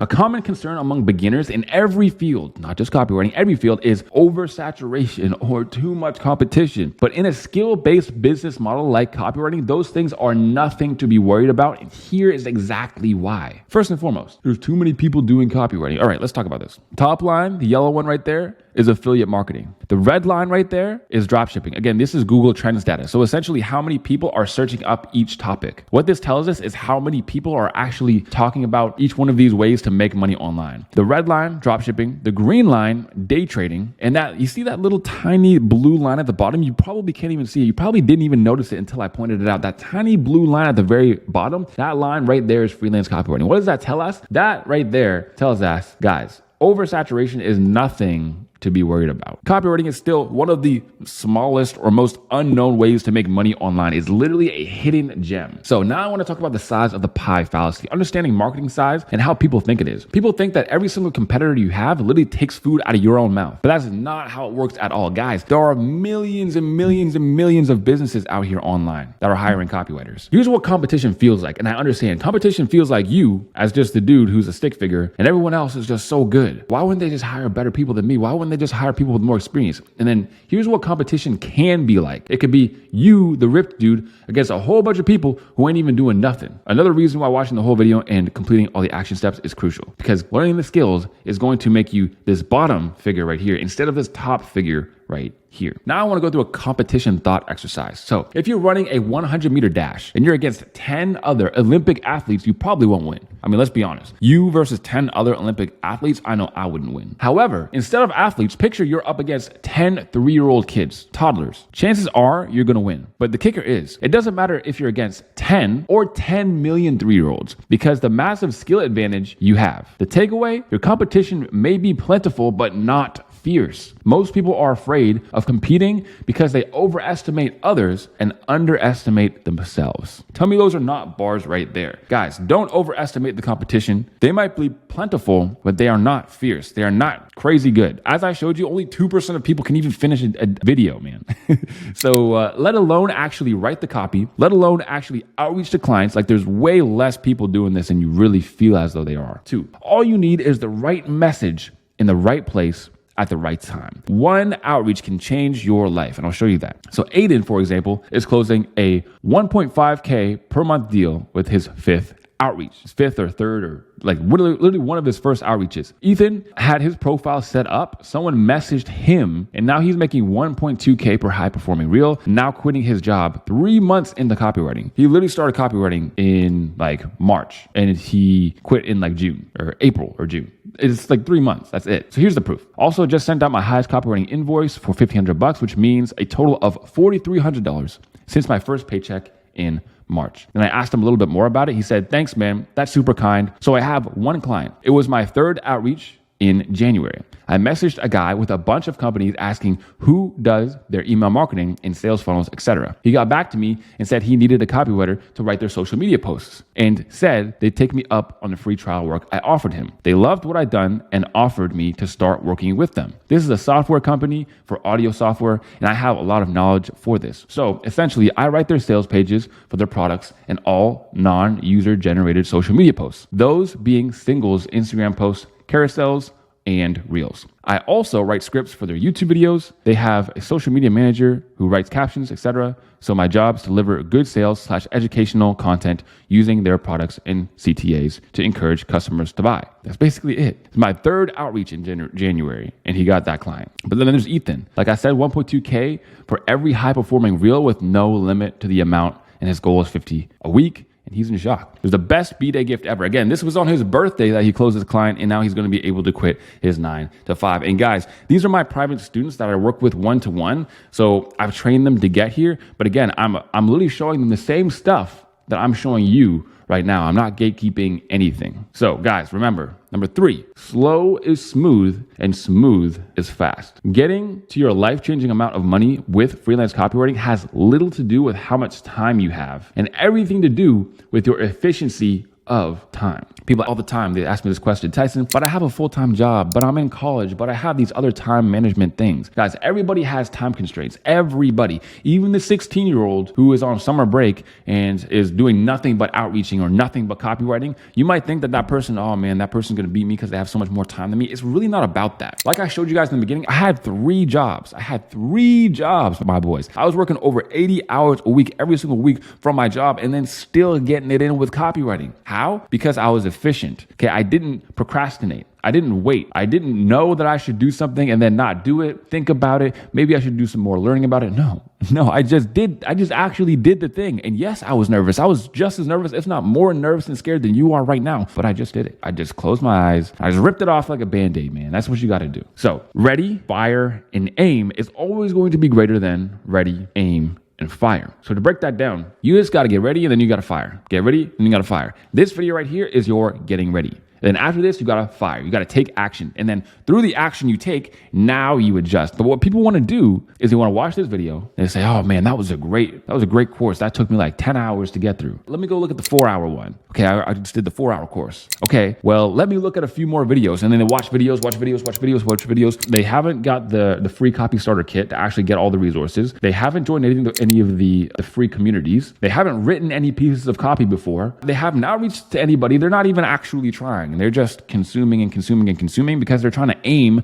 and get it right before they fire. Guys, give yourself permission to suck. It's okay. You don't have to be great to start, but you have to start in order to one day be great. Moving on. Here we go. Tracking. Number 4. Tracking is one of the most overlooked multipliers to your outreach. It is insane. I'm going to show you how to do it as we go on. But again, tracking. Don't sleep on tracking. If you're not tracking, you're slacking. Often, just by tracking a metric is enough to bring attention to it and optimize by default. Start with tracking small things to build the habit. Then start tracking more as you continue. This will make your outreach process efficient. Guys, you don't have a business unless you track your numbers. If you don't track your numbers, essentially what you're hoping is to get lucky. You're hoping for a lottery ticket. You're hoping to get lucky one day and, oh yeah, this is awesome, I got a client. Not how it works. Okay, sometimes obviously it's how it works. I just showed you an example of a dude getting a crazy client on his 3rd outreach. And again, I'm training him now and I'm training him to get more clients. And I'm still like, look, man, you might have gotten a W, but we still got to lock in. We still got to get this money. We still got to get more of these clients. So what this essentially looks like is attempt number 1. This is what it looks like to not track. It's like you're literally playing blindfolded and you're shooting the shot and airballing. So what are you going to do next time? You're going to shoot the ball and you're going to airball because you're not going to understand how to adjust. Whereas tracking, you might miss the first time and miss the second time, but you're closer the second time. At least you hit rim. I mean, come on now. You got to be happy about hitting rim every once in a while. Sure, it don't count for 2 points, but it counts for something, right? You are not a copywriter. I can't understate this. You're not a copywriter. I can't overstate this. You're not a copywriter. You're a problem solver. It's always best to make businesses offers based on what they need rather than what you're good at. Guys, please, I'm telling you, if you're going to listen to any parts of this video, man, this is the one to really lock in. You got to write this stuff down. You got to know this stuff like the back of your hand. By positioning yourself as a problem solver, you'll gain more experience and close more deals. After we learn how to get more clients, I'll be going into excruciating detail on every service you can offer as a copywriter. As you can see over here, these past wins, these are content. These guys are getting these huge deals from content copywriting and other types of copywriting and email marketing. And I'm going to show you more as we go on. But again, a lot of it isn't just writing the words. Some of it is writing the words. You can still make money just by knowing how to write the words, but you don't want to just depend on being able to write the words. You want to have multiple skills because then you're irreplaceable. Then AI, again, can't touch you because, again, we talked about, won't AI replace copywriters? Well, no, it definitely won't right now. It's not going to hurt you. With skills, you will never be replaceable, but you'll also be able to easily replace other people. So as we're going on. So here's what a copywriter does. So a copywriter says, yo, man, I do emails. I'm the best at emails. And the client says, don't need you. Don't need emails right now. But a problem solver who gets way more deals and makes way more money does this. What you need: content, deal. It's really that simple. That's it. You ask them first what they need, and then they tell you what they need, and then you make your offer around that. It's so easy. It's so simple. We're going to talk about that more as we go over the sales call section. But again, that's basically it. Now, shout out to my boy Owen. Talking about him, and he actually got his retainer client. So closed him for $1,750. It's a monthly retainer. What it looks like is 12 emails, 4 YouTube scripts, and 30 tweets. This is, again, some email copywriting and then also some copywriting that's like content copywriting as well. He told me he gets outreach to all the time, but mine stood up because I led up with value. And again, I'm going to talk about how to actually give people value as we go on here. So this is another one from Ethan. He says he just got his referral from his first client. So his client said, Ethan, this is JD. He's a badass influencer, fitness influencer. He's looking for a simple yet professional looking funnel, a sales funnel. Again, we're going to talk about more sales funnel stuff. Again, just goes to show right here, he is getting referred to for a funnel, my friends. Okay. So again, copywriting, secondary skills, you learn all the secondary skills, you give people awesome results. I mean, this is already a client that Ethan's made thousands of dollars from, and now it's turning into another client. This is not all theory. I'm not just talking just to talk. Guys, this stuff actually happens. This is proof. These are my personal one-to-one students that I talk to every single day, and I've showed them how to get these results. And again, I'm showing you the exact same stuff that I'm showing them. And that referral has over 80,000 followers on Instagram. Man, stop playing with him.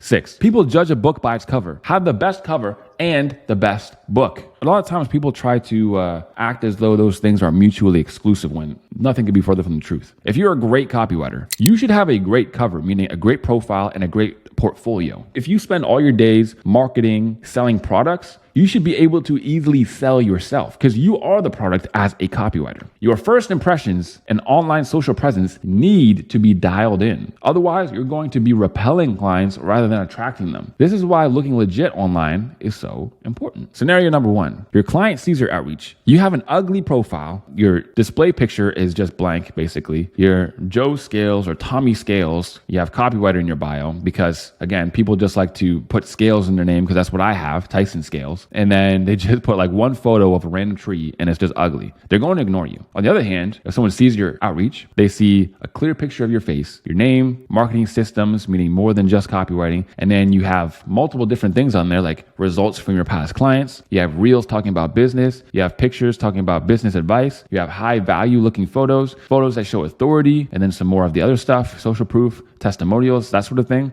You have a great profile and then they're going to respond. This is how it works. Guys, people ask me all the time again. People ask me a lot, as you can tell. Tyson, should I build a website? Should I build a website to show my copywriting prowess? No, dude. Why would you do that? Bro, Instagram is your website. Instagram is your business card because you want to know why? They're going to check it regardless of if you even ask. If you have a website, first of all, you're going to have to spend all this time building a website from scratch. Who wants to do that? And building a website is a lot harder than an Instagram. Then you're going to have to send them some sketchy looking link that they're not going to want to click on. So you're going to do your outreach and then you're going to say, hey, also click on this link to go check out my website. They don't care about your website. They don't want to check it out. They already know Instagram. They want to use Instagram. They're already on Instagram. Again, you're adding friction when you're talking about a website. But when you optimize your profile, now you're taking all of that away and you're getting the benefits of a website. It's literally a win-win-win-win-win. Next is number 7. Always give before you ask. In order to work with business owners, it's likely you'll have to hop on a call with them. The only way that you can prove you're worth a business owner's time is if you provide with some sort of value first. Guys, understand this. To businesses and business owners, time is much more valuable than money. So you asking for their time to get on a call with them, they're not going to take that lightly. They don't just hop on calls with random dudes all day. It just doesn't happen. So you're going to have to prove that you are worth their time. How do you do that? You have to give them value upfront first. And this, my friends, is what differentiates us from everyone else, because everyone else, they focus on how can I send out 1,000 crappy emails per day to people asking them if they want my copywriting services. What we do is, hey man, I made you some emails. I made you some value already. Here it is. If you like this, let me know. We can hop on a call and talk about how we're going to get you some more wins. So much easier, dude. You're going to get so many more replies, so many more sales calls, so many more opportunities just because you're giving value first. And again, the better your value, the more calls and the more opportunities you're going to get. So by optimizing your skills, again, you're going to be able to get more clients. I cannot overstate this fact. Your skills are going to pay the bills. Gotta have some proof. Hi, Rista.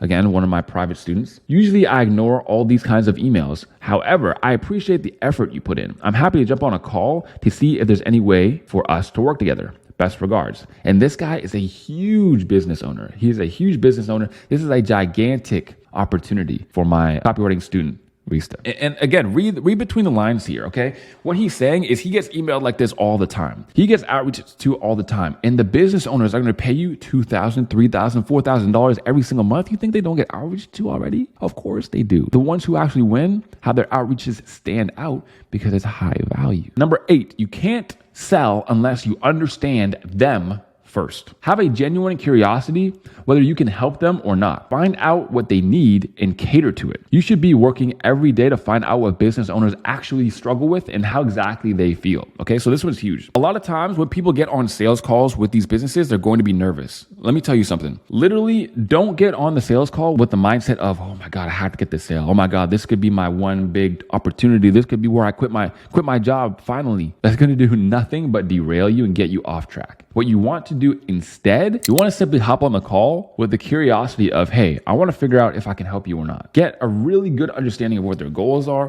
what's holding them back, and how you can help them and what they're actually looking for. So again, I'll show you how to do that in the sales calls section as we go further, but understand this point, okay? This point is extremely important. 9, 1 ounce of proof weighs the same as 1,000 pounds of promise, just like in copywriting. When outreaching, it's important to understand that over-promising is not going to make clients want to work with you. Oh my God, I can't.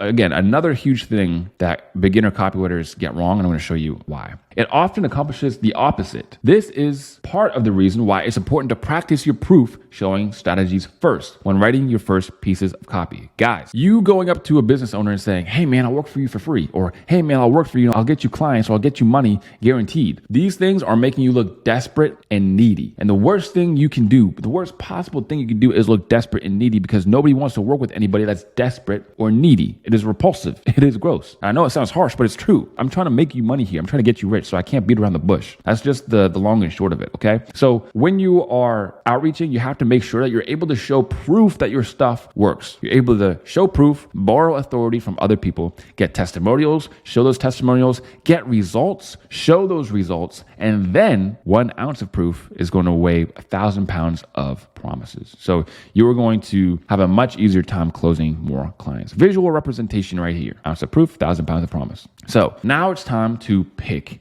a niche. And this is a super important part of the journey that a lot of people are going to get confused about. And let me tell you right now, this is something that I've tried for so long. I've tried and I've messed up on. I literally have picked niches and outreached to them for a month without even getting a single reply. And I wrote that niche off and I was like, all right, on to the next one. Like I went niche to niche to niche to niche to niche, and not like switching like every single day. Like you should never do that. But I legitimately like tried them all out for like a month or two, measured my results, and I know what the best niches are. I know what works. I know how to optimize around niches in general. And I'm going to show you exactly how to do that here. First and foremost, understanding niche is crucial to finding potential copywriting clients, but not in the way that most people think / will teach. Many amateur copywriters are taught by the gurus, the people who are like, bro, I know this niche where there's tons of people in it. All you got to do is pay me $1,000 and I'll show you what the niche is in my stupid course. Anyways, as you can tell, I don't take kindly to weird gurus. They're telling you that there's some magic niche that's going to make it easy to make money because it's untapped. Man, once I just started outreaching to this one niche, I started making all this money. Guys, the secret is not in the niche. This is backwards. Finding potential clients is much less about niche and more about qualifications. Who you outreach to matters more than how you outreach. So in this section, I'm going to show you exactly what your ideal client will look like, then how to hunt for them. What is going on, everybody? I hope you are locked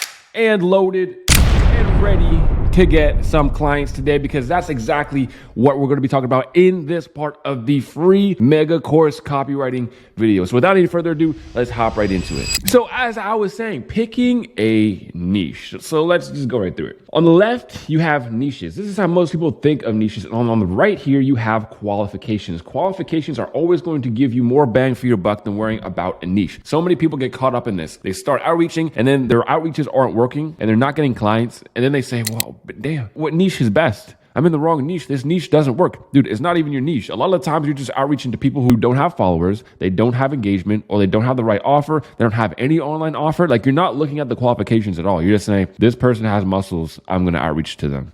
This person talks about relationship stuff, I'm going to outreach to them. It doesn't work like that. And don't worry, we're going to get right into the weeds as we go on further, but hopefully you guys really understand that and are starting to grasp that concept. That it's not really just about health, wealth, and relationships. Sure, those are your main 3 niches, but that's not where the money is. That's not where you have to focus on. So here's the thing, right? There's no one niche that's more profitable or has more clients in it than another. It doesn't really work like that. It's more of which niches have the most opportunity, which all of them have opportunity, but who has the most qualified people to actually outreach to? So who has the followers, has the engagement, has the right offer, has the money, is farther along enough so that they can actually pay you this money. Prospecting, where to actually find potential clients. I'm just going to talk about niches more as we go on. In this section, I'll be showing and demonstrating exactly where to find potential copywriting clients, and I'll be also providing a done for you perfect prospect example and leads tracking sheet. So stuff that you guys are going to be able to get, like actual resources, not just a free course, because yes, the free course and the free video is one thing. It's absolutely fire, but also things that you can literally use and just have in your back pocket, and like tools that you can use to help you along the copywriting journey, because I got you. If you're on this video, my number one goal is to just have you be successful, because again, your success is my responsibility. We're out here crushing it together. So let's get it. Niche optimization. So as stated in the principles section, niche is not the deciding factor of whether you can get clients or not. But here's a few that you can start with. So here's a long list, and here's an important note. So you're going to want to stick to 2 to 3 niches, okay? 2 to 3 things ideally that you're going to be outreaching to, 2 to 3 types of businesses. If you think you've quote unquote run out of people in your niche, you can either go through your leads list. Again, I'm going to give you a list or a list to fill out, and follow up or try different prospecting platforms. So if you're prospecting for people on Instagram, try YouTube. If you're on YouTube, try something else. Next is a try to pick some niches that you have background knowledge in. So this is part of the niches are nice to have, but they're not necessities. To figure out what niche a prospect is in, look at their offer. Examples coming up, and don't overthink this step. It should take you about 20 minutes to be like, all right, thought about it, niche. Honestly, like 5 minutes. Whatever niches is popping into your head where you're like, I should do one of these. Whichever one of these you like or know more about is what you want to go to. Now, there's a few things that I have to point out. First and foremost, like I said, niches are nice to have. So let's say you like cars, because I got this exact comment before. Tyson, I like cars. What niche should I go in? It does not work like that. The niche that you pick shouldn't just be one that you know about. Just because you know about it doesn't mean it's a good niche. You want to first pick a niche out of this list. All of these niches are niches that I know copywriters are making a lot of money in, okay? And then you want to pick ones that you preferably know about. And since I'm going to get the question all the time, I'm going to straight up tell you what niche I found my success in, what niche I actually used to start making money online with copywriting. And the niche was business to business coaching offers. I have a $10 million business, and I'm going to show you how to get your $100,000 a month business into a $1 million business. Or I'm going to show you how to take your $10K per month business and turn it into a $100,000 per month business.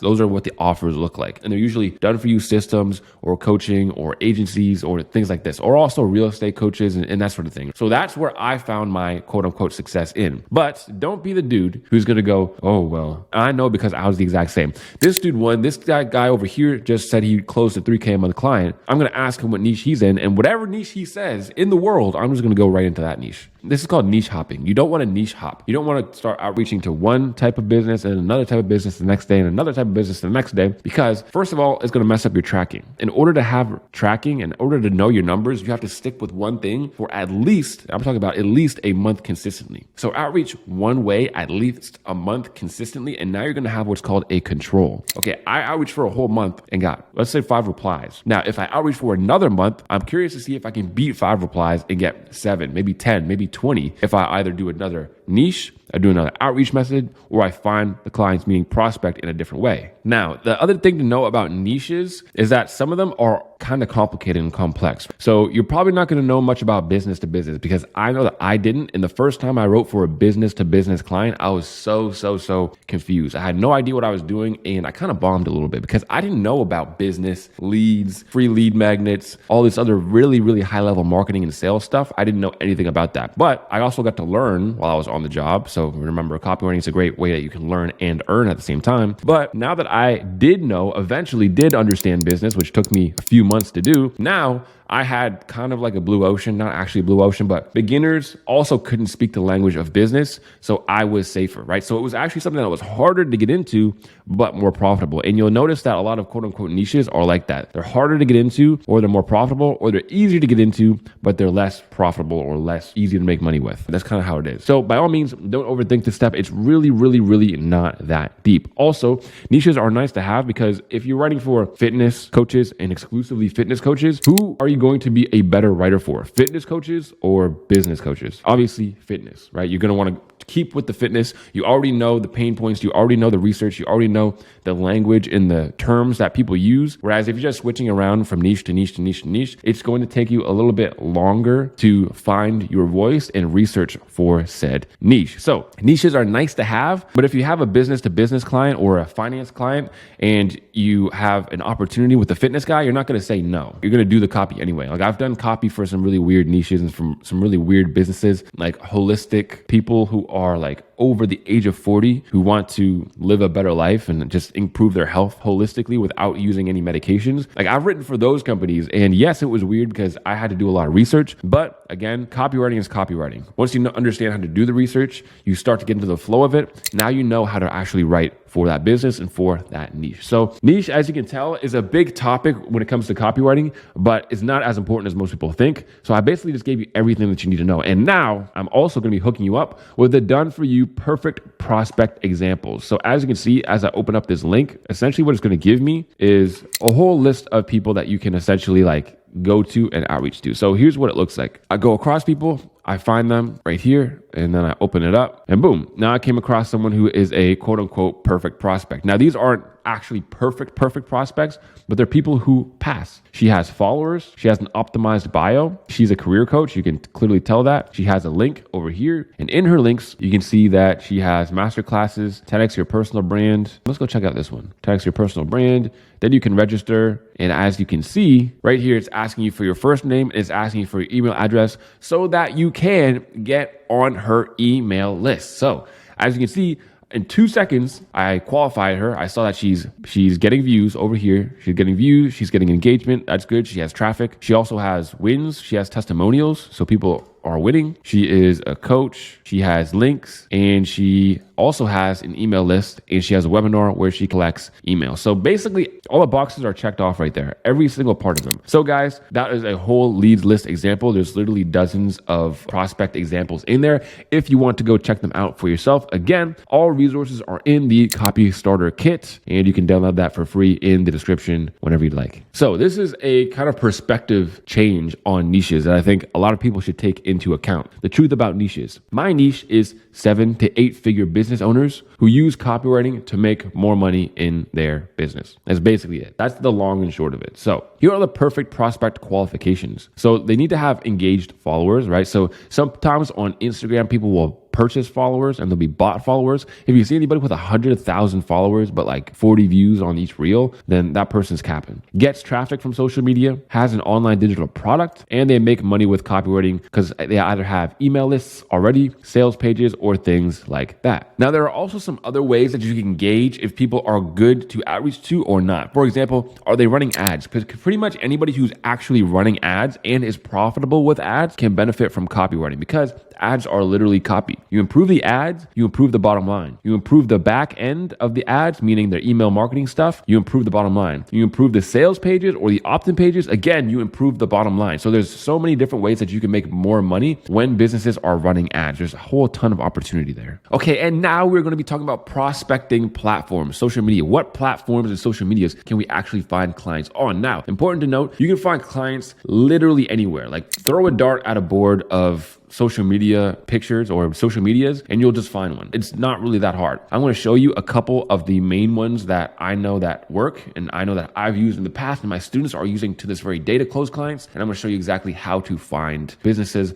on those platforms. So guys, profitable online businesses are not difficult to find. They're not like hiding somewhere. They're right there out in the open promoting themselves on these social media brands. All you need to do is look for them in the places that they market in. That's basically it. So the main prospecting platforms we're going to talk about today are Instagram, YouTube, and TikTok. So let's start with Instagram. So by the end, your tabs should look like this. So I like to prospect ideally on laptop or on desktop. You can do this on your phone as well. Now this picture is kind of hard to see because it's really small, but essentially it's just me having like a dozen tabs open of Instagram pages. That's essentially what you want to do. Right here, I come across an Instagram page. I actually got this guy from an ad, but what you can do to start off is you can just look for popular hashtags or look for the word business coach or look for the word, whatever word is going to be relevant to your niche. So if it's finance, if it's health and fitness trainers, you would search up something like that, or marketing coaches, you can just search up. And once you find one good prospect, now you can do the method that I'm about to show you here. So as we can see, he has a blue check mark, which means he's verified. This is something that you can just buy, the blue check mark. So it's not really that deep, but it also just shows that, you know, he takes himself as a professional and he is paying that whatever it is, $20 a month to get that blue check mark. He has around 20,000 followers,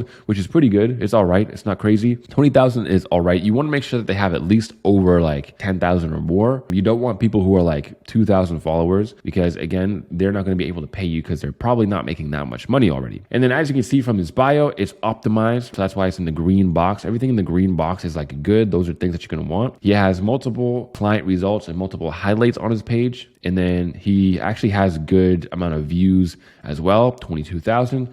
30,000, 200,000, but he also, on the rest of his page, has just kind of all right views, like 800, 1,500. So my best guess is that some of these followers could have been purchased, and he has a few reels that popped off, but a few that didn't. Overall, I would still say that he's somebody who's worth outreaching to, but just keep that in mind, because when you're going through these Instagram accounts, you have to, on your own, decide whether people are good enough to outreach to or not. All we're going to do, now that we've outreached to him or we followed him, or we decide we want to outreach to him, or he's a prospect that we're going to talk to, we're going to want to press this little button right here. So this little button essentially is going to bring up a whole bunch of other Instagram accounts that are suggested for you. These are a whole bunch of other people who are related somehow, some way to the person's profile that you're on right now. And this is big because essentially you can just go through and prospect and prospect and prospect and prospect and find person after person after person after person who is a suitable client for you to outreach to. So that's how you do Instagram. It's really, really that simple.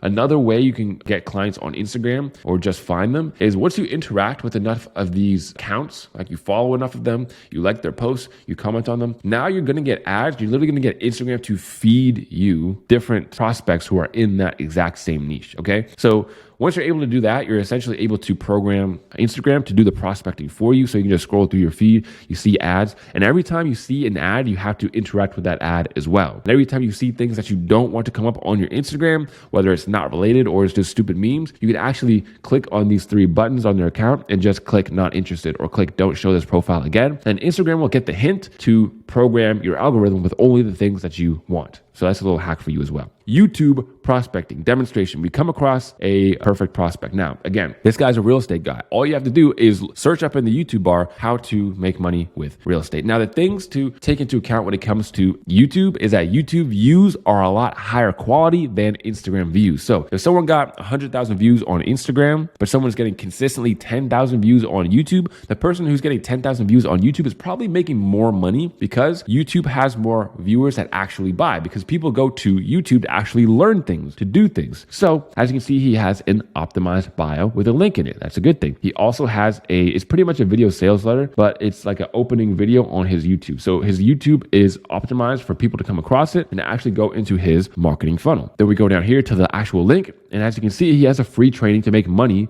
on Airbnb now. What is that free training? Of course, you go to the page and ask you for your name and email. What does that mean? It means he has an email list, which he's making money from, and he needs somebody to write emails for that email list. Okay, my friends, again, this is very, very easy stuff. And while you're going through here, like I'm saying, you want to sign up to all of these lists as well. So what you want to do, okay, is you want to create a brand new email address. And this is going to be your swipe email address. Okay, you don't want to sign up to a whole bunch of lists with your main email address. Trust me, I know from experience, because you're going to get bombarded with marketing emails from all of these guys. And then your inbox is essentially going to be nuked. So what you want to do instead is you want to create a whole brand new email address. And with that email address, sign up to every single one of these lists so you can see what they're doing. You can see the emails that they're putting out. You can see if the emails can be improved, and then you can outreach to them. So that's what that looks like. And then also you can find their email from the about page on their YouTube. As you can see, channel details, it's just going to say click to verify or something. but then you can actually see it's info at whatever the username or whatever the website is right there, the URL.com. And then that's it. And then I have another one here for you guys, Charlie Barber. As you can see, optimized stuff right there. And then inside of his links, he says, let's scale your agency today. So that's where you can actually book a call with him, do Instagram, and he also has a school community. So as you can see, he has products right there as well. And that's another thing, guys. You want to outreach to people who have products. You can't outreach to people who only have like affiliate links. Okay. So if in their links, all they have is, hey guys, here's a product. You can get 10% off if you use my code. And that's all they have to make money. Then those are not the people you want to outreach to. You only want to outreach to people who have their own business, who have their own products, whether it be an online info product or their own mentorship type of product, which is what this guy's selling here. As you can see, anything that says book a call, it's a sales call essentially. It's a sales call. So once you get on this call, he's going to close you so that he can teach you how to scale your agency from $100,000 a year to $1 million a year, something like that. And those sorts of offers are, again, usually like $6,000, $8,000, or like the other example that I showed at the very beginning of this course, $10,000 for dudes who are doing like real estate coaching and business coaching and so on and so forth. I think the highest amount of money that I've seen personally who I've worked for is someone who sold $15,000 to $20,000 packages. And again, it was a business coaching program. Now, as you can see, as we scroll down here, he has this school community that's called Agency Start. And as you can see, this one's a paid one. Again, mine are all free. This guy decides to do his paid. He has 343 members at $85. So right there, he's doing $30,000 a month just from his community here. Not to mention, a lot of the people who are in this community are actually deciding to book a call with him and go into his high ticket program. So he's probably making at least $60,000, if not $100,000 per month, but he could be making more, again, if he was working with you. Now we're going to be talking about TikTok prospecting. And then of course, we're going to be talking about how to actually outreach to all of these people and get them as your client now that we've found them, or now that we've decided how to find all of these potential people. So this girl's name is YDA. I'm going to assume that means Yada, maybe. And she has an optimized bio and she has really good views as well. These people on TikTok are going to have tons of really, really good views, but usually their back end setup, meaning their programs and their marketing funnel, is really, really, really weak and can be improved. So we're going to go down here. We can also see that she has a program called the Content Accelerator. Learn how to 10x your views and scale on TikTok by using a foolproof blueprint. As you can see, you open that up. When it says something like this, I'm planning to train 100 people, that is a telltale sign. It is a high ticket business model, a high ticket program, meaning again, she's going to probably charge you a good $5,000 or more. And then through TikTok, as you can see right here, you can literally see her email. You can also message her on Instagram as well. I highly recommend to actually message people or outreach to them on Instagram or on email. Even if you find them on YouTube or even if you find them on TikTok, you're going to want to probably outreach to them on those two platforms. And also just to note, this is her sales page and her sales page has copy on it. It looks like it was just written by her. So any one of you guys, of course, if you've written copy long enough and you understand copy, you can actually improve her sales page. And now every person who comes to her TikTok and clicks on this link, more of them are going to buy because the sales page is better. So guys, pro tip, although it may be tempting, don't just prospect in one spot long term. A big mistake I see is people outreaching for months only on Instagram. Okay, so what you're going to want to do is just outreach on one platform for a month and then get that one platform down. And then after that, after probably a few days or weeks, you're going to want to start slowly implementing another prospecting platform. Because essentially, if you double your channels, you're doubling your chances to actually get more clients. And here's a bonus method called Apollo.io. Apollo.io is a Google extension, meaning you can go to the store on your Google Chrome browser and download it. And essentially what it helps you do is it helps you get people's email. So as you can see, this is essentially what it looks like. All you have to do is find their LinkedIn account. Once you find their LinkedIn account, you can use Apollo.io. It will automatically pop up in the corner and then you can go and view their email. Now, this is super easy to do. I'm not going to give a tutorial about it because the software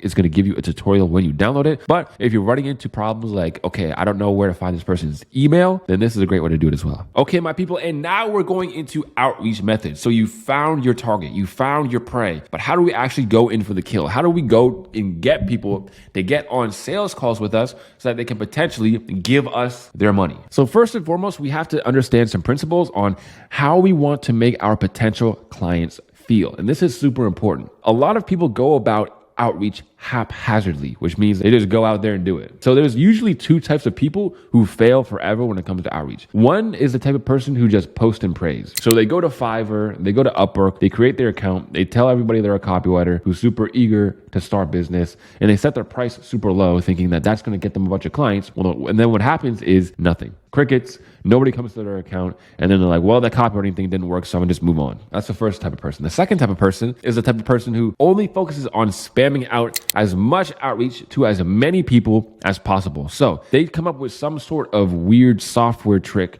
where they can outreach to 100 people, 300 people per day. And essentially their outreach looks like, hey, how's it going? I'm a copywriter. I can make you so much more money. And here's where you can go to click to book a call. Nobody is ever going to pay you $2,000, $3,000, $4,000 a month for doing that. That is garbage. Okay. In this video, I'm going to show you how to outreach properly. Okay. This is the reason why all my students are literally getting fat W's every single day, changing their absolute lives. So here's how we actually want to make potential clients feel. Number one, they're the only one I'm talking to. Two, you are a consumer of their content. Three, you're curious about whether you can help them or not, but not over promising. And four, you're using the give back principle. Those are the main things. So let's get into it. So number one, the only one I'm talking to. What do I mean by this and how to actually use it? So this is important because first and foremost, it builds trust. People are more likely to trust someone who has taken the time to understand their specific needs and business. Personalization shows that you care about their unique situation. It also increases engagement. More people are going to want to reply to you when you make it look like they're the only one that you're talking to. Now, the best way to do this is to add a lot of personalization. If you are outreaching to tons of people, it's super obvious because their stuff sounds super generic. It would work for anybody. Their outreach message to you would work for anyone. And trust me, guys, I'm a business owner myself. I get outreach to on a daily basis, dozens and dozens of times through my Instagram and through my emails. Most people's outreaches are terrible. If you just come across and do the things that I'm showing you here, then it doesn't matter how many people have outreach to that specific prospect, yours is going to be better and it's going to be a breath of fresh air. Just like all the examples that I've already shown you and the examples that I'm about to show you in a moment. Personalized messages are more likely to be read and responded to. When someone feels special and valued, they are more inclined to engage with your message. It also shows your professionalism. I don't want to work with somebody who looks like they're outreaching to hundreds of people because it makes them look desperate. It demonstrates that you are professional and serious about your offer. Mass emails can come off as spammy and unprofessional, whereas personalized messages reflect attention to detail. Next is that it creates a connection. Personalization helps establish a connection with the recipient. It shows that you've done your homework and are genuinely interested in working with them. All super important things. So how do we actually do this? Number one, we have to research the prospect. Spend time learning about the company and the person you're trying to contact. Look at their website, social media profiles, recent news, or any content that they've published. Next, you want to actually use their name. Use their name in your messages. Always address the recipient by their name. Avoid generic greetings like dear sir / madam or to whom it may concern. Reference specifics. Mention something specific about their business, such as a recent achievement, a product launch, or a blog post that they wrote. This shows that your message is tailored to them. Okay, all super important things. Another thing that I want to show you, this perfectly encapsulates the lesson that I just told you guys about. So this is the inferior way to go about it. Lots of little, tiny, small gifts or small messages to lots and lots and lots of potential clients. So this is what it looks like to have many small gifts. But this is what it looks like to have a few big gifts. Now you're giving 3 big gifts to each and every single one of your perfect prospects. And as you can see, you are going to get way, way, way more opportunities. And this is also another huge reason why, again, being great at your skills and being able to provide great gifts to your prospects is going to put you ahead of the game. Because a lot of people feel as though it has to do with some sort of secret, but it's really not. The better you are, the better your copy is, the better your understanding of marketing is, the better your outreach will be. And outreach isn't just a numbers game. Outreach is a skills game. Okay. There's a reason why I got to the point in my copywriting journey at month 8 to 9 where I could close a client whenever I wanted. I knew that if I didn't have a client or if one of my clients didn't work out and I had to drop them, that I would be able to get a client in a month because my outreach was just amazing. And the thing is that I can't just tell you how to make your outreach amazing. I can't just give you a template. Of course, I'm going to give you templates and scripts that you can go off of because they give you the ideas to use, but you have to create it yourself. You have to burn your own brain calories. You have to understand that you copying someone else or copy and pasting something is going to be disadvantageous to you, because you're going to be sending out a message that everybody is going to be sending out. So if you're sending out something that your prospect has already seen, let's say you have this script, and this prospect has seen this script 5 times today already. Do you think that they're ever going to want to work with you? Even if the script is good, even if it's banger, but it looks just like everybody else's, boring. Nobody's going to want to work with you. So make sure you innovate, make sure you're different, make sure you work on your skills, and make sure you give a lot of value to every single prospect when you outreach to them. And of course, I'm going to show you how. So next, we want to look like we are a consumer of their content already. This builds credibility, because by showing that you're familiar with their content, you demonstrate that you've done your homework and you understand their brand voice. This is huge. This builds credibility and trust. Guys, one of the biggest reasons why a lot of businesses are hesitant to bring on new copywriters is because a bad copywriter can ruin your messages and ruin your leads. A lot of people are of the thought that, why don't I just work for this person for free, and then there's no risk to them. So if I go up and offer my work for free, then that means that they're going to want to work with me because they have zero risk. No, they have tons of risk, even if you work for somebody for free, because if you write them bad copy, it's going to ruin their brand, ruin their reputation, ruin their leads, and actually set them back. It could possibly cost them tens, if not hundreds of thousands of dollars if you mess up their copy, because essentially he's messing up their whole business. By showing that you're a consumer of their content, you show that you can match their brand voice. You know what their brand stands for, so they don't have to handhold you. They don't have to babysit you through every single step of the way. It also shows genuine interest. It indicates that you are genuinely interested in their business and not just looking for any client. This makes them feel valued and appreciated. It also enhances the personalization. Referencing their contact allows for deeper personalization in your outreach, making your message more relevant and engaging. And then finally, it establishes a common ground. Consuming their content helps you find common ground and better tailor your proposal to their needs and goals. It fosters a sense of connection and alignment, meaning you're going to be more able to give them an offer that's actually relevant to them after you're on the sales call. So how do we actually do it? First and foremost, we want to follow them on social media. I'm going to show you a bunch of examples, like literally the screenshots of me and my students, my one-to-one students closing copywriting clients, like the actual screenshots of us doing it. And you're going to see that it's clear that we follow them, and it's clear that we keep up with their personal brands, and that we follow up with them over the long term based on the things that they're doing. And of course, I'm going to show you how to do that, but super, super, super important to follow them on social media and keep up to date with everything that they're doing. So follow their social media profiles and engage with their posts by liking, commenting, and sharing. This shows active interest and engagement. Next, we want to actually watch their videos. Watch videos they've posted on platforms like YouTube or their website, and mention specific points or segments that stood out to you. I can always tell when people have watched my stuff or not, because here's something really funny. People come to my Instagram, right? And my Instagram is like smaller. My Instagram is probably like 40,000 followers at the time of this recording. And people outreach to me on Instagram. They're like, hey man, it looks like your brand is really on to something. You could actually hit it big soon. Or, hey man, maybe I could help you reach 7 figures one day. Say, bro, I'm already well in. I've been doing 7 figures, bro. I've been having a huge personal brand. The thing is that you just have never seen my YouTube before because you were just outreaching to everybody and you haven't actually done any research on me. And as soon as I feel like someone hasn't done any research on me, they're not actually serious with their offer, I just bounce or I just don't even reply. This is why people ghost you. This is why you're going to get left on scene so much, is because your outreach looks sloppy and it looks lazy. But when your outreach actually looks intentional, changes the game, dude. Trust me, changes the game. You also need to subscribe to their email newsletter. Subscribing to their email newsletter and refer to specific topics or tips that they've shared. And this shows that you're keeping up with their updates. All super, super important. And next, we need to talk about curious, but not promising. So just like the rule we talked about in copywriting, the thing with being curious with people is that it builds trust, but it also does it in a way that isn't going to make you come off as scammy or like a scammer. So another huge misconception that beginner copywriters have is that, oh, if I just promise them that I'm going to save their business, I'm going to 10x their revenue, the bigger the promise, the more they're going to want to work with me. Well, business owners are more skeptical and sophisticated than your average person. So they're going to look at your big promises and they're going to write them off as, nah, this dude's just talking out of his behind. Okay, that's literally what they're going to think. So in order to properly offer our value without promising, we have to come from a point of curiosity base. So it looks like this. Hey man, I made you this, or I came up with some ways that could possibly help with making more money, or could possibly add more revenue to your bottom line, or could possibly decrease your costs for ads and increase your return on your ad spend. Because here's the thing, businesses are much more likely to give you a chance if you come from that angle rather than just coming from the big promises angle, because they get promised stuff every single day. And if you're somebody with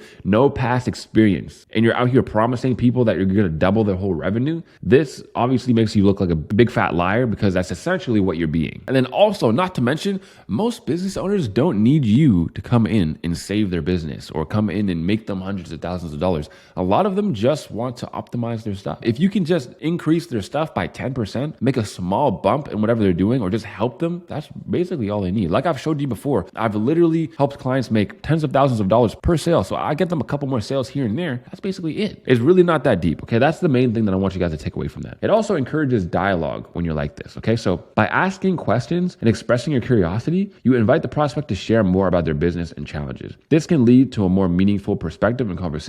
It's also not advantageous to you to start making all these promises when you don't know what they want yet. So if you're promising like more sales, maybe they're not looking for more sales. Maybe the more specific thing is they're looking for more return on their ad spend, or maybe they're looking for more email signups. You have to know what they're looking for first before you can really know what to focus on when you're talking about promises or benefits to your offer. It also reduces pressure, reduces sales pressure, okay? The prospect often resists hard sell tactics, and this is super huge. The people that you're going to be outreaching to, they are salesmen themselves. They're marketers and they're salesmen. They know when they're being sold to. They know the tactics you're using. You might think that you're slick because you just learned this stuff yesterday, but dude, they've been doing this for years. They've been doing this for years longer than I have, for decades. Okay, so don't use any of these weird sales tactics on them, because they're going to see right through them. It also shows professionalism, because a thoughtful, inquisitive approach demonstrates your professionalism and thoroughness. It shows that you're not just sending mass emails, but genuinely interested in finding a mutual fit.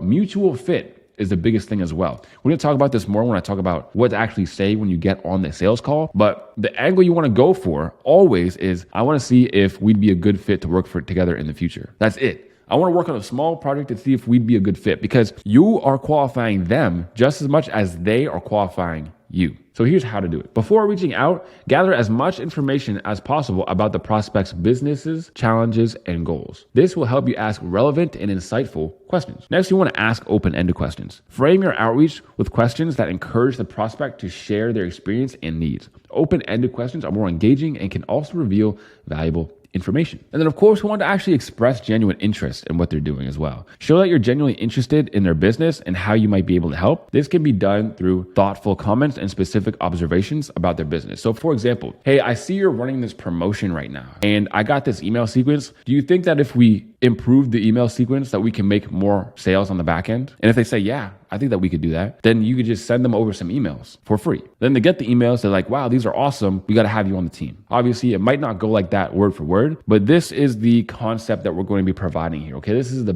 give back principle, which we're going to be learning more about as we go on.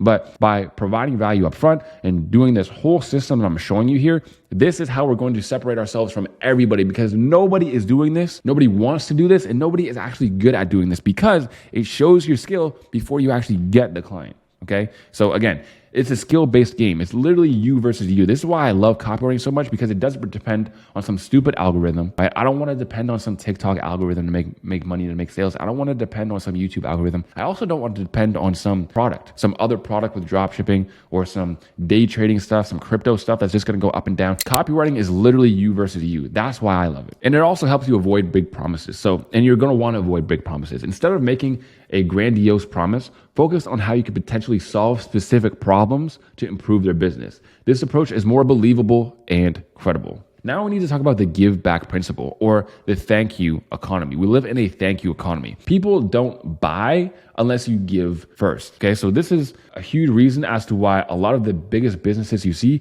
they give out tons of free value, kind of like I'm doing right now. I'm going to talk about that a little bit more as we go on. So here's how it works. Okay, it builds trust and goodwill. Offering something valuable for free helps establish trust and goodwill. It shows potential clients that you're genuinely interested in helping them and not just in making a sale. Super important. It also demonstrates expertise. Providing free and valuable content or services showcases your expertise and gives the clients a taste of what you can offer. This can be more persuasive than a pitch or advertisement. It's always more persuasive than a pitch or an advertisement.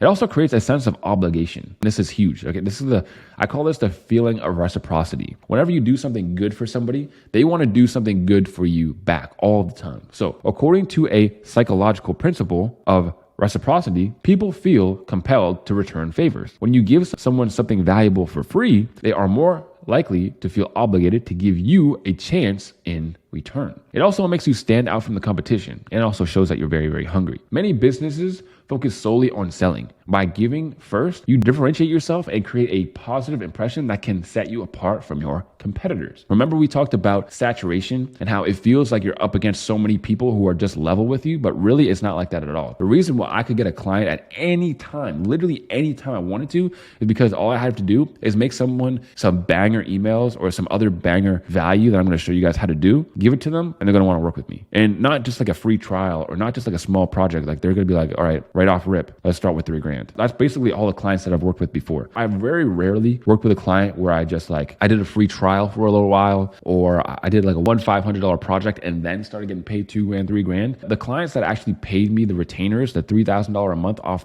of the gate, that's what they paid me out of the gate, because my value that I provided up front was already doing the talking for me. That was already my free trial period. That already built the trust that I needed to make that money with them. So, and those are my personal examples of the give back principle, but there are also others. So this free channel that you're watching right now, I uploaded free 4-hour copywriting courses, free 2-hour copywriting courses, and also free courses on every single small detail that has to do with copywriting, sales funnels, outreach, AI copywriting. I mean, literally the list goes on. This is a huge discography of just nothing but free courses. And literally nobody is putting out as much free content as me, which is why the YouTube channel is blowing up, the business is blowing up, and it also is just huge in every other single way. So again, you're going to want to give out free value. This is my personal philosophy. I believe that you should give out everything for free, even your best stuff for free, and just sell the implementation.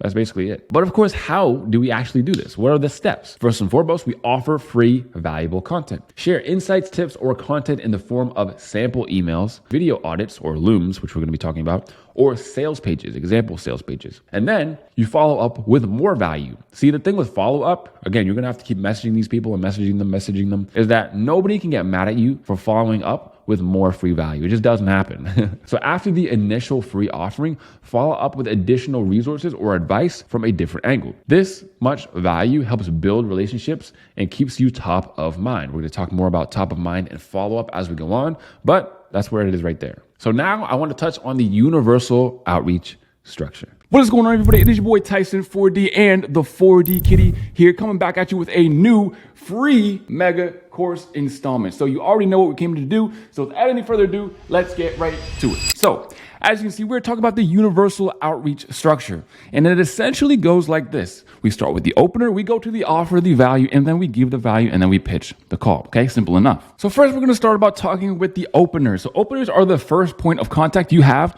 with a potential client, and they set the tone for the entire interaction. So they are critical because they determine whether the recipient will continue reading or simply dismiss your message. Here's an in-depth look at why openers are important, how they work, and the examples of effective openers. And openers slightly vary depending on the outreach method. So for example, when you're doing openers through Instagram, you essentially just want to get the reply. You don't want to pitch anything. But when it comes to email, you're going to want to have an opener and an offer of value in the very first email, both of them, usually. This is essentially because DM is more of a back and forth, whereas email is more of like, you don't send emails back and forth over and over with people. As soon as you just send an email, and then a couple of hours later, they get back to you with another email, and then you just go right to the call. It's a lot shorter of a conversation. So here's how openers actually work. So number one, we want to be attention grabbing, as attention grabbing as possible. And the biggest thing that's going to be attention grabbing is it going to be different. Okay. It has to be different. This is the biggest thing you're going to hear me say when it comes to outreach, is that your outreach has to be different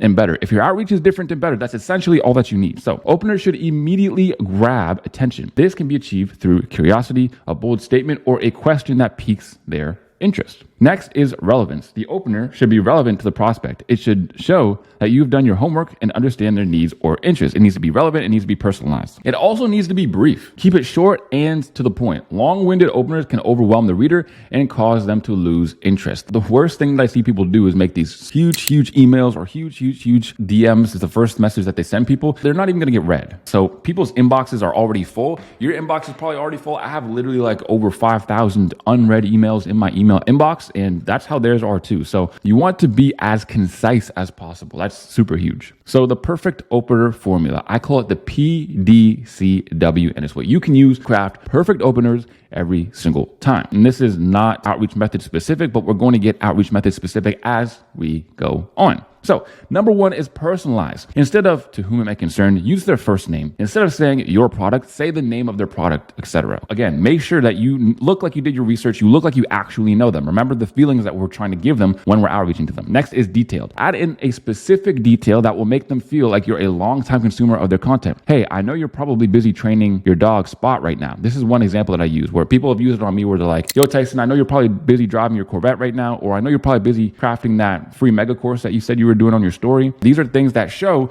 that they've actually looked into my brand and they know it. Or you can say something like, hey man, I've been watching you ever since, and then go back to one of their old videos, actually watch it, like legitimately watch it, and just say, I've been watching you for a long time. Or another thing that I always love to do is when I'm creating a video or talking to them on a video, like it's a video intro DM or a Loom video, which you guys are going to learn about more as we go on. I like to show my inbox, and it is proof that I've been following them for a long time. So if I show my inbox and it shows that I've been following them since like 2022, then that's proof. I don't have to say, yo man, I've been a long time watcher. I can say, hey man, I've been subscribed to your email list for the last 2 years, and these are some things that I've noticed. Right there, it tells them that I'm not new to this. Like right there, I can't fake it. Like their actual emails are in my inbox from that long ago. So I'm a long time viewer, long time watcher, and I'm proving it. Next is that you have to come off as curious. So add some intrigue in your outreaching and avoid making the prospect feel like they know what you're going to say already. So you wouldn't say, hey, I have a way that I can fix your headline on your sales page that will make you more sales. You essentially want to say, hey, I have a few tweaks to your funnel that could potentially increase profits. Now, it's a little bit more vague, the second way that I said it, but that's what you want. You want it a little bit more vague. You don't want it super detailed of what you're going to do and what you're going to show them and what the offer and the value is going to be, because essentially that is just going to make them feel like they already know what you're going to do. We want to have some curiosity in it. The thought we want them to have is, I wonder what this guy's talking about. Sure, I'll be open to seeing what he has to say. Next is to be witty, and this one's huge. Being witty adds a human element to your openers, making it clear that you're not using software or an AI bot. Super important, because a lot of people do the whole thing where they're like, oh man, I send 1,000 outreaches a day, but they're all dookie outreaches. They're not personalized. They're not good. They're all trash. And it's basically like, hey, I'm a copywriter. If you need copywriting services, DM me back. Terrible, dude. Terrible. If any of you guys ever do that, I'm telling you, that's going to get you 0 results ever. And the next section is to offer value after we've made the opener and they have replied. So the reason we usually want to offer value instead of just giving it right off the bat is because we don't want to spend unnecessary time creating value for someone who won't even end up consuming it. So the reason why we don't just send out, free emails or free sales pages or free Loom videos or anything like this is because what if they don't even check their DMs? What if someone on their team checks their DMs? What if they literally just never check their DMs and you just create all this value for literally nothing? We don't want to do that. So we want to make sure that they're at least home first, meaning they check their stuff. There are many ways to offer value, but it's important to talk about the things your potential clients actually care about in order to get them interested in the value that you're offering them. Okay. And of course, I'll show you how to do that as we go on. So to give value, there's many different types of upfront value that you can give, which we'll go into, and I'll show you actually and give you templates on how to do all that. Absolutely fire. But as we go on, possibly the biggest factor in whether you'll get clients or not comes down to this. This is another reason why perfecting your copywriting and marketing skills will always pay off in the long term. In the following sections in the free mega course, I'll be revealing how to create free value that's efficient, high quality, and attractive to clients. Okay, giving value or the value that you give is literally going to be the biggest determining factor of whether you get on these sales calls and start making money or not. It really comes down to this. And this is another reason why, copywriting is really all about skills. If you have terrible skills, it doesn't matter how much you outreach because your terrible skills are going to come through in the value that you give. If you're not great at copywriting and you say, hey man, I'm going to write you some copy for free, and you send it over to them, what's going to happen? Dude, they're going to be like, nah, this copy isn't very good. And they're going to ghost you after you send your free value. which happens very often. And a lot of the times it just tells you your free value wasn't that good, my friend. So after we give the free value and they love it because we've watched the whole free course, we've studied it, and we completed all the action steps, so our copywriting is better than average. Now we want to pitch the call. Once you've submitted your awesome value to the potential client, it's time to pitch the call. This is where people can get caught up and lose the lead because they're not ready for the next step. But this is why follow-up is so important. So oftentimes people will look at your value, they'll say, yeah, okay, it's great. And then you'll say, okay, let's hop on a call. And then a lot of the times here is where they might ghost as well. There's a few points in here where they might ghost. We're going to talk about what to do in each situation and how to follow up with them. But this is a big one. And a lot of people actually lose leads here. I'm going to show you how to not lose the lead when you're literally like 5 yards from the touchdown. So the first outreach method that we're going to be going into today is called the 72-hour outreach method, or the network outreach method. And the reason why it's called the 72 outreach method is because, as it sounds, you can get a client literally in the next 72 hours from doing this. Now, I suggest, again, that you watch everything first and then come back and do the steps, but this is going to be your first step as far as outreach goes. And yes, after you've literally written your first piece of copy, you should start outreaching. You should start trying to get clients, because copywriting is literally learn while you earn. Okay, so if you have one client, even if it's a small guy and you're writing like 8 emails for whatever, dude, like $100, obviously that's not the rate that we want. But dude, don't let money get in the way of opportunity. Now you're actually working for a client. Now you can say you're a professional copywriter, and it's huge, not only for your social proof and your credibility, but also for yourself, your self-confidence, dude. Like, a lot of people are going to have imposter syndrome. They're going to think, well, why should people pay me when there's people out there who have been doing this for 5 years? We are going to combat that by literally just getting our first client right away. And here is some people who actually did it and got their clients in literally 72 hours. I learned copywriting from Tyson. It took about 1 to 2 months. Then I watched the 72 hours on how to get your first client video. I revealed the method. I did everything that Tyson said in the video. On the first day, I got my first client and made $100. Thanks, Tyson. Now I have a client. No problem, bro. It was really that easy. Proof is right there. Another guy just watched the Get Your First Client in 72 Hours video from Tyson and got my first client. Let the timer tell the rest. Took him 11 hours, bro. Not even 12, 11 hours, 36 minutes. Okay, again, fearless. Yo, Tyson, I used your outreach technique, and the 4th outreach ever was a success. Literally my 4th outreach ever. Today, I'll ask him about the things he's missing and go on from there. So 4th outreach with a client. The next guy, $2,620, started 2 weeks ago. Okay, just 2 weeks. I know that's not 72 hours, but you get the point. You know, you can start making actual life-changing money in a few weeks, a month. That's all it takes with copywriting. You just have to apply yourself. Here's another thing, dude. Closed mouths don't get fed. If you're sitting there writing copy and writing copy and writing copy and you're not outreaching, you're not looking for opportunities, how do you expect to make money? Doesn't really make any sense to me. I don't know. I literally don't know. Hero says, closed my first deal on my 2nd day of outreach. I understand I might have been lucky to an extent. However, if this doesn't prove speed, I don't know what does. After going back and forth last night, I managed to book a sales call for today. 30 minutes later, I had $300 for 4 emails. That's almost $100 per emails, my friend. He didn't mention sending half first. I didn't appear interested in the money either. He just said he likes my integrity and is confident in my abilities. Some advice is to study all areas of human psychology while you're not doing actual copy. That's what allowed me to lead people into what they think are independent thoughts and give them solutions on the spot. Another thing, be relentless with your outreach. Why put the phone down if you don't even have a reply yet? There's so much money out there, you just have to get it quicker than everyone else. Your win is coming. You can quit today and prevent it, or you can stick around and find out what this space has to offer you. Special thanks to Tyson and Zenos for making this amazing community. The value in here is easy to find and absolutely endless. W win speech, and I'll completely agree, bro. 2 days, $300. Now that you know that, yes, again, this is one of the top questions on people's mind. Yes, it works. Yes, I have proof. It's right here. So let's hop right into it. On your second watch, not your first one, on your second rewatch,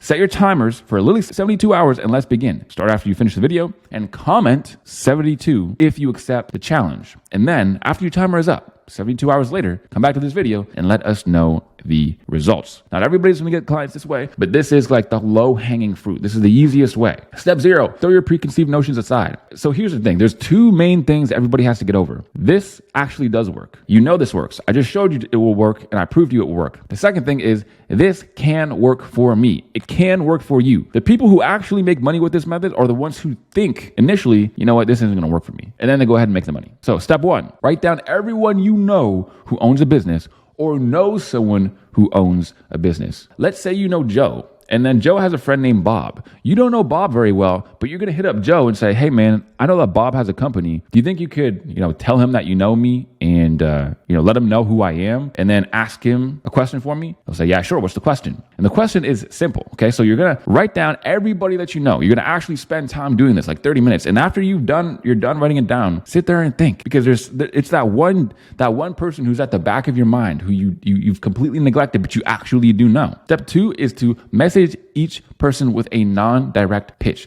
This is something that is super, super, super simple. It literally has to be something like, hey, I'm starting this online digital marketing thing and I'm looking for my first case studies. Do you happen to know anybody who would be interested in some free work or a small discovery project to test out my skills? That's it. Now, here's the thing. Here's the notice. Number 1, you're not pitching them directly. Hey man, can I work for you? Hey man, do you need a copywriter right now? Those are not things you want to do because again, that sacrifices the relationship. Okay. And you don't want to do that. By asking if they know anyone, you're indirectly asking them. That's essentially it. You go to these people and ask them if they know anybody who'd be interested in your digital marketing services, and that's it. Sounds too simple. Tyson, I don't know anybody. I don't know any business people. I'm not sure. Dude, step 0, okay? Complete step 0. Throw the preconceived notions aside and actually do this stuff. Because I'm telling you, man, it will make a difference in your life. Step 3 is to profit. It's that simple. Come up with some way. Like people ask me this all the time. What should I pitch them? What should I pitch them? Pitch them what they need. Ask them. They have the answers that you're looking for. And a lot of people want a scripted out, like they're going to say this, you're going to say this, they're going to say this, you're going to say that. But it doesn't work like that. It doesn't work like that. It's like chess. If you're playing chess, principles are so much more effective than trying to memorize every move that people are going to do. Like, dude, you're not a superhuman computer. It doesn't work like that. Because here's the thing. You're going to study a conversation and then you're going to come to the part where they should say yes and then say no. And then you're going to be like, well, shit, I didn't study. I don't know what to say now. And then you're going to be lost. So just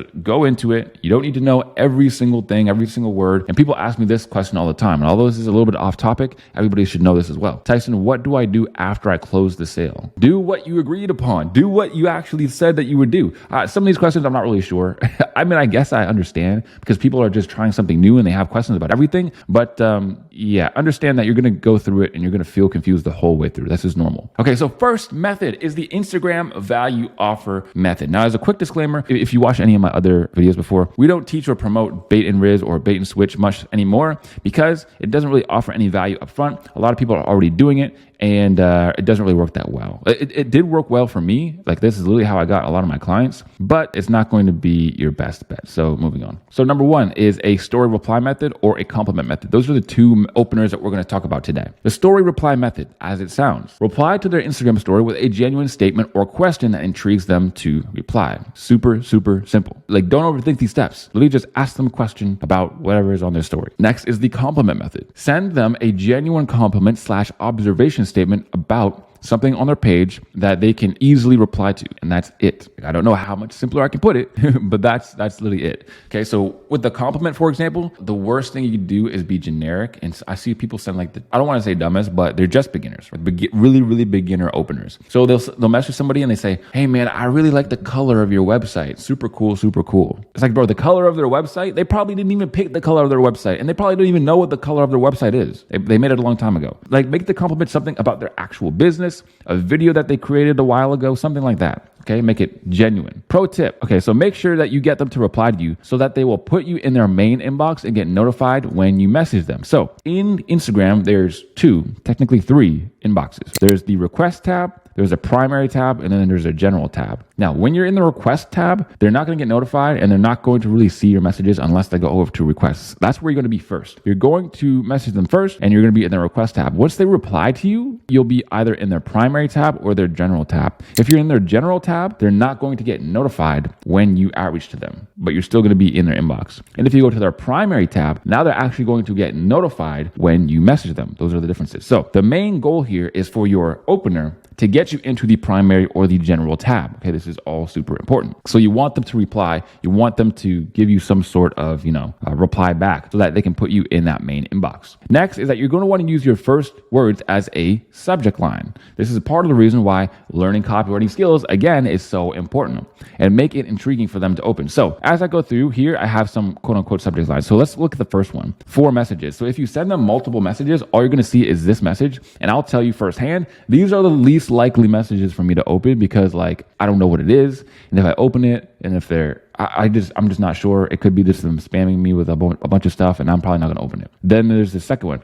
Yo, Tyson, can you just let me know something? Okay, so this one is not really that intriguing. Probably not going to open it again because, again, the subject line makes it sound like he's asking for value or he wants to get value from me. And of course, there's nothing wrong with that. I appreciate everyone who follows me, who DMs me, but it is statistically and physically impossible for me to actually apply to everybody. So that's kind of just is what it is. And then the next one, view photo. Now this one is more on the intriguing side. When I could press this button right here on the right and I'm quite intrigued on what photo he sent me. So this one I'm probably going to open. Next, hi Tyson, I know you're busy building. Okay, so what I would do in the opener is cut the hi Tyson, cut the name because you're taking up valuable space right there. And I know you're busy building. He's probably saying like building your copywriting empire or something, right? That's a pre-made opener that I've used before in the past. But essentially how it goes is I know you're busy or I know you're probably busy doing the whatever thing that they do and you want to make it something more about their personal life. So if you see a fitness trainer and you see that they have like a common saying, right? Let's say they say leg press over squats. Like, hey man, I know you're probably busy completely neglecting squats and putting all your time into leg press since it's the better exercise, but I wanted to XYZ. I wanted to show you something. I wanted to show you something with your sales page. I wanted to show you how you can make some more sales. Those are some examples. Don't use those verbatim, but you get the point. And this is a story reply. A lot of the times I'm more likely to answer story replies or at least open them up because I'm interested to see what people are saying, how people are responding to the story. But remember, if you send a story reply and then send them another message, it's going to look like this and people aren't going to want to open it. So hopefully that gets the gears turning behind what you want your openers to look like and how you want the first line to look like. That's a pro tip that I've actually never revealed on YouTube before. So step 1.5 is to marinate. It is the easiest step because it entails literally doing nothing. Complimenting someone and then pitching them in the same sentence is behavior that feels let your opener get replied to and then only pitch the person again in a couple days later. Now, step number 2 is to offer value. Offer some sort of value while coming from a standpoint of, I'm curious if this is something that could work for you, rather than this is going to make you tons of money. Remember, guys, you want to come off as curious and not promising. Promising is disgusting, it's revolting, and is not going to work on business owners because business owners are more sophisticated and more skeptical than anybody else in the world. Because they get hit up all the time. They see a whole bunch of stuff that's completely not right. And yeah, that's basically it. We're going to cover free value creation in depth, but all you need to remember is a couple of things when offering value. Number 1 is to be intriguing. Number 2 is to make your offer easy to accept. Meaning, hey man, I have this thing I could offer you. Can you let me know what your open rate was on your last 4 emails? It's like, dude, no, they're not going to do that. If you're offering value, is to say, hey, I made you this thing. If you're down to check it out, see if it would be worth your time, just say yeah, and I'll send it over. Boom, that's basically it. And then next is to make your offer easy to consume. Make your offer that you give them easy to consume. Meaning, if you send them a Loom video, you don't want to make a video for them that's like 10 to 20 to 30 minutes long. Super boring. They're not going to watch it. They're going to dip about halfway through. So, pro tip, if you make the offer sound like something that's already been created, you're going to get more people saying yes. So, it would sound something like this. I had spare time today, so I recorded a Loom video showing you how to XYZ, whatever the offer is. Let me know if you'd like me to send it over. That's basically it. So, again, I'm also going to be showing you guys like examples of not only myself, but also my students closing clients in the DMs and what that looks like and what the conversation was like. Step number 3 is to simply give value. This is where you give the value to your prospect after they've confirmed they're willing to view it. Your value needs to be high quality, yet efficient to create and easy to consume. Okay, so value creation will be coming up, but there's some things to know here. So high quality, it has to be very, very high quality value. The higher quality the value, the better chances you get of actually getting that client because nobody else is doing this. And if they do give value, it's garbage. It's dookie balls and the prospect is going to look at it, be revolted, and they're going to dip. And efficient to create. We don't want to spend unnecessary time on each piece of value that we send out. So it has to be high quality, yet efficient. So we don't want to spend all day. We want speed and also easy to consume. So it can't be too long. It can't be too much. So essentially it comes down to not how much value you give them, how many minutes of value, but it's more of how much value per minute. So if you give them tons of value in like 5 minutes, it's way better than giving them like 30 minutes of just all right value per minute. So much better. And next is to pitch the call. Either in the value itself, so maybe you make a video at the end of the video, say, hey, let's hop on a call, or as you're sending the value. pitch the prospect on getting a call after they've replied to you, and you can discuss if your value could work for them or if there are any other ways that you could add value to what they're doing. Again, this will come from a standpoint of curiosity and not promising. And next is cold email outreach. So essentially, I'm going to go through all of the outreach methods we're going to be talking about in today's video. I'm going to touch on them, tell you a little bit about how to do them, why they work, how to structure them, and then I'm going to give you examples, templates, and things to provide you with stuff that you can actually use. So step number 1 is to scrape email addresses. In order to email your prospects, you'll need the email address that goes directly to them, okay? Not to any other team or not to just a general business, but to them. As covered in the prospecting section, their email can be found through Instagram, YouTube, or LinkedIn using the Apollo.io Google Chrome extension. Pro tip here, ensure you're using an email address to actually outreach to people that is quote unquote warmed up and has good deliverability. Otherwise, your outreach emails will be landing in spam. So what this means, you're going to want to use ideally the email that you've been using for the last couple of years to actually do your real email talking to people. What you don't want to do is create a brand new email and then send like 20 emails per day, because what that's going to do is put you in people's spam folders and they're not going to see your emails. So hopefully your email address isn't like noobdestroyer69420. Hopefully, okay? Like count your lucky stars here. But if you do have one that's actually passable in a business environment, then I implore you to use that one. If you do have to use a brand new email account because your email address just doesn't cut it, I recommend looking into ways to warm up that email and increase the email deliverability over a long period of time so that you don't end up in their spam folder. Step number 2 is to send an email opener and offer value in the same email as well. Okay, so like I said, email is a little bit more compact, so you want to send the opener and the value offer in the same email. When crafting an initial email, it's important to be as personal as possible while making the email look important from the outside and being witty/personable on the inside. At the end of your email, always give a strong value offer that's easy to say yes to.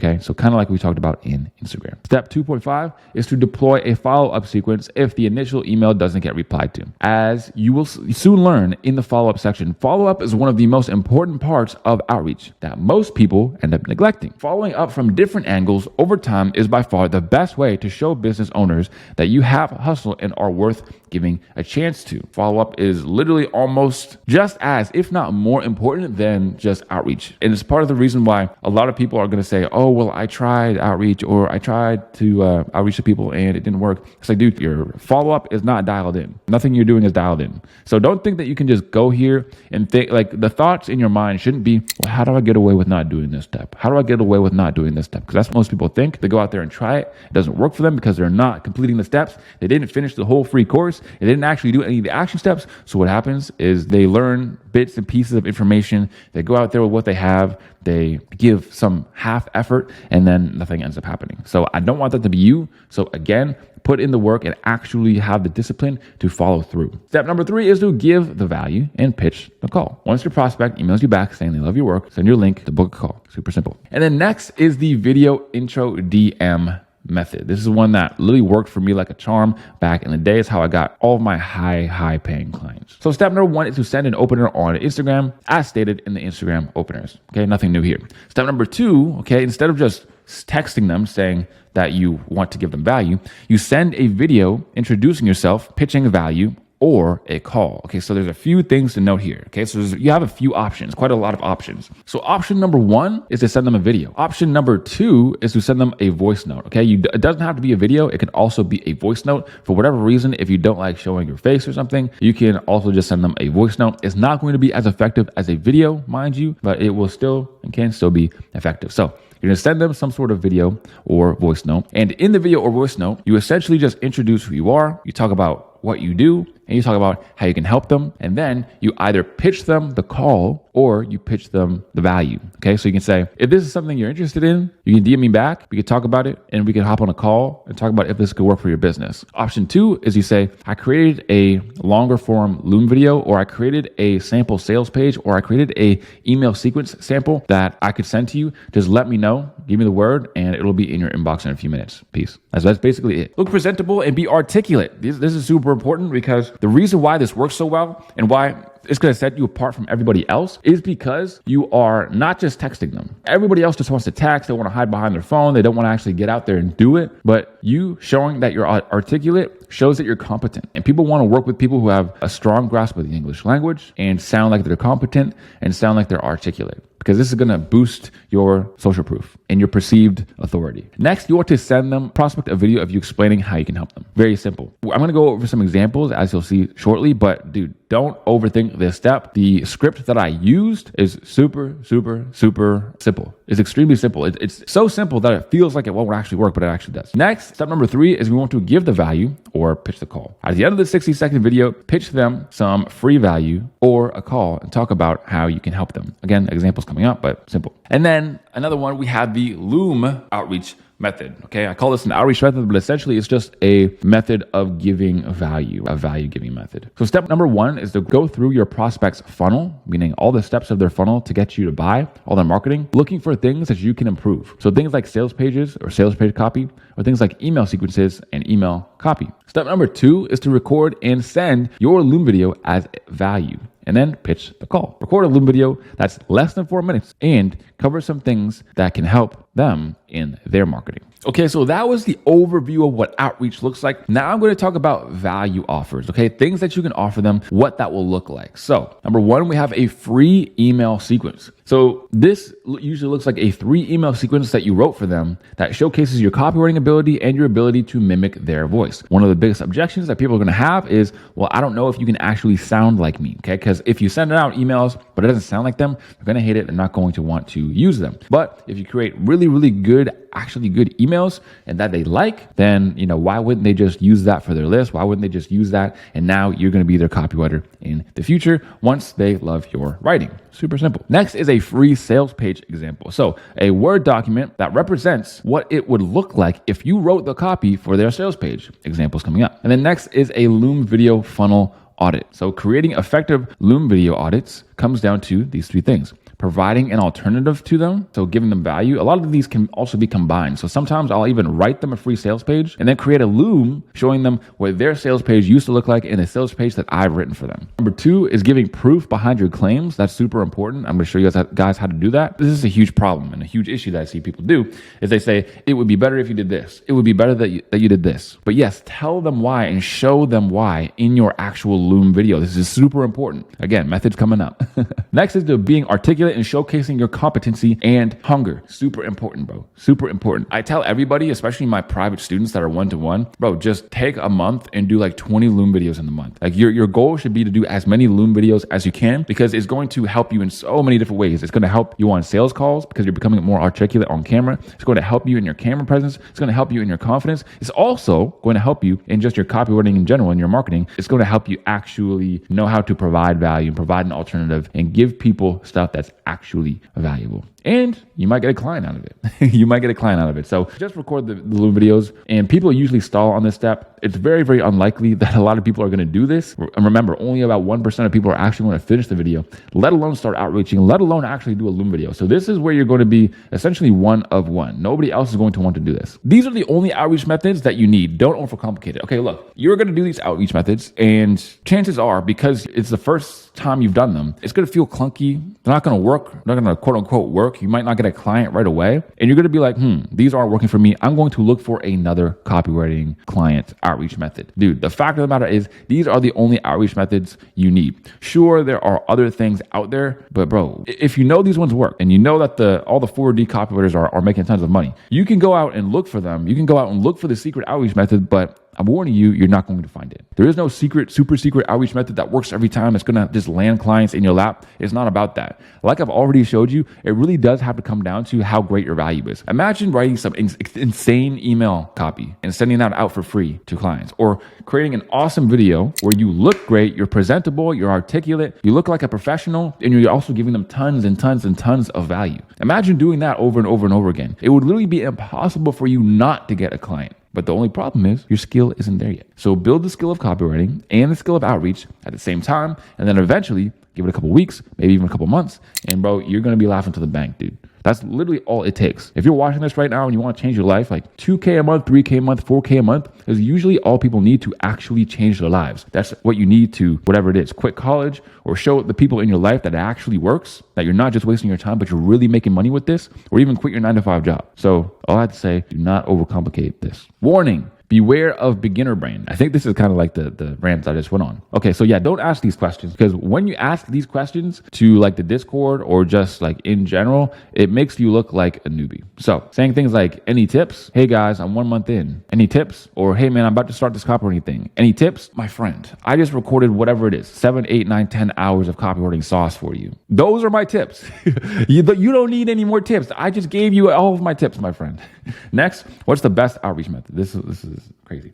The best outreach method is just the one that you stick to. Like just pick one, do it over and over and over again, and build the skill. Okay. There is no one outreach method that's extremely way better than the next outreach method. How long does it usually take to get clients? Dude, obviously it varies for everybody. It varies on how long you've been doing it, your effort doing it, and also there's a little bit of luck in the short term, but the best way to mitigate luck is to just do it in the long term, and that's it. Now, another pro tip for you guys that everybody's going to want to know is do not copy templates word for word. This is going to kill your outreach, and you're going to be thinking, oh, well, dude, I did the exact thing, but I'm telling you right now, you can't do the exact thing. You have to use your brain to come up with something a little bit different. Steal the ideas and not the words. Let me read it. Steal the ideas and not the words themselves. If you copy and paste outreaches without changing them drastically, you're putting yourself at a huge disadvantage, because you'll likely be sending something that they've already seen. This is a huge problem that everybody does, okay? The way that I myself mitigate it as a creator is I give people so many templates that hopefully, even if they copy one or copy and paste one, that not everybody is going to be doing it, but still. Because when you send out your outreach and people have already seen it, like, you're just looking like a noob. You're looking like a noob, and nobody, I promise you, nobody is going to want to work with you because they've seen your stuff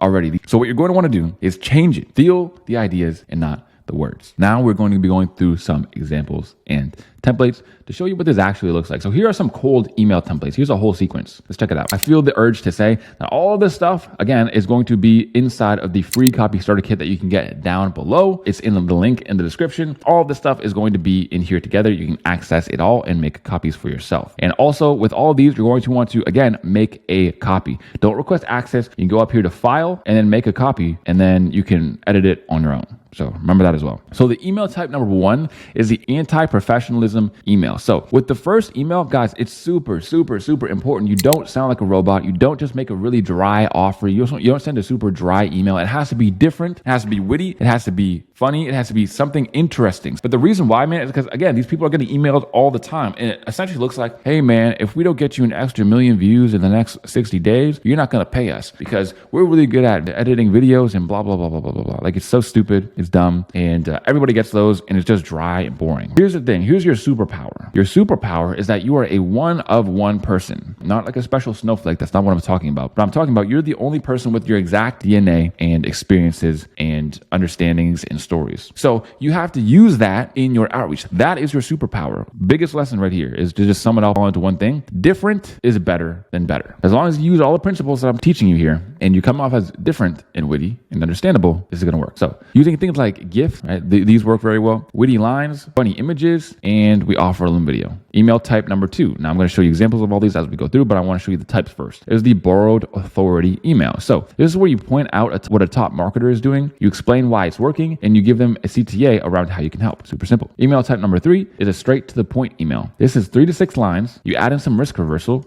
or you give them permission to say no and alleviate sales pressure. Show you how to do that. And you show that you respect their time. So this is like a short, punchy, done email. We don't be witty. We don't be funny. We just give it to them straight. Here's the brass tacks. Email number 4 is the breakup email. Okay, these are follow-ups that get a lot of replies. This will be your last email, the last email that I send you, and this will be their best chance to check out your value. People want things that they can't have. People want things that are running away from them, like a dog chasing a car. I know that's not a human, but again, humans have the same thing. So what you're going to want to do, and this again also gives them like urgency and scarcity. What you want to do is tell them that you made them something, but say like, my drive is filling up, so I'm about to delete the thing that I'm talking about giving you. So this would be my last email. If you don't don't want it, just message me back, let me know. But if you're even willing to check it out, let me know and I can send it right over. All right, later. That's basically what it looks like. Again, examples coming up. The email number 5 is to circle back if declined. So acknowledge then wasn't the right time and give a light CTA on how you can help them in their new promo/offer. Okay, so what this looks like is if someone says no to you or they say they already have somebody, that's someone you're always going to want to circle back with. One of the best responses you can get as a copywriter is, we already have somebody for that. That is a great response. Most people think that's an L. Dude, that's a huge W. You want to know why? Because that person is not going to stay there forever. Think about the span of a year. And I understand you guys might not have a super personal experience with this, but me as a business owner, I very much do. Over a year, people change positions. Either they move up in the company or they move to a better company. It's very, very, very rare that you'll see somebody stay with a company for literally the whole entirety of that company and they'll do the exact same position forever. They usually move up somehow. And when they move up, they need somebody to replace them. And all you need to be is top of mind, which we're going to talk about more. You need to be the person that's going to be the obvious choice to actually work with them. So that's basically it. If they say they have somebody already, then you want to circle back with them. And circling back essentially means you're going to email them 1 month, 2 months, 3 months later. Again, you never just let these guys go and just never reply to them, especially if they've already replied to you. That shows that they're open to your offer. If they say yes and they actually look at your offer value, then that's great too. Because again, all that means is that this time around, it's just not the right time. But when it is the right time, you're going to know who to email. You're going to email them and they're going to get back to you. So some examples, the anti-professional email. So here are some subject lines that I had. Goodwill name, got to give you credit, first name. And first name, you just helped me get a W. So all of these are something that people are going to want to open, and because they're curiosity based, and also it uses their name so they know that it's personal and not just a spam email. Hey, whatever their first name is, scrolled your Instagram, binged a few reels, and I've been using some of your sales advice lately. This is, for example, if it was a sales guy. So notice, this wouldn't work if I sent it to some fitness dude. This wouldn't work if I sent it to some relationship dating coach. It's only going to work for this one specific dude whose name is whatever his name is, Jim, and he has sales advice. I've been watching your sales advice lately and can say your content genuinely helped me close a deal. So now I want to give you this. And this is an Uno reverse card. Now, again, this is the witty part. This is me being witty, and you shouldn't do the exact same thing, because if you do the exact same thing, it's not going to work. But as you can see, this is a Uno reverse card I essentially made in Photoshop in like 3 seconds. So it says Uno reverse card. You help me make money. Now I want to help you make money. Now, again, this is just like funny and witty. I did an audit, meaning like an overview of your funnel, and noticed some leads could be slipping through the cracks. So I recorded a quick 4-minute Loom video showing you how you can, and then I give them some bullets. Increase conversions, generate more sales with your automations, and make more money, all without taking any extra work or time on your end. If you're open to seeing the video I recorded for you, say sure, and I'll send it over. If not, that's cool too. Just let me know. Talk soon. So a few things to point out here, and this is how you're going to craft your outreach email sequence overall. I did an audit of your funnel. Notice how I say I recorded the quick 4-minute video. So I let them know that it's a quick video, so it's easy to consume. It's not super long. I told them that I already recorded it. Okay, so it's already done. So let me know if I should send it over. I gave them bullets on what the video is about and how it's going to help them. And I also reversed an objection, which is, okay, but I don't want to spend extra time or money on this, but all without any extra work or time on your end. If you're open to seeing the video I recorded for you, say sure and I'll send it over. That's basically it. Say sure and I'll send it over, making it easy for them to reply. If not, that's cool. Just let me know. When I say like, if not, that's cool, just let me know. Again, this is something that you're going to want to put because it decreases neediness. You always want to decrease neediness as much as possible. You don't want to be a needy person. So now we're going on to email number 2, which is the borrowed authority email. Now, borrowing authority is something that you can use in every step of your outreach. Okay. Borrowing authority is super important. So if I'm outreaching to a big fitness professional, what I'm going to do is I'm not going to say, hey man, if you changed your page to look like this, or just to make these changes, it would make you a lot more money. What I'm going to do is I'm going to find somebody who's already making a ton more money than him and is at the top of their game. I'm going to say, look, your sales page is like this. If you made your sales page like this, or your emails like his, you're going to be able to make more money for yourself. This guy's already killing it. So you're not trusting me. You're not trusting my judgment. You're not trusting me. You're trusting this other guy. And I can help you get your marketing like this other guy that you already know and you already see as an authority. Super important. It's just really important to give all of your claims justifications, not just by borrowed authority, but every single claim justifications. And this is, again, why it's important to understand copywriting, because we already talked about justifications in the copywriting section. You apply everything you know in copywriting to outreach, dude, it's done. It's done. It's all just a skill game, bro. And chances are you are highly skilled at something, whether it be chess, whether it be playing an instrument, even if it's a video game, dude. Like, I've played certain video games that were way harder than copywriting or making money online. So that is all a bunch of things to keep in mind. This is all possible for you. Hey, First Name, reaching out to you because of your sales page. I recorded a quick 3-minute video for you that will help you make more sales with just a couple tweaks. The video shows how you can use the same marketing systems as Alex Hormozi and other top marketers to increase your conversions. Cool if I send it over? So notice how this one is shorter, simpler, more to the point, and less with witty and funny angle. Now, important to note, again, another important to note, everybody's going to be different. Some people are going to respond to you being witty and they're going to like it and they're going to laugh and they're going to think it's cool. Other people are going to be like, that's dumb. I don't want to reply to this. Everybody's just different. Every business owner is different, just like every person is different. So by coming at it with different angles each and every time, you essentially cover all your bases and you give yourself the best chance of actually getting a reply and working with that said client. Next is a straight to the point email. I value your time, so I'll get straight to the point. I recorded a Loom video you can watch in 3 minutes. In this video, I show you how you can squeeze more conversions from your sales page and potentially earn a healthy increase to your bottom line with zero extra work. Open to checking it out, reply with the word yes, and I'll send it over. If not, that's cool too. Just let me know later. That's it. Super short, simple, to the point. Number 4 is the breakup/last chance email. Hey, First Name, I've sent you a few emails about how you can get more conversions on your sales page, but you've gone cold. So this is the last email on the subject, and I'll take down the Loom video I recorded for you shortly after I send this email. So by all means, if you're open to watching the video I recorded for you on how you can improve your headline and make more sales, reply to this email saying yes, and I'll send it right over. If not, I wish you luck in everything you do. Okay. And this one gets so many replies, you would be genuinely mind blown. You'd be flabbergasted, my friends. And then finally, we have the circle back if declined. So this is again like a month later or something. Hey, Name, long time no see. I saw that you recently launched whatever their update or product is. Maybe they're running a challenge. Maybe they're running some sort of promotion. Maybe they're running a sale. And you should be the one to, if you just make this observation, it shows, again, that you're a consumer of their content and it gives you a better chance of getting them to reply because it is relevant. So I saw that you launched/updated their product and was wondering if you'd be open to seeing some ways I can add value to what you're doing.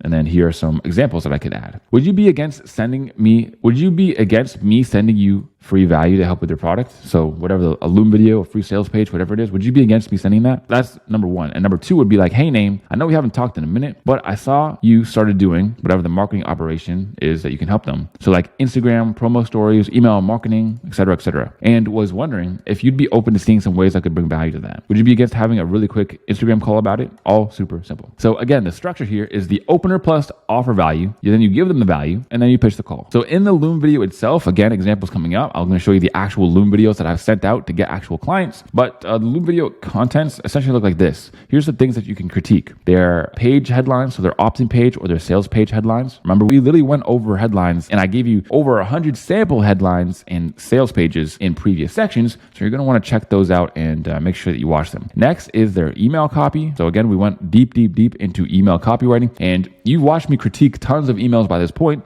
So you're going to be able to critique their emails similarly. And then next is their email automations/deliverability. Okay, we're going to talk about that more as we go on. And of course, I have some exercises here that you can do if you would like. Man, what is going on, everybody? It's your boy Tyson4D, and today I have a treat for you guys because we are going to be looking at the exact Instagram DMs that I and my students have sent in order to get clients. So if you want to get clients just like us, all you really got to do is copy us. So let's check it out. So I'm basically just going to go DM by DM here. So as you can see here, we have somebody here with a verified account. They were verified back when it actually meant something. 123,000 followers, 500 plus posts. Long story short, this is not a small Instagram account. A reason why I point that out is because, people have the preconceived notion that, man, nobody's going to answer my DMs. Nobody who's over like 100K followers or nobody with a lot of followers is actually going to be looking at my messages. Well, nothing could be farther from the truth. So let's check it out. I basically just said, hey, I just want to reach out and show my appreciation for the content. A lot of real estate and wealth gems. Keep up the great work, right? So that was my opener. That was my compliment. That was my thing. It wasn't even really that great of a compliment because it wasn't that specific. I basically just said great real estate and wealth gems. If I would have gone back, I would have given a better opener. But again, this is when I was still developing my strategy. And as you can see, they said, thanks, man. How much do you charge for some email copy sequences? Really just that much. I didn't even bring up copywriting. I didn't even bring up emails. He literally brought it up first. Why is this? This is because I had my profile set up right. So when you have your profile set up right, what you do, how you do it, who you've helped before in the past, I'm going to show you exactly how to do that. But this is what can happen. Just send out an opener and someone already wants to hire you. So let's check it out. He said, how much do I charge? I said, highly dependent on the project, really. Is email marketing something you're looking to outsource? Also, this comes down to skill and principles as well. When it comes down to price, you usually don't want to be super upfront about it because it literally does very much depend. Like he's going to ask how much I charge per email copy sequence, and there's not really a set amount. Like, what if it's 5? What if it's 10? It depends on how long he wants the emails, what kind of emails there are, what I already got on the go. So it's highly dependent, just like I say here. He says, yes, I have a couple events coming and a course I'm putting together, a couple other things I need for it also. So then I just sent him my Calendly link right here. Okay, if you're open to it, let's schedule a quick chat and we could talk about some things. So I believe we got on a chat and then we emailed each other back and forth afterwards. So he said, okay, so for the event ticket sales, we would want 5. For the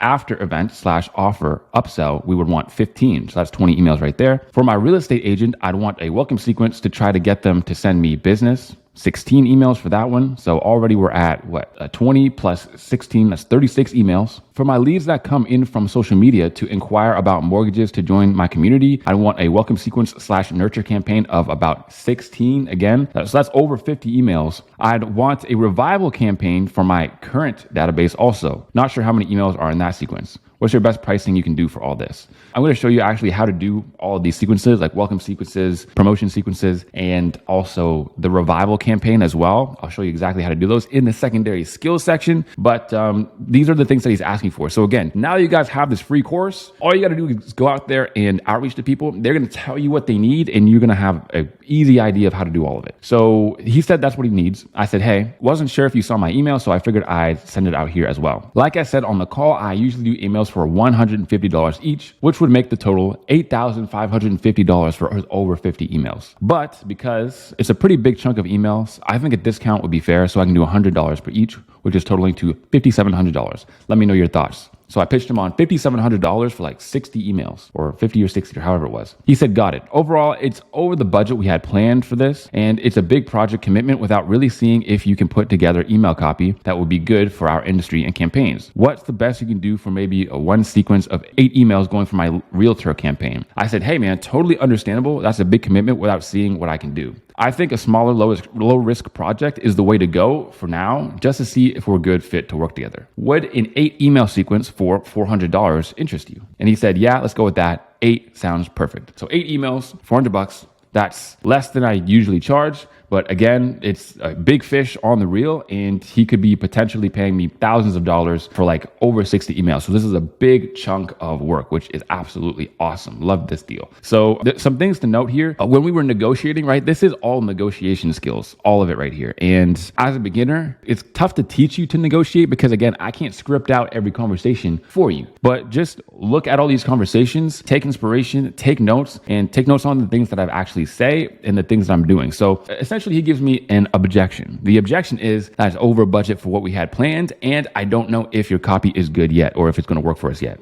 First and foremost, I agree, right? And this is how you handle any objection. You agree first. Totally understandable. That's a big commitment without seeing what I can do. Now that alleviates the sales pressure, because his worst fear is that I'm going to be like, no, it's not. Like, dude, I'm actually giving you a crazy good deal. What are you talking about? Over budget. And then that just creates friction, and then nobody likes being in that situation. So I say that's a good idea. I think a smaller, low risk project is the way to go for now. So let's see if we're a good fit to work together. Again, not show you what I can do, show you that I'm a really good copywriter, bro. See if we're a good fit to work together, because I'm qualifying you just as much as you are qualifying me. Would an 8 email sequence for $400 interest you? He said, yeah, that's awesome. So I made the price even lower. I made it basically as low risk as possible. So the outreach method that I used here was basically nothing.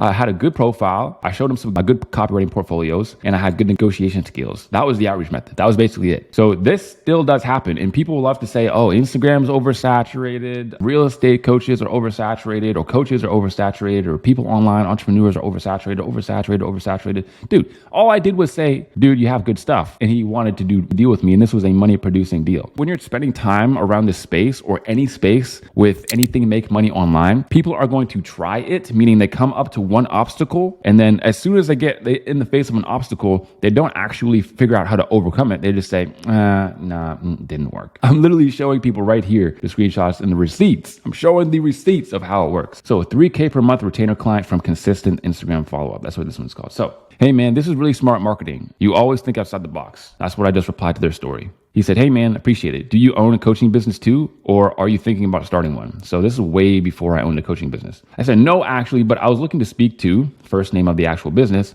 about how I could add value to him. I assume this is one of his chat closers / setters. Would you happen to know any way that I could contact him directly? And then they basically didn't answer. He said something else on his story where it's like, hey man, if you guys want this, let me know by DMing me. So I said, yo, send over the link. And then he replied saying, hey bro, it's me now. You can directly contact me here. And then he gives me the link to what I asked for back here. And then I sent him a video intro DM. This video intro DM, super simple. All I said was, hey, how's it going? My name is Tyson. You don't actually know me, but I'm creating this quick video for two main reasons. One is because I wanted to stand out. I know you probably get outreaches too, or people, contacting you on a daily basis. So I wanted to be different, come on camera and just, so you can put a name to a face. And two, because essentially I'm a digital marketer. Not sure if it's something you need right now, but essentially I can help you get more sales by pushing more people through your sales funnel with things like copywriting and marketing. If that's something you'd be even open to hearing, let me know and we can talk about it more in the DMs. So what you're gonna want to do is not copy the exact words that I just used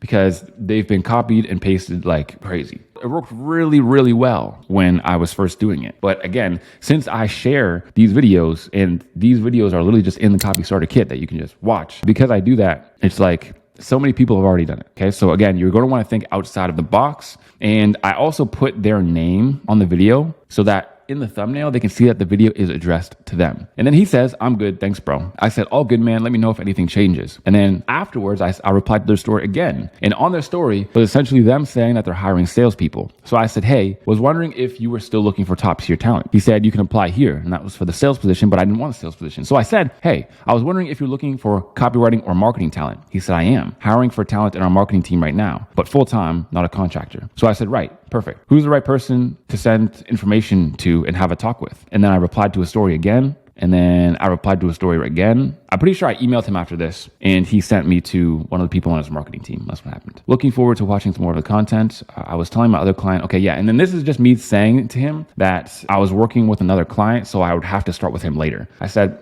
I was telling my other client about having to leave and they asked if I could finish up this project because it would really help them out. Is it cool if I start working with him in a week or two? And that's basically it. That's how it went. And this guy essentially was a 3K a month client. And that's basically all it was. And then this is another client that's closed on call. This is someone with 147,000 followers and 6.6K posts. Wait, how many followers did this guy have? It doesn't actually say, but he had over 100,000 followers. And then this guy, 147,000 followers. And this is straight gold. I never thought about it this way before. That's all I said to his story. He said, this is why we have to change the way we think. Appreciate your support. Don't even know what it was. Don't know what the story was. But as you can see, very, very, very simple story reply. That's all it was, a very simple story reply. If you guys are thinking that this is rocket science or it's going to be super difficult, dude, anybody with half a brain can do the exact steps that I'm doing right here to get these $2,000, $3,000 deals. So then he said thanks and I let it marinate for a couple of days and then I hit him with the video intro DM. Again, this is the video of me saying the exact things that I said last time. So what's going on, Tyson? I appreciate you making this video and I am open to entertaining your offered services. Boom. Just like that. I said, hey, I see you have an email list and some programs plus events. Do you currently have anyone on your team handling the marketing side of things? He didn't answer. So I followed up. Hey, I realize you're probably pretty busy and don't check your DMs that much. Would you be open to hopping on a quick 7-minute call? Come up with some ways to generate some extra revenue for you. No pushy sales call or anything. So feel free to leave your credit card at home. Now, the reason why I'm saying this is because it alleviates sales pressure. There's no pushy sales call. You don't have to buy anything. It's just talking about if this is something that could help you. That's it. He says, hello, Tyson. I have some time today. Send him over the link. And I said, sounds good. You can pick up a time here. And then we got on the call. It was really that simple. First 2K client from DM to email outreach. Oh, yes. This was my first. So this one was through DM. I DM'd him essentially in outreach and he said, too busy. Email this person.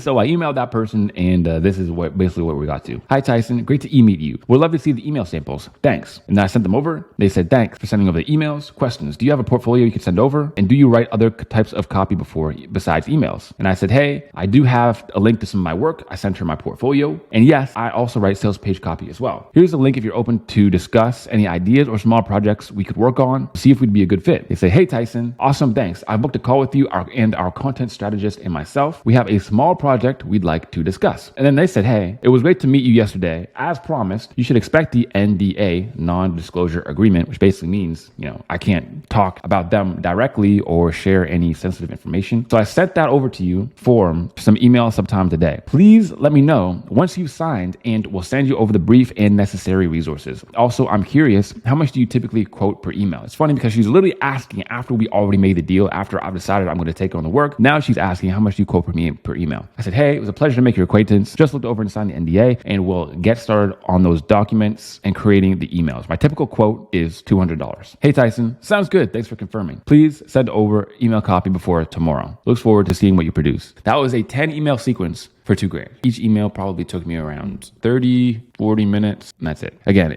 to make $2,000 during my 9-to-5 job, that would take me a month. That would take me a month. This would take me a couple days at most. Like really doing my research and working hard, this would take me a couple days. Now, not only me, but now I wanted to showcase one of my personal student, Jay's first client. So he literally just sent them over a email sequence as value. So he did the whole opener and then he sent this over as value. Then she said, okay, these are so good. Thank you so much. I may have a project for you. Paid. Haha. Then he says, thank you. I'd love to hear about it. Are you happy to message back and forward, or did you want to hop on a quick Zoom call? She said, we can just message back and forth. I'm just waiting for my flight to take off, so I'll send you the details now. I have a client in an executive coaching space currently doing a rebrand for her business. I will need to set up 3 different welcome sequences, different audiences / pillars of her business with 3 emails each. I'd love to find someone to get this all set up for me. Ideally, the copywriting and design / setup of Kajabi templates, but I can always find someone to help me on the design side of things. Let me know if this is something you might be interested in. Then Jay says, oh, perfect. This sounds like an awesome project. And fortunately, I'm familiar with the Kajabi too. Absolutely love to get more details once you're landed and settled in. That was that. So dudes are landing clients on Instagram left and right. So again, don't let anybody tell you oversaturated, it doesn't work anymore. Like it's just nonsense. These are people who are upset because again, they've reached an obstacle that they don't feel as though they can overcome. So they are projecting their own inadequacies on others. And that's just what it is. So here's what not to do, because what not to do is just as important as what to do. And I got this DM. He says this 30-second read. I'm sending out thousands of cold DMs on Instagram looking for additional clients who need email marketing. I don't have time to send warm DMs. My niche is fitness and I have already prepared over 70 value-heavy emails as well as the demo sales emails and welcome sequences to show I'm capable. Hopefully you need email marketing. Let me know. So a few things. First of all, he must not have even been looking at who he's DMing. He has like some sort of DM machine bot. There's zero personalization. He's saying that he writes for fitness people. I'm not a fitness person. He's wasting his time. He's wasting my time. I'm literally borderline offended. Literally telling me, hey bro, I'm just spamming out cold DMs right now because I don't have time to send out warm DMs. You don't have time to send out warm DMs? So how are you going to have time to actually do the things that I want you to do in my business? My niche is fitness. I have a bajillion emails to show that I'm super good. Hopefully you need email marketing, let me know. Yeah, garbage, trash, terrible. Like people are going to say, oh bro, I tried Instagram DMs already. And they send this and they send this. Again, your competition is plentiful, but not fierce, bro. No business owner is looking at this and going, oh yeah, man, thank goodness this dude reached out because that's definitely something I need right now. Not even a chance, bro. Not even a chance. Now we're going to go over an example of a Loom video for value. So let's check it out. So I'm literally just going to play it and I'm going to speak over it if I see anything interesting. Hey, James, how's it going, man? My name is Tyson and I'm just reaching out to you because, man, as you can see, I've been subscribed to your list for a very long time. So the first thing I do is I say, hey, I greet him. And then I also right here, I show him that I've been subscribed to his list for a very long time. I literally show it on screen here. Now with Loom, literally it's just a video recording and it automatically records your webcam in the bubble right there. It's really easy. I just need to take it all the way back to 2022. So it's the Stone Age essentially. And I wanted to make this quick video for you just going over your email because I myself am a digital marketer who specializes in done-for-you marketing systems just like email. So notice I usually don't like to say I'm a copywriter or advertise copywriter, because copywriter, it is a skill that is useful, but there are a lot of people calling themselves copywriters when they are not. They're simply just people who are starting out. There are certain people that give copywriting a bad name. I'll leave it at that. So I say that I'm a digital marketer. I might say that I'm someone who specializes in direct response copywriting, things that differentiate myself, right? It's almost like giving yourself a unique mechanism. So in this specific example, I say that I am a digital marketer who specializes in done-for-you marketing services, just like email marketing. And there's a few things with your email list that I want to point out to you, because you could definitely be losing money with them. So first and foremost, so this is all of your emails. As you can see, a few of your emails have also been landing in my promotions tab. So I essentially show that his emails have been landing in my promotions tab. I didn't go over it quite yet, but this is due to deliverability. Deliverability is essentially your ability to land in somebody's inbox and they get notified when you email them. So if he's landing in my promotions, and that's a part of his email marketing, that can be fixed. Which we could also fix, but there's also something else that I wanted to talk about. So I just touched on that for like 2 seconds, and then I'm going on to another way that he can actually increase his email marketing deliverability, or his email marketing effectiveness just in general. See, in this particular video right now, that could be very easily and simply addressed. So when we go over here to your beginning emails in the beginning of your sequence, there's something that I wanted to point out. And essentially, it's the way that this testimonial email is done. Now, testimonial emails, as you know, because you have it on your email list, is a great way to actually shift people's beliefs and to get them to see you as the authority. Because so essentially, when you're doing Loom videos and when you're giving people critiques and constructive criticism, you need to give them a compliment sandwich. You need to give them something that they did well. You need to show them that you understand they are the master, they are the top dog, but you also need to come up with another critique, so another way that they can improve. And then you want to end it off with probably some more ways that you're going to point out how they actually did something right. Now, notice that this Loom video is a little bit long. I did that purposefully so that you have more things to go off of. So I came at different angles here. I brought up different things so that you can essentially just like pick one of them and you can go with that. Your Loom video should be like 3 minutes maximum. Because you're not someone now who's just playing the claim game and saying you can make 100,000 and how has that actually helped people do it? You actually help people do it. But the way to which you actually structure the story and the testimonial email is also very, very important. So as you see here, I'm just going to go through a couple of lines and read this and share this with you. And then I'm going to tell you exactly what I would change and why I would change it, and show you some of the results that I've been able to get my clients just with a few small story emails. So notice I also reference my past clients and my past experience and how I've been able to make money for them, because again, this is cost narration and I'm building up my own authority and showing that there is a reason behind what I know, rather than just saying, you should do this, it will get you more sales because they're going to think this and you're going to do this and they're going to think this. Instead, you want to say, I've been responsible for this. I worked for these big names. This is what they've said about me. These are some other people who are using the exact same strategies that I'm showing you right now. And this is what you're going to want to do. And that's why. So, hey Tyson, if you ever feel like you can't possibly take on any more in your business, where you want to help people, but you're already maxed out and sacrificing time with your family and friends, chances are you can relate to Amber. When I first met Amber, she was completely booked with one-on-one clients. And while her clients were getting amazing results, this mom of 4 was burned out. Sound familiar? She knew she couldn't take on any more clients without giving up more time with her family and friends, even though she wanted to continue to impact even more lives. So she asked her magic question, what the heck do I do to scale this thing? She knew launching was her next move, but she wasn't quite sure how to fit all the pieces together. Sound familiar?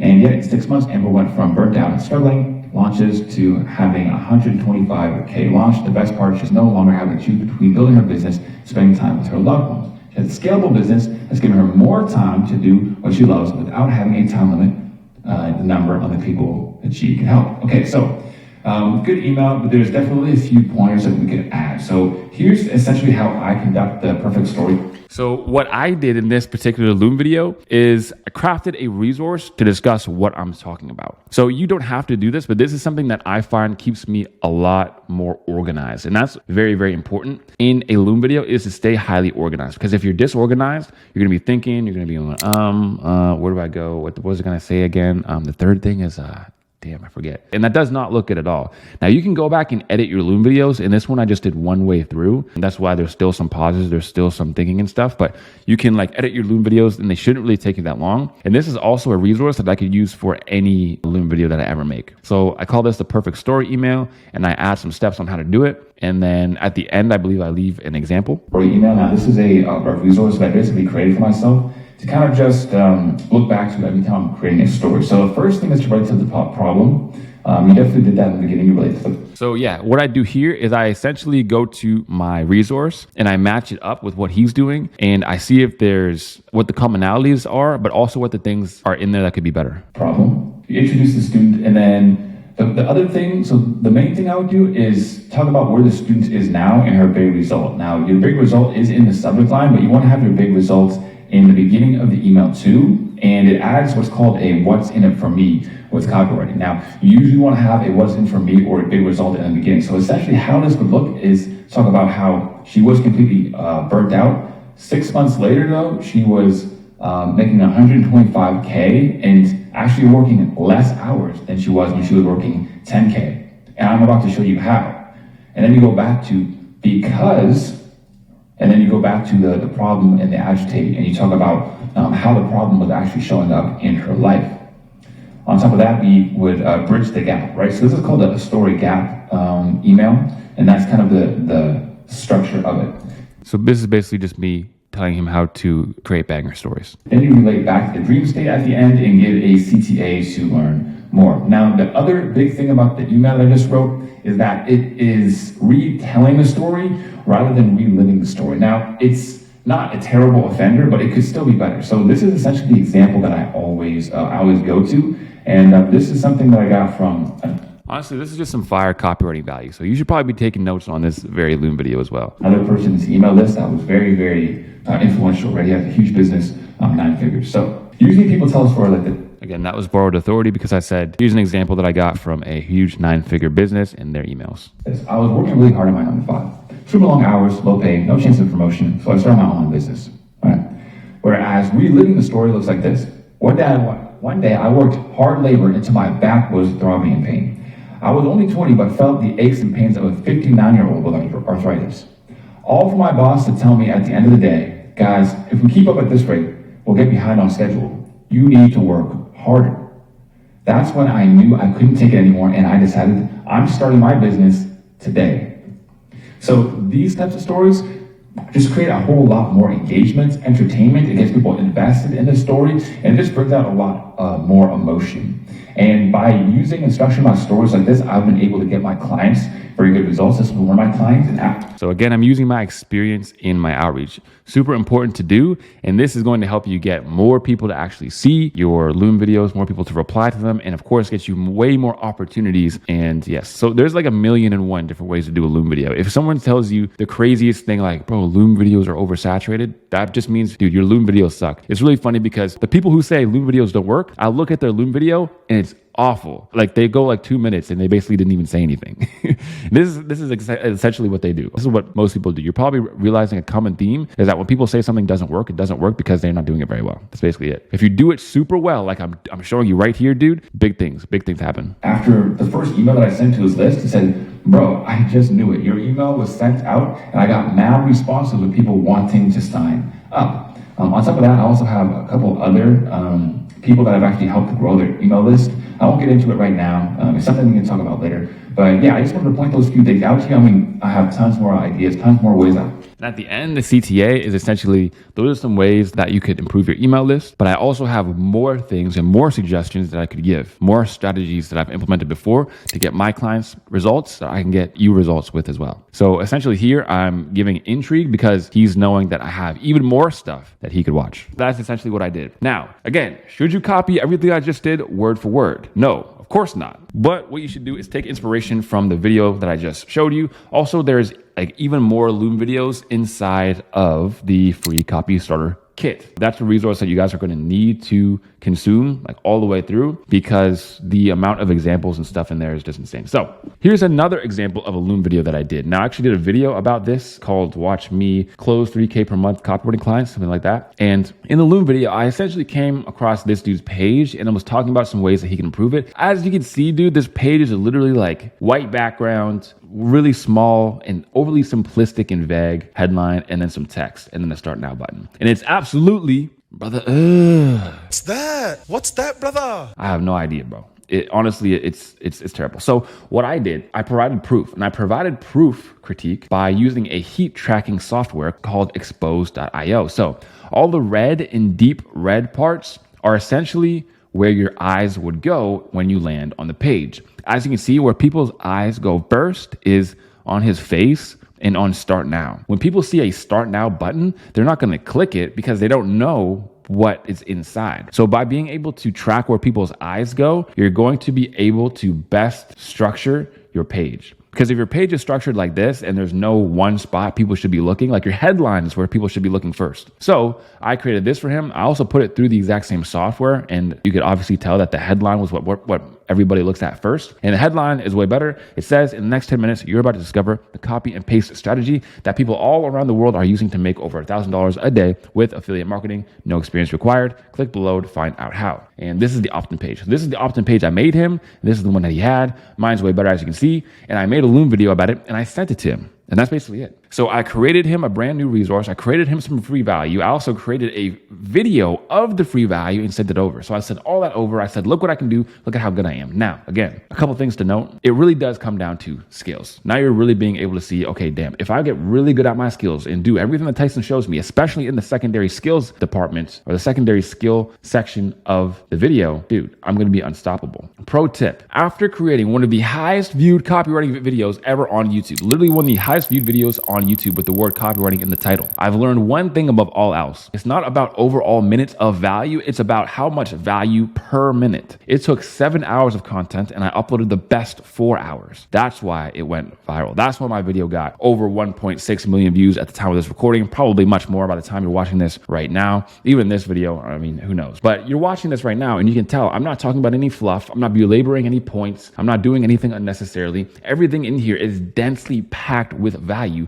yet it's still so much. So you got to do the same thing for your clients. That's why you sitting there making like a 10 or 20 minute Loom video is not going to be valuable to them. What's valuable to them is a resource that you've built them, something that you've made for them really, really short, and you're actually presenting it yourself. Also, guys, I wanted to quickly touch on this. A lot of you guys probably aren't going to be that good on camera because talking to a camera is weird. Talking to an inanimate object, it does not come natural to most people. This is something that I had to work on as well. Now you see me on camera and I'm charismatic, I'm articulate, I can say things just fine. Like it looks like I've been on camera and like I'm a natural at it, but that's far from the truth. I was worse on camera than you could probably even imagine. After creating hundreds of YouTube videos, guess what happens? You get good at it. So again, put in your reps, dude. Put in your reps. Don't say, well, I'm not good at this. I can't do this. It all is a skill. If you're serious about this and you actually want to make the money and you actually want to have the results, dude, it all comes down to, are you willing to pay the price? It's not some passive income scheme, some way that you can magically make money online. No, I'm going to be completely honest. It's not like that, but it's a way that if you work hard and if you love a challenge and if you are into actually building skills and getting better, this is a way that you can make an absorbent amount of money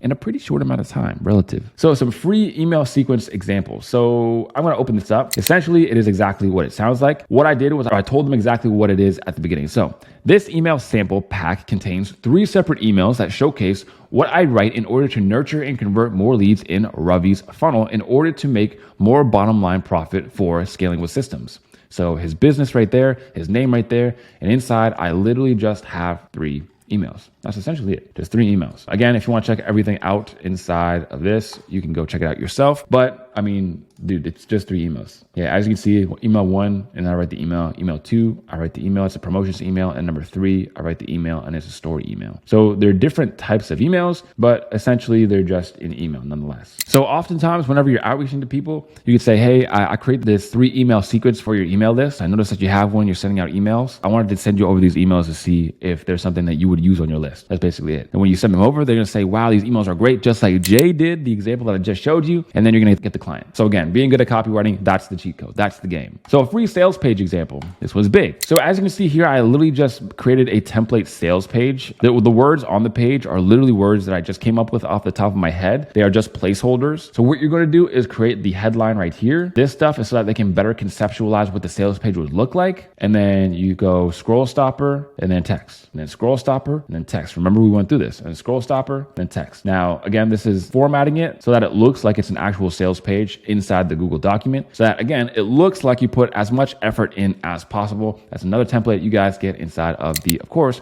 free copy starter kit. So now we need to talk about how to follow up. Because let's say you've given your value or you've agreed to a call, but they're still leaving you unseen, or they've gone cold, or they leave you on red, which happens a lot of the times. But first, we need to talk about the IMC framework if we're going to properly understand how to follow up with people. So the IMC framework goes like this. It is essentially a cycle. So what happens? Incident. It starts with an incident, and then it gets people to search, and it gives people motivation. So I'll explain this. When somebody signs up to a list, let's say they sign up to a list on how to lose weight. They're not just like, hanging out, watching some Netflix, or they're just like hanging out with their friends and they're like, you know what? I should join an email list on how to lose weight. That's not how it goes. What happens is they step on the scale for the first time in 6 months and they realize, holy crap, I didn't know I was that heavy. That's the incident that causes the motivation. Motivation is caused by an incident. Or let's say they're out shopping and they put on a large, and usually larges fit them just fine. But this time he put on a large and he got so big that his gut was hanging down below his shirt. That's an incident where he's like, oh man, I gotta fix something. Or let's say he's hanging out with a bunch of his buddies and they won't stop roasting him for being overweight. And it's starting to really get to him.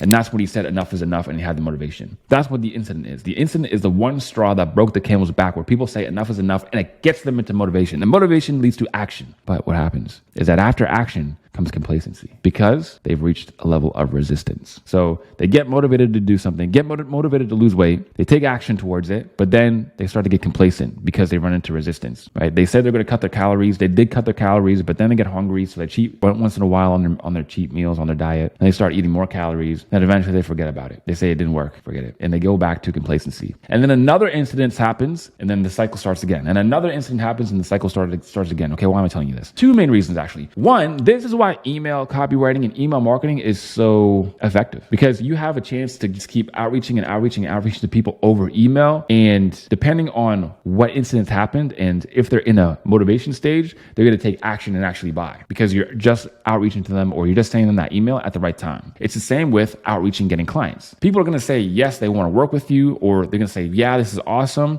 And you're going to get them into a warm lead, but they're going to go cold because, again, they've gotten complacent. They're like, yeah, I should do that, but not right now. I've seen this and heard this so many different times. You guys are going to get so many maybes. It's going to be insane. That's exactly what I went through. A whole bunch of maybes. People saying, yeah, but not right now, or I don't know if we really need this at the moment, that sort of thing. So they get complacent. But mark my words, there will be an incident where they will want to work with you.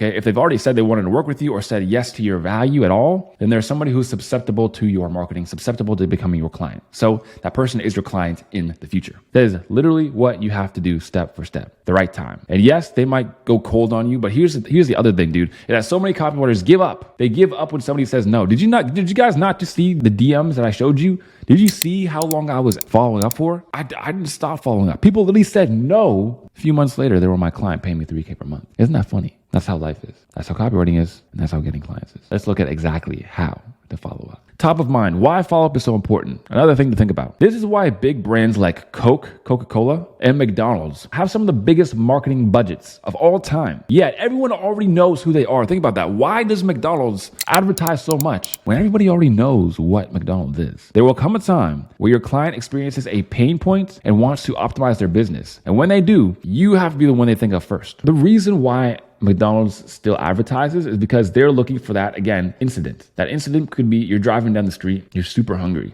You're like, man, I don't want to go home and make food. I just want something quick. But something quick is something that's close. You see those big golden arches. You're like, that wouldn't be too bad. And then you just find McDonald's and you go in. That's basically it. They just want to be at the right place in the right time. It has nothing to do with if you know them or not. It's the same with your outreach. You have to be in the right place at the right time. That's it. And it can change your life forever. So how do we follow up? So you send your opening message, and if you don't get a reply, let's say, You send a quick bump 3 days later. Hey, just wondering if you saw this. So this is what it looks like through email. If I was emailing somebody and they didn't reply, I would say, hey, just wondering if you saw this, or just bumping this up in your inbox in case it got buried. That's one thing that I want to do, and that's the only time I want to do that exact thing. If you still get no reply, try another angle. So if the first one was like a funny, witty, silly email, the second email will be 2 or 3 days later, and I'll say, hey, I'm just bumping this up. And then the third email will be another 2 or 3 days later if they still don't reply, and I'll come at it from another angle. So I won't be funny. Maybe I'll be more serious, or maybe I won't offer them the value that I offered them before. If I said, here's the 3 email sequence, maybe I'll say, hey, I created a Loom video about your funnel. So come up with different angles every single time. If this happens and they still don't get 0 reply, then you move on. Here's another thing. It's so much easier to get someone from a maybe to a yes than to get someone from a no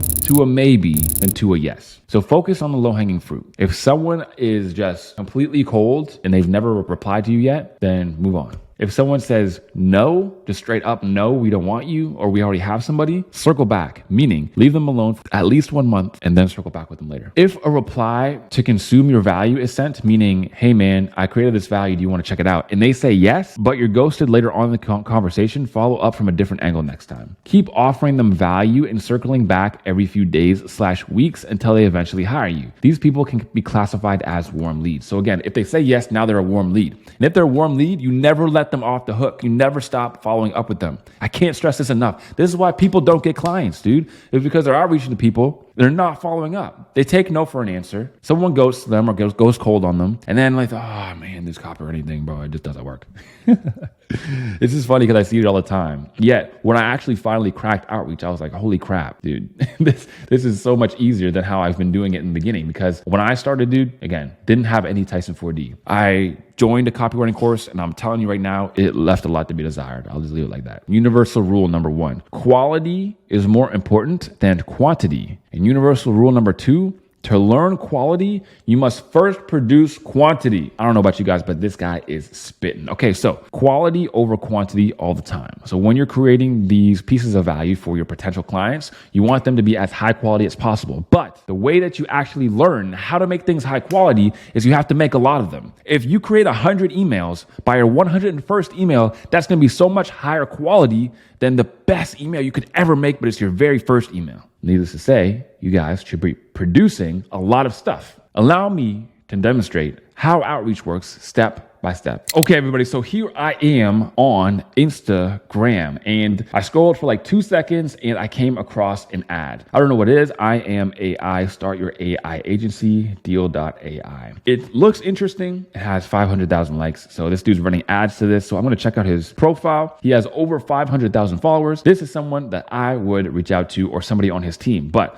essentially, so I know this is a good prospect. I know this is a guy who is a founder / CEO of deal.ai. He's a business owner, and essentially he owns what looks like a software. Awesome. So what I'm going to do is I'm going to click on this little button right here, and I'm going to look at all these other guys. This guy has 10,000 followers, a lot less people following him. But again, that just means that he has possibility to answer your message a lot more, because the people with hundreds of thousands of followers, they're a lot less likely to answer your message or even see it. So concierge of PR, manage publicity for clients, 7-figure business owner. Okay. 7-figure business owner. As we can see here, he has a website and an offer. Okay. Influencing purchasing decisions at scale. Looks good to me. He has 10,000 followers. He has decent engagement on his stuff. I would say outreach to him. And in his bio, he literally says that he's a 7-figure business owner. So he's making over $1 million per year. So again, I would say outreach to him. So what I'm going to do again is click on that little button and go to the next guy. This guy has 90,000 followers, father, investor, car fanatic, makemoneymatter.org. Looks like he's a creator. He also has decent views. This is another guy I would outreach to. And then I'm going to go over here. And I'm going to go to the next guy, helping you grow your business and passive income, $60 million in revenue, investor, how to grow your wealth. He has a link down here. Again, another guy that I would outreach to, WW Prosperity Summit. Anyways, I don't know what it is. If I was actually outreaching to these people, I would spend a little bit more time qualifying them. But again, I'm going through and demonstrating. So what would I do here? So for this dude, he doesn't have a story up right now. And he also doesn't have highlights. So he doesn't have anything I can just straight up reply to. So what I would do is I would go to one of his things, like this one, for example. I would send it to him as a reply, and I would either say something that's super relatable or just say something or ask a question about it. That's all I would say. Or I would just go to him and I would just send him a straight DM where I go to one of his old posts like one of these ones back here or something, I would just read it, I would consume it, and then I would DM him, hey man, I just wanted to reach out to say I really liked how you XYZ. I really liked how you did this. I really liked how you did that. And then I would end it off with a very simple and short question. Again, okay, so I got to a guy, and this dude does not look like a business owner. He does not look like somebody that I would like to outreach to because he only has 1,600 followers. All I would do is go back and go to the next. Julie Chanel, here's another girl, and she's a business owner. And that's how I would go through suggestion and suggestion and suggestion. Again, if I just scroll again, scroll. Here's another dude who has a business, 1,400 followers. My best CS trainings for free. He looks a little small, so I might outreach to him. I might not. I personally would skip. Might be worth trying to outreach to if he's your very first potential client. And then you're going to come across something like this. So when you actually click on all these profiles, Instagram will notice and it will be like, okay, you're super susceptible to advertisements right now. So they're going to send you a bunch. So I'll go to this one, auditor.ai. This guy's still pretty small. What about this guy? He's still decently small, but he's followed by some pretty big brands. He has 3,000 followers, so maybe it's not the worst. You go to this guy over here, No Limits CEO. Boom. This guy has 66,000 and he made over $100,000 in 30 days. So bam. And again, I mean, guys, all this stuff is, I found probably 5 or 6 potential clients in like 30 seconds because I scrolled and I clicked on some ads and that's it. So as you can see here, we're now on YouTube. And what I did was I simply searched up how to run ads. Why? Because this is going to give me like agencies and business to business owners. So I see a couple top channels here. The thing with the very, very top channels is they're going to be super popular. So not the best to outreach to. Yeah, I'm going to outreach to people who are more mid/smaller. So this guy, for example, I don't think I know who this is. He has 76,000 followers.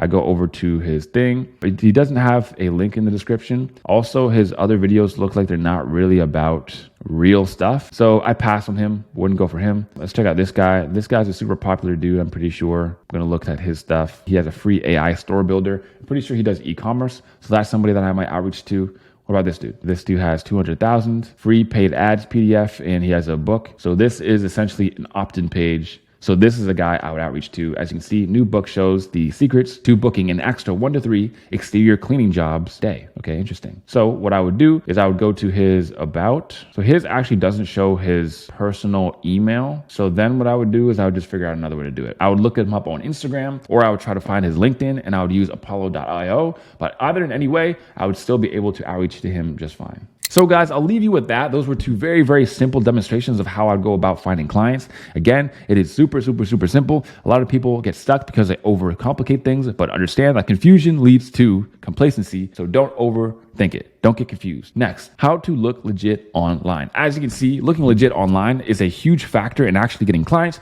because once you outreach to them, they're going to want to know who you are. They're going to look at who you are. They're going to see your online profile. And if you look legit, they're going to give you a chance. And if you look even legitter than legit, you have lots of good posts on there. Again, people are going to outreach to you essentially, like you've seen. So guys, this is my Instagram. If you want to go and look at some stuff that I post, here it is. You know, I have some photos here. I have a video of my car, picture of me out shooting, picture of me with a funny filter, more stuff. I have a slide picture down here, some more pictures of me in my car, some pictures from the past, some pictures of me doing cool things. But again, this is basically how you're going to want your Instagram to look. Essentially, what you want your Instagram to say is, I am not a bot, and I'm not some basement dweller who just lives in his mom's basement and never sees sunlight or touches grass. So that's basically it. Okay, so you don't want to look like that. And if you're watching this on your laptop and you have your phone handy, you can literally just scan the screen right now to quickly open up the Instagram, give it a follow, and check it out later. So here's how to speedrun your personal brand and build it. So why even a personal brand in the first place? So is it better than a website? People ask me all the time. Tyson, website? No. Instagram? Yes. It builds your know, like, and trust factor. Prospects will check it out even if you ask them to or not. And it also builds your social proof. So another piece of proof that people want to know you. This is my personal student, Andre, and he sent out a cold email. And the guy who he sent the cold email out to said this: I rate your hustle. A few questions. How old are you? Why do you do what you do? Why should I go on a 10-minute call with you? Tell me something random about you. And what country are you from?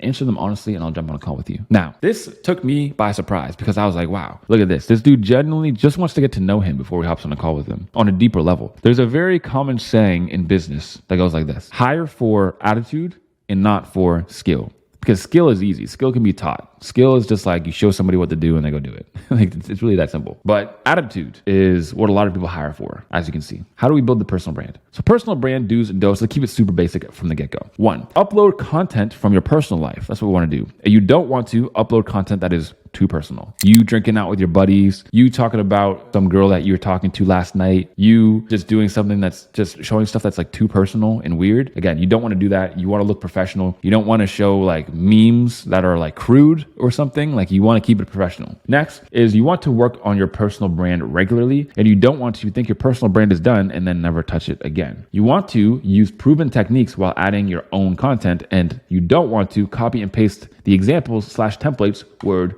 for word.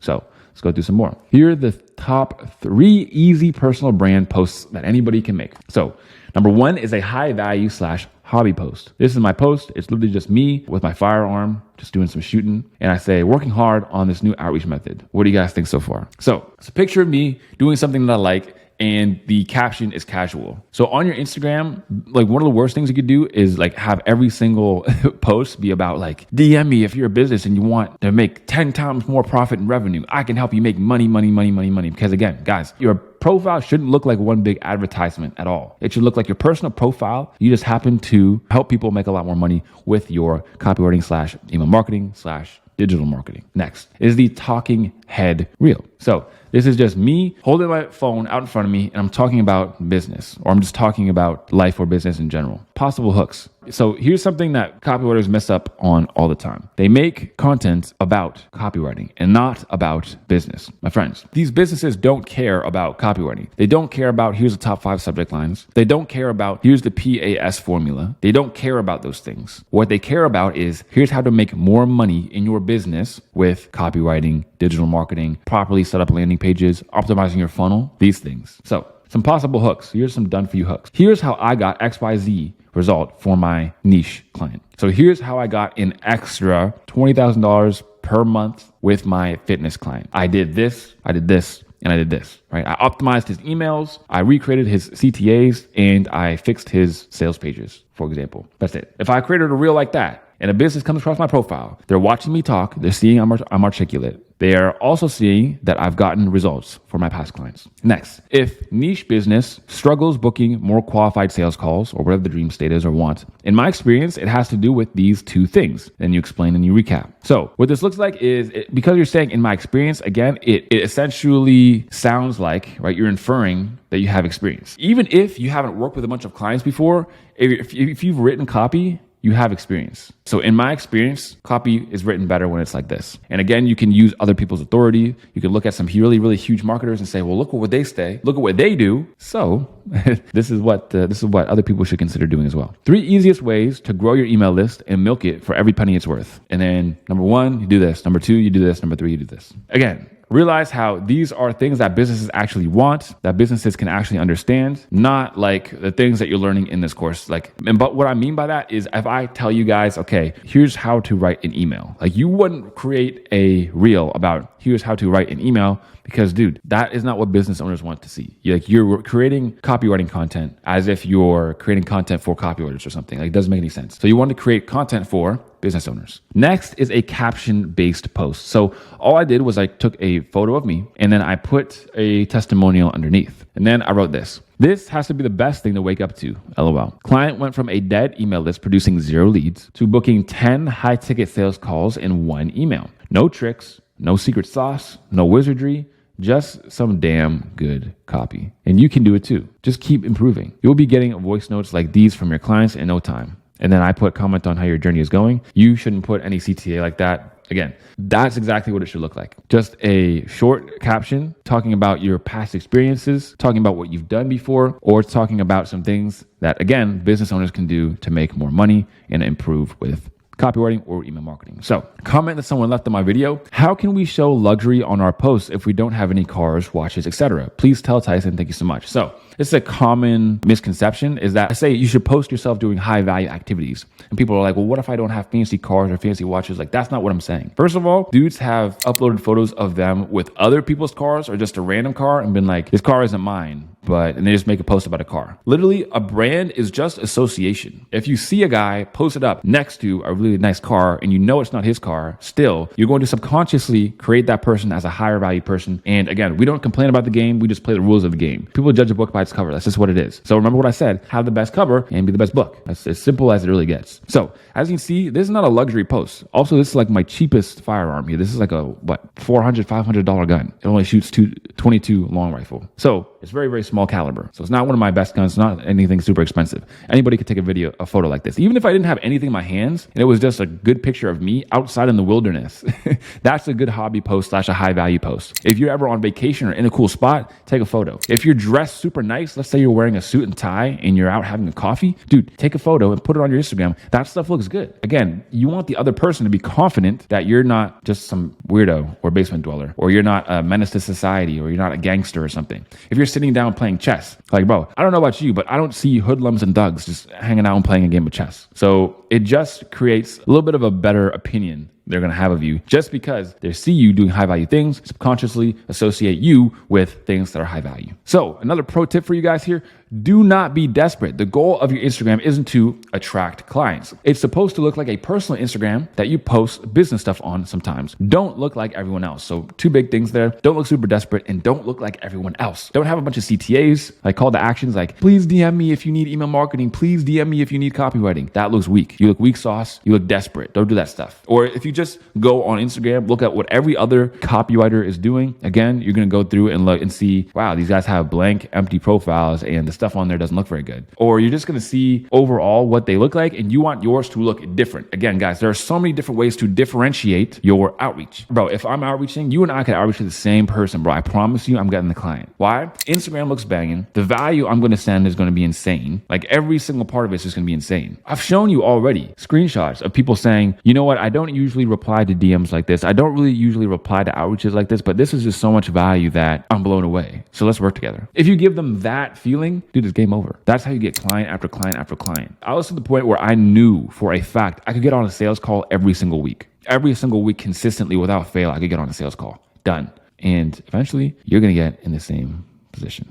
What's going on, everybody? I hope you are locked and loaded and ready to get back into the free mega course. Man, I like those gun intros, man. I gotta get more guns to do more gun intros because, bro, editor just makes them look fire. All right, everybody, as we were saying, we just got finished with a pro tip, and now we are going to move on to the most frequently asked questions. So you probably left some of these questions in the comments already, no worries. And if these questions actually lead you to more questions, then by all means, you can feel free to, again, go ahead and ask them in the comments. So, okay, so number one, how do I accept payment? Okay, this is a big one. So there are plenty of tools out there. The one that I use is Stripe. And yes, you might be in some sort of third world country or European country where a lot of these are hard to come by or they don't work for you or they're not available for you. Okay, so I'll give you some alternatives. So Stripe, PayPal, those are the big ones. There's also things like Payoneer. Okay, it's called Payoneer, Payoneer. There's also Wise, Wise.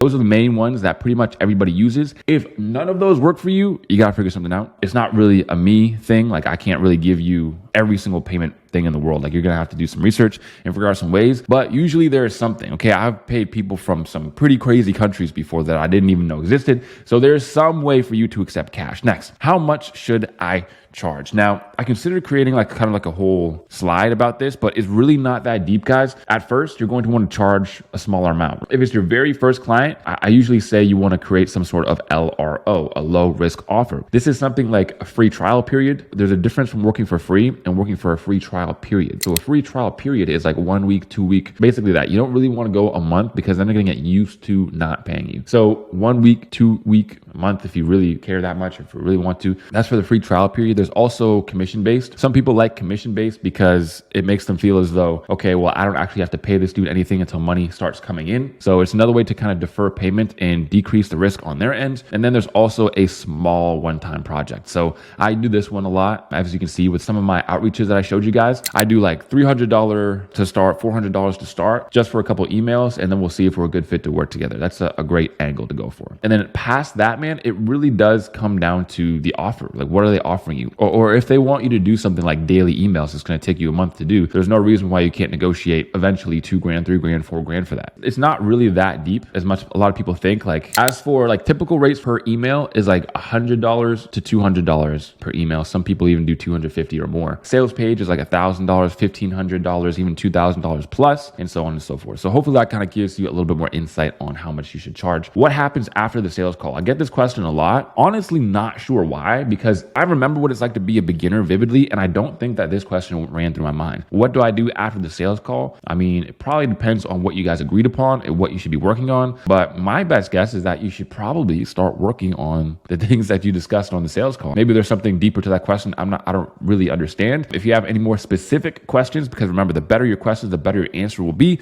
so you know where to go to ask those down in the comments. How do we book calls with prospects? That is with Calendly. So it kind of is spelled like calendar, but instead of der, it's Lee. Calendly. And here, you're going to be able to set your hours. So if you're available from like, let's say 6 a.m. till 9 a.m., then you can set that on your Calendly, and then they're going to be able to pick the times that work for them. This way, it's a lot easier than like, hey man, what time zone are you in? Are you free on 7 a.m. on Friday? No, I can't do 7 a.m. on Friday. Let's do Thursday at 4 p.m. Like, dude, that just adds so much friction to the call. I'm telling you, you want to download and use Calendly instead. Next, how does the email marketing software work? / how do we send the emails? So once we have this client and we're writing the emails for them, what does the delivery look like? Do I write the emails in a document? Do I create it in some sort of software and send it out to their list? How does that work? Well, we're going to go more into the email marketing software in the secondaries skill portion. I'll literally be taking you through my own software and giving you a look into what that looks like, where to find things. Every software is going to be different, but yes, I'm going to show you exactly how to send with the software, how to use the software.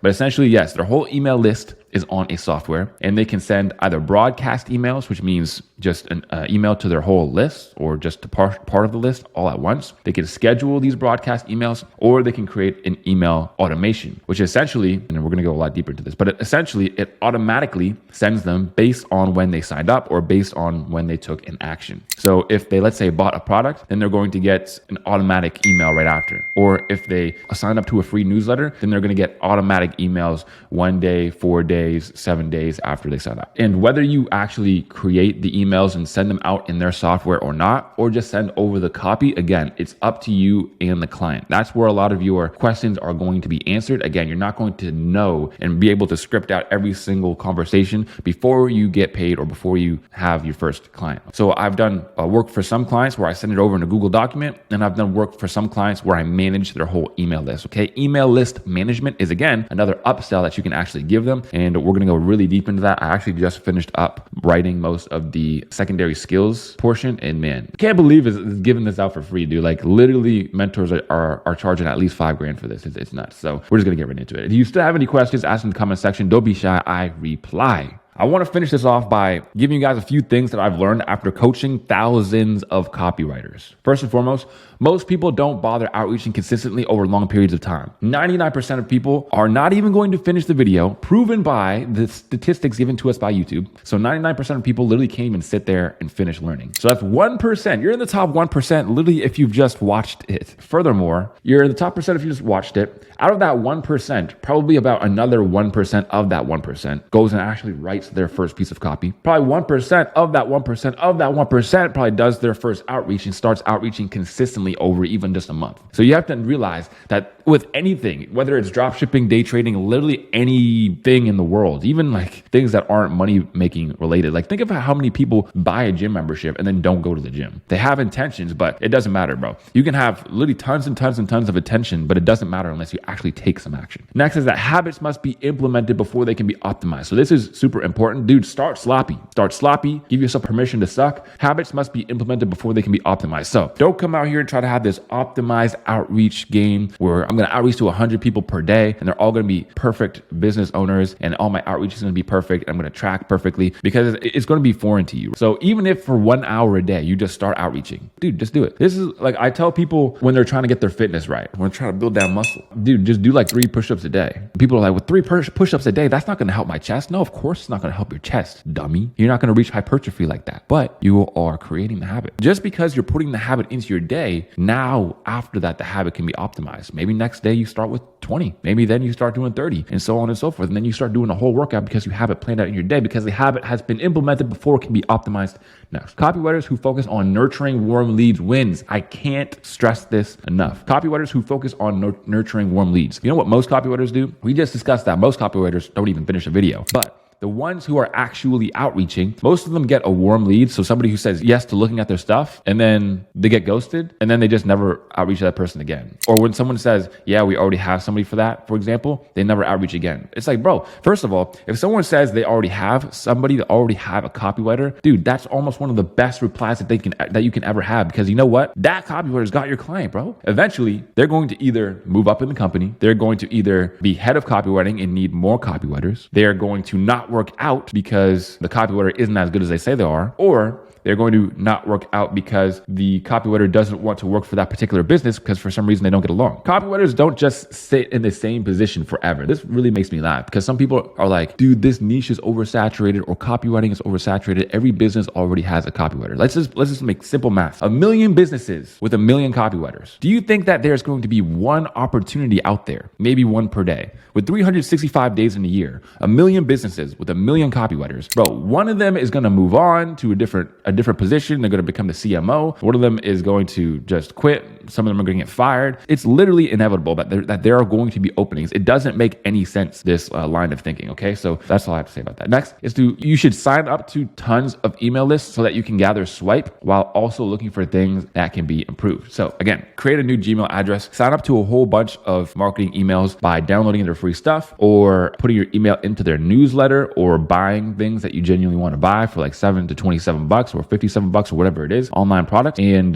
dude, just get on their list and see what they send to you, because sometimes it's good. And if it's good, you can take inspiration from it. If it's bad, you can outreach to them and say, hey, I can make this better. Okay. So it's literally a win-win-win-win-win-win-win. So because I know I'm already going to get asked this every single time I bring up the facts that I have one-to-one students, my question is, you mentioned you have students. How does one enroll to be your student? I would really like to be successful at this. Well, it's definitely the most successful or the best way to become a successful copywriter is to have a mentor. If you want to be one of my students, the link to that is down below in the description, the one-to-one mentorship. Some people are looking for it. Some people aren't. If you aren't looking for it, dude, it's no worries. You can still win. No big deal. But if you are looking for it, again, that's down below in the description. How to close clients on sales calls or on calls. Be talking about sales calls, principles plus script. Okay, so this is going to be super important. Okay, so you sent your outreach and they booked a call and now you got your call scheduled and it's time to figure out what to do. So in this section, I'm going to show you exactly what to do. So my friends, the sales structure that I like to use is called ODOTO. That's basically it. Now, this is something that I didn't create the structure or the ideas myself. I mean, just sales calls are simple. There's just sales calls. I created ODOTO because I just found that the acronym was kind of cool, the 3 O's. Anyways, so you start off with the overview. You get on a call with them, and then you say, okay, here's what we're going to be talking about. Here's what we're going to discuss. I'm going to ask you some questions about your business, where it's kind of going, the directions. I'll tell you a little bit about what I do and if there's any way that I can help, and then we can go from there. How does that sound? Basically it. Next is direction. You get clear on what direction they're trying to go into. So like, what are your goals? Like, what are you trying to do to actually get to, whatever it is? Like, are you trying to increase revenue right now? Like, what is the main goal? And what is there like a timeline for that goal? Like, what are you trying to do? Where are you trying to go? Also, how are you trying to get there? So if they say, oh, you want to scale using ads and we're looking for somebody to take over the email marketing aspect of things as to squeeze out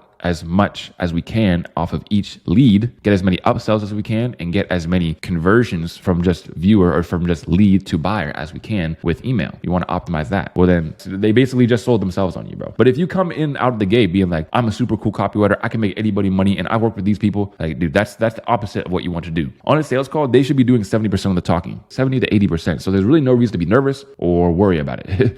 It's the expression that I really like is it's really hard to say the wrong thing to the right person. It's really hard to say the right thing to the wrong person. And Also, if they're getting on a call with you, dude, they already want to work with you. Nobody out here, especially a business owner, is just hopping on a call with random dudes all day. Trust. But they don't want to hop on a call with you unless they want to work with you. They're already the right person. It's really hard to say the wrong thing to them. So next is obstacles. Is there anything you guys have been struggling with to actually get there? Any obstacles, any roadblocks you guys have been having? Any problems so far? Or is it just kind of like you're implementing a new strategy? That's basically it. Next is timeline. So this is where you get really clear on, okay, what's the timeline looking like? Like, are you guys super quick, super fast, looking to scale as fast as possible, running and gunning? Or like what's the timeline? Is it 3 months? Is it 6 months? Is it 1 year? And then next, after you have all that stuff, you can kind of give them an offer. So, okay, it looks like you are looking for somebody to take care of this task. That sound accurate? They're like, yeah, that's exactly what we want. And you say, okay, cool. Well, this is something that I've been wanting to do for a while. I've been looking into, I've been learning about, and I think that I'd definitely be able to handle something like this for you. And then you say, cool. And then you come up with an offer. They're like, yeah, okay, that's awesome. Let's do it. And you're like, okay, awesome, man. I'm ready to get into like talk about pricing if you want. And they're gonna be like, yeah, okay, sure, let's talk about it. In my experience, as soon as you get on the sales call, pricing is gonna be one of the things on the front of their mind because they don't even want to do all this stuff unless they know that you're not ridiculously priced. Overview. Let them know what they're gonna be talking about on the call and how long it should last. How this usually goes is I'm gonna ask a question, find out where you're trying to go based on what I gather, and I can assess. Firstly, I can help, and then we'll talk about how I can help. Sound cool? That's basically it. Direction. Make sure you know exactly what direction people are going and how they intend to get there. So what are some of the main goals and steps you're currently taking to get there or wherever you want to go? Obstacles. Make sure you know what they need and what they're looking for. Okay, this is super important. You don't want to pitch yourself before you do any of these steps. What's been stopping you from getting there so far? Are you on track and looking for something specific to speed up the process? Next is timeline. Make sure you know when they plan on implementing certain steps and getting their goal so that you can later on encourage them to start now if they want to reach their goal by whatever date they say. And then next, of course, is offer. If you can make your prospect an offer at this point, make sure it goes together with the information that they've given you. And that's basically it. So pro tips. Number one, this is a discovery call and not an interview. A lot of people think that once you hop on these calls, people are going to be asking you, so how long have you been marketing for? What companies have you worked for? Blah, blah, blah. In my experience, that never, ever happens. I've gotten on sales call role plays with guys and they're pretending to be the client and they think those are the questions they're going to ask. Those are not the questions that are asked. Nobody actually, it's not a job interview. Dude, you'll find out with freelancing and with marketing that everything you're taught in school or everything you're conditioned to believe is just false. People are not that interested in that. People just want to see if you can do the thing that they want you to do. And if you show them that you're competent and that you can do it and get them results, then they don't care. I don't care if someone started yesterday. If I give them a chance and they knock it out of the park, dude, who cares? So next, don't overcomplicate things. It's hard to say the wrong thing to the right person and the right thing to the wrong person. Super important. You can't sell meat to a vegan. Offer what they need and not what you're good at, okay? So you're not going to sell meat to a vegan. Translation is that you're not going to give somebody or sell somebody on something that they don't want. So let's say you have this awesome burger and you're trying to sell it to a vegan dude and you're like, bro, it's made out of grade A Angus beef. This is awesome beef. It's the best. You're like, okay, but I don't eat that. And you're like, okay, but no, bro, you don't understand, bro. This beef got the spices in it, bro, and it's created just perfectly. You're like, bro, I don't eat that. I don't eat meat. I don't know what to tell you. It's the same thing, dude. Distinguish obstacles from objections. This one is super important. And know the difference. Before getting into price, ask just to triple check, is this something you feel like could help you get to your goal? Like the offer that I gave you? And is there any reason why we wouldn't be able to start right away and hit the ground running? So if you say something like, is there any reason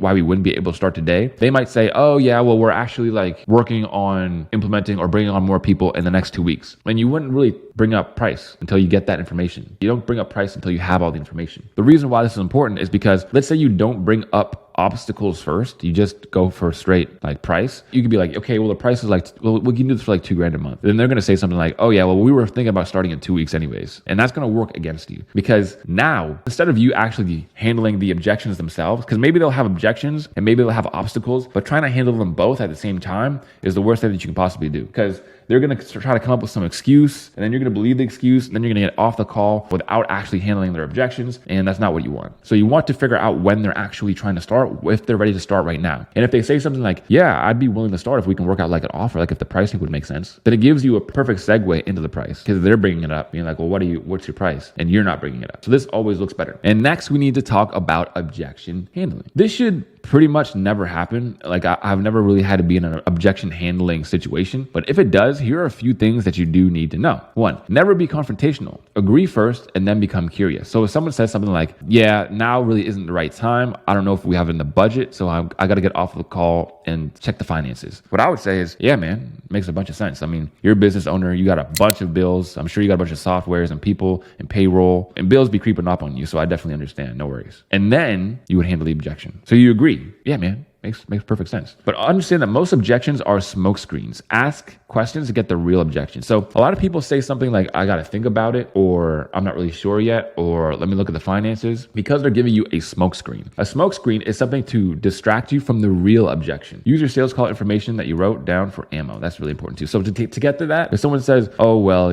I think that we should wait. Now I would look at it. I'll look at my page. Well, be like this. This is literally what I would say. Well, I'm a bit confused. You said you wanted to wait, but then like earlier you said that you wanted to reach this amount of money in the next 3 months. So it sounded like you were like super ready to get going. And now you're saying you want to wait. And that's cool and all. I was confused. Which one? Are you trying to go super quick? And just by asking questions, them seeing that they're contradicting themselves, they're all going to be like, yeah, well, I did say that. So the goal here is not to make them feel stupid. It's not to get them in a gotcha moment. The goal here is literally just to get to the real objection. That's it. Handling the real objection. And the real objection, the only real objection that they could really have is that one, they don't trust you to do what you're saying you're going to do. And two, is they think that you're overpriced. They think that they could get it for cheaper and better, or cheaper for the same quality, that sort of thing. If they say something like, I want to think about it, for example, I'd be like, oh yeah, for sure. No worries. What exactly do you want to think about? And it could be like, well, I want to think about the price, or I want to think about I want to look at more of your work and look at more of your portfolio. Those are two different things. So if they want to look at more of your work, look at more of your portfolio, then they're not convinced yet. They don't trust you yet. And if they are just concerned about the price, then that's an objection you can handle. So if you're on the call, you can be like, oh yeah, no worries, man. If it'd be comfortable with you, what I usually do is start out with my clients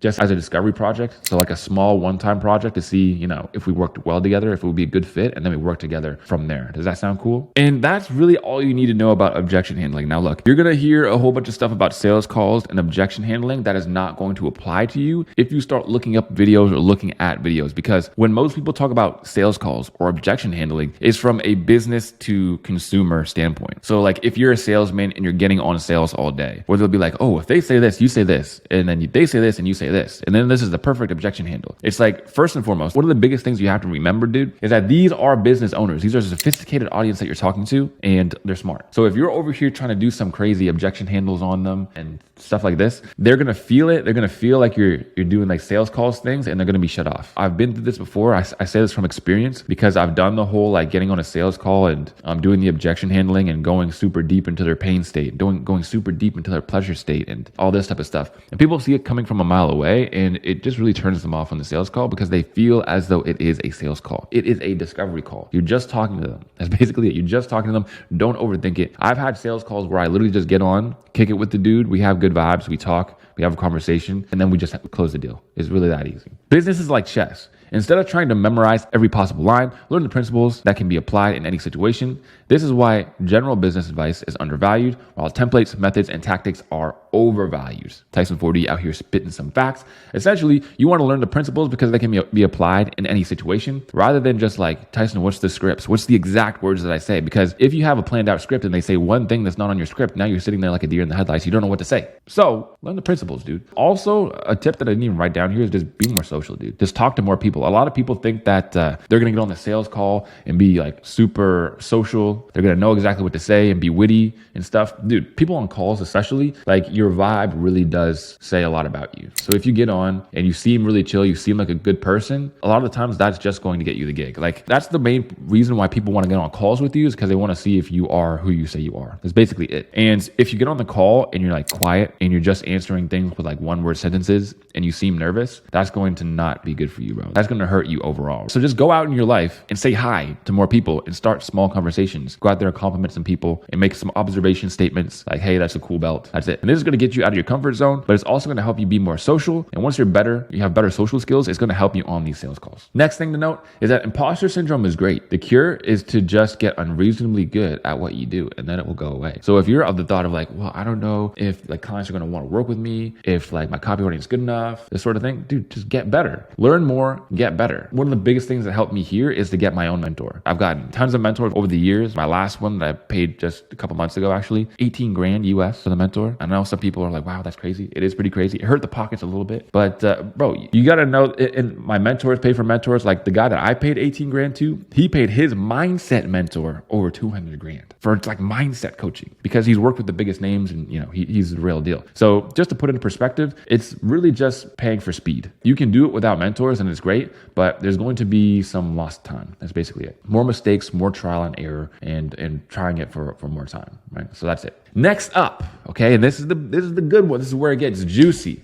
Advanced and secondary copywriting skills to close 4K per month copywriting clients. Email marketing, video sales letters, sales pages, funnel building, email sequences, AI copywriting, and even more. Then to top it all off, the after video action plan, which is a complete must watch. If you watch everything and just without the action plan, it's like, dude, why'd you even watch, bro? Here's exactly what I would do if I had to quit my 9-to-5 in only 60 days and my life depended on it. Someone kidnapped my family or they kidnapped me. They held a gun to my head and said, you had 60 days, bro. If you don't make 3K, 4K per month and quit your 9-to-5 job, you're done. Here's what I would do. I would quickly, of course, sign up to as many email lists as possible in your relative niche and look for any free resource, ebook, or newsletter that you can sign up to. So get on as many emails as possible. This is, like I said, it's just going to give you a better perspective of what people are sending out. You're going to be able to outreach to them based on what they send out and so on and so forth. Next is to gather up to 10 to 20 prospects per day. Speed run your personal profile to 100 followers and 9 posts, which again, this should take like 3 days.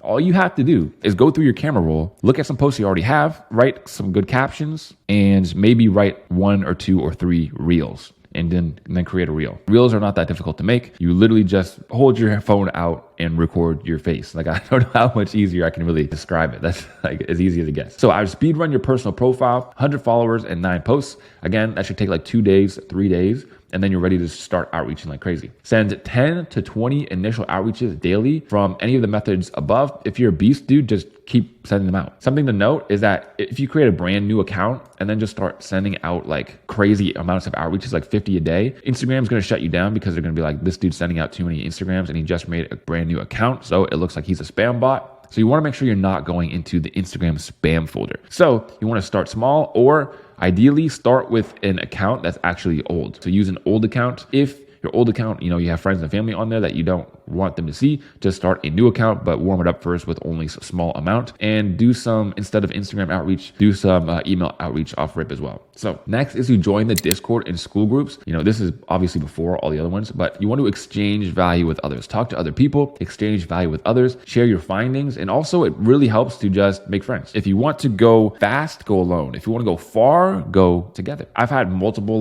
they started out as accountability partners, but I would consider them just straight up friends on my copywriting journey, where we would just hop on a call. We would both just work outreach for 5 hours, 6 hours, and be like, all right, I'm getting off now. And they'd be like, okay, I'll get off now too. I'll be on in a couple hours. And then you just get off and get back on in a couple hours, and then you start working again. This is what I did.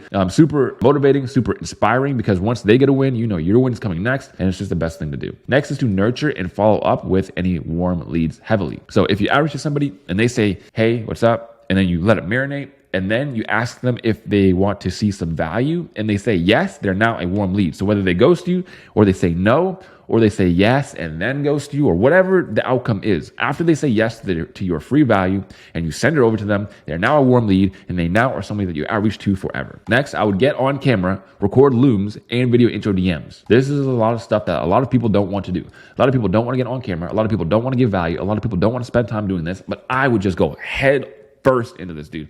I would just be sending crazy looms, crazy amount of video intro DMs. I would just be sending, because this is the stuff that can never be oversaturated, especially because how you do the videos and how you do the looms is a big part of the whole process. I'm good on camera. I wasn't always good on camera. Trust me. I have some resources in the free copy starter kit, and also some of my very first videos on YouTube you can watch where I was stumbling over my words and I couldn't speak properly at all. And a lot of people are like, no, bro, I literally don't even believe that you weren't a good speaker. Because, dude, the charisma, the articulation, pronunciation, the enunciation, it's all on point. And it's like, yeah, dude, all I do every single day is talk. All I do is review people's copy. All I do is create YouTube videos. All I do is create videos on my Instagram, right? So all I do is talk. So practice makes perfect. That's really just it. Just spam shit, bro. Just do it. You have to attack these goals. Remember, you have 60 days and your life depends on it. Now, I would finish all of these steps in like 1 to 2 days, 3 days max, and repeat them and refine the process. In 60 days, there's no reason you can't quit your job.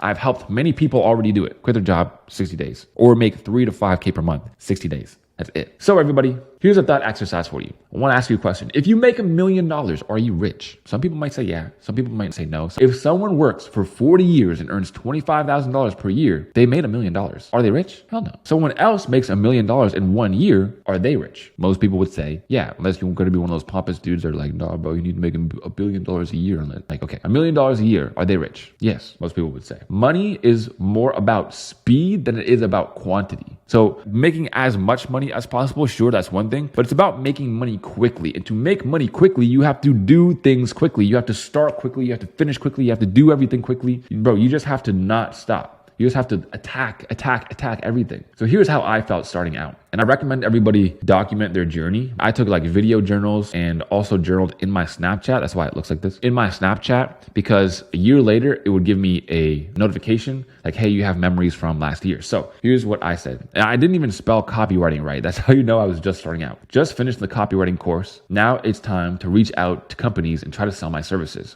I've really been stalling the process because I'm not excited to get turned down or to be on business calls. It's all very new to me and definitely the most uncomfortable part, but I know it's necessary and I know it's worth it. I want so bad to quit my job and get my time back and enjoy life's luxuries, and I can't do that if I don't force myself to do this. This might be one of the harder things I've ever done, not because of its sheer difficulty, but because it's not something I have to do, but something I have to force myself and make it something I have to do. Meaning I have to be a self-starter. And there's nobody telling me to do this. I was in the army. I was a carpenter. I had done these hard things before, but it was because someone was yelling in my face to do it. To do it by myself and to keep myself motivated, I understood that it was going to be difficult. If there's anything that I've learned in this lifetime, is that hard work pays off. And that was back in 2022 when I was just starting my copywriting journey. And these were my goals. In 1 month, I want to have made a couple of sales. By this time, 6 months, my goal is to make $5,000 per month. That's more than enough to quit my job and get a nicer apartment. February 2021. It was actually 2022. I don't know why I put 2021 here. As you can see, it's full of typos. But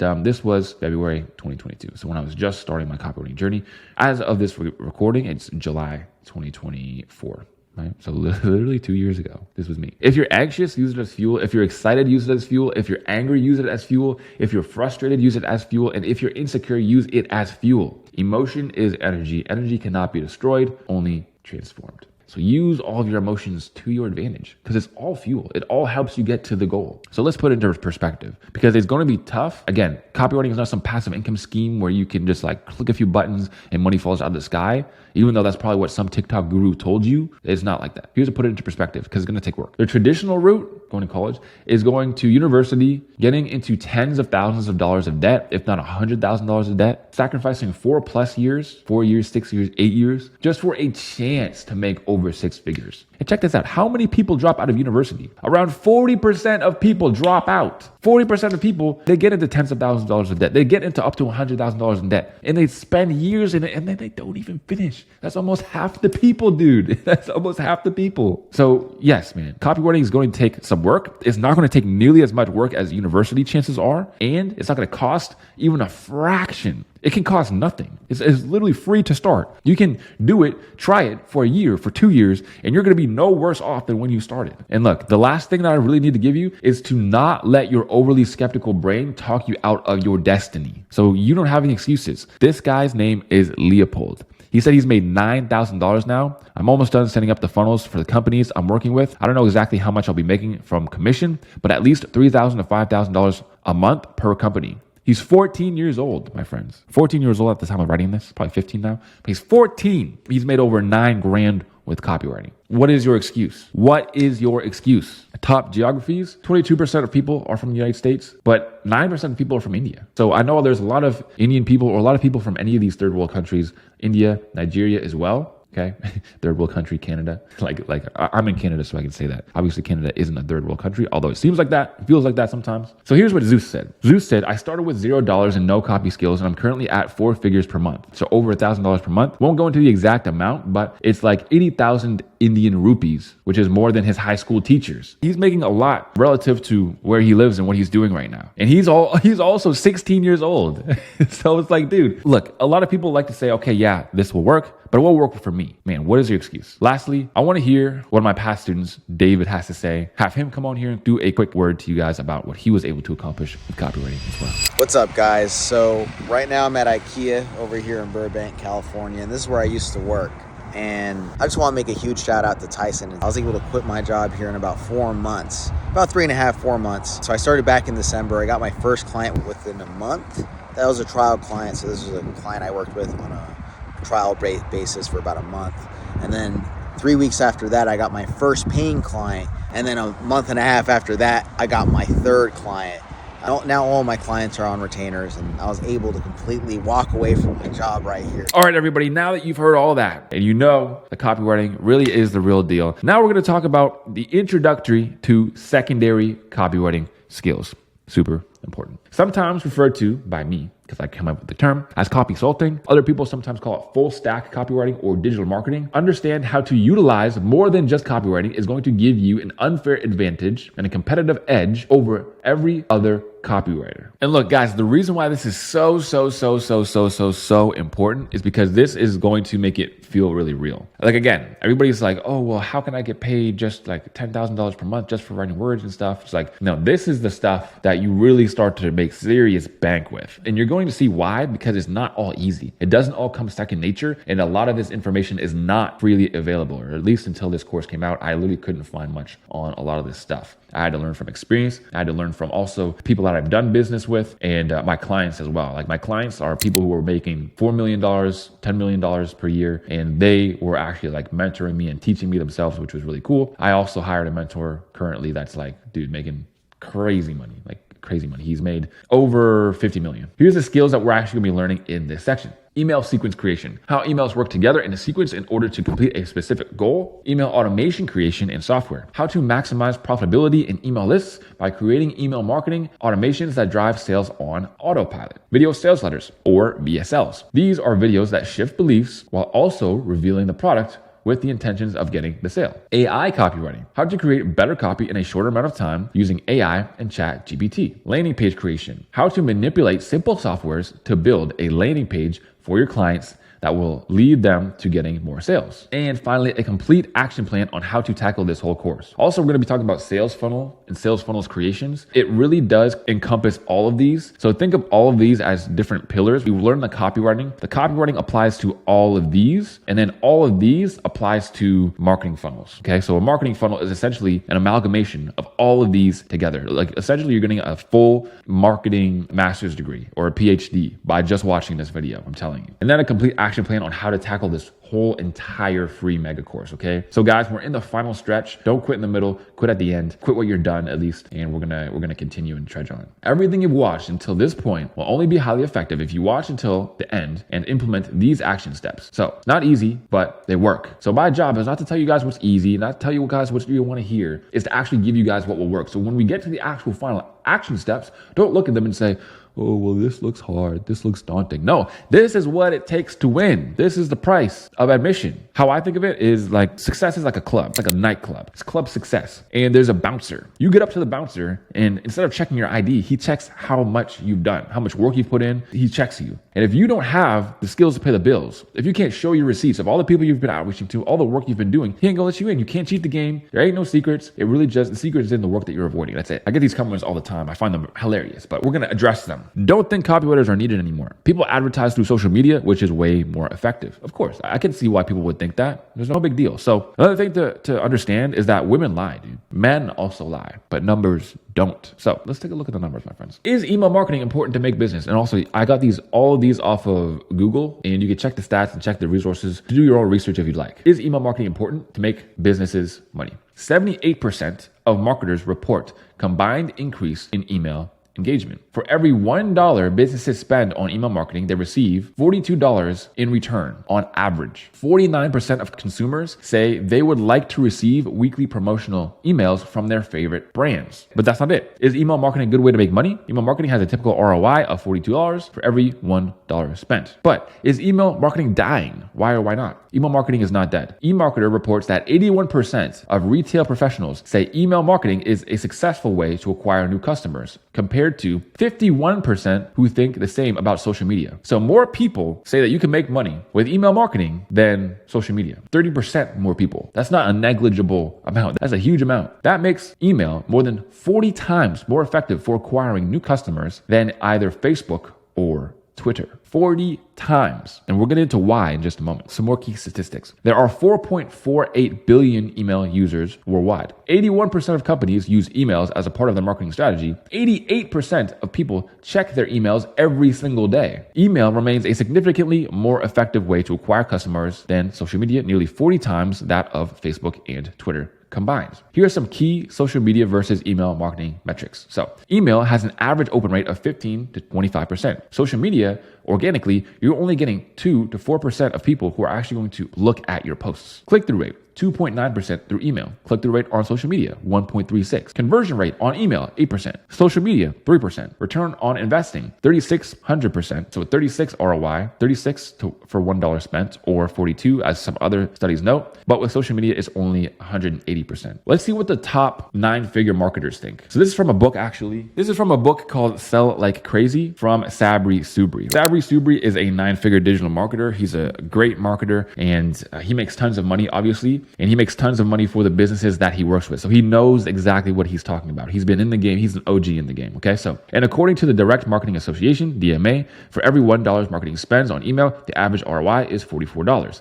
And so email marketing is better than SEO, internet ads, keyword ads, mobile marketing, catalogs, banner ads, and everything else in between. Don't make the mistake of not building this incredible asset for your own business. Email delivers more leads than any other marketing channel, and 42% of businesses have listed email marketing as the top digital marketing channel for their lead generation. So if you're serious about business growth, an email list is critical. In addition to this, email is incredibly efficient. It can sell to 10 people as easily as it can sell to 100,000 people. In other words, it scales. You can write just one great email message and profit from it again and again and again. Just like this one email I wrote in 30 minutes that has already made me $467,163. Screenshot included. One email, 30 minutes, over 400 grand. I wrote this great email once, and thanks to the power of email marketing and automation, it's been a workhorse that keeps working, grinding it out, and bringing in more money without me having to exert any further effort. When I look at sales and marketing, I look to create automatic and robotic-like selling systems where you can write an email, shoot a video, write a sales page, or record a webinar, and then profit from it again and again on autopilot. Email is the bedrock of my business today. It's by far the number one source of revenue.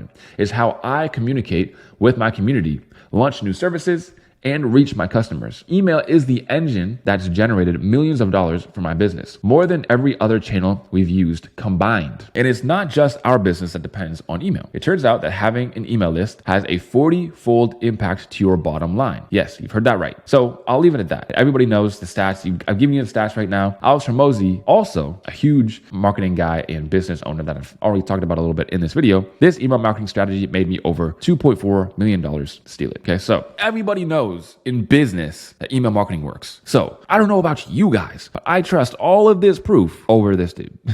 This is just some random on Instagram. You're going to come across people who just don't understand it. They don't get it. Also, dude, who do you think writes the adverts on social media?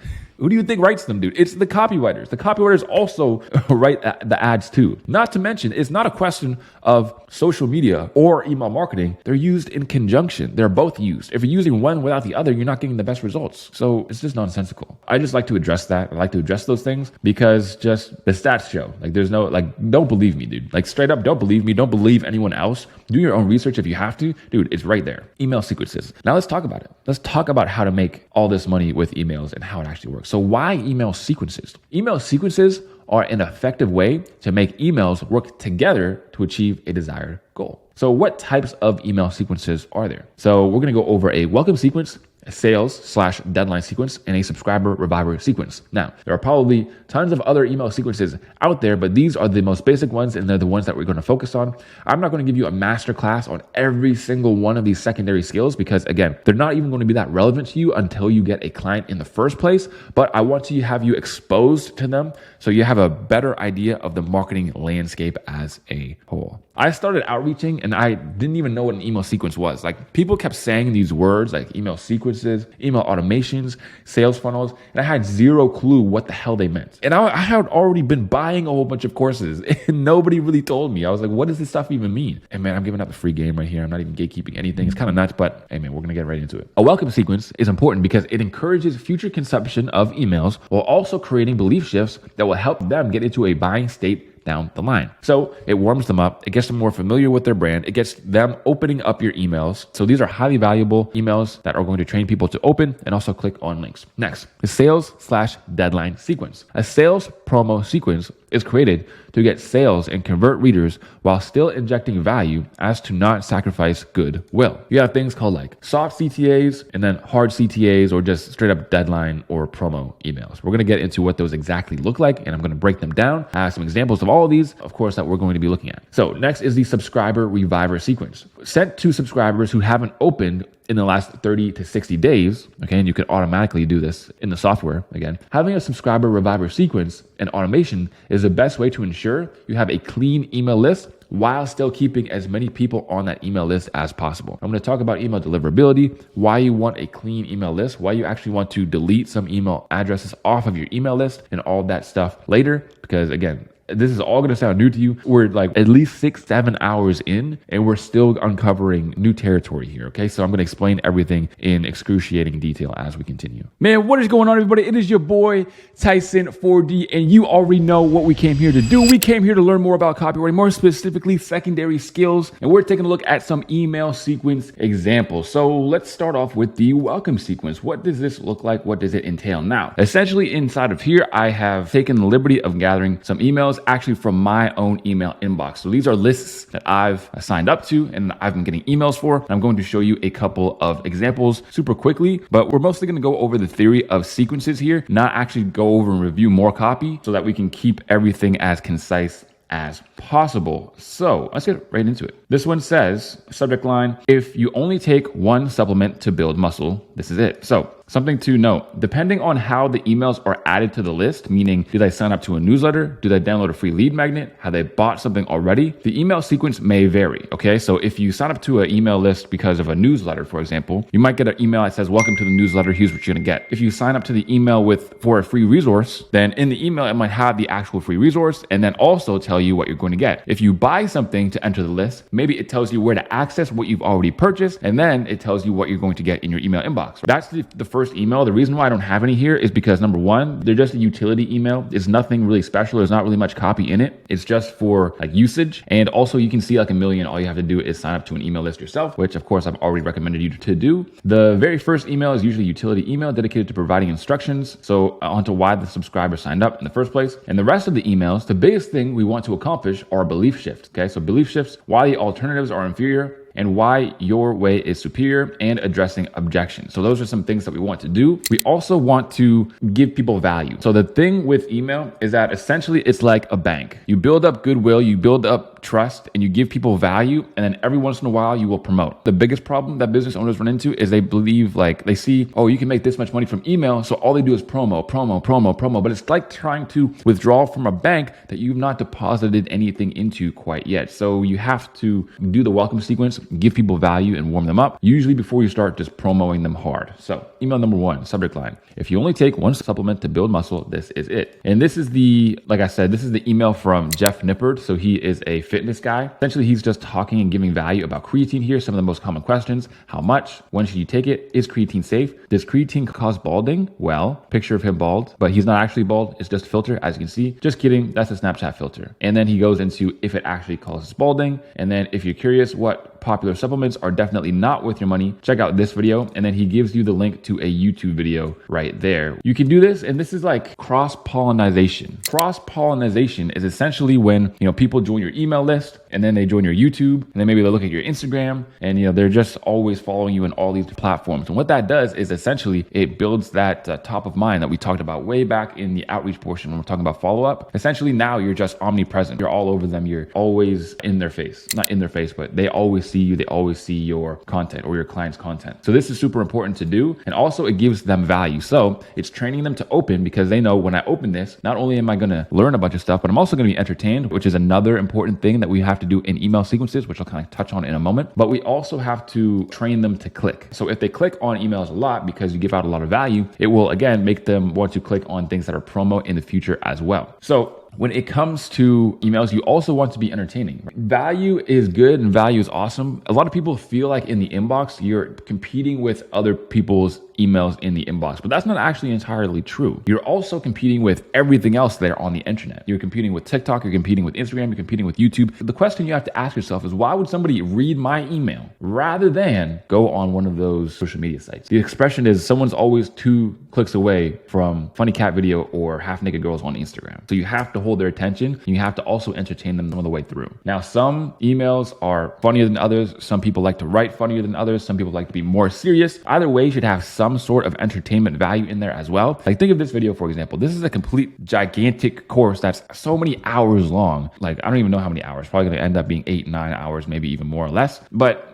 I try my best not to be one of those really boring teachers. And then we do an email sequence. And email number 1 usually does this. We've all had those types of teachers. And of course, in the online economy, like, you have to be entertaining. There's no 2 ways about it. So the only thing really to note here is note that it gives value. There's entertainment value in there as well. And he also gives a CTA, call to action, with the link to a YouTube video. So that's the type of email that you would have in an email sequence. So the number 1 email might be something like, hey, here's why you signed up to this list. I'm going to start sending you more emails. That's the utility email. The second email might be this one. And then the third email to kind of build more rapport might be something like this. This is from Brandon Carter, another fitness guy. Make this mindset shift ASAP. Okay, so he's talking about a mindset shift here. Again, I'm not going to go over the emails. If you want to actually look at them for yourself, word for word, you can either pause the video or you can actually download the complete slides with all these links in here in, again, the free copy starter kit. Okay, it has literally everything you need. And the CTA here is simply keep Ulysses's, which is the guy he's talking about in this email, keep him in your mind next time you feel like throwing in the towel. So the CTA here is literally just don't give up. Always be persistent. And here's a motivating story why. He literally just sent you this email to motivate you. Now, there is a CTA, a link right here, but it's very, very subtle. Notice that. It's the Baller Mindset course. He has this course on having a baller mindset, I suppose. And he just linked it in a random sentence and didn't really call attention to it. This is a way to kind of like promote, but it's a very, very soft CTA, a soft sell. Soft selling is when you do something like this, you don't call much attention to it. Hard selling is like promoting. Like, you need to get into this because you're going to learn this, this, and this, and it's the best thing to get into ever. So yeah, things to note here, again, giving value. He's not really trying to get you to click on too much. He's not asking anything really of you. He's only really giving to build that know, like, and trust factor. And he has a very subtle call to action right there. That's basically it. That's all we really need to do. So this could be a 3 email sequence, a 5 email sequence, an 8 email sequence. It really doesn't matter all too much as long as it,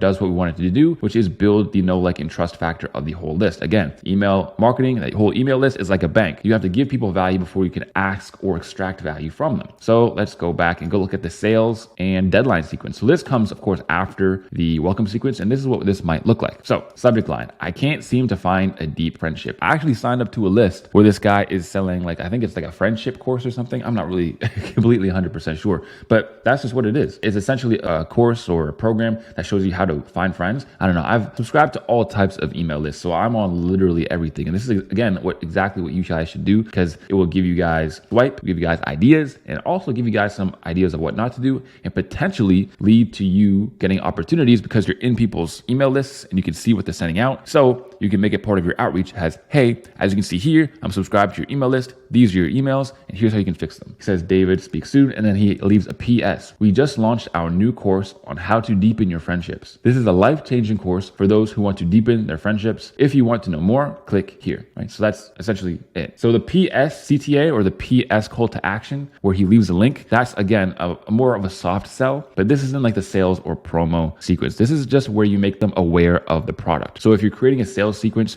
you might do this. You might give them some value up top here, create some belief shifts, and at the end in the PS, just as a by the way, here is the course, or here is the program, or here is the promotion, and that's it. So email number 2 is Dan Henry, an offer framework you can't refuse. Anyways, this is his email. I believe it's just like a belief shift. And then he's talking about his live workshop. So in the live workshop, obviously he's going to give a workshop for an hour, and at the end, he's going to promo you hard on his thing. Actually, no, this workshop is $7. So the workshop itself is $7. At the end, obviously, he's going to try to sell you something else. Peek into tomorrow. Okay, so these are essentially the bullet. This is the bullet copy. Peek into tomorrow, and then the benefit. The big decision, the big benefit, the bullet, the feature, and then the big benefit, so on and so forth. Click here to register for only $7. Right? So as you can see, here he's actually talking about the promotion. He's talking about the offer. And that is more of a hard sell. There's nothing wrong with hard selling or giving hard CTAs in the actual emails. You just want to make sure that you're giving value on top of that as well in your welcome sequence, and also somewhat in your promo sequences as well, because all of this is essentially all value. And then he gives the CTA to the $7 workshop. And then this is the last one we're going to be checking out. And the subject line is, what's stopping you from joining the Stage Academy? His Stage Academy is his communication course, I believe. And this email is like a deadline sequence email. And you'll see these a lot. He's having a promotion for a limited amount of time. And as you can see, there's only 48 hours left. And then he's going to tell you to join the Stage Academy, okay? These words are really important too. When you do scarcity and urgency promotions like this, they usually do really well. They've done really, really well for my clients before in the past, and pretty much everybody's clients. So make sure you add in some of these when you're actually creating promo for people. As you can see, it's very, very simple. All he's doing is he's basically motivating you to make a big change this year. And then he's telling you that you need to join the Stage Academy, and he's going to let you join for the next 48 hours. And then he's giving you more belief shifts right here. And then he's going to tell you to join the Academy again. This is basically a double CTA. So he tells you to join, he tells you why, and he tells you to join again. You'll see this often as well. And then last but certainly not least, we have the subscriber reviver sequence. So the subscriber reviver sequence is usually sent after you haven't been opening somebody's emails for 30 to 60 days. The goal is to get that person to open and interact with your emails. Now, the reason why you want to take emails off of your email list is because this increases deliverability. Meaning, deliverability is when you have the ability to have your emails sent into the primary inbox in Gmail. This is super important because if you're not in their primary emails and you're only in their promotions, they're probably never going to check you. The more people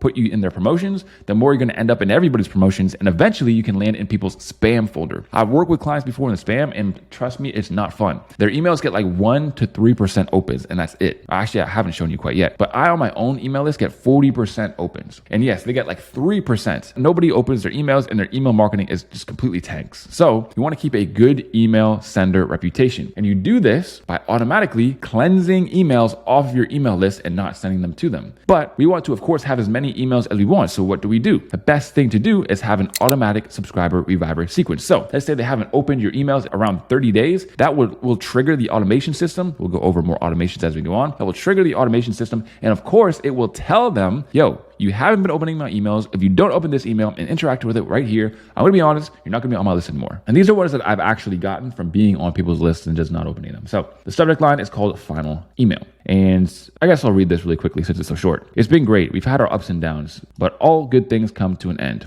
We try our best to make our newsletters useful and insightful, but we understand that they are not for everyone. Every week, our newsletter, bullets, and we do it with love. But we haven't heard from you in a long time. So this is the last time we'll ask. Do you still want our newsletters? If not, we won't send our newsletters anymore. Goodbye. P.S. You're totally welcome back anytime. And then I have another one here, which is basically similar, but it's the same idea. Essentially acknowledging the fact that you haven't been opening the emails and then telling you straight up, if you want to hop back on the email list, let us know. If not, you'll be taken off. because we like to keep our email list as high quality as possible. That's basically it. So now you know 3 very, very basic email sequences. And sure, there are more out there, but these 3 are the main money makers. Like welcome sequence warms them up and prepares you to make more money in the future. Sales and deadline sequence essentially lets you make more money. And then the subscriber reviver sequence just essentially multiplies the whole email list. And that's it. It really is super simple. So if you're wondering like, yo, Tyson, how do I make like a 3 or 4 email welcome sequence? It's simple. Just add a couple of emails that are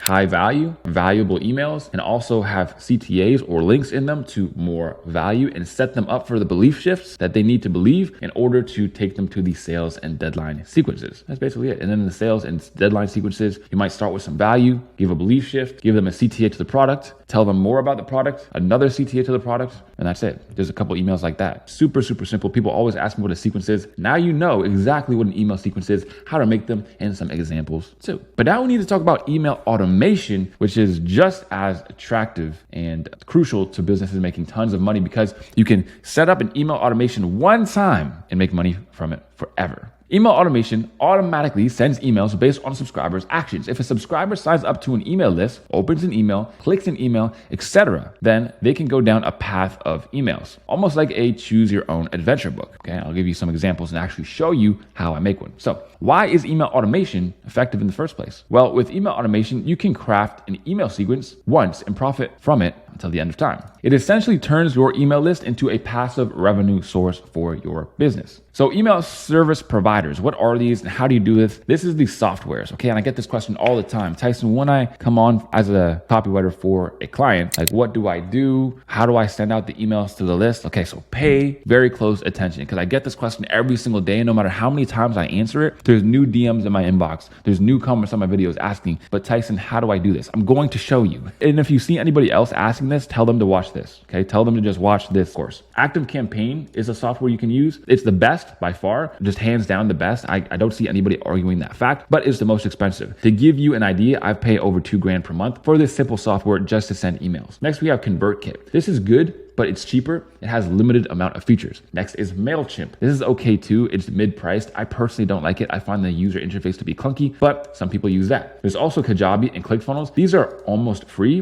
but they're pretty basic. So Kajabi, for example, is a course hosting platform. ClickFunnels is a funnel platform where you just create sales funnels and you can also do emails in them. They're kind of like a side added on feature. So you can't add super intricate automations, but that's okay. Which one should you use? Well, your client will most likely already have one, but which one doesn't really matter. Pro tip. Softwares are easy to figure out. The software companies understand that nobody is going to keep a software they don't use and don't know how to use. So they have ample tutorials. So whatever you need to know, literally anything, how to do anything, how to send an email, how to send broadcast emails, how to create an automation, how to create a segment of the list. It's super simple, man. Results. What is the average email open rate? It's 21.5%. Average click rate is 2.5%. As you can see, I have over 100,000 contacts in my own personal email list, and I've worked with clients with even bigger email lists than that. And I'm at 40% open rate, or my click rate is 6.78%. So all of my rates are way higher than average. And that's because I started my email off right from the beginning. You might run into some clients that either their email deliverability isn't that good or their email practices aren't that good and have kind of messed up their email reputation, or maybe they've been promoting to their email list a little bit too much. And then their email list is essentially just people who don't like the actual person. There's no like and trust right there. So you have to fix it. And this is not the situation you want to be in. But when you come on with a client and they have a really good and healthy email list that they're sending out good emails to, that's going to save you a lot of time and trouble and make your emails perform to the best of their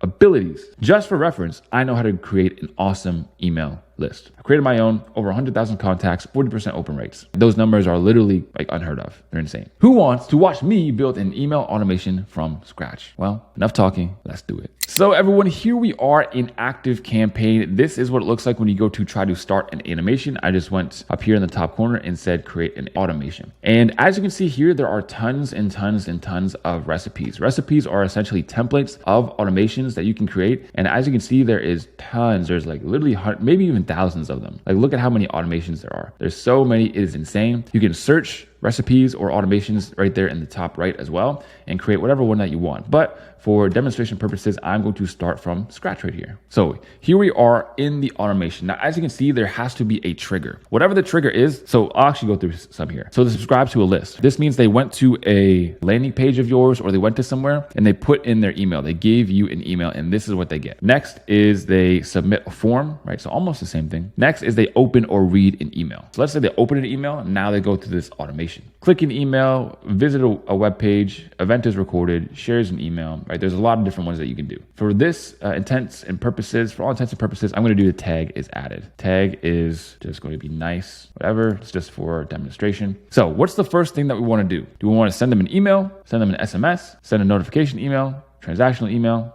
so on and so forth? So all we're going to do is send an email. The email name, example, and we're going to save it in design later. So as you can see, in ActiveCampaign, you have this awesome looking map. There's no other software that I know or that I've used that has this really cool map feature to it. So I can also go here. Now there's a few things that I can do. I can send them another email, or I can do some of these. So there's wait, there's if/else. These are like the top two that you're going to be using in the first place. Now, this automation stuff can get really complicated. I'm going to save you the complication and again, just show you the basics of how to use the tool. So there's wait, which is very, very simple to understand. You literally click it, and it tells you wait 1 day, wait 5 days, wait 2 hours, and then either send another email or do another action. You can tell it to do whatever you want. There's unlimited amount of combinations here. So I'm going to actually use if else. I'm going to show you. So we're going to go to if. So there's a condition. So let's say I want to say if they've clicked on a video or if they've clicked on an email, I'll just go open. If they've opened any email in the last 30 days,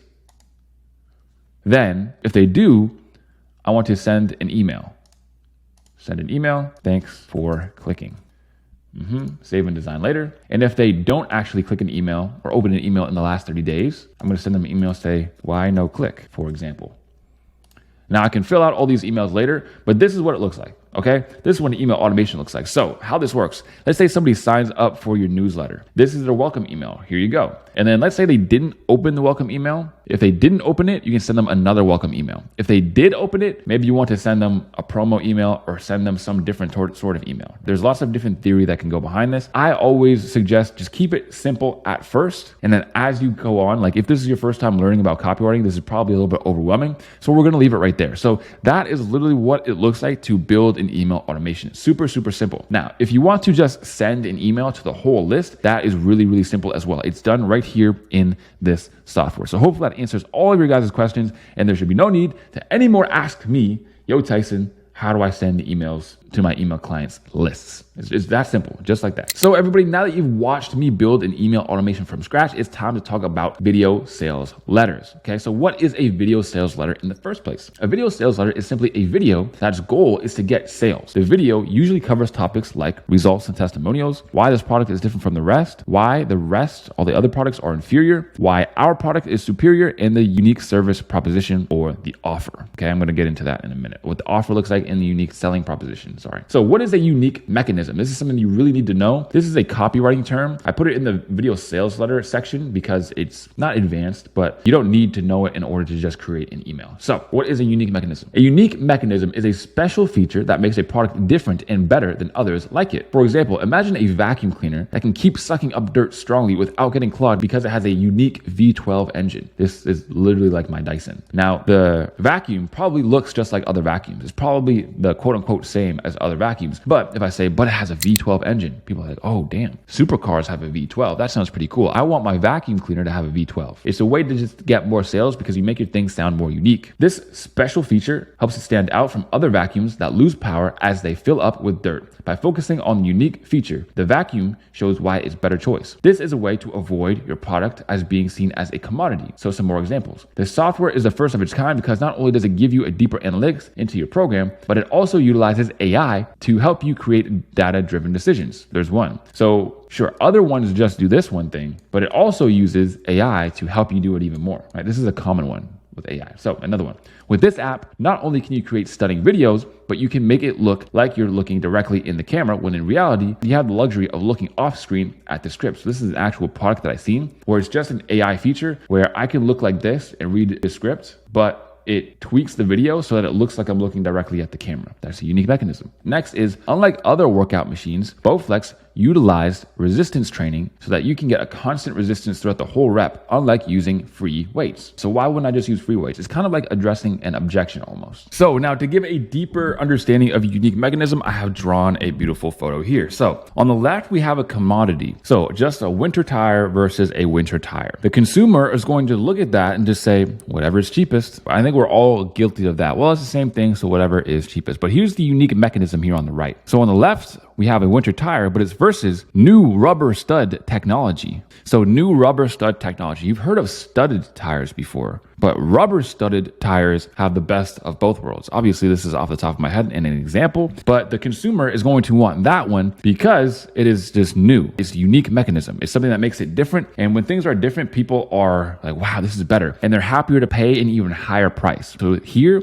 price doesn't matter because it's proving that it's something that's completely different from anything that they have ever seen before. And before we move on, I almost forgot to show you guys my other pretty drawings. So this is what email sequences look like. Day 1, you might be just a welcome email. Day 3, maybe it's a value email. Day 5, maybe it's a soft selling email. And day 8, maybe it's a hard selling email. And essentially the lead temperature goes from cold to hot. So cold meaning they don't know you, they don't want to get anything from you. Hot meaning they know you very well, and maybe they would buy something from you in the future. And email automation. So very, very simple. So let's say you send a welcome email on day 1. Do they click? No. Maybe you give them more value. Value, soft sell, hard sell. If they do click, maybe you soft sell them right away and skip the value. Then you go to hard sell and then you hard sell them again. So then you go through more promo depending on their engagement. This is something that is pretty common. The more engaged people are, usually the more they are susceptible to promo. But the less engaged someone is, the less you usually want to promote to them. So you can use that principle in any type of automation situation that you find yourself in. What is a unique selling proposition? I'll leave it here really, really simple. A unique selling proposition is a deal or offer. Something like get your pizza hot and ready in 30 minutes or it's free. So you'll see lots of offers like, hey, and then they'll call out the actual name or their target audience and they'll say, yo, if we don't get you X result in time frame, then you don't pay. Then you can have your money. And some people even go a step further and say, you can have your money back and I'll give you $1,000. Here's what a very common VSL structure looks like. So 1, you call out the audience to give them a problem. 2, you talk about what most people do and why it doesn't work. You add proof plus analogies. So you throw stones at the competition and alternatives with proof and analogies so that it's easy to understand. Then belief shift to what does work, why it's better, and how to actually use it. What is your way? How exactly does it work? Show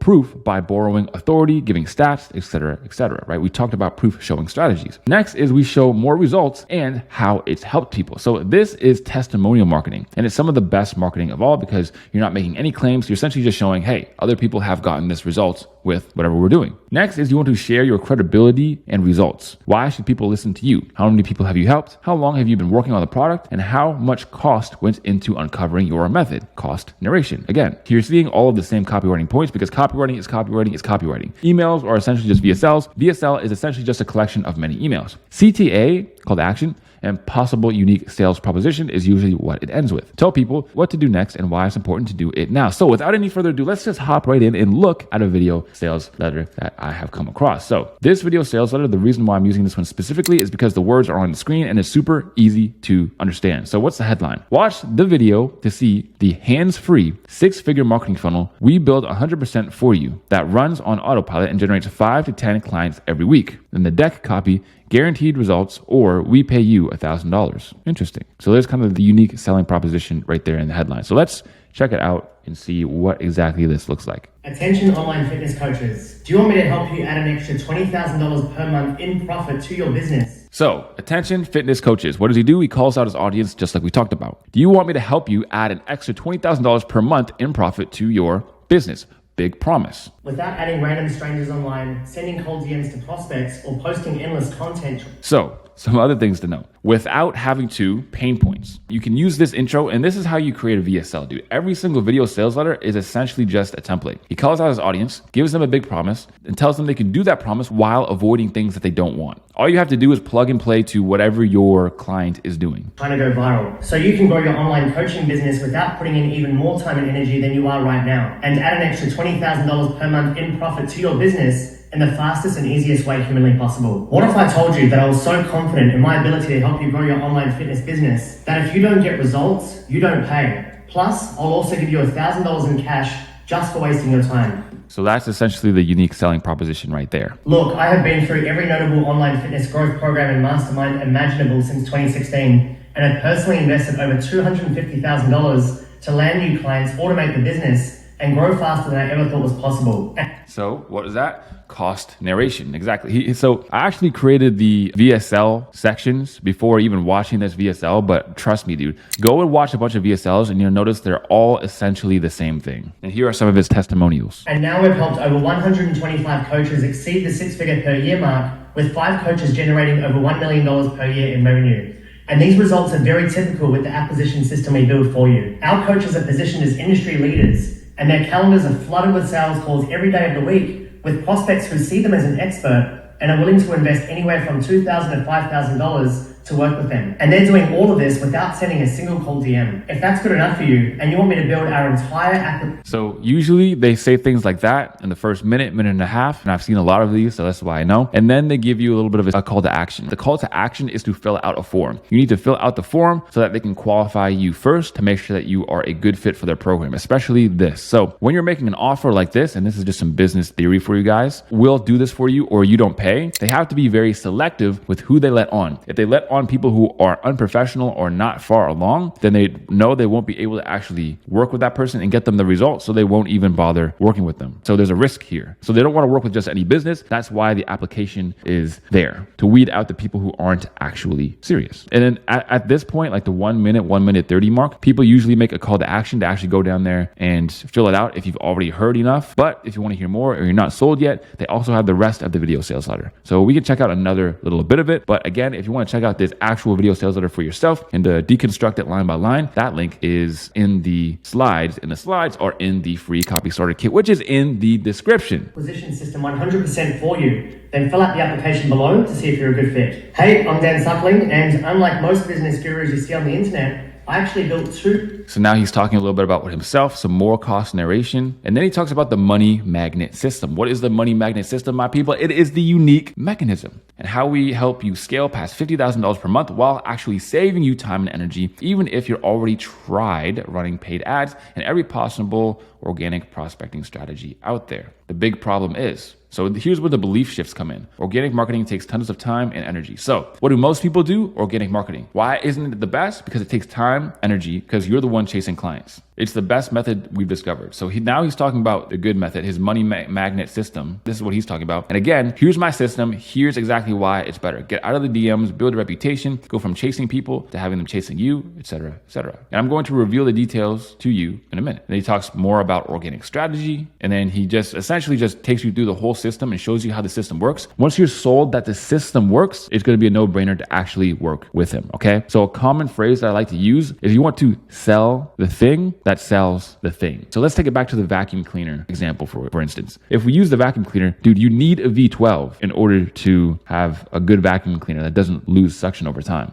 All these other vacuum cleaners, they use a 1-cylinder system. And the 1-cylinder system is weak, it breaks often, and it's no good because of these studies. But the V12, on the other hand, is reliable. It never loses suction, and it's just the best by far. That's why you should buy Dyson. That's basically it. If you sell the thing that sells the thing, then the work's already done for you. And this is a huge thing where copywriters get wrong, is they do exactly what I say. They don't sell the thing that sells the thing, they just sell the program. I have this awesome program, and we're going to show you how to get 5 to 10 clients every single week because we're really good. Trust me, bro. Like, that's it. That's all they really add. So by adding all of this stuff, you're going to make your marketing look different and also better as well. And remember what I told you guys, the better you get at copywriting, the better you will inevitably get at outreach. So learning all of this stuff and being good at it will again show you how to position yourself to other businesses. So keep all of that in mind. That was our video sales letter example. We just touched on that. So what's the VSL formula? What's kind of more in-depth analysis of what it might look like? So a specific avatar. Call out exactly who your offer is for, and also do research on their fears, obstacles, wants, and desires. Write out what their day could look like. Then we talk about the urgent problem. What urgent problem do they have in their life that your product solves? Then what is the actual outcome that they want? What's the dream outcome your product helps the customer achieve? Then we give the steps. What's the step-by-step process to getting your avatar to their desired outcome with your product? And then the 2 to 3 main pillars of the unique mechanism. So I think it was the client magnet system or something. What are the 2 to 3 main pillars? What are the 2 to 3 main ways that it works? Create pillars that describe why your way is so effective and how the alternatives are inferior.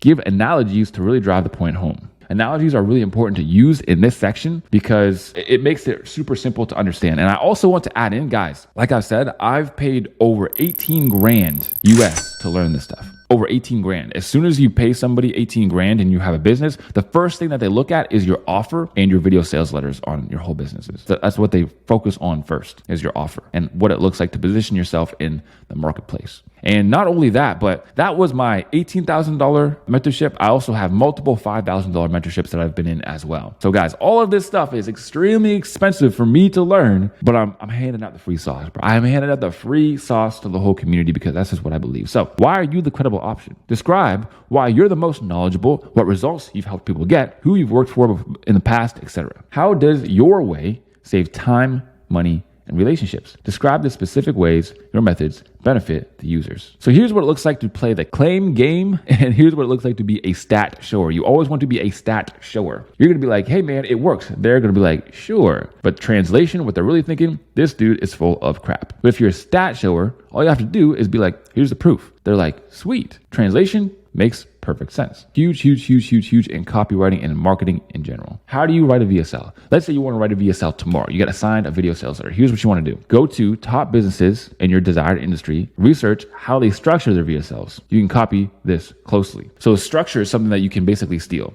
I've seen that exact same structure that we went over time and time again. And this is what you want to do. You want to just take the structure and fill it out for your own industry and your own client. Fill out the recipe above, fill in the structure with the rest of the recipe, and you'll have a VSL. And basically do all the things that I showed you how to do in the copywriting section. Of course, we're going to go over like AI here in like 1 minute, but this is what you want to do. It's super simple. People will still watch this and say, but how do I write one? But how do I write one? Dude, you look at other ones and you just write them. I can't make it any more simple for you guys unless you want me to like sit on your lap and write it for you at your computer. AI copywriting. What does it look like to use AI in your copywriting to help you make better copy even faster? So why use AI in the first place? Despite what most beginners think, AI will not replace copywriting skills by a long shot. Demonstration coming up, because AI is not nearly as good as you think it is. We never want to copy and paste things from ChatGPT, just long form, and use them for our own. And it's not because of a moral issue. It's literally just because it sucks. Like ChatGPT copy sucks. But we can use ChatGPT to come up with ideas, explanations, examples, stories, and more useful things. So here's the wrong way to use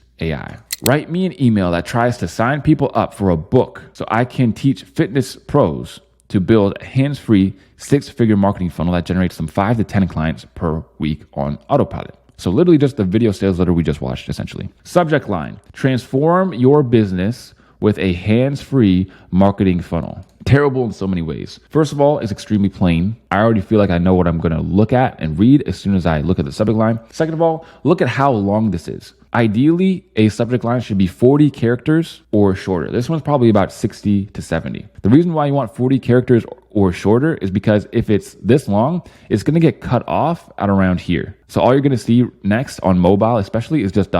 Transform your business with hands or something. It just looks weird. You're not going to be able to even see this stuff over here, so why even create it? Hi, recipient's name. I hope this message finds you well. I hope this message finds you well. Dude, this is supposed to be copywriting where you are personal and speaking to people as if you guys were friends. Talking about, I hope this email finds you well. Imagine if your homie texted you that one day. Are you ready to take your business to the next level with a marketing funnel that works on autopilot? Imagine having a steady stream of 5 to 10 clients a week without spending countless hours on marketing. I'm excited to offer this unique opportunity to fitness professionals like you.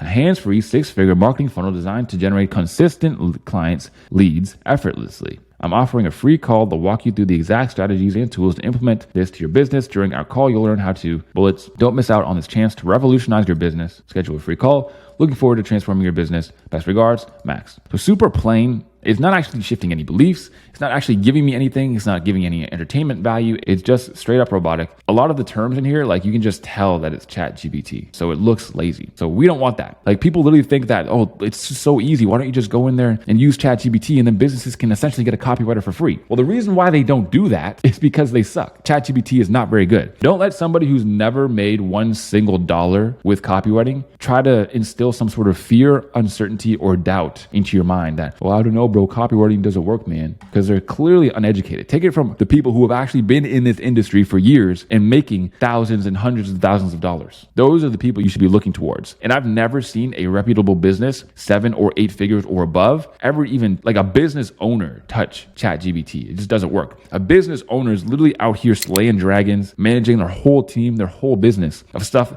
Dude, they don't have time to worry about some AI. So AI is also only as good as you prompt it. AI is a tool. I've said this before, I believe. Thinking that AI is going to replace copywriters is like thinking that calculators will replace mathematicians. Doesn't make any sense. Here's the right way to use AI. AI is a tool. In order to properly utilize a tool, you must be well versed in its tendencies. In this section, I'm going to give you some of my favorite prompts and strategies to use AI to make your copy faster and also better. So let's check out some AI copywriting examples. Again, I'm not going to go super deep into these. I'm going to touch on them. And then, of course, I'm going to give you the slides so that you can go through and check them out more intentionally if you'd like, or you can just pause the video and watch through. All I did was say, make this email better and really funny. Now, the reason why I did this is because I had an email that I already wrote. I already wrote it and created it myself. It was done. It was finished. So what I did, come here, say, make this email better and funny. So all I want to do is go through this. And if I see any lines that are better than the lines that I have, I'm going to use them. So here it basically is. Here's the email. I'm not gonna go too far into it. That's it.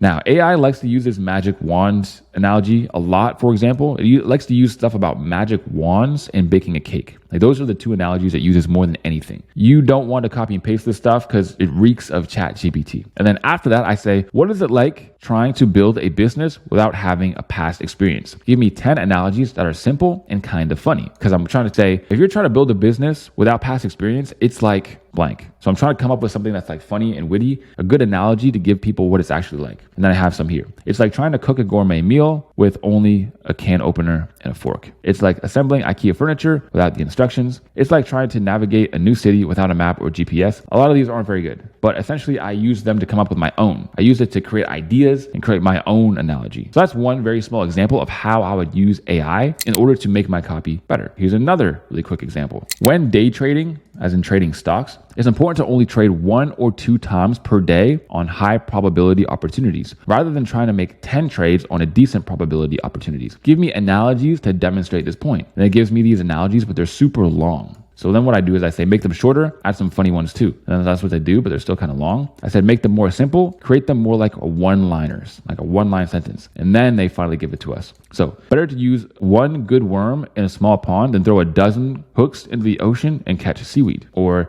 hitting the bullseye once beats missing the target 10 times while blindfolded. These ones kind of work a lot better. Give me 10 different ones, it gives me even more. And then I eventually use those to create these emails right here. I'm going to visit the link. So all I did here, and it explains what this is I took some beginner copy. So these are 2 emails essentially from beginners that I looked at. I also gave some critique to, and then I revamped them. So I rewrote them. So this is the email that I actually wrote that for. Again, I'm not actually going to go through and read all of these, but I'm going to show you some of the ideas that that ChatGPT helped me create. So this is like an example analogy. Think of it like this: A/B. Option A, you have a 50% chance of hitting $1 million.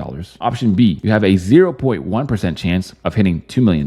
Which one would you choose? The outcome might be even better, but it's a much lower chance of actually getting it. Or a 50% chance of getting an outcome that's not as good, but still really good overall. So which one would you choose? Sure. In theory, B is the better payoff, but realistically, A just makes more sense. So here, all I'm describing is overtrading. And I also have another analogy here that I got from ChatGPT as well. Overtrading is like trying to chop down a tree, but you chop one time in 1,000 different spots. Whereas 1 to 2 daily trades is like hitting the tree 1,000 times in one spot. It's more focused. It all comes down to identifying top trading opportunities and forgetting the rest. I call this system unicorn training. Again, another analogy, or I say unique mechanism name, I guess you could call it. That's from ChatGPT. So as you can see, I used a lot from it. I got a lot of ideas, and I got a lot of just sentences that I liked, so I put them in there. That's how you want to use ChatGPT. It's not there to be your workhorse and create a whole bunch of emails for you. And you want to keep your prompts super simple. ChatGPT and AI is this whole big rabbit hole where you can go down and look at prompts after prompts after prompts after prompts and get super, super in the weeds. You don't necessarily want to do that, at least not in my experience. Just keep it simple, man. Write your copy. AI is not going to be a good substitute for just having great skills. So here are some of my personal favorite beginner prompts for AI copywriting. So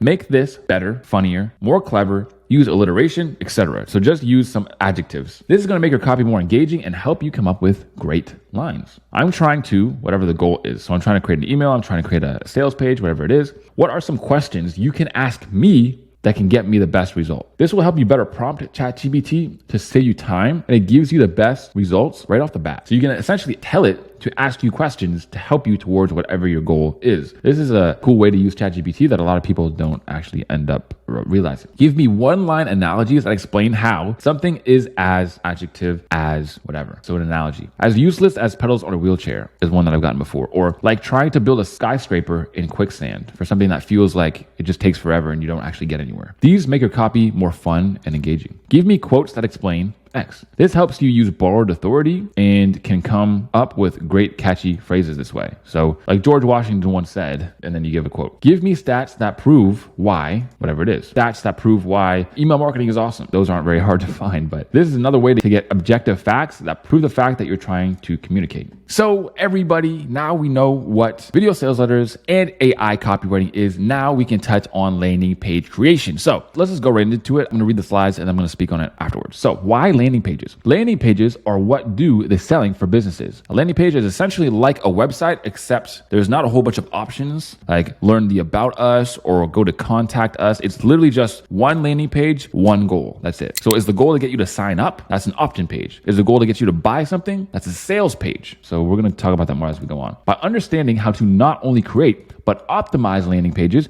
you're going to be able to create great results for your clients. And people ask me this, again, all the time.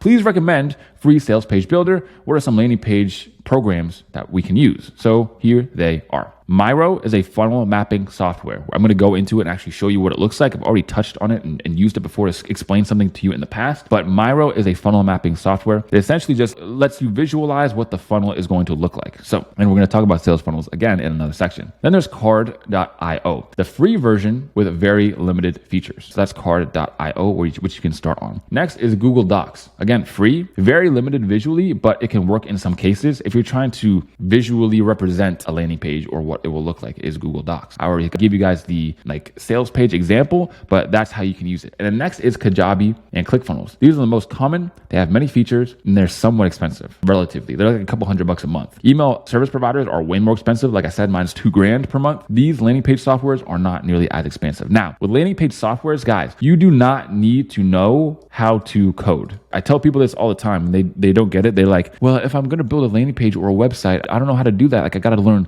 code. I got to learn Python and learn all these complicated things. Dude, no, you don't. It's literally drag and drop. If you have half of a brain, you can do it. If you know how to navigate YouTube, navigate Instagram and use it and send messages to your friends and stuff and just use very easy softwares like that, you can use Zoom or you can use Discord. I promise you, you can build a landing page. I could teach my 80-year-old grandmother how to build a landing page. Okay, and I'm going to show you exactly how, again, in this video. So now you actually get to watch me build a 100K per month landing page. Literally landing pages that have generated over 100 grand per month.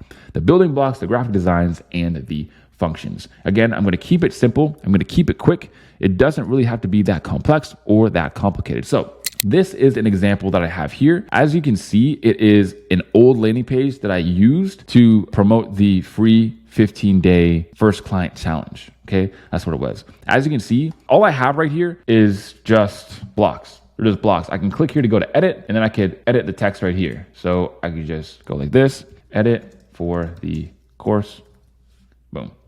And as you can see there, changed. I can change the fonts. I can change the sizes. Super, super easy. Again, if you could use a Word document, you could do this. Right here, all I did was go to edit and I added in a video. All I did here was add in a form. Now over here, I added in a new section just to show you guys this. So we're going to go here. And as you can see on the left is where I'm navigating through everything. So the top is the header. This is the hero is up here. So that's the hero is the top section. Over here is a 2-column text. And then over here, the bottom is the text, okay?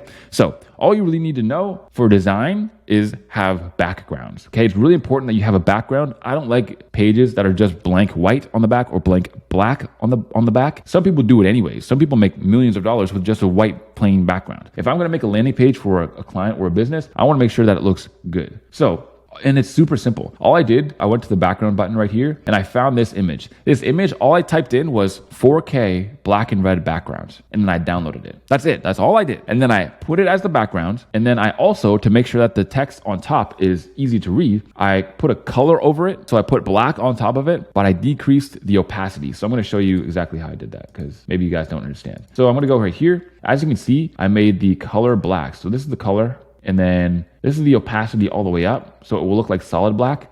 This is the opacity down more. So you can see more of the picture in the back. And then if there was no opacity, it would look like this, which is a little bit hard to read because it's so red. So I put some black over top to make it easy to read, but also subtle. This just looks subtle and it looks good. As you can see, man, again, super, super, super easy. The reason why I show you this is because I don't want you to feel daunted. I don't want you to feel like this whole thing is super difficult or super hard. It's really not. And also, AI doesn't do this. There are websites and things where it's like, oh, here's how to create a landing page with AI. But again, you're gonna have to go back and edit it anyways to actually be good. So me, I literally just find it faster to just start from scratch, dude. It's faster to literally just start from scratch. And that's basically it. That is how I build a landing page. You drag and drop some text, you put it in there, you put a background, you make sure that the text is readable on the background. I mean, there's not really that much to it. So some design examples. I'm just gonna go over these to show you, again, how simple the design is. You don't have to be a graphic designer as well. There are some ways that you can add some really cool designs in there and make it look nice, but it is not that deep. So as you can see here, this is a black background. All he has is like one big paintbrush tool, and he just clicked it right there in the middle with purple. That way it kind of has a gradient to it. So I don't like solid black colors. I like something with a little bit of a gradient, a little bit of something back there just to make it look higher quality. Like this. Again, this is probably just a black and green background with some opacity over it. And then a very, very simple headline. And then you just put the video in there. And then when you want to connect things, like have things connect to your email list, again, all that is looking up tutorials. Like super, super easy, guys. And don't get too caught up in this as well. Like don't feel like you need to learn this week number one. Like this is stuff that you should be working on after you're somewhat confident in your copywriting. How do you build a landing page step by step? Find a design that you like that you can copy. Create basic graphic elements. Fill out the blocks, adding contrast and sections. Make sure the page is functional by testing every button and action. Does that sound simple? Good, because it is. It really is. So sales funnels. This is where it gets a little bit not super simple, but we're going to go check it out right now. So everybody, right now, I'm going to be showing you the sales funnel super map. And I want to show you something else really quickly. This right here is the 74 funnel swipe file. So again, it is just filled with swipe file of some sales funnels look like. Now, I have some examples from this book right here, but sales funnels are essentially, they usually look like this. This is called funnel mapping. This is what it looks like to have a funnel. So I'm gonna go through this and then I'm gonna go through some numbers with you guys. Now, the reason why I'm doing this, again, just for a few reasons, is to show you that copywriting isn't actually just copywriting. It's actually an introduction to digital marketing. And this is what digital marketing looks like. This is what it entails. So here's what a funnel might look like. So let's say you have Facebook and YouTube ads and they drive people or they promote a free newsletter. So, hey, fitness coaches, if you want to learn how to reach 6 figures per month, I'll show you how in my free newsletter. You can sign up for absolutely free and then run ads to that. Then maybe they have Instagram content that does the same thing. Maybe they have YouTube content that does the exact same as well. And the reason why these are pointing to each other is because Instagram, they're like, yo, follow me on YouTube. YouTube, they're like, yo, follow me on Instagram. Okay. Puts them into the free email newsletter. This is what a lot of funnels look like. And notice that all of this hinges on the free email newsletter. Us, copywriters. Then maybe they go to a landing page once they're in the sales sequence in the newsletter. A landing page, again, us copywriters, we made that. A $7 low ticket product. And then maybe there's a $77 upsell. So what this means is, let's say you're going to the checkout and you're buying that $7 product. It might ask you, hey, while you're buying this $7 product, would you want to buy this $77 product as well? It's even better. So the psychology behind this is that people are much more likely to say yes if they've already said yes before. Okay. So usually people are going to be in a buying state. They don't have to enter any more of their credit card information. It's just really simple. You check a box. And if you say yes, then again, it takes you to an $8,000 high ticket application. And we talked about applications. We talked about high ticket and what that looks like before in the past. So if they say yes, it takes them there. If they say no, I don't want the $77 thing, then maybe the content inside of the low ticket actually gets them into the high ticket thing and the low ticket. I mean, so here's what that looks like. If they say no, I don't want the $77 upsell. I just want the $7 thing that I wanted in originally, then okay, you're going to get the $7 thing, but inside the $7 thing, you're going to get value and you're going to get promoted to getting the $8,000 high ticket application inside content sales funnel. That's what it's called. A lot of businesses have these things. So as you can see, that's a very, very basic and simple example. There's a bajillion, million, quadrillion different sales funnels that you can come up with, different types, okay? Every business that makes money has one. Maybe they haven't actually mapped it out like this, but this is what one might look like. So let's actually run the numbers and talk about what these look like. Now, it might feel overwhelming. The goal here is not for you to be able to do this math or understand this math. It's simply for you to get the gist of what digital marketing looks like as a whole and some words and numbers that you might want to know in the future. Average cost per lead. So this is essentially how much does it cost for you in ad spend to get somebody to sign up to your list. So let's say you pay $100 to ads. So Facebook ads, let's say, and 1,530 people sign up to your newsletter. So the conversion there, 1,530 divided by 100 equals 0.06 cents. So 6 cents per lead. That's what you get. The lead conversion rate. For example, out of all those people that join, 1,530, 92 people usually buy. That's a 6% lead conversion rate. What's the average order value? On average, what do people spend? Out of all the people who buy, after some purchase for $7, right? And then there's an upsell for $77. So it's kind of like, you got the burger. Would you like fries with that? That's the upsell. For $77, each buyer is now worth an average of $18.55. How I got that? Out of all the people who buy, 15% get the $77 upsell. And that's 15% of $77 is $11.50 plus the $7 for the initial payment on the first thing. So now you have an $18.55 average order value. Stay with me. One more. ROAS, return on ad spend. This is the final ratio between what you spent and what you got back. So return on ad spend might be $100 to get 1,530 leads. Out of all of those leads, 92 people bought. On average, those 92 people spent $18.55. That means spending $100 on ads will net you 92 buyers who spent a total of $18.55 each. And 92 times $18.55 equals $1,706. So you spent $100, you got back $1,700. So your return on ad spend is 17x. Hopefully that made sense to everybody. Hopefully my math was correct.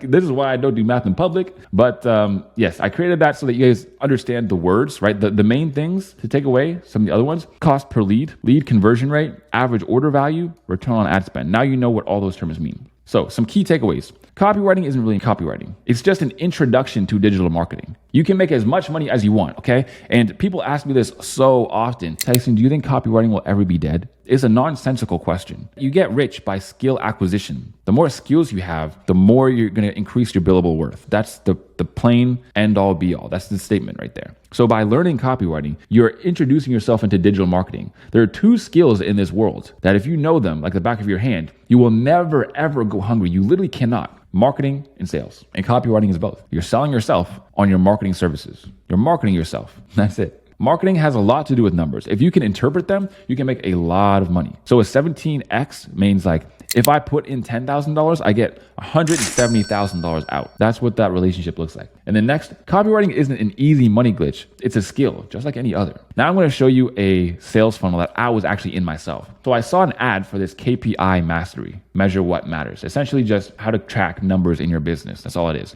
$45. I purchased it. But before I purchased it, it told me this: would you like 10% off? Give us your email then. Why do they do this? So that they can get your email. And if you click off the page, they can reinitiate the contact. They can say, hey, you forgot to buy in your email. So again, email is a huge part of this business's product, just like it is for any business. If you go across like any clothing business or any business at all, the first thing they're going to ask you is, let us get your email so that you can get like 5% off, 10% off. And then they can market to you forever. After I purchased that, your order has been received. It said, we have a special gift for you. You should get this too. The success blueprint for $50. Now I didn't get this. Didn't make any sense to me. I thought it was kind of dumb, but again, they upsell you. Not everybody's going to say yes, but out of all the people who do, is going to increase the average order value and make you more money on the back end. So that is an example of what sales funnels looks like. As you can see, sales funnels brings together all the things we've learned so far: emails, email sequences, email automations, landing pages, offers, video sales letters. It brings it all together and puts it together as one. In this section, we covered email sequences, email automations, video sales letters, writing with AI, building landing pages, and sales funnels. Wow.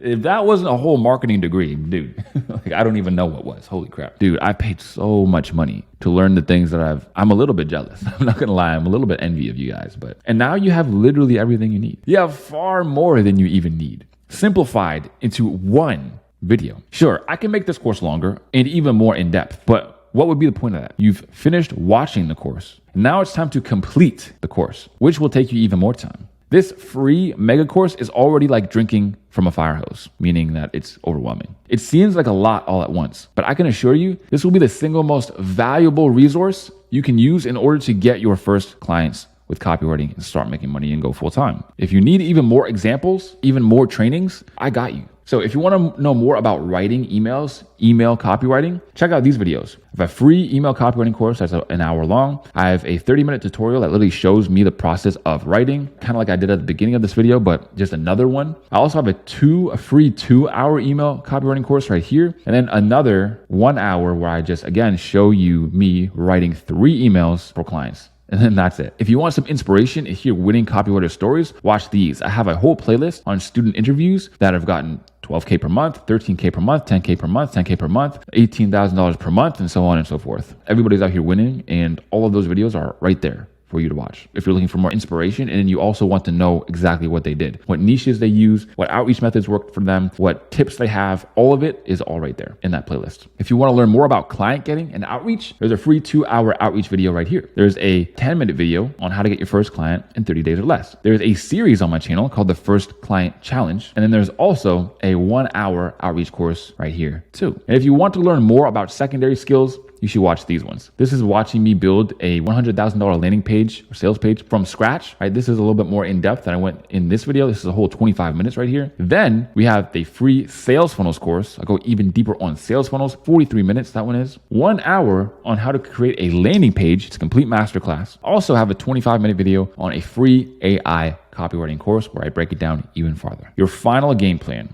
and action steps to 10K per month with this free mega course. So here are your steps in order. So number 1, comment the word genie if you've made it this far to the very end. It's going to be an inside joke between you and me, and it shows that you're actually disciplined enough. And it shows how many people are disciplined enough to finish the entire course. When people first get on this video, they're going to be like, why the hell are they calling him a genie? So let's do that. Next, comment any questions if you have any. So me and my team will be in the comments doing our best to clear up any questions as possible. I know that there's probably going to be a few people, like a lot of people who watch this. So I want this video to not only be an awesome video, but I want the bottom, like the comment section, to be like a forum of everybody asking questions and getting their questions answered. So I'm going to put the effort in to dedicating hours to just replying to comments on this very video. Next is to get the free copy starter kit down below in the description. Inside, you'll get access to all the resources that you saw in this video and so much more. You'll also get access to these very slides in case you want to study them. Join the free Discord and school communities down below as well. Review other people's copy, get your copy reviewed, and work together with other like-minded individuals. We're going to want to rewatch the video from the beginning, complete the action steps as well. So write your first piece of copy with me, do the outreach with me, so on and so forth. You want to watch with intention, put everything in practice and do the work. We often need to be reminded of things more than we need to be taught new stuff. And dude, it's so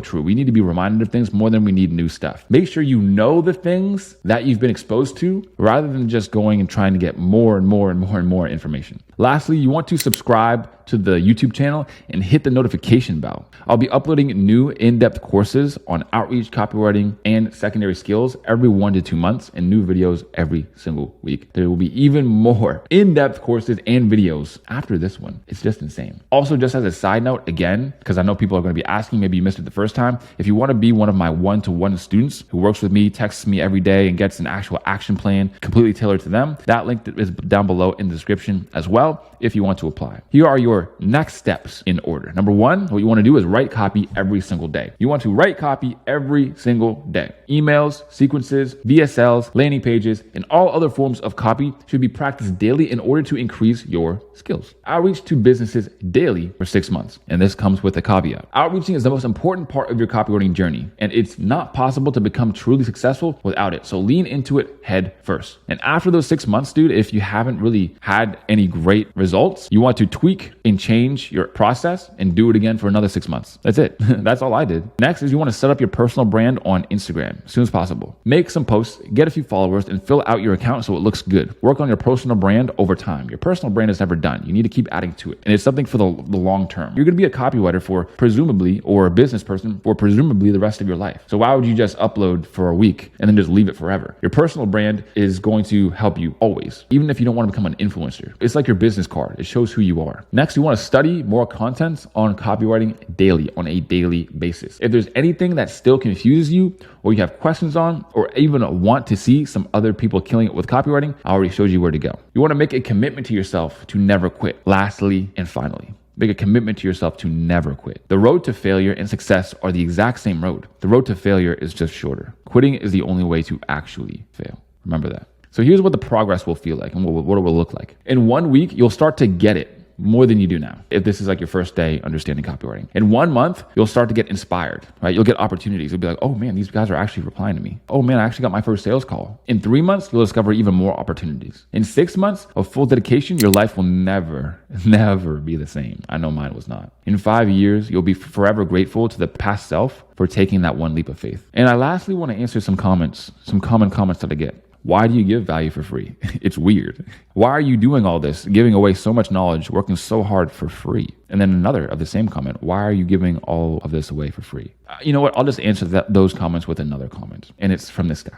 Bro, you have no idea how much this is going to change my life. I literally was about to purchase a $900 course when I stumbled upon your video. I was not able to go through it all in one sit, but I assure you, I absorbed every bit of it and wrote everything literally down. I just finished watching it and I cannot wait to watch it again. You made the beginner's journey a lot of fun and it was real easy to understand. I don't live in the US, but I know that with this much knowledge, I won't have to worry about where I'm going to be successful. And that is thanks to you. The world needs more individuals like you. So thank you. I will keep watching your content and keep learning to eventually reach a point where I don't depend on an employer. And that's the main goal, bro. You think messages like that don't motivate me to go hard? Of course they do. So my final statement, before I send you off to actually conquer your goals. Number one, dude, congratulations. Congratulations. Give yourself a real pat on the back and realize what you've just done. You are now literally in the top 1% of copywriters. Remember, only 1% of people actually finish these long course videos, and that's you. So congratulations to that. But also understand that watching is not the whole game. You can watch this video a million times. It's not going to put money in your pocket. It takes action. So do the action. The action is going to be difficult. You're not going to want to do it. You're going to feel weird. It's not going to feel good. Rip it off like a Band-Aid, dude.